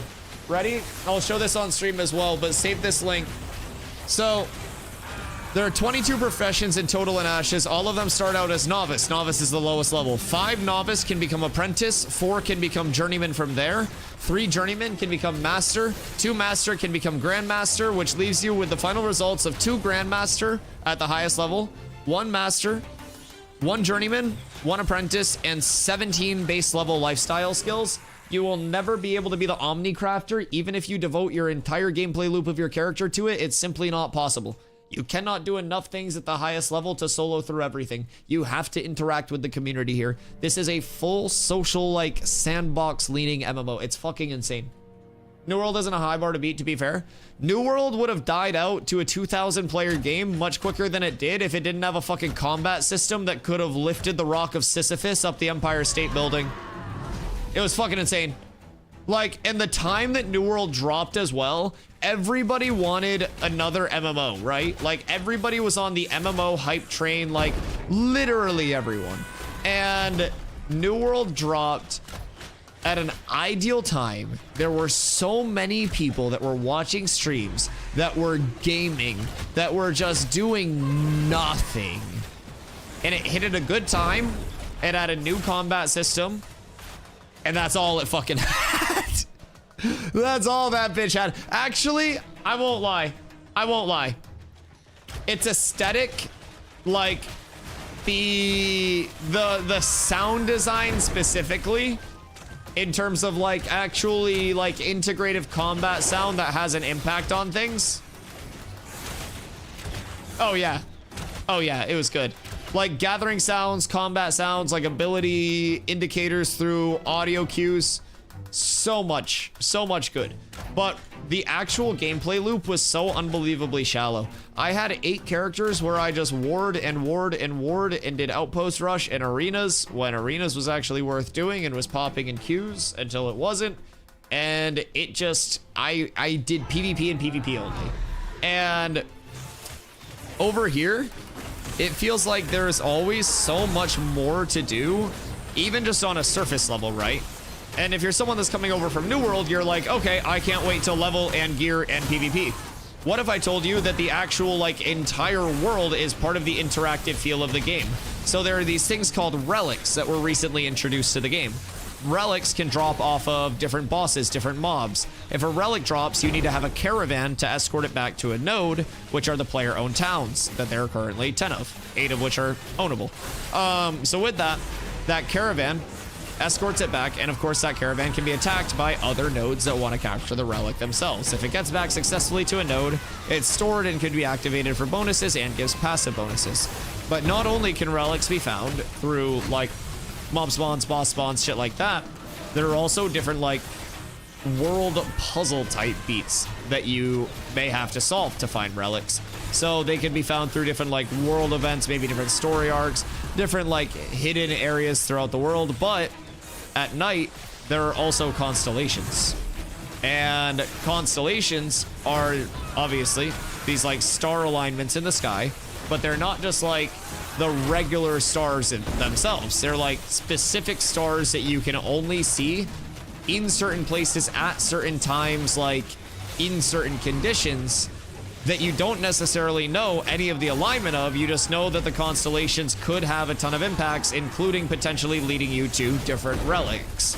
So it's very like open in terms of like all of the content that's out there. That's just like one small accessory gameplay loop, right? So then we talk about how every single server will always be in a different state of meta between the 64 classes shaping up like group compositions in every single game mode entirely differently.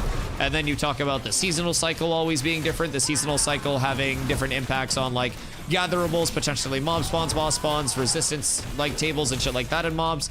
That could have a lot of impacts server to server in terms of what's available at which time. Past that, you look into story arcs. Story arcs will be a system where these things can be facilitated throughout the server based on different kind of like, I don't know, facilitators, right, to kick them off. And when a story arc hits different zones of interest, different areas, those can be transformed into a different state. In this different state, for example, we'll take Tower of Carfin. Tower of Carfin up here is part of the wreckage of Carfin. So Tower of Carfin can go into a story arc where it has more corruption flowing rampant through it. And then you have unique quests that can pop up during that story arc only that can be completed by players. You have unique mob spawns, boss spawns, loot tables only available during that story arc. But say you and I are on two different servers and on the same story arc. There is also the possibility that story arcs will end in multiple different ways, and the way that you end one story arc would actually end up impacting further story arcs down the line for your server, and every story arc again would be unique to your server. Past that, instead of New World, where it's just one type of node that you control through 50 versus 50 guild war, node system is actually separate from guild systems. There are node wars, there are guild wars, there are node sieges, there are guild castle sieges. There are ownable nodes. There are also going to be 5 ownable guild castle nodes that have 3 smaller protective guild castle nodes on the outside of the big castle. So that's going to be 15 guild castle nodes, 5 guild castles. The 4 types of nodes that players can own are going to be scientific, which is going to be determined through a democratic election. That is like what we have right now. There will be religious nodes, divine nodes, and those are determined through who completes the most quests during the election process. There's the military node, which is determined through PvP. It's kind of like the zone goes into a combatant state for an hour, and you'll be able to take objective points or player kill points. And then there's economic, where you'll be able to purchase a node. Node goes to highest bidder, sorry. So with that, every node, if it reaches the highest tier, tier 6 metropolis state, will get unique benefits. And you may say, oh, well, every server will just like max out. Wrong. There can only be 5 metropolises on a server. That's the plural for metropolis, by the way. Shout out Planet Orb for teaching me that one. On a server at any given time. So you might say, okay, so what if we lose the race to metropolis? Are we just done? Is our server cooked? Nope. That's where you're wrong, you fucking idiot. That's where node sieges come in. Node sieges are basically the equivalent of what like a node war was, or a territory war was in New World. It's that kind of like numbers match, where it's that set time, attacker and defender, you actually siege the town itself, right? So you may say, oh wow, that sounds cool, a little dinky fort. This is a village. This is tier 3. This is a node quirk. This is the size that a metropolis will be at tier 6, the highest tier node. The node continues to expand, tier 4, tier 5, tier 6, and the higher tier node that you are sieging, the more intense the siege will be. If you lose a node siege as the defender, your node will eventually fucking die. It just goes to rubble, ruin. Player storages that were still there before the actual siege are now lootable. The entire node becomes a force flag PvP area where if you want to go loot, it's an actual fucking lawless zone. It's looting, it's pillaging, and then after a while, you have to rebuild. You have to tuck your tail between your legs. You have to go to your citizens that haven't abandoned you and still have faith in you to win your next siege. And you have to put in months to try to rebuild to that metropolis state. You'll probably have to siege a metropolis if you want to get back to metropolis state, because there will be somebody that gets to the lockout before you. Different tier nodes will also have different lockouts. It's amazing. How many factions are there? There are no factions. There will be over 85, well, not over. There will be 85 ownable player nodes. And then 15 of the guild castle nodes, which will also be ownable by guilds. 85. We already have, right here, 8 that are actively owned, 2 which were just added. Here's the tropics. You'll have 3 more here, here, and here. This entire ocean is a lawless force flag PvP zone, as is the entire tropics right now. You may say, the map is massive right now, right? Oh my god, Dusty, that's so big. If I were to run here to here, it'd probably be over an hour, right? What if I told you, you're just looking at the tip, baby? Take it all for me. This is the entire overworld. Now, I'm not very good with the metric system, so I'm gonna need a conversion of football fields here, but this is roughly 1,200 square kilometers that you're looking at.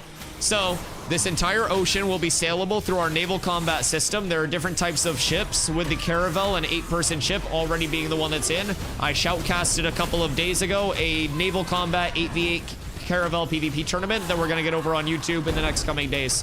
So, with that being said, all of this is saleable force flag PvP. There's also going to be an 800 square kilometer underworld map with ownable nodes. Every single biome, you will see unique resources, unique gatherables, unique recipes, which leads to unique craftables. Everything in this game is on a different level. I'm not even kidding. Also, real quick, before you guys get too hard, take a second, put your hands back on the mouse, and click on that link if you want to come out and check it out at any point, whether it's now or in the future. That link is my affiliate code, or like my referral code. It's not an affiliate code. Affiliate code I would make money off of, if only. It's my referral code.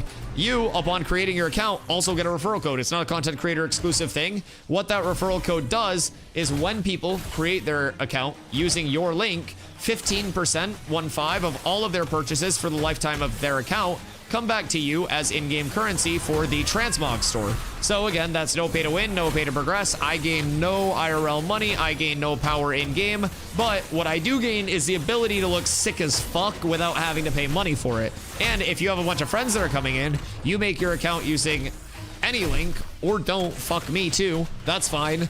But regardless, you'll get your referral link that you can give to all of your friends when they come check it out. And then you don't have to buy your skins. So again, nobody gets real money from those or anything like that. It's basically just a little community kickback if you're like spreading the word. Intrepid has spent $0.00 on marketing so far because we're in an alpha. And honestly, I don't think they're gonna have to. Marketers will probably end up fucking paying them. Content creators will come to them and be like, hey, can I pay you to like stream this shit for 2 hours? It'll be this weird inverse level of things. I don't know how it's working out, but it is. It's crazy. Everything feels so weird over here. Cause like, you guys know me. If you guys know me from New World, it's like I always talked about how I wanted PvE to be so much better, and it just wasn't, right? It just wasn't fun. So I did Outpost Rush all the time. I did Wars all the time. What am I doing here? I'm grinding PvE to level up a node very slowly, by the way, to the point where we may be able to run caravans, eventually have an election, and maybe become mayor out here. Everything is a different level. I'm a Grandmaster Lumber Miller. My lumber milling is a level and a quarter off from being fucking maxed for level 50 progression. Chat, I'm fucking hooked. I do everything. I gather, I refine. Crafting is the best way to get controllable high rarity gear outputs. Make the PvE viable for PvP. Not only the PvE, but it's also in like intertwined in the fucking crafting, dude. Ready? So, say you want to get this this long sight bow. I've been calling it blood sight longbow so much because of the old fucking crystallized blood longbow. Say you want to get my long sight bow. Long sight bow is a dungeon drop that drops in the open world dungeon Tower of Carfin. Tower of Carfin, just a bit of lore for everybody. This is the Riverlands. Riverlands is human area. Human area? Yeah. Anyways. Basically, Ragged of Carfin was a human university where they like learn magic from the elves. So humans went here, they try to learn magic from elves. Bad shit happens, evacuation spells cast. Now, the entire university is corrupted, as you can see by all the scary red shit. And this is the Wreckage of Carfin. More of like a point of interest here, but also kind of like dungeony type shit. People usually avoid this because there are a lot of asshole mobs over here. Really good area to go though is the Tower of Carfin. Tower of Carfin is, of course, a tower, multiple floors. The higher you go up to the 4th floor, you have increasing mob difficulties. And then there's also an event that is on the 4th floor where you can actually access higher floors. So a lot of things in there, but say you want to get my long sight bow. That's going to drop from the tower. So you go to mob grind in the tower and you grind for 6 hours and you find 1 green bow, right? Green, going to be uncommon, pretty bad rarity. So you're like, man, how can I make this better? You look in your inventory and you say, oh, gee, golly gosh, and gadzooks, I got a recipe. Well, I happen to know a crafter that can actually make bows. Hey, do you have this recipe? You don't. Wow. Well, I'll give you this recipe and you tell me what materials I need for it. I'm gonna go get those materials. So you learn for a long sight bow, the important material to get is 20 braidwood, because braidwood is the highest tier tree that spawns in the Riverlands. So you go around day and night looking for braidwood because you don't have the money to buy it. So you're out there, you've got level 20 lumberjacking, you've made your lumberjack axe for level 20 as well, that journeyman axe, so you can actually get braidwood, and you find your first braidwood. Smack, smack, smack, common rarity. Same thing as items. And you're like, oh, is this gonna be good? Nope, because that's gonna make a common bow. So not only do you have to find braidwood, you've got to go through and you've got to find high rarity braidwood. So you're gonna be looking for epic, you're gonna be looking for legendary. And let me tell you, in about 700 hours since December, I don't have a single fucking Lego braidwood. And it pissed me the hell off. I don't have any goddamn streamer loot in this game. This shit sucks and it's bullshit and it's a scam. But with that being said, you go out, you find your legendary braidwood, because you go to the areas that I'm simply not, because the devs move all of the braidwood away from me as I move through the map. I'm convinced I'm being gang stalked at this point. So you find all the braidwood that's not near me and you're like, hey friend, I have 20 legendary braidwood. And they're like, oh, well, make sure you need that because I have high quality. So then we go over to Ash's Codex and we go into, oh, by the way, if you guys are my New World guys, you remember how the New World like content creator relations manager literally ignored all my messages and then sent me a really threatening DM telling me I wasn't allowed to talk about anything? So Planendorf is a dev for Ashes. He does nothing community-based other than hang out in the community. He's actually just a project lead for actual dev-based things. Does a lot of lighting stuff, so we can make fun of him for flashbangs. But basically, Dorf plays the game in his off time. He was in my group farming Forge earlier, which is a dungeon, just coming over and killing shit with us. So, unlike New World, you have developers who actually love the game, play the game, and like want to be a part of the community actively because they just are passionate about it. So Dorf is far from the only one. He's usually just the one that yaps the most and is the best media trained, so they actually let him out. Everyone else has to not talk in Twitch chats because they're actual gamers, so we don't know what they'll say. But a lot of nice people over there at Intrepid that also are very passionate about the project, all the way up to Steven, who's the creative director at Intrepid, who is going to put approximately $110 million of his own US dollary-due clams into the development of this game before it launches. It's all a passion project funded by Steven's entire life savings, who he employs a ton of people who are extremely passionate about creating the world. So, with that being said, it's a completely different vibe from New World to here. New World is 3 years post-launch and it's still developers against community, both sides saying, fuck you, we know better, fuck you, we know better. And over here, we actually just got an entire gathering, refining, and crafting rework like announced, and they've started to implement changes to that. And 4 days ago at this point, we got an entire attribute rework that leads to a time to kill change as well, because our time to kill was ungodly fast. So the developers value the community feedback because this is playtesting. They know that like this is where things will be rough and they're trying to actively make everything better. So is the playtesting community. We try to break the game. We try to find bugs every single day. If we find bugs, we report them and they get fixed. If things don't get fixed, we're like, hey, oh, we reported this a lot and it didn't get fixed yet. And they're like, oh shit, we're actually gonna look at that. And then guess what?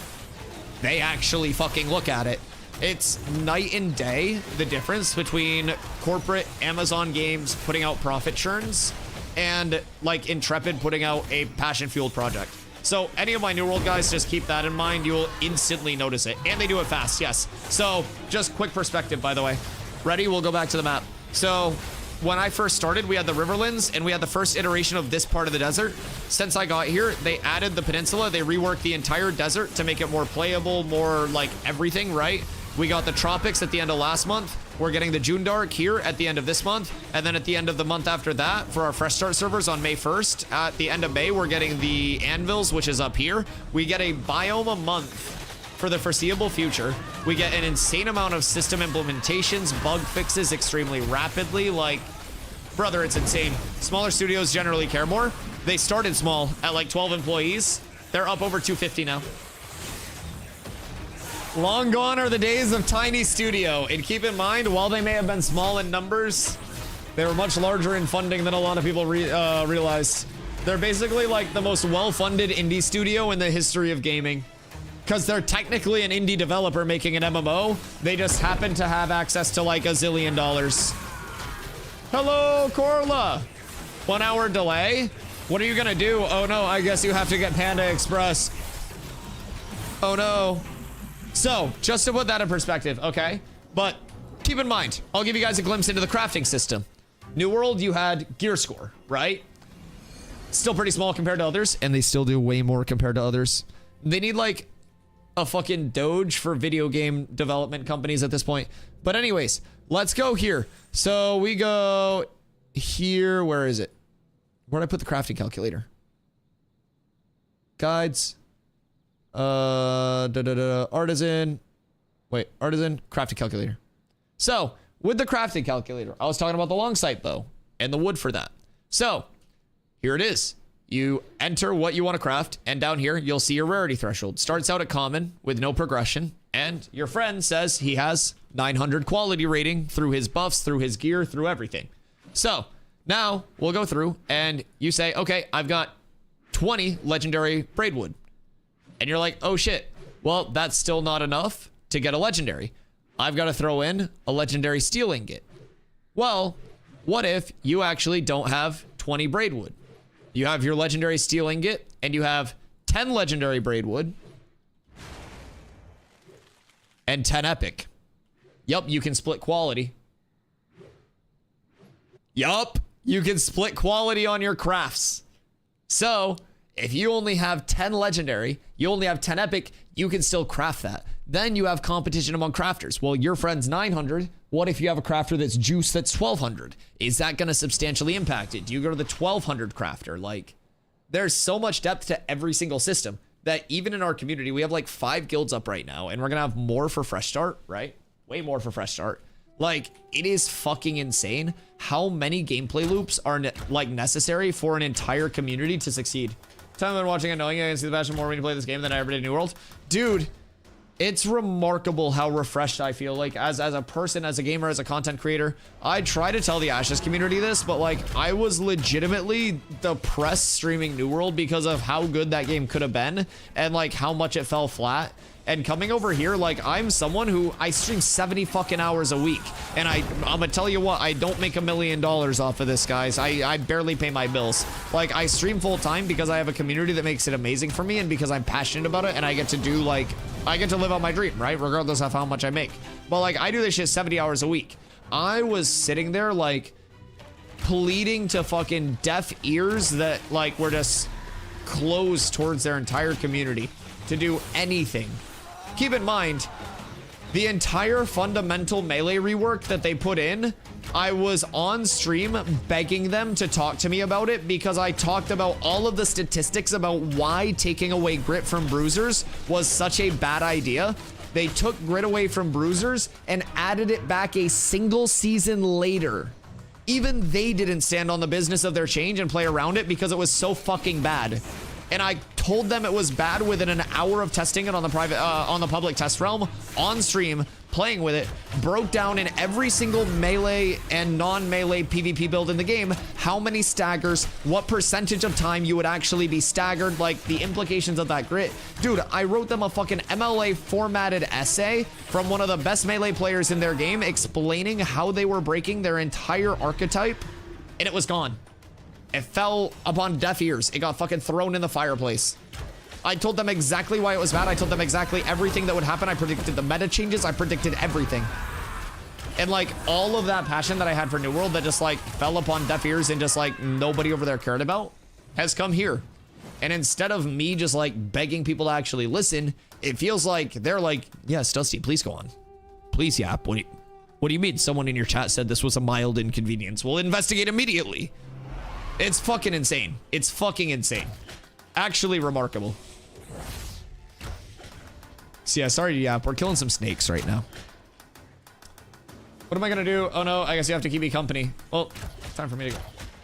Hello, Kristen. Dusty, I think the Braidwood just dislikes you. I made my axe yesterday and I've chopped around 5 of them just while out doing other things. No, like, so you guys don't believe me. You guys literally don't believe me. I'm telling you, Intrepid Studios is fucking with me and they move Braidwood away from me. You guys don't fucking, why don't you believe me?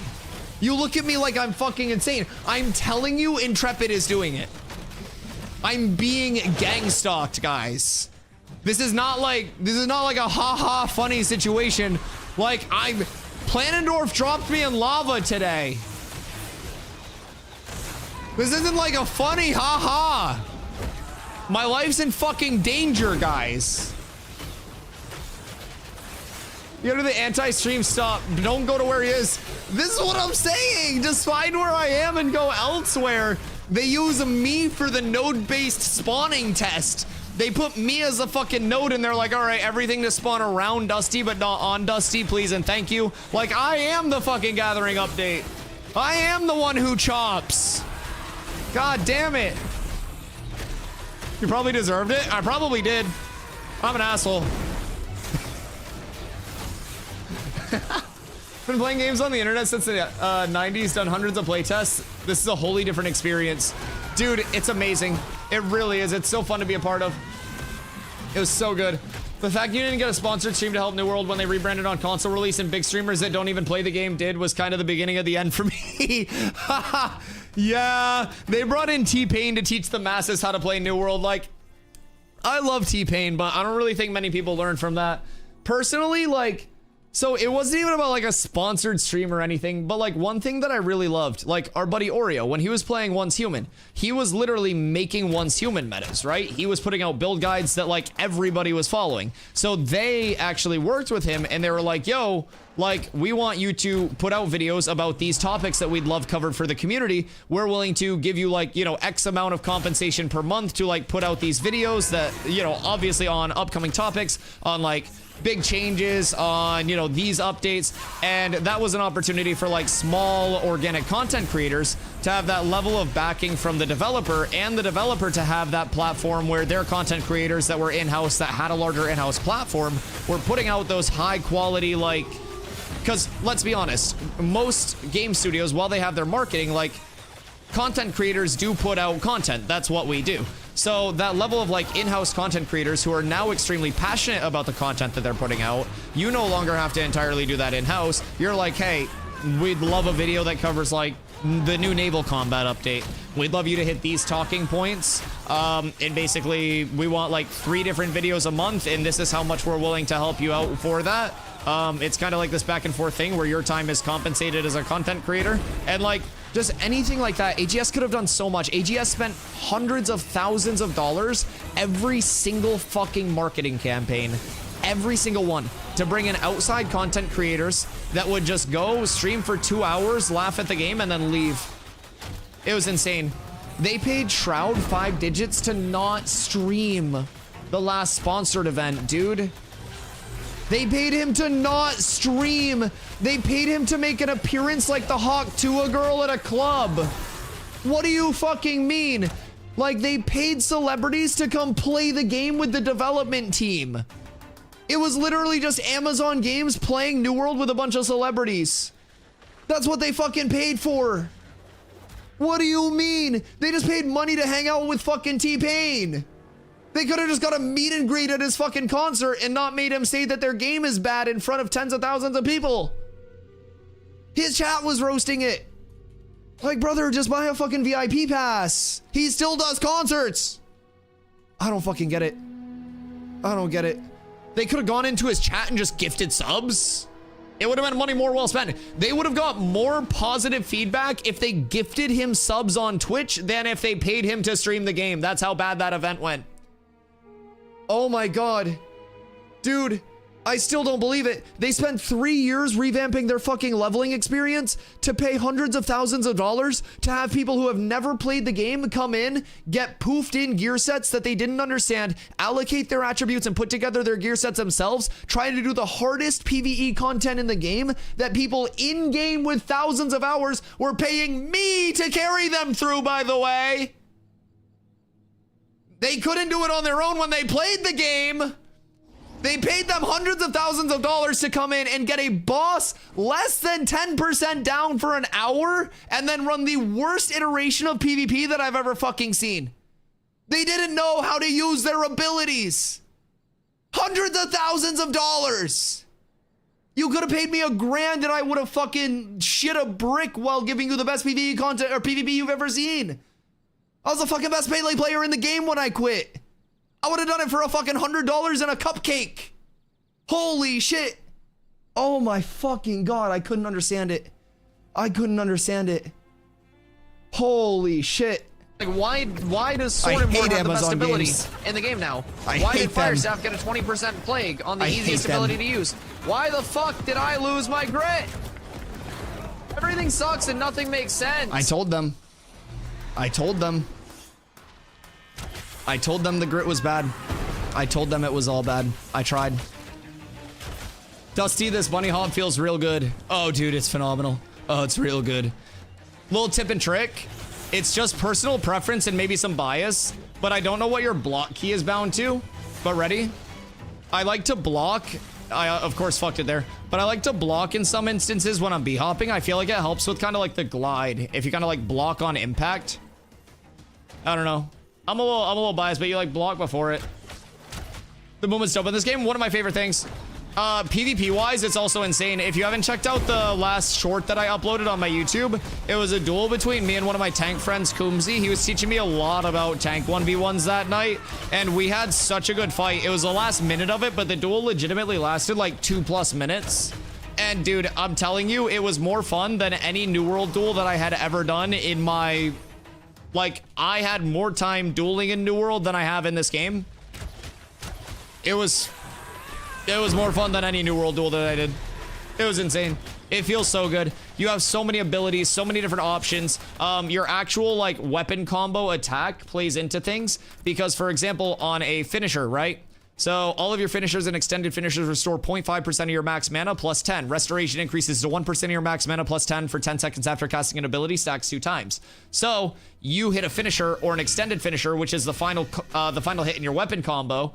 And then from there, you get a mana regen buff. You play around that mana regen buff in 1v1s against equal classes and play around self-sustain to kind of like drag it out to a spot where you get the advantage to then press the advantage, right? You get a small HP advantage. That changes how you play. You start using stuff offensively. You bait out all of their like actual abilities. You're playing each other's cooldowns. Like, it's good. And they just reworked time to kill.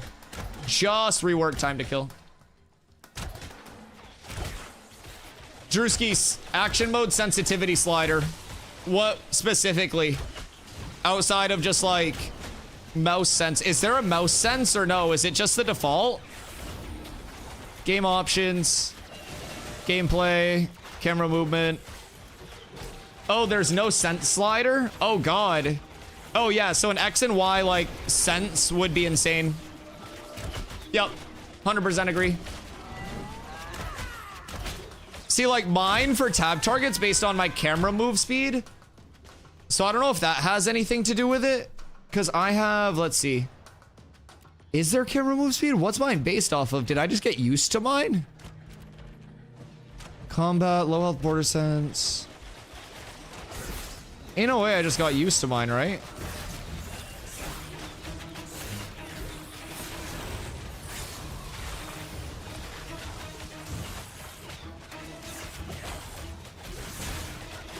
I might have just got used to mine. I'm not gonna lie. I might have evolved. Yeah, sensitivity sliders would be nice. Yeah, I think I actually just got used to mine. 800 DPI gang on top. Huh. I've looked a couple times. I'm actually... You know what's crazy, Drew? I just look down and I'm wrist aiming way more than I usually do.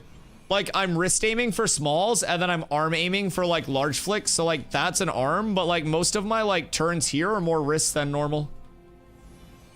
Aimers helping aimers. Sense would be kind of nice. Would be kind of nice. Now, with that being said, like, default sense and default keybinds were actually really well thought out with this game. Feels nice. But yeah, all of that stuff can be just a bigger addition too. Kick from raid, and then we'll move these two lads up so the group XP is a little bit better, and then we'll convert the raid to the party.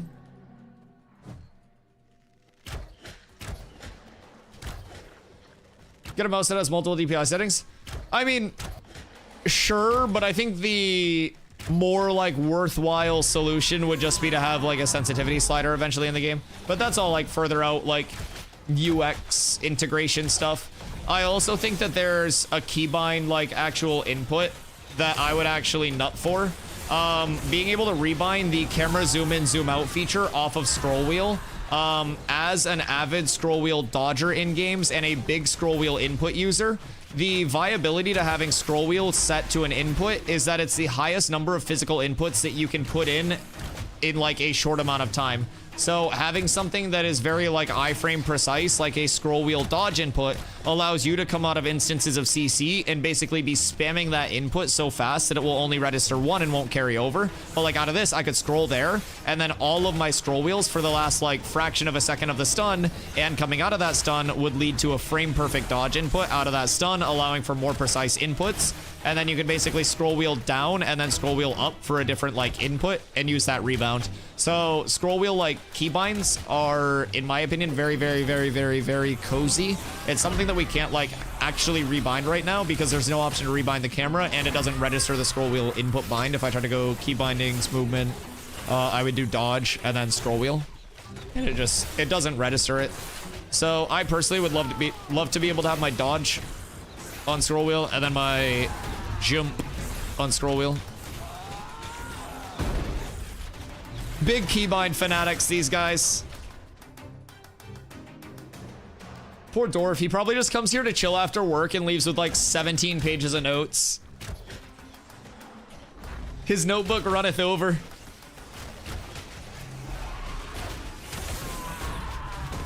I also think, like, UX stuff has received a ton of implementations recently too, and I'm assuming like all of that emphasis wasn't a huge priority like early on in just like the functionality phases, and now that they have like something to actually put like the makeup on, so to say, that's actually worthwhile, we're seeing a lot more UX from all of the changes that came into like map identifiers in the Riverlands that haven't expanded quite out here yet with POI identifiers, all of that. We now have like normal POIs, elite POIs, these are your Ember Springs, these are your dungeon build-outs. You can actually see where your group is on the map at all times. Things that didn't exist when I first started playing the game include being able to right-click on a name in chat and whisper, invite, add friend. They included a list of your recent whispers. So, like, they have done so many small UX implementations. There's now a durability icon that pops up on your minimap up here. Also, if anyone thinks, like, oh, I'd like to move this in the UI, fully customizable UI. I don't know why I said that, Australian. Fully customizable UI. You can drag anything. There's even a UI scaling slider. You'll also notice that I kind of have like raid frames right now. That's because of a personal accessibility setting that I prefer to use. So you can go into gameplay, you can go into party and raid, and show party as raid frames. If that's not checked, you get traditional party type raid frames with more information, including debuffs. If you like the raid frame style a little bit more, where it's condensed, you can do that. You can also enable hover target for party members. So if I want to like intercept Drew, I can just hover there and I don't actually have to click him. So I would also like to be able to have my raid frames show raw numbers instead of percentages. One thing that WoW had, and I don't know if that actually shows or if that's a thing, but WoW had the option to actually do like percent numerical or both, and I was a big like both user, I'm not gonna lie, but numerical is also very nice. It just depends on like what people would like. Also be nice to have buffs and stuff on the frames. Yeah. UX could go so far in this game because there is genuinely so much that's actually worthwhile information.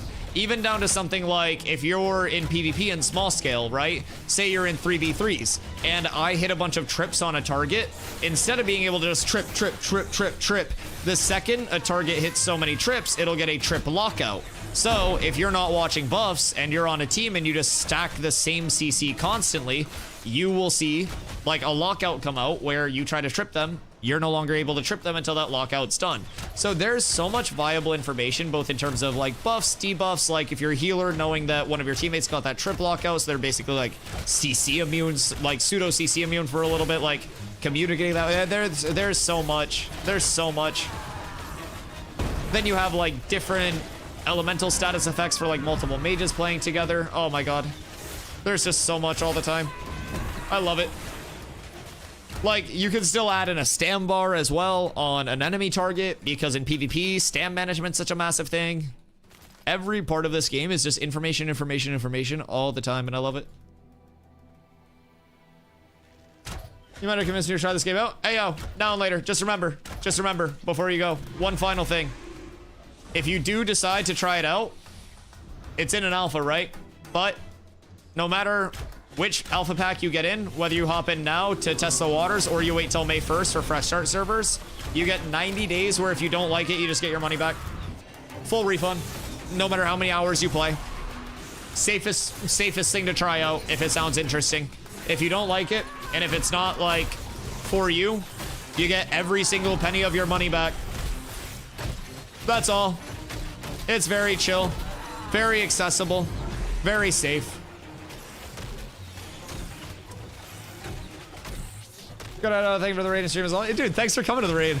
Yeah, that was fun as shit. We were happy to have you.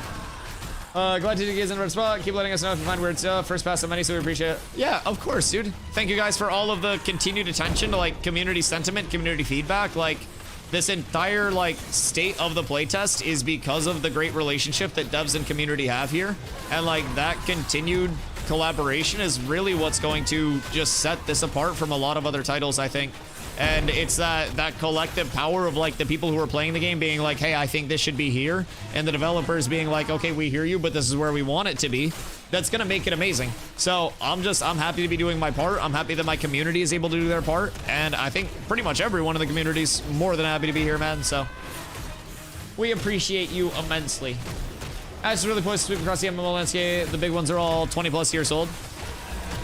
Yeah, I mean, I think MMOs are a player base that's kind of gone through like a large aging process, right? There hasn't really been an MMO that's appealed to the next generation, either through systems or through combat or whatever it may be. New World was the one that was really like poised to be that next gen MMO with like the full action combat, right? But it just, disappointment after disappointment after disappointment, right? It was all sad for New World.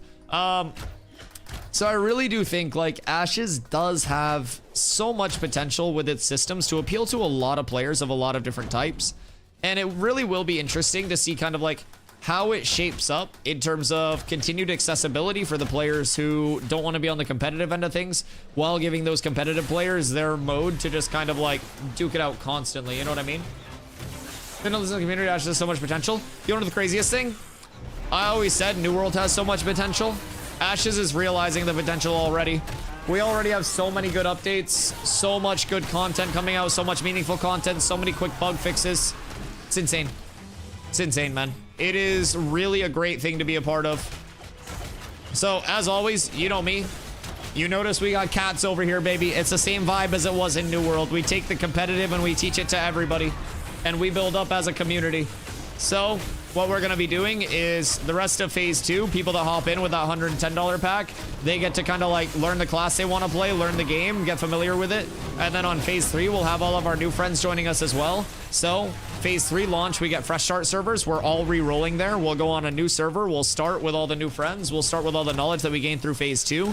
And it'll be a really good opportunity for us to solidify ourselves more. And every one of the launches, we practice our leveling. We get our crafters in a better spot. We get our gatherers more solidified and our PvPers more further ahead. And it's just that constant vibe. And Ashes is really something where in-house, You need the entire community. Is it a complete character wipe on phase 3? It is fresh starts. So think like this server turns to legacy. So the phase 3 servers are just your first round of fresh. Nothing will carry over from playtesting to like the launch of the game. But phase 3 is also going to be our longest testing period. So that's going to be at least a year. My guess is like a year and a half, because by the end of phase 3, they want the game to be just about finished. They want it to be near feature complete, with the beta just being used for polish and like getting things all ready to ship. So it'll be a closed beta for the first short beta, and then it'll be probably an open beta, we're thinking, for like the second beta to kind of like build hype and give people a little glimpse, right? And through there we'll be launching. So it's really not that far out. We're thinking like, we're hoping as a community, pretty optimistic, late 2027 if everything goes well, but could easily go past that. The good news is, with any of the playtesting packs that you purchase, you get access the entire time. Just depends on where you enter. Dude, it's such a good time. Now, with that being said, character data could wipe at any time if shit just goes nuclear and they're like, oh, this is all fucked. We gotta burn it down. We gotta burn it down. Compose link. Yeah, exclamation ashes. I'll throw it in for you. Oh, fuck. I fucked up. That one. So if you click on that link, make your account using that link. That's like my referral link where I'll get the in-game currency off of that for the skin store. But you make your account through there, and then that'll be your Wave 3 bundle. That's going to be $100 USD. And just remember, you get 90 days from day of purchase, so that'll start the day you purchase it. If you want to play it safer, you can wait a little bit closer to Wave 3, because you're not going to get anything if you hop in earlier. The keys won't like end in access. There's not a finite amount. So you basically wait, get that full 90-day period closer to the Wave 3 launch. And then when you're ready, again, you know that if you don't enjoy it, you get that. What if I already have an account? Then we have to keep yelling at Intrepid to allow us to let the, allow us to fucking one-time change the referral code. It's a little rough. But if people have made their account, you can't put in like a posthumous referral code after your account's made, right? So I've been trying to be like, hey, what if we let people switch at once? Like, we had a little bit of a scenario where a content creator might have had a bunch of those and then scorned the entire community. So like, haha, what if we let the people opt out of those and then maybe opt into like a cooler content creator? Haha. Maybe. So I haven't heard back on that yet. It's kind of wishful thinking, but I have applied for their content creator program though. So who knows? Maybe if I like get into their content creator program and get accepted there, we'll be able to like get a super cool code where it's like just slap code DustyWhy on that account and like you too becomes 6'5" and awesome. I don't know, anything's possible. Just prayed, chat. Quinn, what you up to today? Where's Sneck go? We're at 5% for the node XP. If we did 5% a day with people constantly farming race car, we'd be needing 20 days to get to level 2. I don't think it's happening, chat. I don't know that it's happening here. It's a modern day tragedy. Oh wait, Drewski, hey. I might have some stuff for you.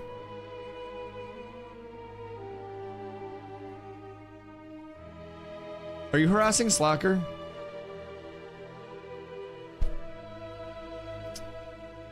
Grab that thing. Grab that thing. Actually, you know what? Fuck it. You'll enjoy this more. No, you can add that. That'll give you lifesteal. Let's see. That might help a little bit. The Lumidon's good for you. Is there anything else that I have? That's Fizz Evasion. I definitely got more back in town. I definitely got more. I don't know what your gear's looking like, but that's almost definitely an upgrade. Oh. Oh, big Bissy Drewski. Wait, oh shit. An iron greatsword. Oh, fuck. Chat, do I have to put on the gray iron greatsword? That shit gives so much HP. Alright. Big uppies. Cool. What's your bow? Is your bow ass? Does this give me access to the game until release? Yeah, so it's when you like buy in. Oh god. Here.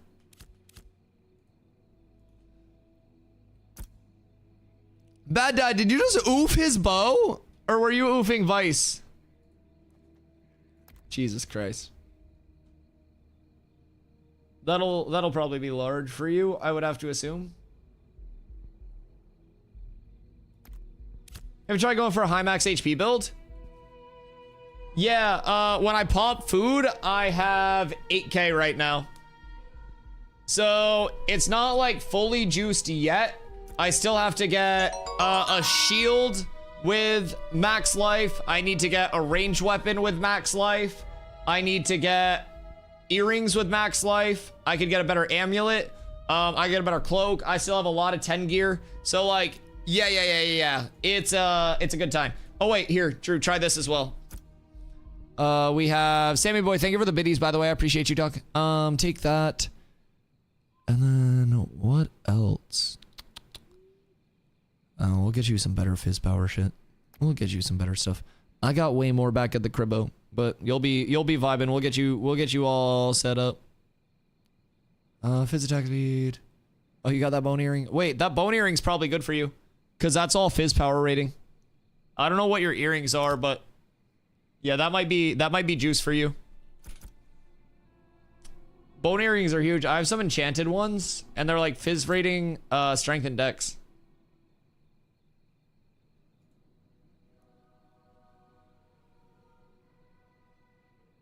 I mean, you got 2 earring slots. I'd use both of those personally, but strength is gonna give you 3 fizz power rating per. So like, technically the Lumidon would be better than the bone earring. So I should have more for you when we go back to town. And then you can pop those, that'll be chill. That will help your scaling a little bit more.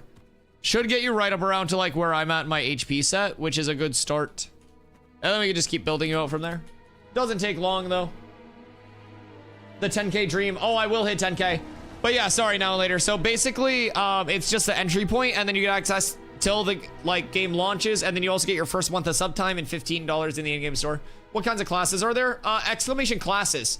So basically, you will have a primary archetype, and then you'll have a secondary archetype. So for primaries, there is tank, fighter, rogue, ranger, mage, cleric, bard, and summoner will be added in phase 3. And then we'll get our secondaries through phase 3 as well. The primary determines your active abilities, right? So I, as a tank, have tank abilities. I know, how crazy. Dusty playing a tank instead of playing a fighter? What do you mean? Yup, I would have played tank in New World if it was more fun. I play tank in every MMO. New World tank was just so ungodly boring that I didn't do it. I love tanking. I could do thousands and thousands of hours of tanking. That's what I did my entire childhood in WoW. I love it. So, I will always have tank abilities. I want to go tank rogue as my cross, which will be Night Shield. So, as a Night Shield, I would have my tank abilities, but my tank abilities would be augmented with like elements of roguiness. So, I could have more evasion rating potentially on like one of my cooldowns. I could have potentially some poison or some damage over time, or maybe some more CC, or a little bit of maybe going invisible temporarily. So there could definitely be some cool, unique aspects of classes that are shown through. So that's gonna be what your total class output is. A quick tank, exactly. So like very shifty, very in-out, like an initiator role. So you know how like in New World, I was always like group calming and stuff like that, right? So I was always trying to like lead the collapses. I'll show you a clip real quick from one of the node sieges that we did. Let's see. Let me find it real quick.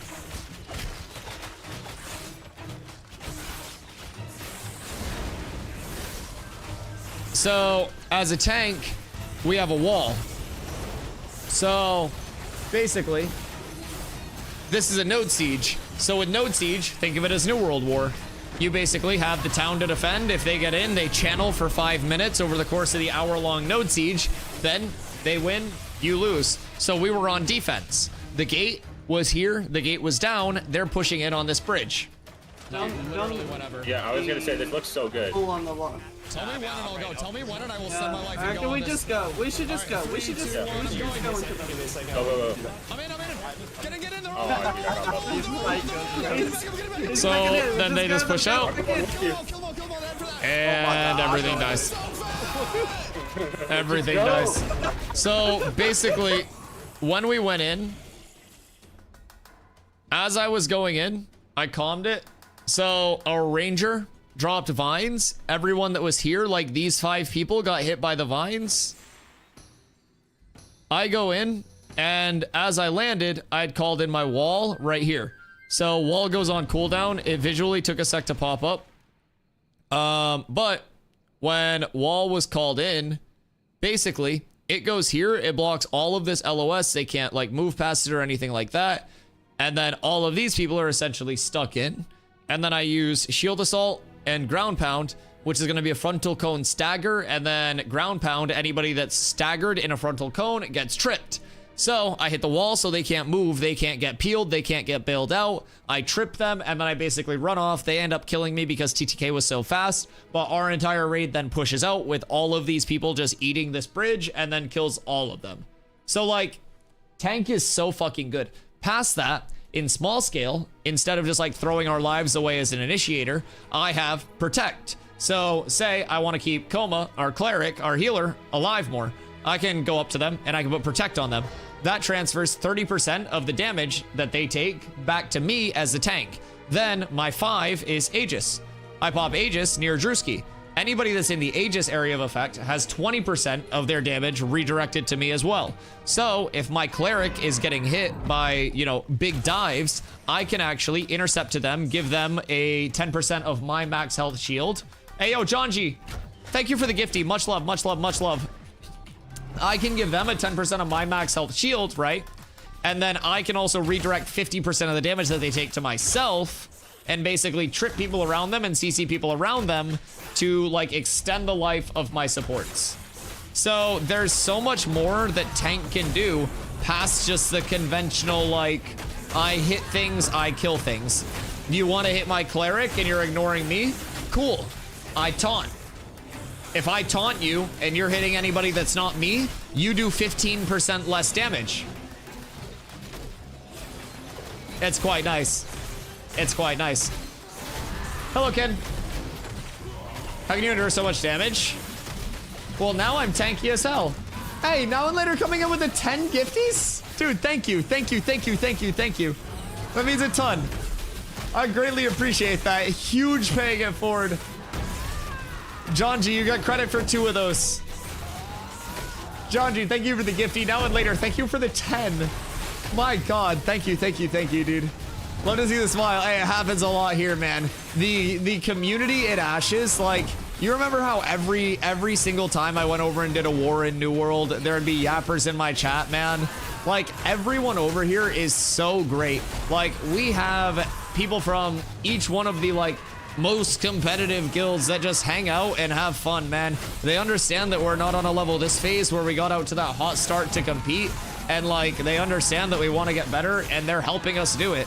So it's really exciting, man. It's a really good feeling being over here. The entire community supports me a ton. It's a positive vibe everywhere. Like, it is actually like my ideal spot to be in with the content that I make. And like, you knowing me from New World, man, like, I'm sure you can see it. It's just, it's entirely different. Sammy, thank you for the 5 biddies, dog. An absolute legend coming through with the big money. Thank you, King. That bits badge is adding up. I won't lie. You're getting up there, Sammy. The big pumps. Listen, every penny adds up, chat. Every penny adds up. It all matters. I appreciate you, Sammy. Thank you, thank you, thank you. The Nodi itself just makes me happy. It's a dopamine hit. It just sounds so nice. I love rupees. It's all going toward the guild bank. Yeah. Exactly. It's definitely not being spent irresponsibly on cool skins. Don't worry about it. See, like, Cats in Jinna is actually perfect as well, because like Jinna's technically just one big litter box. If you think about it, we can just be pissing everywhere, like just vibing, just balling, flossing, saucing, chilling, taking our time. It's nice. I look forward to it.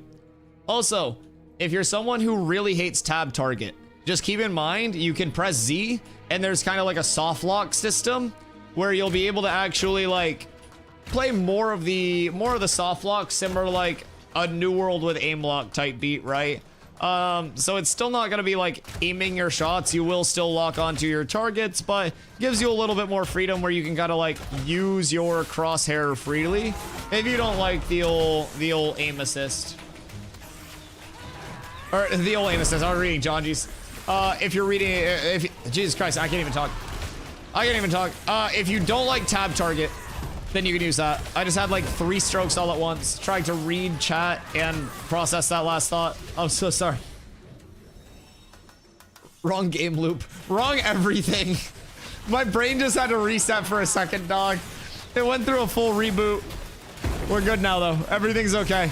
We made it out. Souls-like aim lock? I didn't play like Souls-like Dark Souls or anything like that, but I know that sounds crazy. I play MMOs too much and shit. I was playing Dota and Fortnite at that time. I'm so sorry. But like, it's still a tab targeting type beat. But like right now, I'm not tab targeting. I'm just kind of like flicking back and forth between the two. So the like target acquisition is a little bit different. More similar to like a pseudo action combat. But I personally play like tab target just because I feel it gives me more precision. But like right now, I'm just jumping around like mouse wanting to attack and like I can mouse 2 to block if I want to, but again, I personally love the tab target more. I think it's my comfort, but Drewski's playing on the action cam right now, so. Kai and Storm left me alone in grave. Oh no! Oh no! Did you die? Do you guys find anything good at Great Peak? Think of a neck. What are you trying to get for a neck there? I gotta get some desert gatherable minerals for some of my jewelry. I need obsidian and then I need something else. How do you add people to their party by typing their name? /invite space their name. Phase 2 purchase gonna be playing. I love that. I love that. So we're over on Vyra. When you pop on, just let us know. We got 5 guilds, but as you can tell, they just kind of keep adding S's and shit like that. So we have room for everybody, man. We're just running out of my Discord right now. We'll be moving to our standalone Discord very, very soon. So yeah, man, just let us know when you're ready to hop over. We have a lot of people that are new that are hopping in for phase 2. There is 0 pressure in terms of like leveling, playing super fast. Take your time, explore, check out the combat, check out the classes. We're re-rolling in 3 weeks anyways on May 1st. So use this to kind of like get familiar with it, meet some people in the comm, figure out like what you'll want to level as. That's the big thing. So enjoy it. Let us know when you're ready. Let us know if you have questions, but we're here for it. Worst thing that we have to deal with is Tuesday, Wednesday downtime until May 1st. That's just for dev days, but yeah, man, it's truly like such a fun experience. And it becomes even more immersive as soon as you actually start playing. Like, we've just been chilling here, mob grinding and vibing, trying to level the node a little bit, and just getting some drops, like, just getting some glint. And it's honestly, this is one of the most, like, basic chill things that you'll be able to do in this entire game. And even just doing this is fun for hours and hours on end every single day. It's ridiculous. I love it. Uh-oh. The community is great that you can really just chill and have a great time. Oh, dude, I consider myself so lucky as a content creator as well. Like, a lot of people have very large, like, spikes in their viewership if they're only doing a certain thing. A lot of people deal with, like, a lot of toxicity in their chat, this, that, the other, especially because it's a PvX game, right? Like, and the overwhelming perception, especially Ashes-wise, is like, oh, I wouldn't make content for like Ashes. It's such a toxic game to make content for. Dude, I sit there and have the fucking time of my life doing whatever I want to in the game at any point. If I wanted to PvP right now, I could say the word say the words I'm looking for PvP, and I would have everyone from the best players on the server to some of the more casual players on the server being like, yo, Dusty, where are we going? Like, the community is genuinely amazing to be a part of. You can do anything at any given time, and like, I think you kind of like get out what you put in, right? So I'm someone who tries to, I don't know, be like that kind of like bringing the community together vibe, right? I don't really care like what guild you're from. If we're chill, we're chill. If I don't like you, I don't like you. I don't care what your affiliations are. So I don't know. I feel like I get a lot of that energy back from the community where it's like a lot of the guilds are willing to just be like, oh, hey, like it's Dusty. Let's help him with what he needs. I've done world bosses with both large alliances and helped both of them kill world bosses. I literally just chill. We have like 6 different guilds in this group right now. Yeah, we all just chill with everybody, man. It's a very fun thing to be a part of. And we are going to be this like this massive, hopefully, guild at one point. You know, we're already going to have hundreds of players with us for phase 3 launch. And we're going to have a lot of people who are very competitive minded and had a ton of success in the tier 1 of many other games coming here with us. So we just continue to expand. We just continue to develop. We bridge the knowledge gap of those people that had all the knowledge before us. And we try to do what we can to solidify ourselves a good spot as the game goes forward. And that's all we can do. So we give everybody a spot to play. And we need all of that help from the casual players, from the crafters, the gatherers, everything, man. It all contributes to a community in Ashes. And that's the important thing. And I think the thing that they've done exceedingly well is every type of player in a community is extremely valuable in the community. It's insane. Do you feel more tanky after the stat balance change? Oh, God, yeah. Oh, my God, Cat. Yeah. I actually feel like a tank again, both in terms of duels, in terms of PvE. I mean, I have 8,000 health right now, and I'm wearing like a max health stacking set, just like I was when I was originally leveling. It's a really nice feeling. I love it. It feels so good. I'm gonna probably be a casual, but definitely want to be a part of this community. Hey, casuals are just as important as the competitive players are here. It all matters. Because keep in mind, we're going to need people who are just willing to coast along, farm up trees, farm up minables. Like, everybody contributes. And even if we want to have like a node to ourselves, that's larger than the guild. Like, the node is an entire community within the game. That's your city. So like, people will be citizens of the node. Like, you play out of a region in Ashes, not out of the entire world. Like, in New World, you can just fast travel everywhere across the entire map. John G, thank you for another gifty, by the way. And like, you can fast travel across the entire map in New World. There's no fast travel in Ashes, and the map is way larger. What's the max level cap? Right now for Alpha 2 Phase 2, it's 25. Alpha 2 Phase 3, we go up to 30. And then on launch, it's going to be 50. So we are nowhere near the endgame loop, the endgame balancing, the endgame intended balancing, anything. This is simply a point in mid-game progression, and I have hundreds and hundreds and hundreds of hours in it already since December. 700 plus. Give me a task list and it gets done. You want to know the craziest thing? It's all like your self-made role within the community. It is entirely like sandboxy in that sense. So like, if you want to be one of the big suppliers and you're like, hey, crafters, like I have my, did I show you how the crafting stuff worked as well? So I don't know if you were here when I talked about this, but you have to kind of specialize. So there are 22 professions in total. All of them start as novice. 5 can become apprentice. Apprentice is level 10, by the way. 4 can become journeyman, level 20. 3 can become master, level 30. 2 can become grandmaster at level 40 to level 50. So you can have 2 GM at the highest level, 1 master, 1 journeyman, 1 apprentice, and then all the rest are base level. So like, you actually have to specialize and play a role. With that being said, you could be master gatherer. Like, you could be going insane trying to get everything set up for our refiners and our crafters to craft all of the gear that we need for our PvPers. So how long did it take to 25? So first time playthrough, over 100 hours. Between like leveling, between exploring, all of that stuff. I spent personally as a tank with the privilege of having like my group of friends that I came over here with to level with. We didn't have to spend much time finding groups. We had me tanking, we had Kando clericing, we had Carlo, we had Drewski. We had a lot of people with us, right? So basically it took me about 125 hours. Full 250 is going to be like 300 plus, about a month of like everyday, like hard sweaty grinding for organic levelers. Second and third time leveling playthroughs are much quicker once you have hand-me-down gear and stuff like that. But yeah, I would definitely say like over 100 hours for your first time playthrough. Expect that. It is very easy to get lost in other things as well, but you can still gather, craft, all of that stuff while you are leveling and still benefit from it along the way. Chalk, what up, baby? Catching the last bit of stream, been a busy day. Hey, I hope it's good, busy.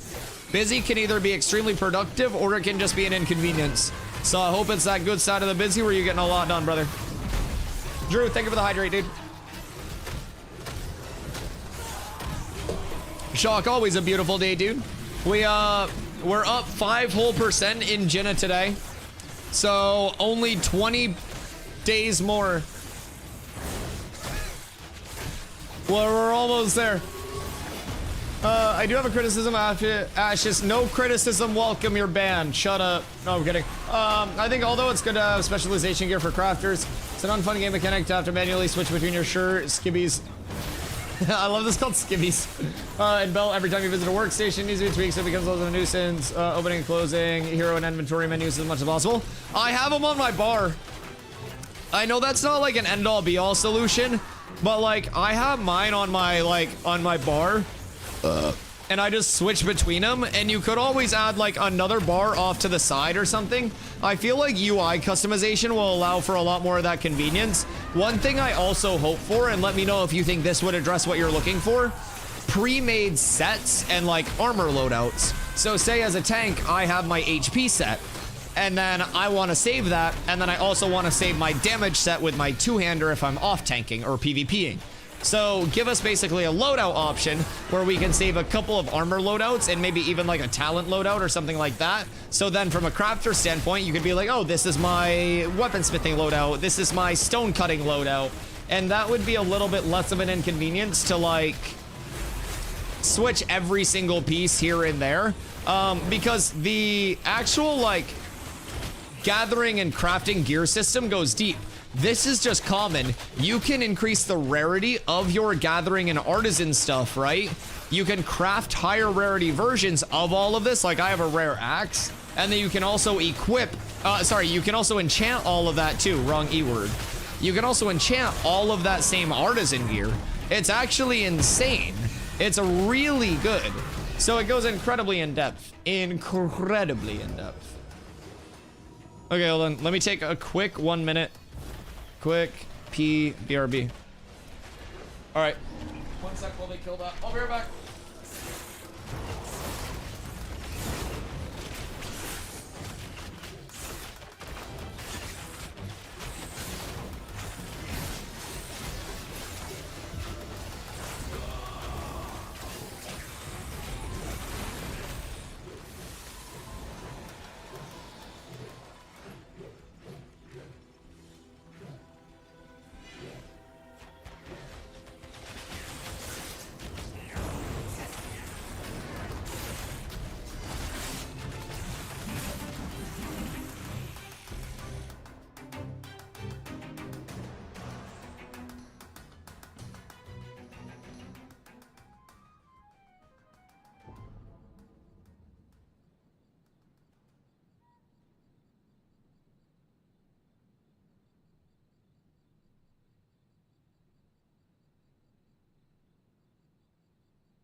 Good day, we've returned. Oh, why is everyone looking at me? Hello. Okay. I have returned. Last patch turned me into a wet noodle. I was 537 MP before, 210 MP now. This is a test, so it is what it is, but the patch kind of hurt. I mean, so you need to realize, like, no one is 537 MP. So, like, in terms of what you're saying, Toast, you're still higher scaled than most people. For example, in my tank set, where I'm 8k HP, I'm at 170 right now, right? So, like, it was basically a readjustment to the scaling. And the second you look at it, instead of like, oh, this was how it was before, you have to realize that this was like a ground up rework to how the attribute system is. So it wasn't supposed to be like, oh, this is similar or relative to anything prior to the patch. This is entirely new. So don't think of it as like I went from 537 to 210. Think of it as I was always this power. It just is a new number now, right? So their goal is to make time to kill slower. And through that, it's just like a temporary adjustment of numbers, how power scaling is. They put in some caps and shit like that to make sure power scaling doesn't get out of hand on the high end. But it is genuinely much better now, in my opinion, than it was before. It does take a little bit getting used to the numbers, but once you do, a lot of good comes from it. For instance, there's like a soft cap, right?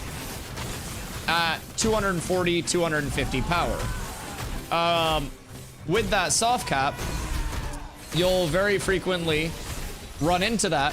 And then, well, if you do run into that, you won't very frequently. But if you run into that, what people are doing is instead of trying to force it up and to stack more and more and more power, right? They have to get other stuff. They don't have to. They could brute force it. But they're opting for some crit damage or crit chance or maybe a little max health or mitigation. So it's bringing in like more variance to everything. Hello, Corla. I love you. But yeah, it brings in like more variance to the gearing and stuff. You're waiting for the airport. Are you Ubering or is someone driving you? Well, I guess Ubering would be someone driving you, but you know what I mean. Fuck YouTube and its ad block detection. Oh yeah, YouTube's ad block detection has been cooking lately. I've seen worse security at like national events than ad block, like YouTube's ad block detector. You're driving. Where's the car go after?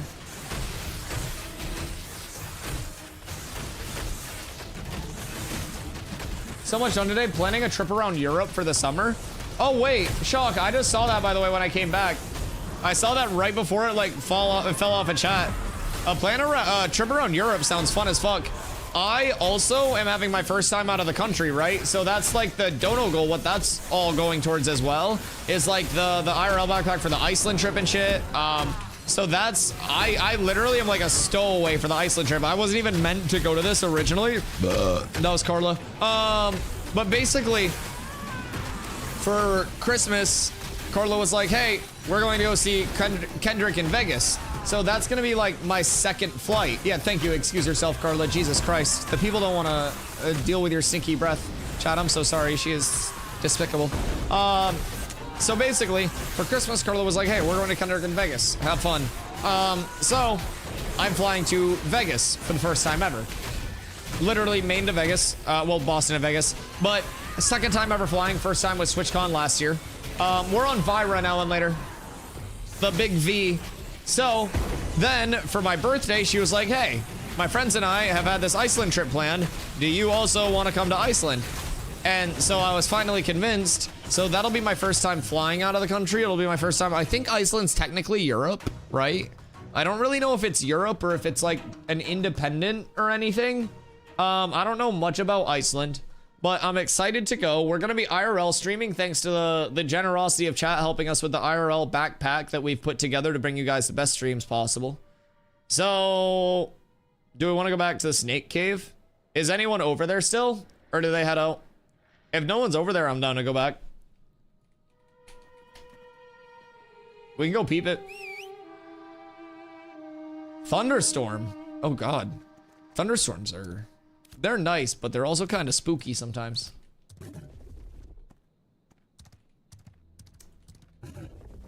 Hoping the systems that don't get talked about much don't get overlooked is all.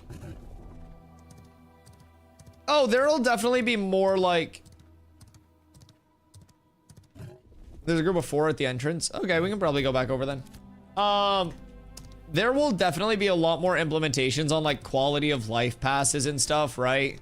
But for the time being, the heavy iteration, especially through phase 2, has been like functional systems and especially like backend, right?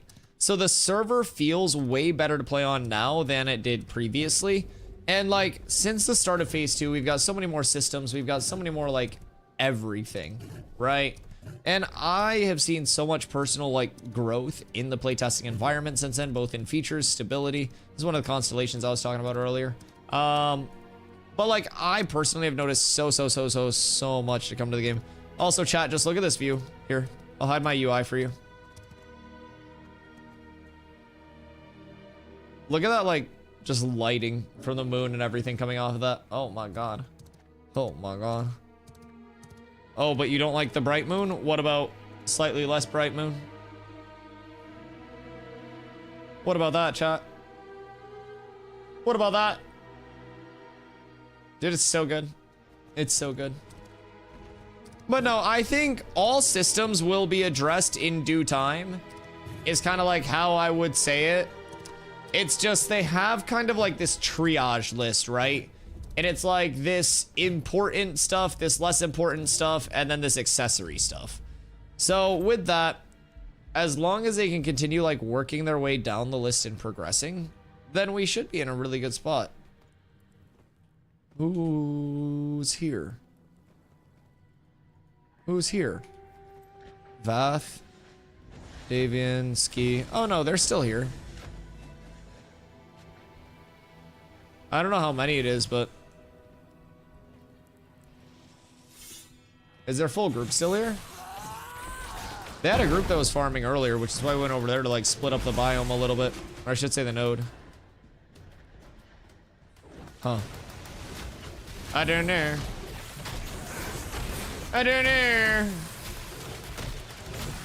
Thing is, to make the pieces I need to do that are Bloom Ward and Cognizant and Rosethorn and drop rarity from animals, that's pretty garbage. Yeah, I definitely get that like re-gearing right now to see the full power scaling will be a little bit rough. But also keep in mind, even if you were fully geared, you'd probably be going fresh start servers on May 1st. So what I've been telling people is kind of like, get a semblance of where you want to start gearing and then just get used to like new TTK, how you'll play your abilities and shit like that. And then just really plan around like how you'll approach it for fresh start, right? So right now, I'm not worried about having like a full best in slot HP scaling set, but I'm above 8K, so like I am having a good scaling set. And like I'll continue to try to get like more scaling all worked in. It's just I may never have enough time to get that like full, you know, this is 10K plus before fresh starts. But if I decide that that's the route that I want to go with the raw HP scale, then I at least know that, oh, this is what we want to follow, this is what we want to do, and I can do it much better with the phase 3 server, where we'll have a year plus to play on those characters. So it definitely sucks to like lose all that progress short term, right? But definitely look forward into phase 3 and use it as that like, all right, time to learn and time to like get that information sorted, you know?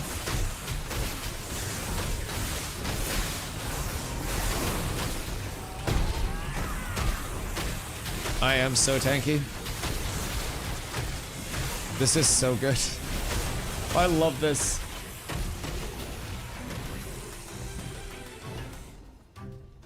So, Shock, you asked where we're going in Iceland. We are landing in Reykjavik. But I think, oh, Carla said, we're going to the Western Fjords, but all along the West Coast, wrapping back into the Highlands and into the South. Yeah, she's got like a whole itinerary planned. And we're even like planning streams and everything. So we'll be able to do a mix of actual like Ashes streams. Don't make fun of me, Grumpy. Please don't make fun of my like no seasoning way of talking. I'm so fucking sorry to offend you. How am I supposed to say it? Like, what am I supposed to roll? I hate it here. I hate it here. Carla makes fun of me when I speak Spanish. You make fun of me when I speak anything else. That wasn't it. I like the city. Oh, I thought you were making fun of how I was saying it. I thought I was getting roasted. I'm sorry. I'm self-conscious when I speak other languages. Plus, he sounds like he's from Maine or something. Hey, listen, man. Listen, I try my best, okay? We're just Canada with a little more freedom. That's all. What do I need to do that? Fair. Fair. Fair. I'm like a little more understandable French Canadian. That's basically it. Like, once the stammering starts and the yapping goes, it's just kind of like your first 10 hours in stream, you won't really understand or be able to keep up with like the train of thought. And then once you're here for a little bit, you're like, oh, okay, I understand this now. I get it. I get it. It makes sense. My freedoms. My health insurance. Been on the codex for the last 3 days. Dude, the new gear changes to source are so crazy. Yeah, if you're doing a build planner, just keep in mind for reference, gear hits or power hits a diminishing return at around 240, where people typically start diversifying from power scaling right now. And then once you're right up around, I believe it's 1350 for attributes, you start to hit the diminishing returns for that as well. So in terms of planning that out, like, I'm gonna try to go a cool route with anything that I can for like max HP mitigation scaling and power scaling to like 200-ish as my target.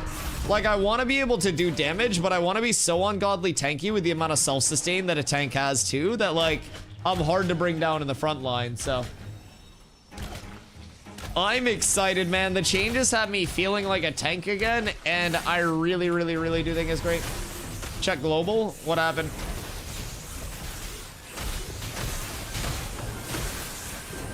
Now and Later made it. Let's go. Can we get Now and Later an invite to one of the guilds by chance? I know we have some people in like third on. Do we have any room in third?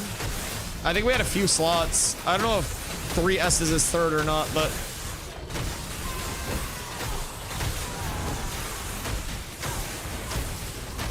and I heal.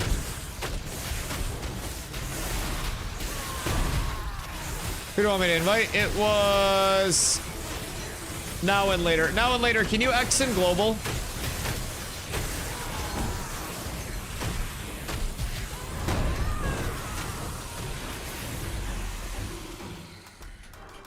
Also, this will probably be good XP for you guys. I don't want to like go too far over towards these guys spawn because they still have a few here that are chilling.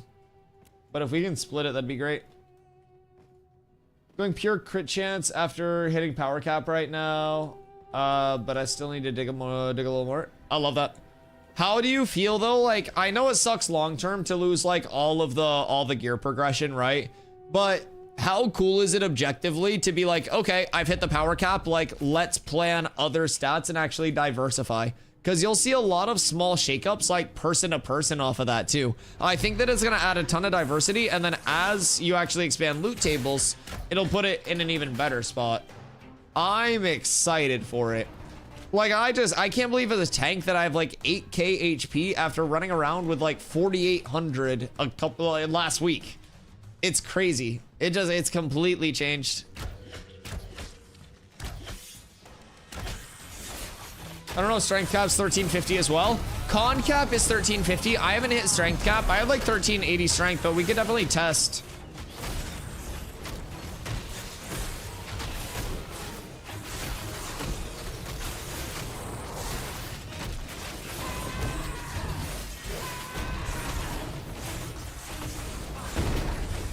All right, hold on. I think respawns are slowing down out here.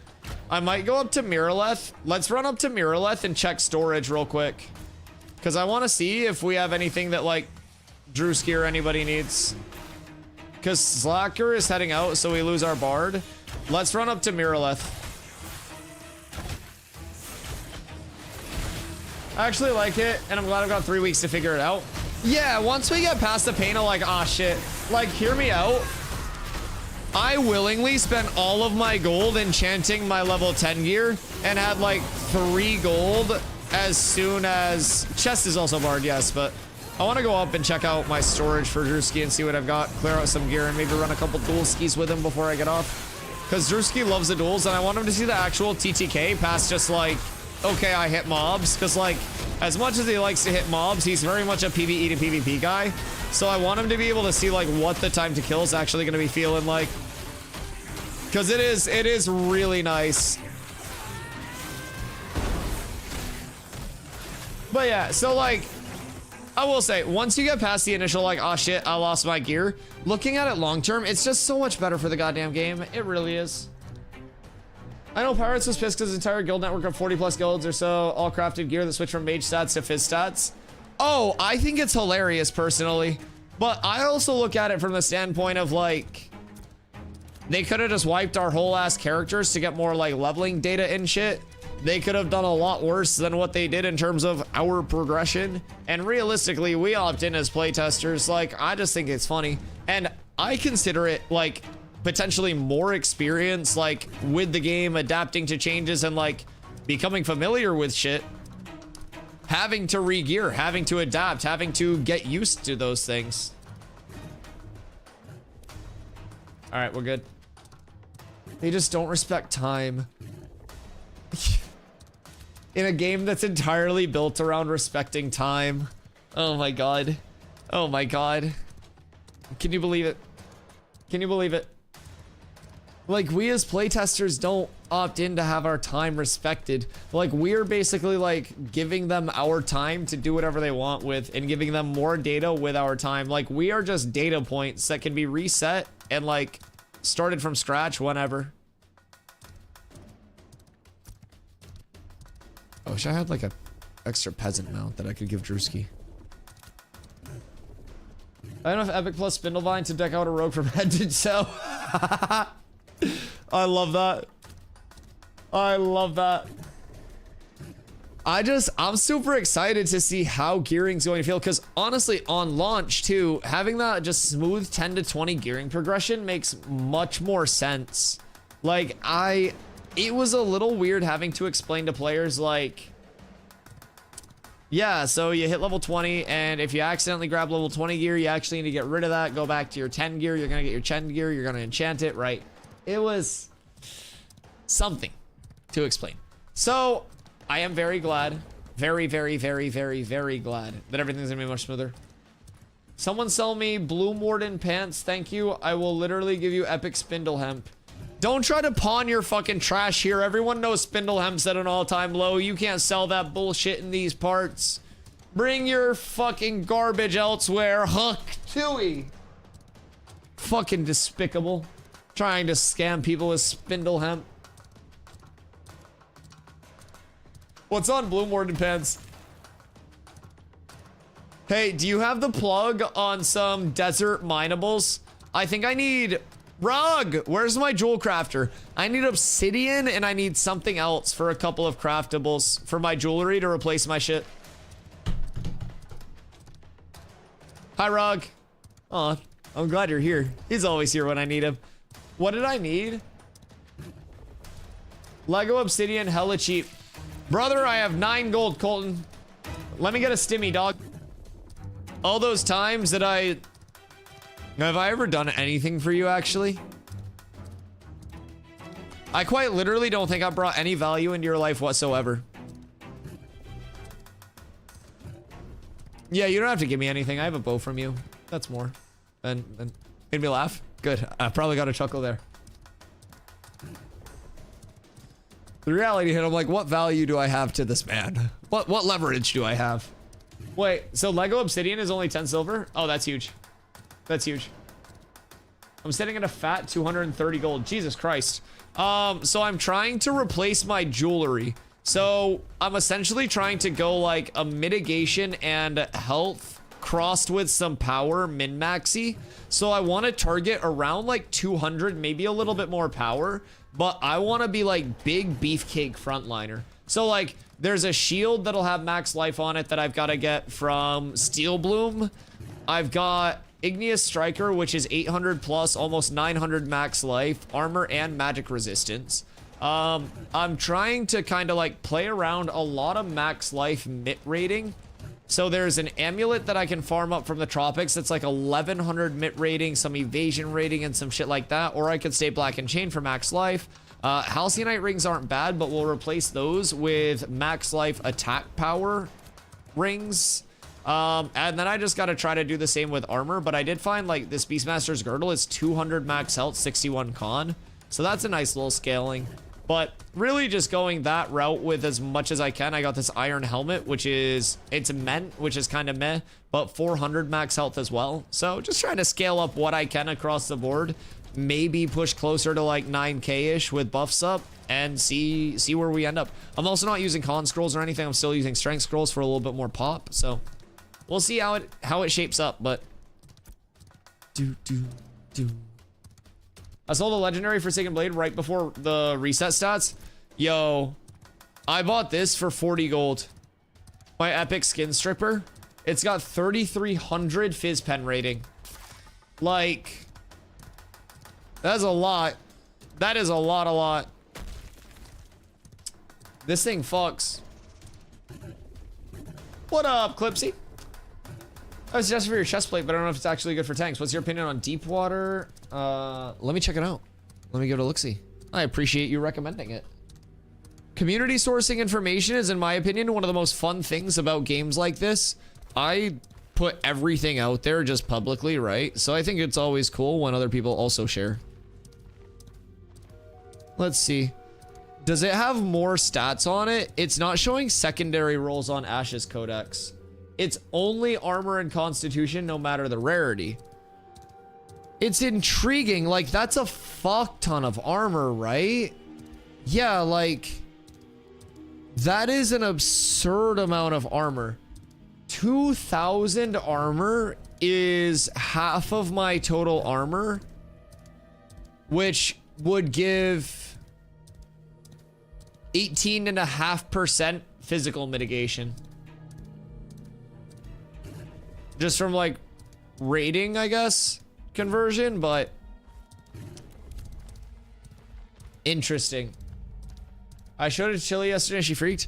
I also just feel like, how often are we actually going to be like in current game modes? Like PvE wise, yeah, a shit ton is physical, but like PvP wise, how often will we really be just taking like straight physical damage? I mean, I guess everything else at that point you could just scale Ellie skewed, but I don't know. I almost feel like we take so much magic pop initiating, but I guess a mix of everything.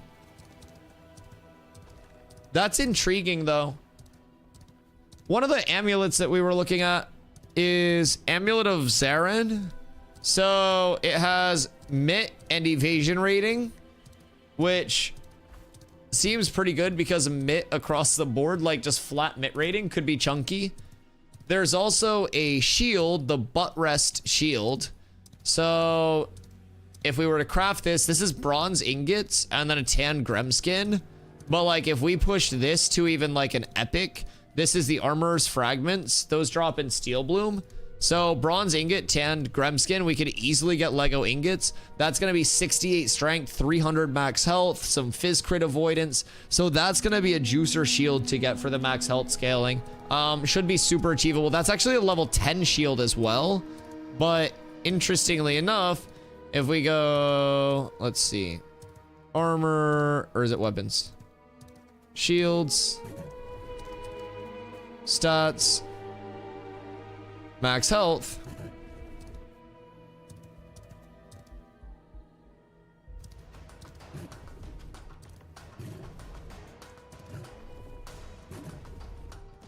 There are going to be a couple of options, but for the most part, Harrowed Star's shield is 12 Ruvidium ingot, and I don't really know where this drops from, but that would give 372.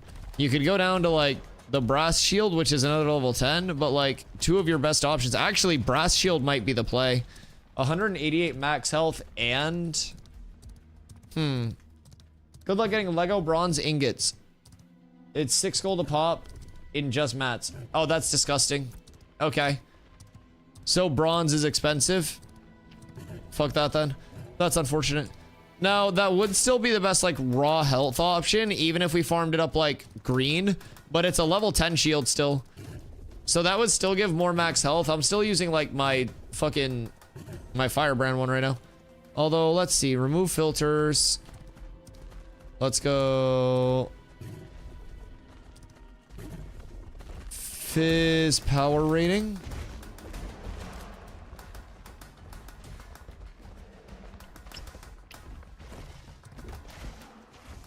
Iron shield actually might fuck. That's a lot of fizz power rating. That's really nice. Steel shield's even better, I guess. Steel shield's just a better iron shield.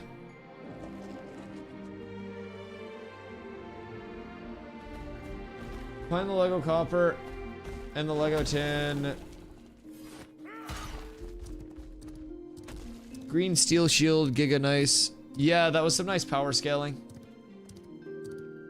That was a lot. What weapon is Grap using? Is he also Igneous Striker for his main hand? I haven't even talked to him about what he's using, but I feel like Grapply and I are basically like very similar in how we play tank. Shield of Briarhome. It's a lot of health regenerating. I don't know how like applicable the regenerating would be, but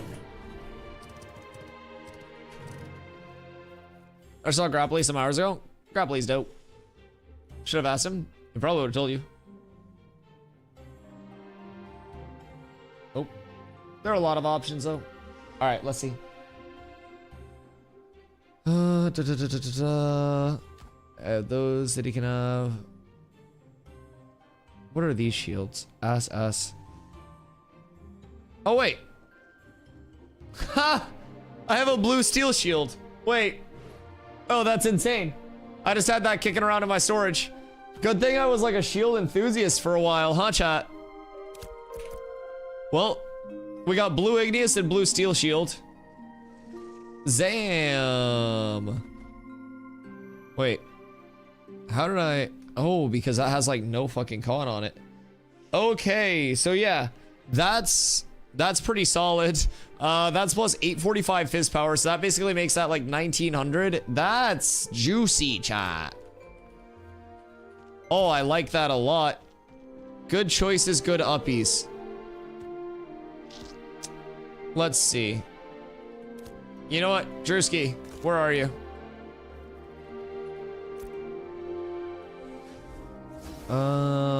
That might actually be unironically good.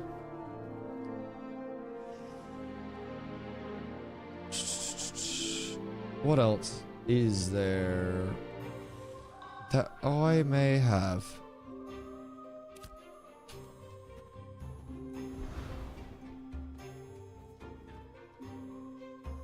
Okay, I actually feel like a tank again. I have a Forsaken weapon you can have. He's 20. Yeah, we're just trying to basically like gear him out. I'll probably give him my skin stripper. What would we be looking for fizz? I mean, I guess Lumidon earring? Marsington. Hey. Okay, if you don't want to get, I don't care. I'm probably just gonna stick with this layout. I love this layout right now with the max health scaling. What bow you got? I gave him my blue long sight. I'm currently using a loner Forsaken Blades bow that Colton gave me. So I might have to find myself another long sight.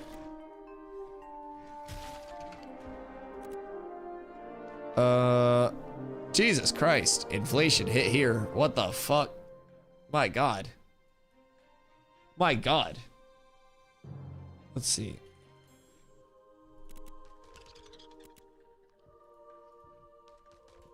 Lumidon earring? Ain't no way these shits are 9 gold a piece. Everything's so goddamn expensive. Holy shit. Inflation hit the hell out of this server. Holy.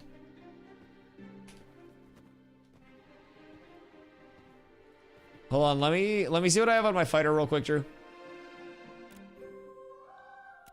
I almost certainly have more.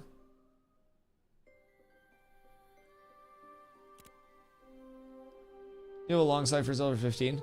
Oh, I don't want to pay 15 gold for your long sight bow. Why would I do that? What the fuck? Mine works fine. It just doesn't have lifesteal. I don't know the scale transfer stuff. Are you over in Mira?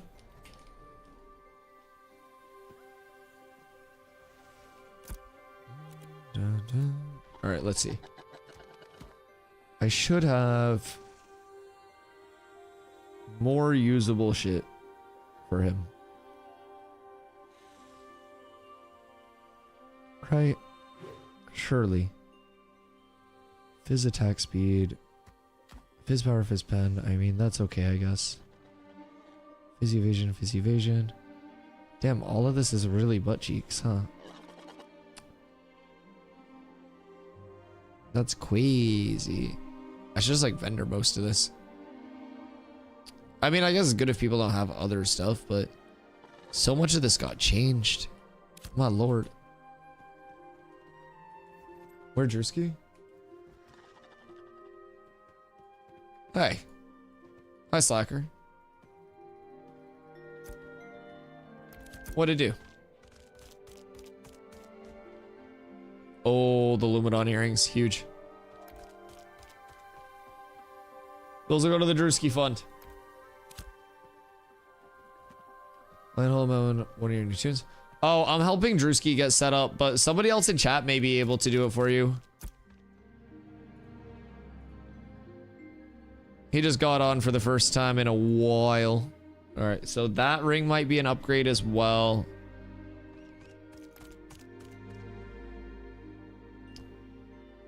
Let's see. I don't think you need that cloak or anything. Should be fine there. I will back out real quick. Go back over to the tank.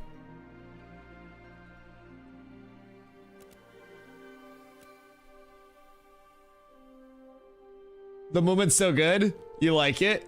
Small movement tip, ready? So, I'm sure you've seen me doing like the dodge into the jump, right?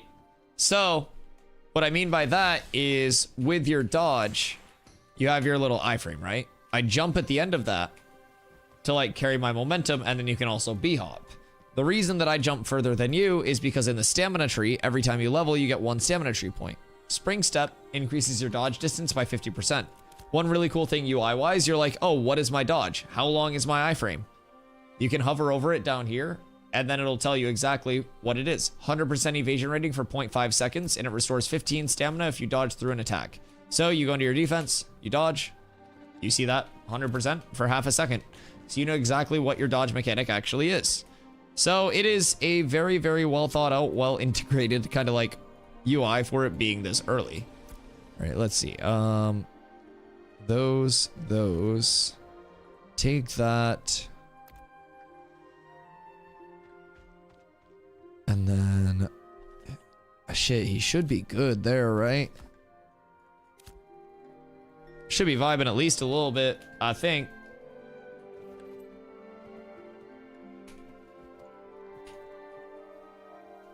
All right, follow me out here.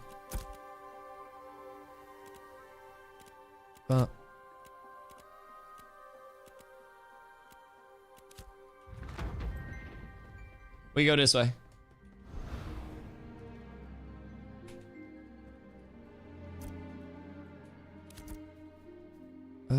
Nope, not that one. Oi. When it spawns in, you can just opt in as attacker. I'll drive it out here, and then we can do a couple duels out here. We shall show you the way of the PvP TTK. Oh, you can attack it now. Oh, sick, easy. All right, here, come out here. Make sure you don't have any like materials. Oh, wait. Hold on. We should probably secure these gains. I had a little too much on me. You sold? Can I sell here? Oh, I can. We're up. Alrighty.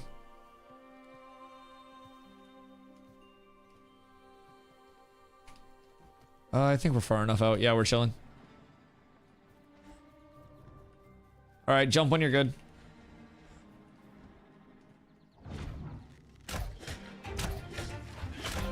Oh, he hitting hard.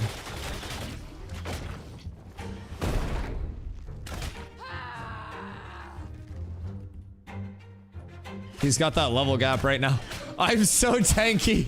Okay, hold on. This might not be a good TTK test because I have so much health. I have so much health right now. I'm so beefy comparatively. We need to get Drewski some more gear. Drewski needs more gear. I didn't realize you had 2,500 HP. Okay, we need to finish leveling Drewski and get him geared up. That's the goal in the next day. We could get your last 5 levels, by the way, in a day. Like, if we do it tomorrow and go to that snake farm area, then we're set. Okay, hold on, wait.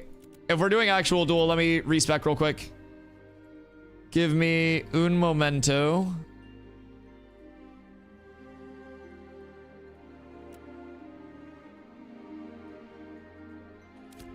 Okay. Ready when you are. I think you made him corrupted. Wait, who? Drew?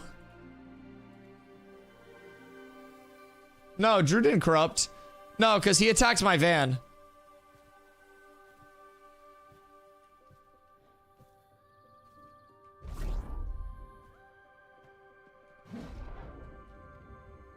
Damn it, he didn't take the bait. That rat bastard.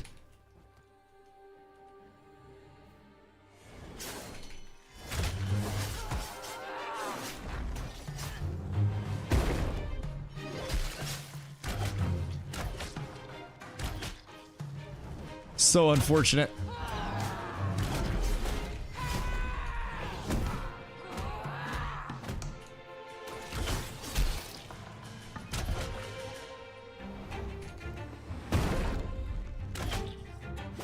Get over here!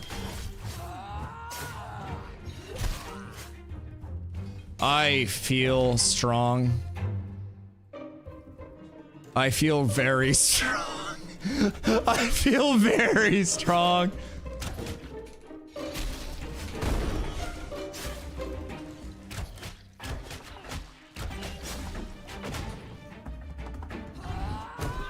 Oh, the slam. Tank feels really good. Oh my god. The HP scale is, The HP scale is it. What the fuck? My lord. I think you can at least take 2 at a time. Honestly, I might order some 5 guys. Good god.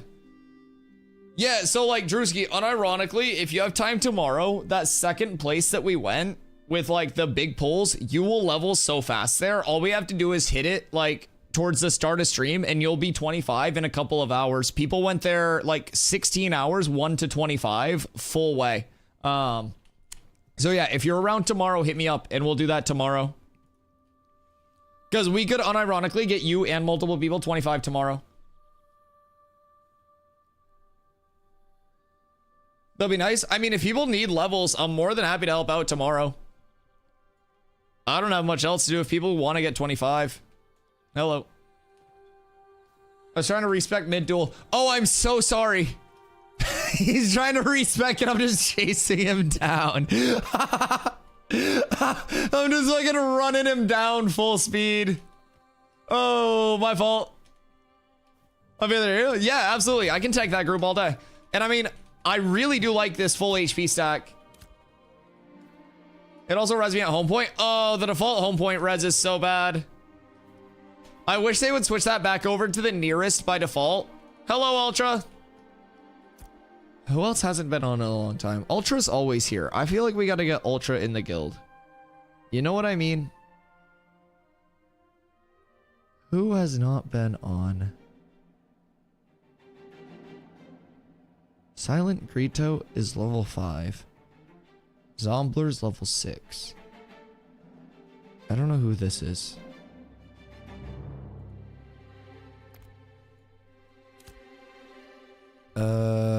Invite to guild.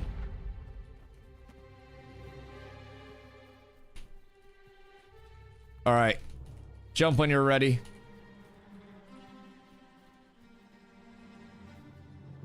All right.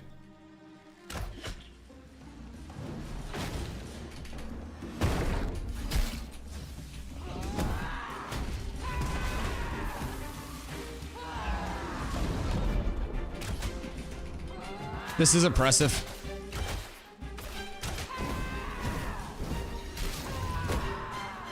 This is oppressive. Oh my fucking god. Oh, they overtuned us. Oh no. Oh god, tank's strong. Oh. Oh my god. Oh. Wowee. Okay. Invalid target.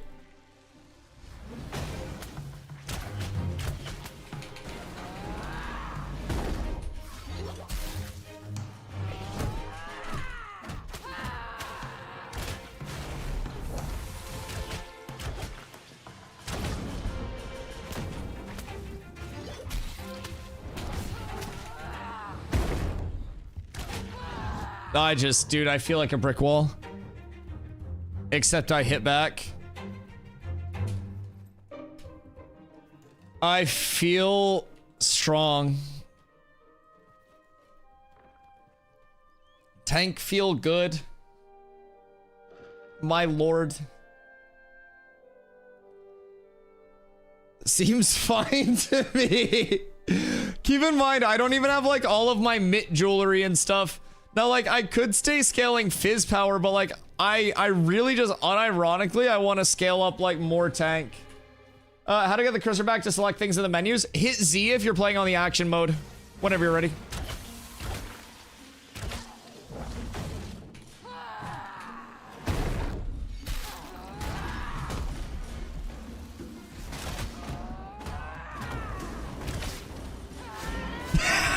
The full heal's disgusting.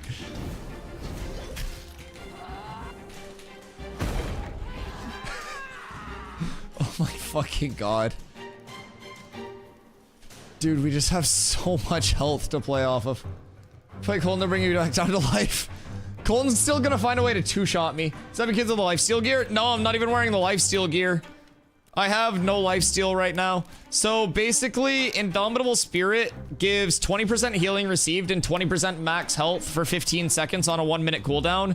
And then I have Shake It Off, which instantly restores 50% of the difference between damage taken and healing taken in the last 4 seconds. So anytime I get a big pop, Shake It Off is also my CC break. So what I'll do is I'll Indomitable Spirit tank. I'll basically tank a bunch of damage, Indomitable Spirit, Shake It Off, Indom boost me, and then Shake It Off heals for a minimum of 10% and a max of 30% of my max HP. So I let people get me 30, 40% down sometimes. I'll pop Shake It Off, I pop in Indomitable Spirit, I pop Shake It Off, and then I'm full HP again. And I can do that once a minute as long as I can sustain and stop them from just like insta-killing me.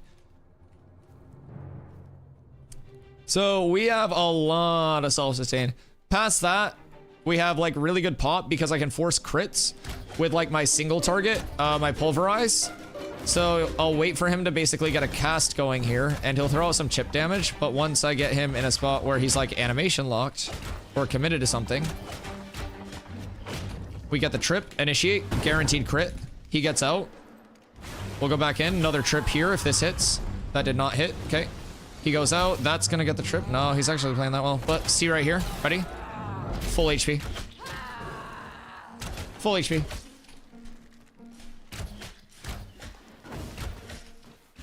And then we go here. There.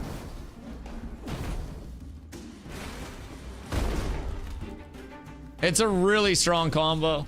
You can... Hello? We back? Sorry.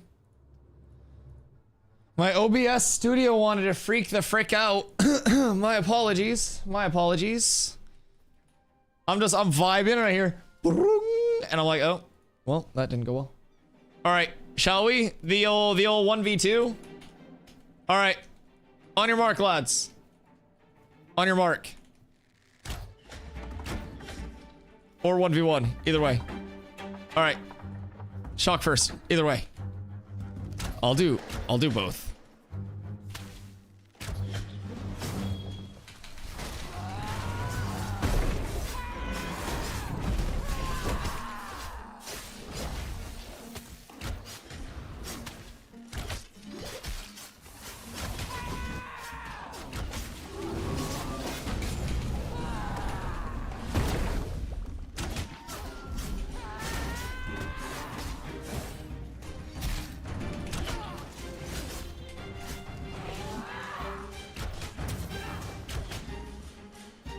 We're fine.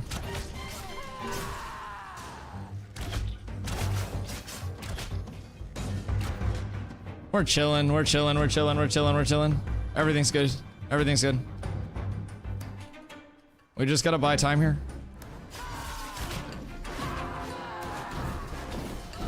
I don't have any mana left. It's bad without the mana. No! I need a bard. I need a mana battery.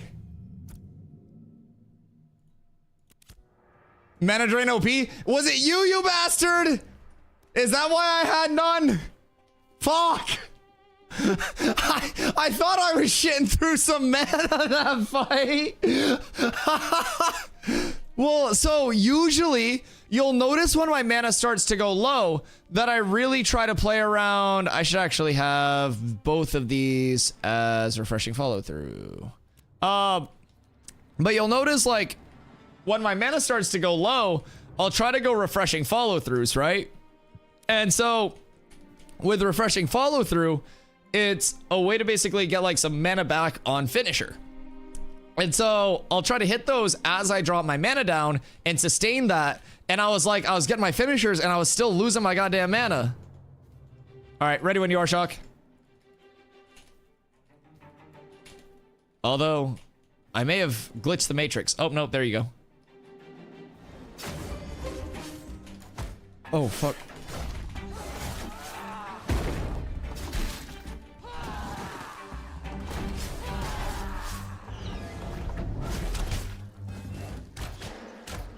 I feel like I distanced the fight out better. Maybe not, though. I don't know. Oh, God. The second 1v2. I don't know if I can do the 1v2 yet. I'm not, like, that tanky. And I don't have enough, like, holdout right now.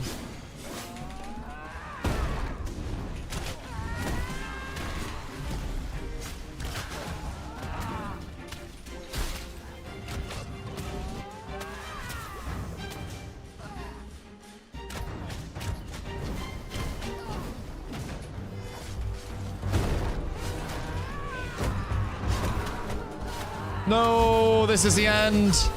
Yeah, I definitely can't just like, especially when both of them kite. I definitely can't do the 1v2 quite yet. I don't have the damage yet. What do you do make so hard? Because they've been played right. Yeah, in like an if I catch it just right and get them clumped, I can probably burst it, but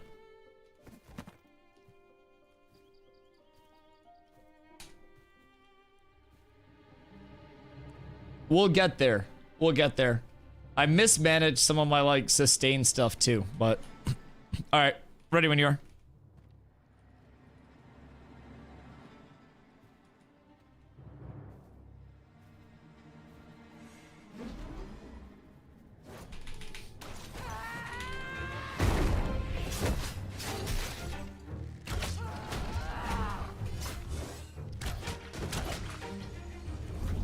I think we're fine here. I just gotta take a little bit more distance. Hi, Loop.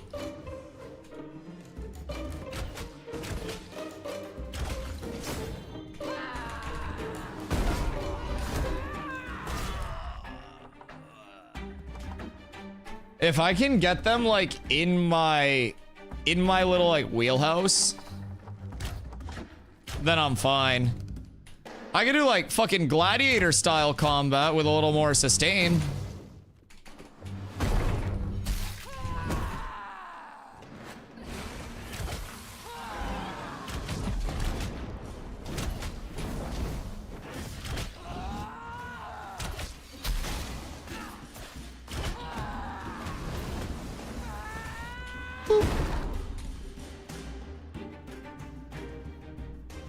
I could definitely like, as soon as I get people in the CC trap, it's hard to get out of. Cause like the damage is still good and like the pressure's just crazy. You have inner fire on longbow? Up here? Or what do you mean inner fire? Wait, this side? Where inner fire? Here? Oh, when I'm not playing in groups. Oh, you're so right. Yeah. No, that would definitely be good for when I'm not playing in groups. When I'm playing in groups, I do the, like, the bullseye and then the top left stuff. So I put the group aura out. I didn't even think about changing out my weapon trees or anything. Yeah, inner fire would definitely be good. That's very good because it's increased health regen, mana regen, stam regen, and then you also get an additional, yeah. That's fucking massive. Would absolutely be worth respecking into. What up, Sally? How you doing, brother? Just running a couple dual skis before the end of the night here. In our waning hours. Get fucking tripped. I read him.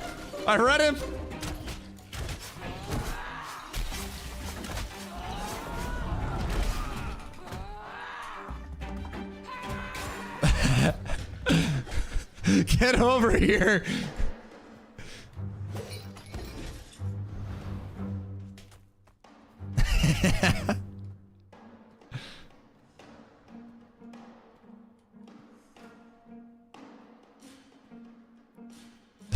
I see you.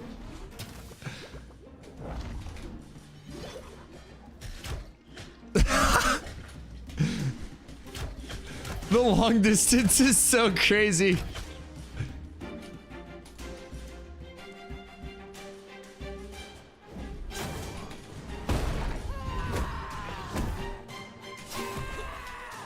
The reflect is so deadly if we can play it right. That's one of the big things that I've been trying to do in PvP a lot. It's such a fight turner.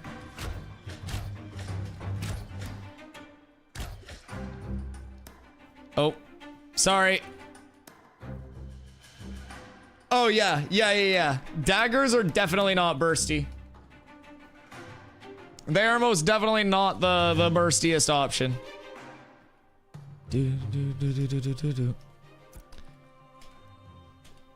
Keep in mind, this is 180 fist power right now. So this is 180 fist power and like 8100 with buffs.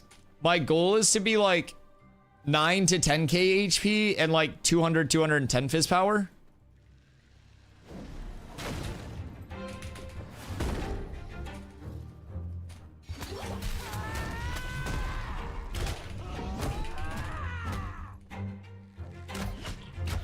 I do real good burst.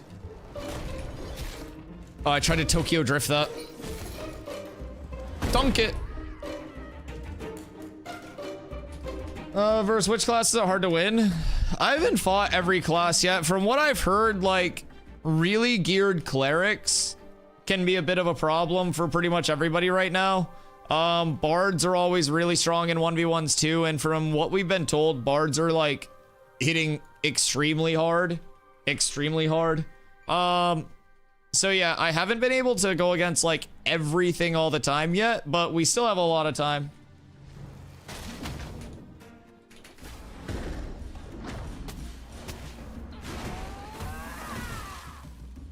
I can't reach.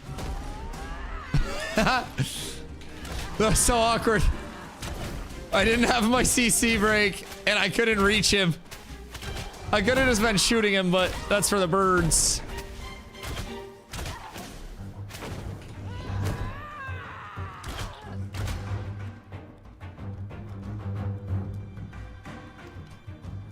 Be there in a minute. Which class are you bringing? The rogue or the bard? Pew. Bard? True. Yeah, I think bard could really give me some problems. From what I've been told, they're still hitting extremely hard too. So it's all about just like not falling victim to the big chunkus, you know what I mean? Okay. Got me in some nice CC here. I'll distance a little bit. Try to turn it. Well, stun.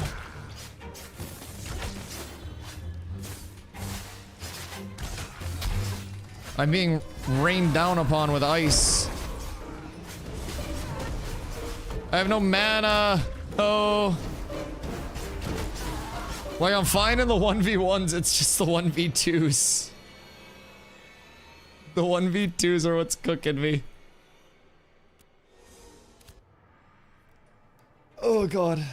It's so easy.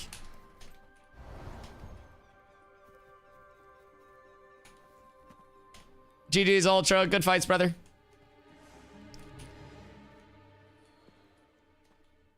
I'm gonna need to get more of these spicy sausage rolls. Chat, do I have a spicy sausage roll plug? Big Timolo hit us up with these ones. Ready when you are.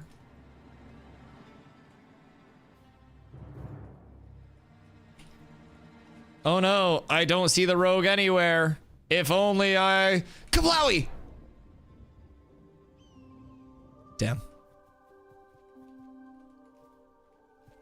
Well, this is the waiting game.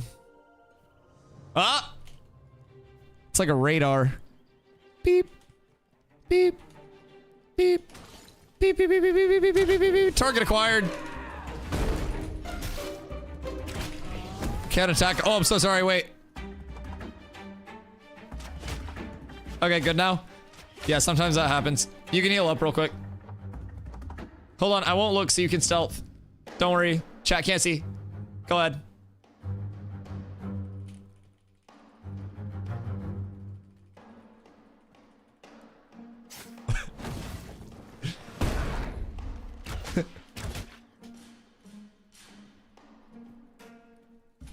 Yo, what up, Sergio? Looks like WoW. I mean, the abilities will definitely give a little bit of a WoW-esque feel to it with how many abilities there are, but it's got some nice elements of like some action combat mixed in as well, so... Let him use abilities. Tragic. The Blood God giveth and the Blood God taketh away.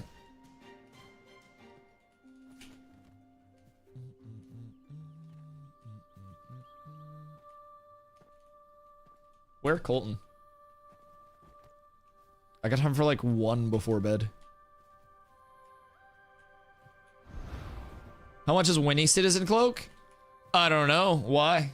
What's on Winnie Cloak? Because right now I'm still using Ashen Haunt Cloak.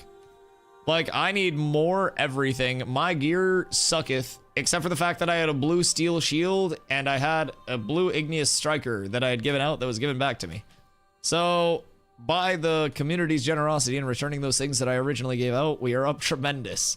I still have a lot to, like, finish, but I'm off to a pretty okay start, I guess. It's not the greatest, but I'm sure I can make a list and target a few pieces and be up towards 10k HP really soon.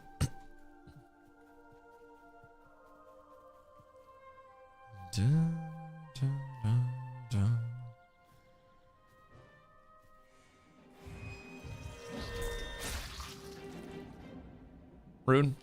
I figured that was gonna be like an on the cinematic, like, initiate, you know what I mean? I'm so sorry. Like, that was such a cool opener, but I just completely shook it off. I just negated all of that damage. I'm so sorry.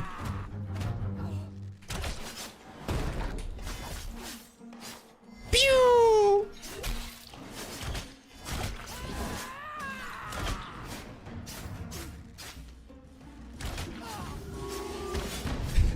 He's chopping me. He's chopping me.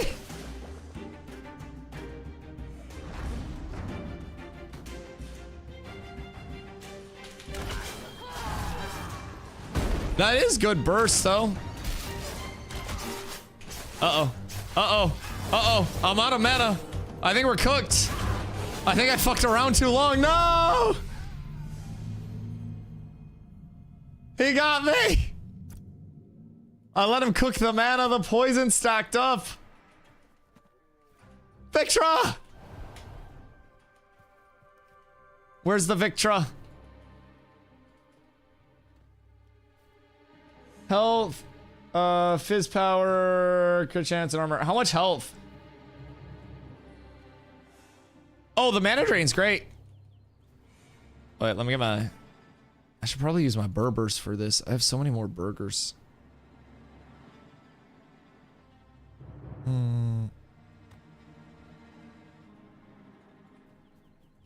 31 health-ish. Okay, that's not bad. All right, ready.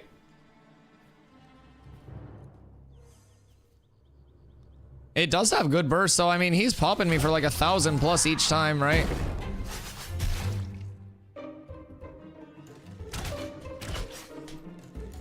I almost feel like I should maintain a little bit more distance and just like win the trades and keep pressure up.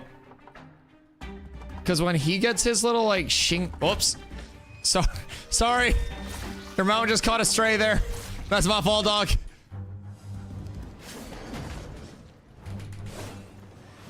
Like when he's able to force the tempo, it goes really well for him.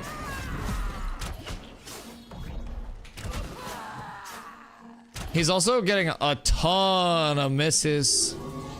Like he's forcing a ton.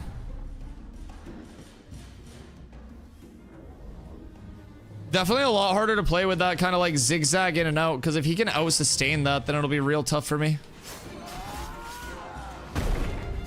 Yeah, I can't hit his ass. He's so evadey.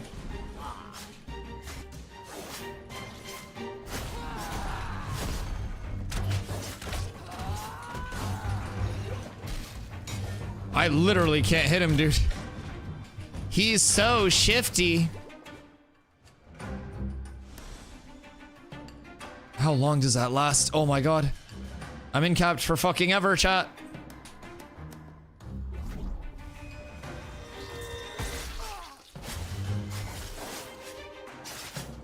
Yeah, I mean, that's the way. You just gotta keep the CCs on me, man. If you can, then you do well. It's just tough without that.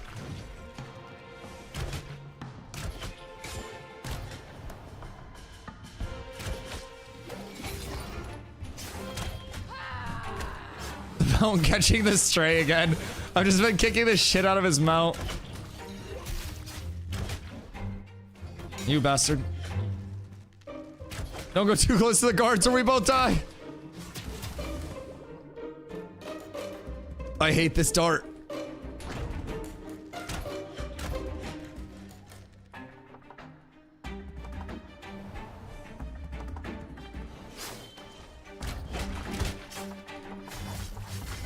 Oh yeah, he wins here. I think that's a little crazy, man. That's so strong. That's real strong. Just be able to like perma gap all of that. Jesus. That's crazy. There's no way you should be able to re-stealth that many times in combat. Holy fuck. That's insane.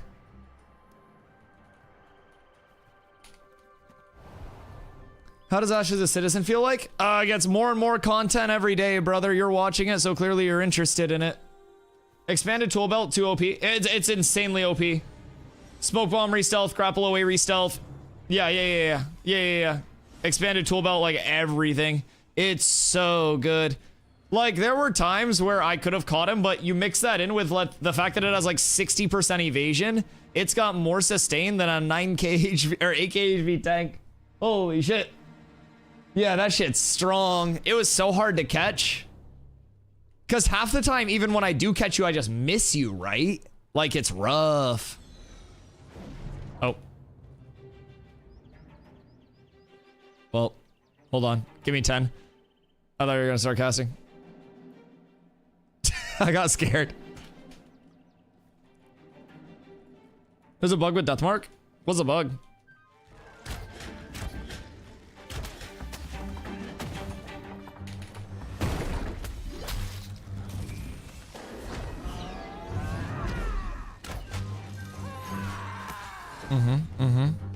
I should have saved my break for that. It's very unfortunate.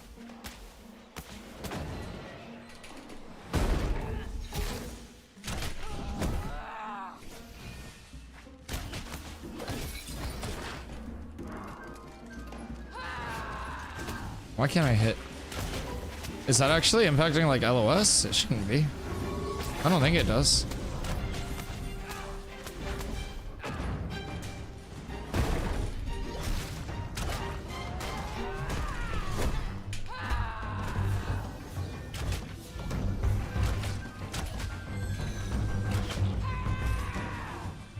No.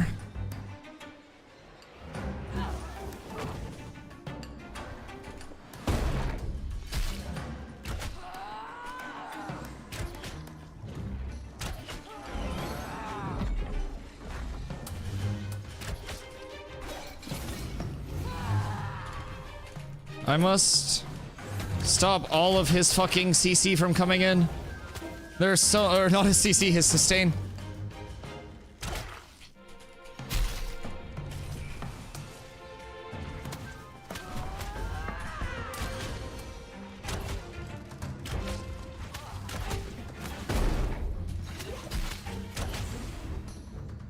Oh, well that's not good for me.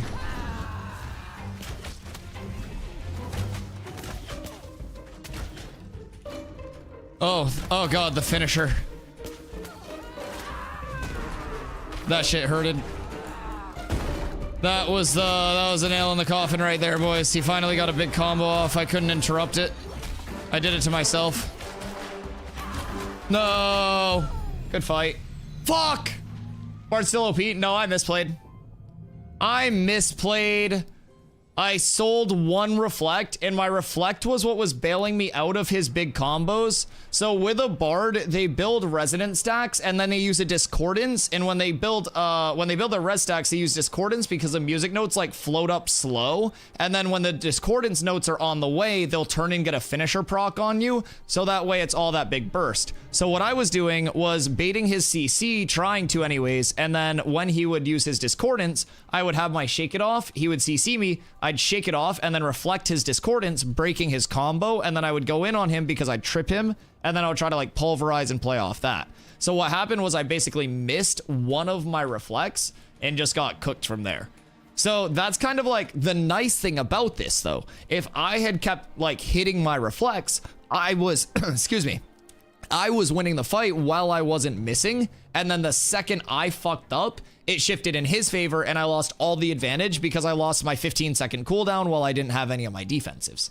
So that's kind of like how a slower TTK plays out, right? Or plays out. You have a lot more of that back and forth, and it's like, oh shit, like Dusty's hitting all of his stuff. He's like, Colton's not getting his burst off. Like nothing's working for Colton, and then all of a sudden, boom, I misplay. He gets a big burst off. Fight changes for him, and he just wins.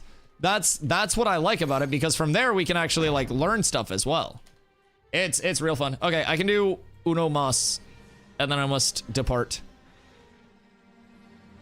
Let me get Shake It Off back and get a food up. TTK seems a lot better now. Oh, it's much better now.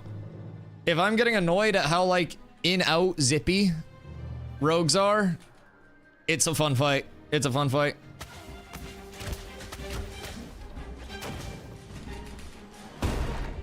Oh, that hurts my soul.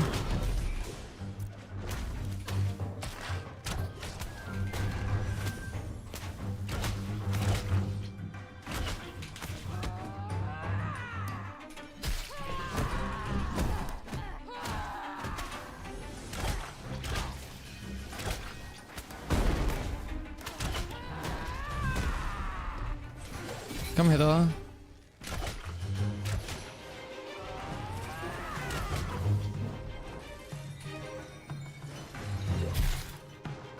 Can I iframe Marionette? Because I just tried there. I don't know if it actually worked or not, but...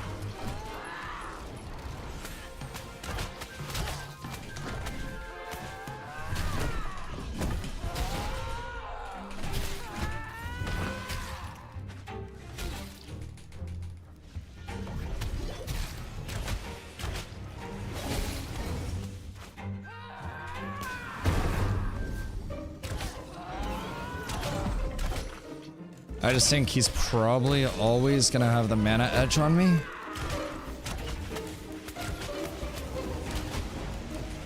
Oh my god.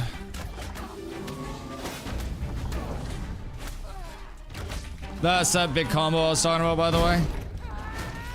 Changes the whole game the second he gets that.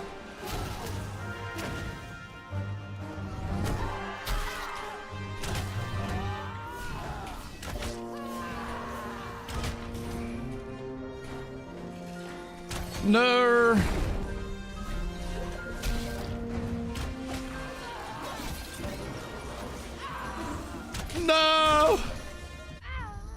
Fuck, I had him so low.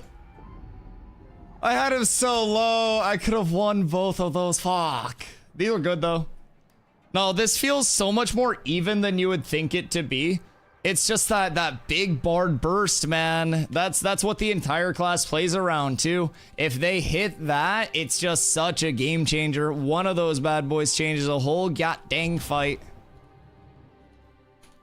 Those are so fun though. Considering I have 60 more power than you, those are good fights. Yeah, but like how much more health do I have? No, those are really good fights, dude. I appreciate you. I need to duel a lot more. I need to shape up much more. Dueling against Coombsy was really fun. He actually like taught me like a lot of like getting familiar with the hatchet tech and shit like that. So it was really nice. A lot more to learn for sure though. Oh, hi stealth. Plays more duels. Oh yeah, we'll start doing more every day because they're so fun. I want to get people like ready. Thanks for the tips. Yeah, fuck you. You were playing like an asshole. In the best way. You were actually cooking. It was to the point where, dude, I felt like I was just too slow to catch you. You'd go in, you'd hit your combo, and I'd be like, trip, and it'd miss, and I'm like, fuck. It was so good. You were playing the shit out of that. You were cooking. So yeah, we'll definitely start doing more of those. Tomorrow, I want to take some time and try to get more people leveled and, you know, rolling ready to go. So that'll be good. We'll run that, and we'll go from there. We'll go see Yosha. Learning to play the class is fun. It's very fun. All right, boys. Whoops. Oh God. Phantom Yosha. Okay, boys, we're gonna go raid Yosha. I hope you guys have a fantastic rest of your night. I'm gonna be getting some food, sleeping. I'll be back here at 2 p.m. EST tomorrow. I love y'all. I appreciate y'all.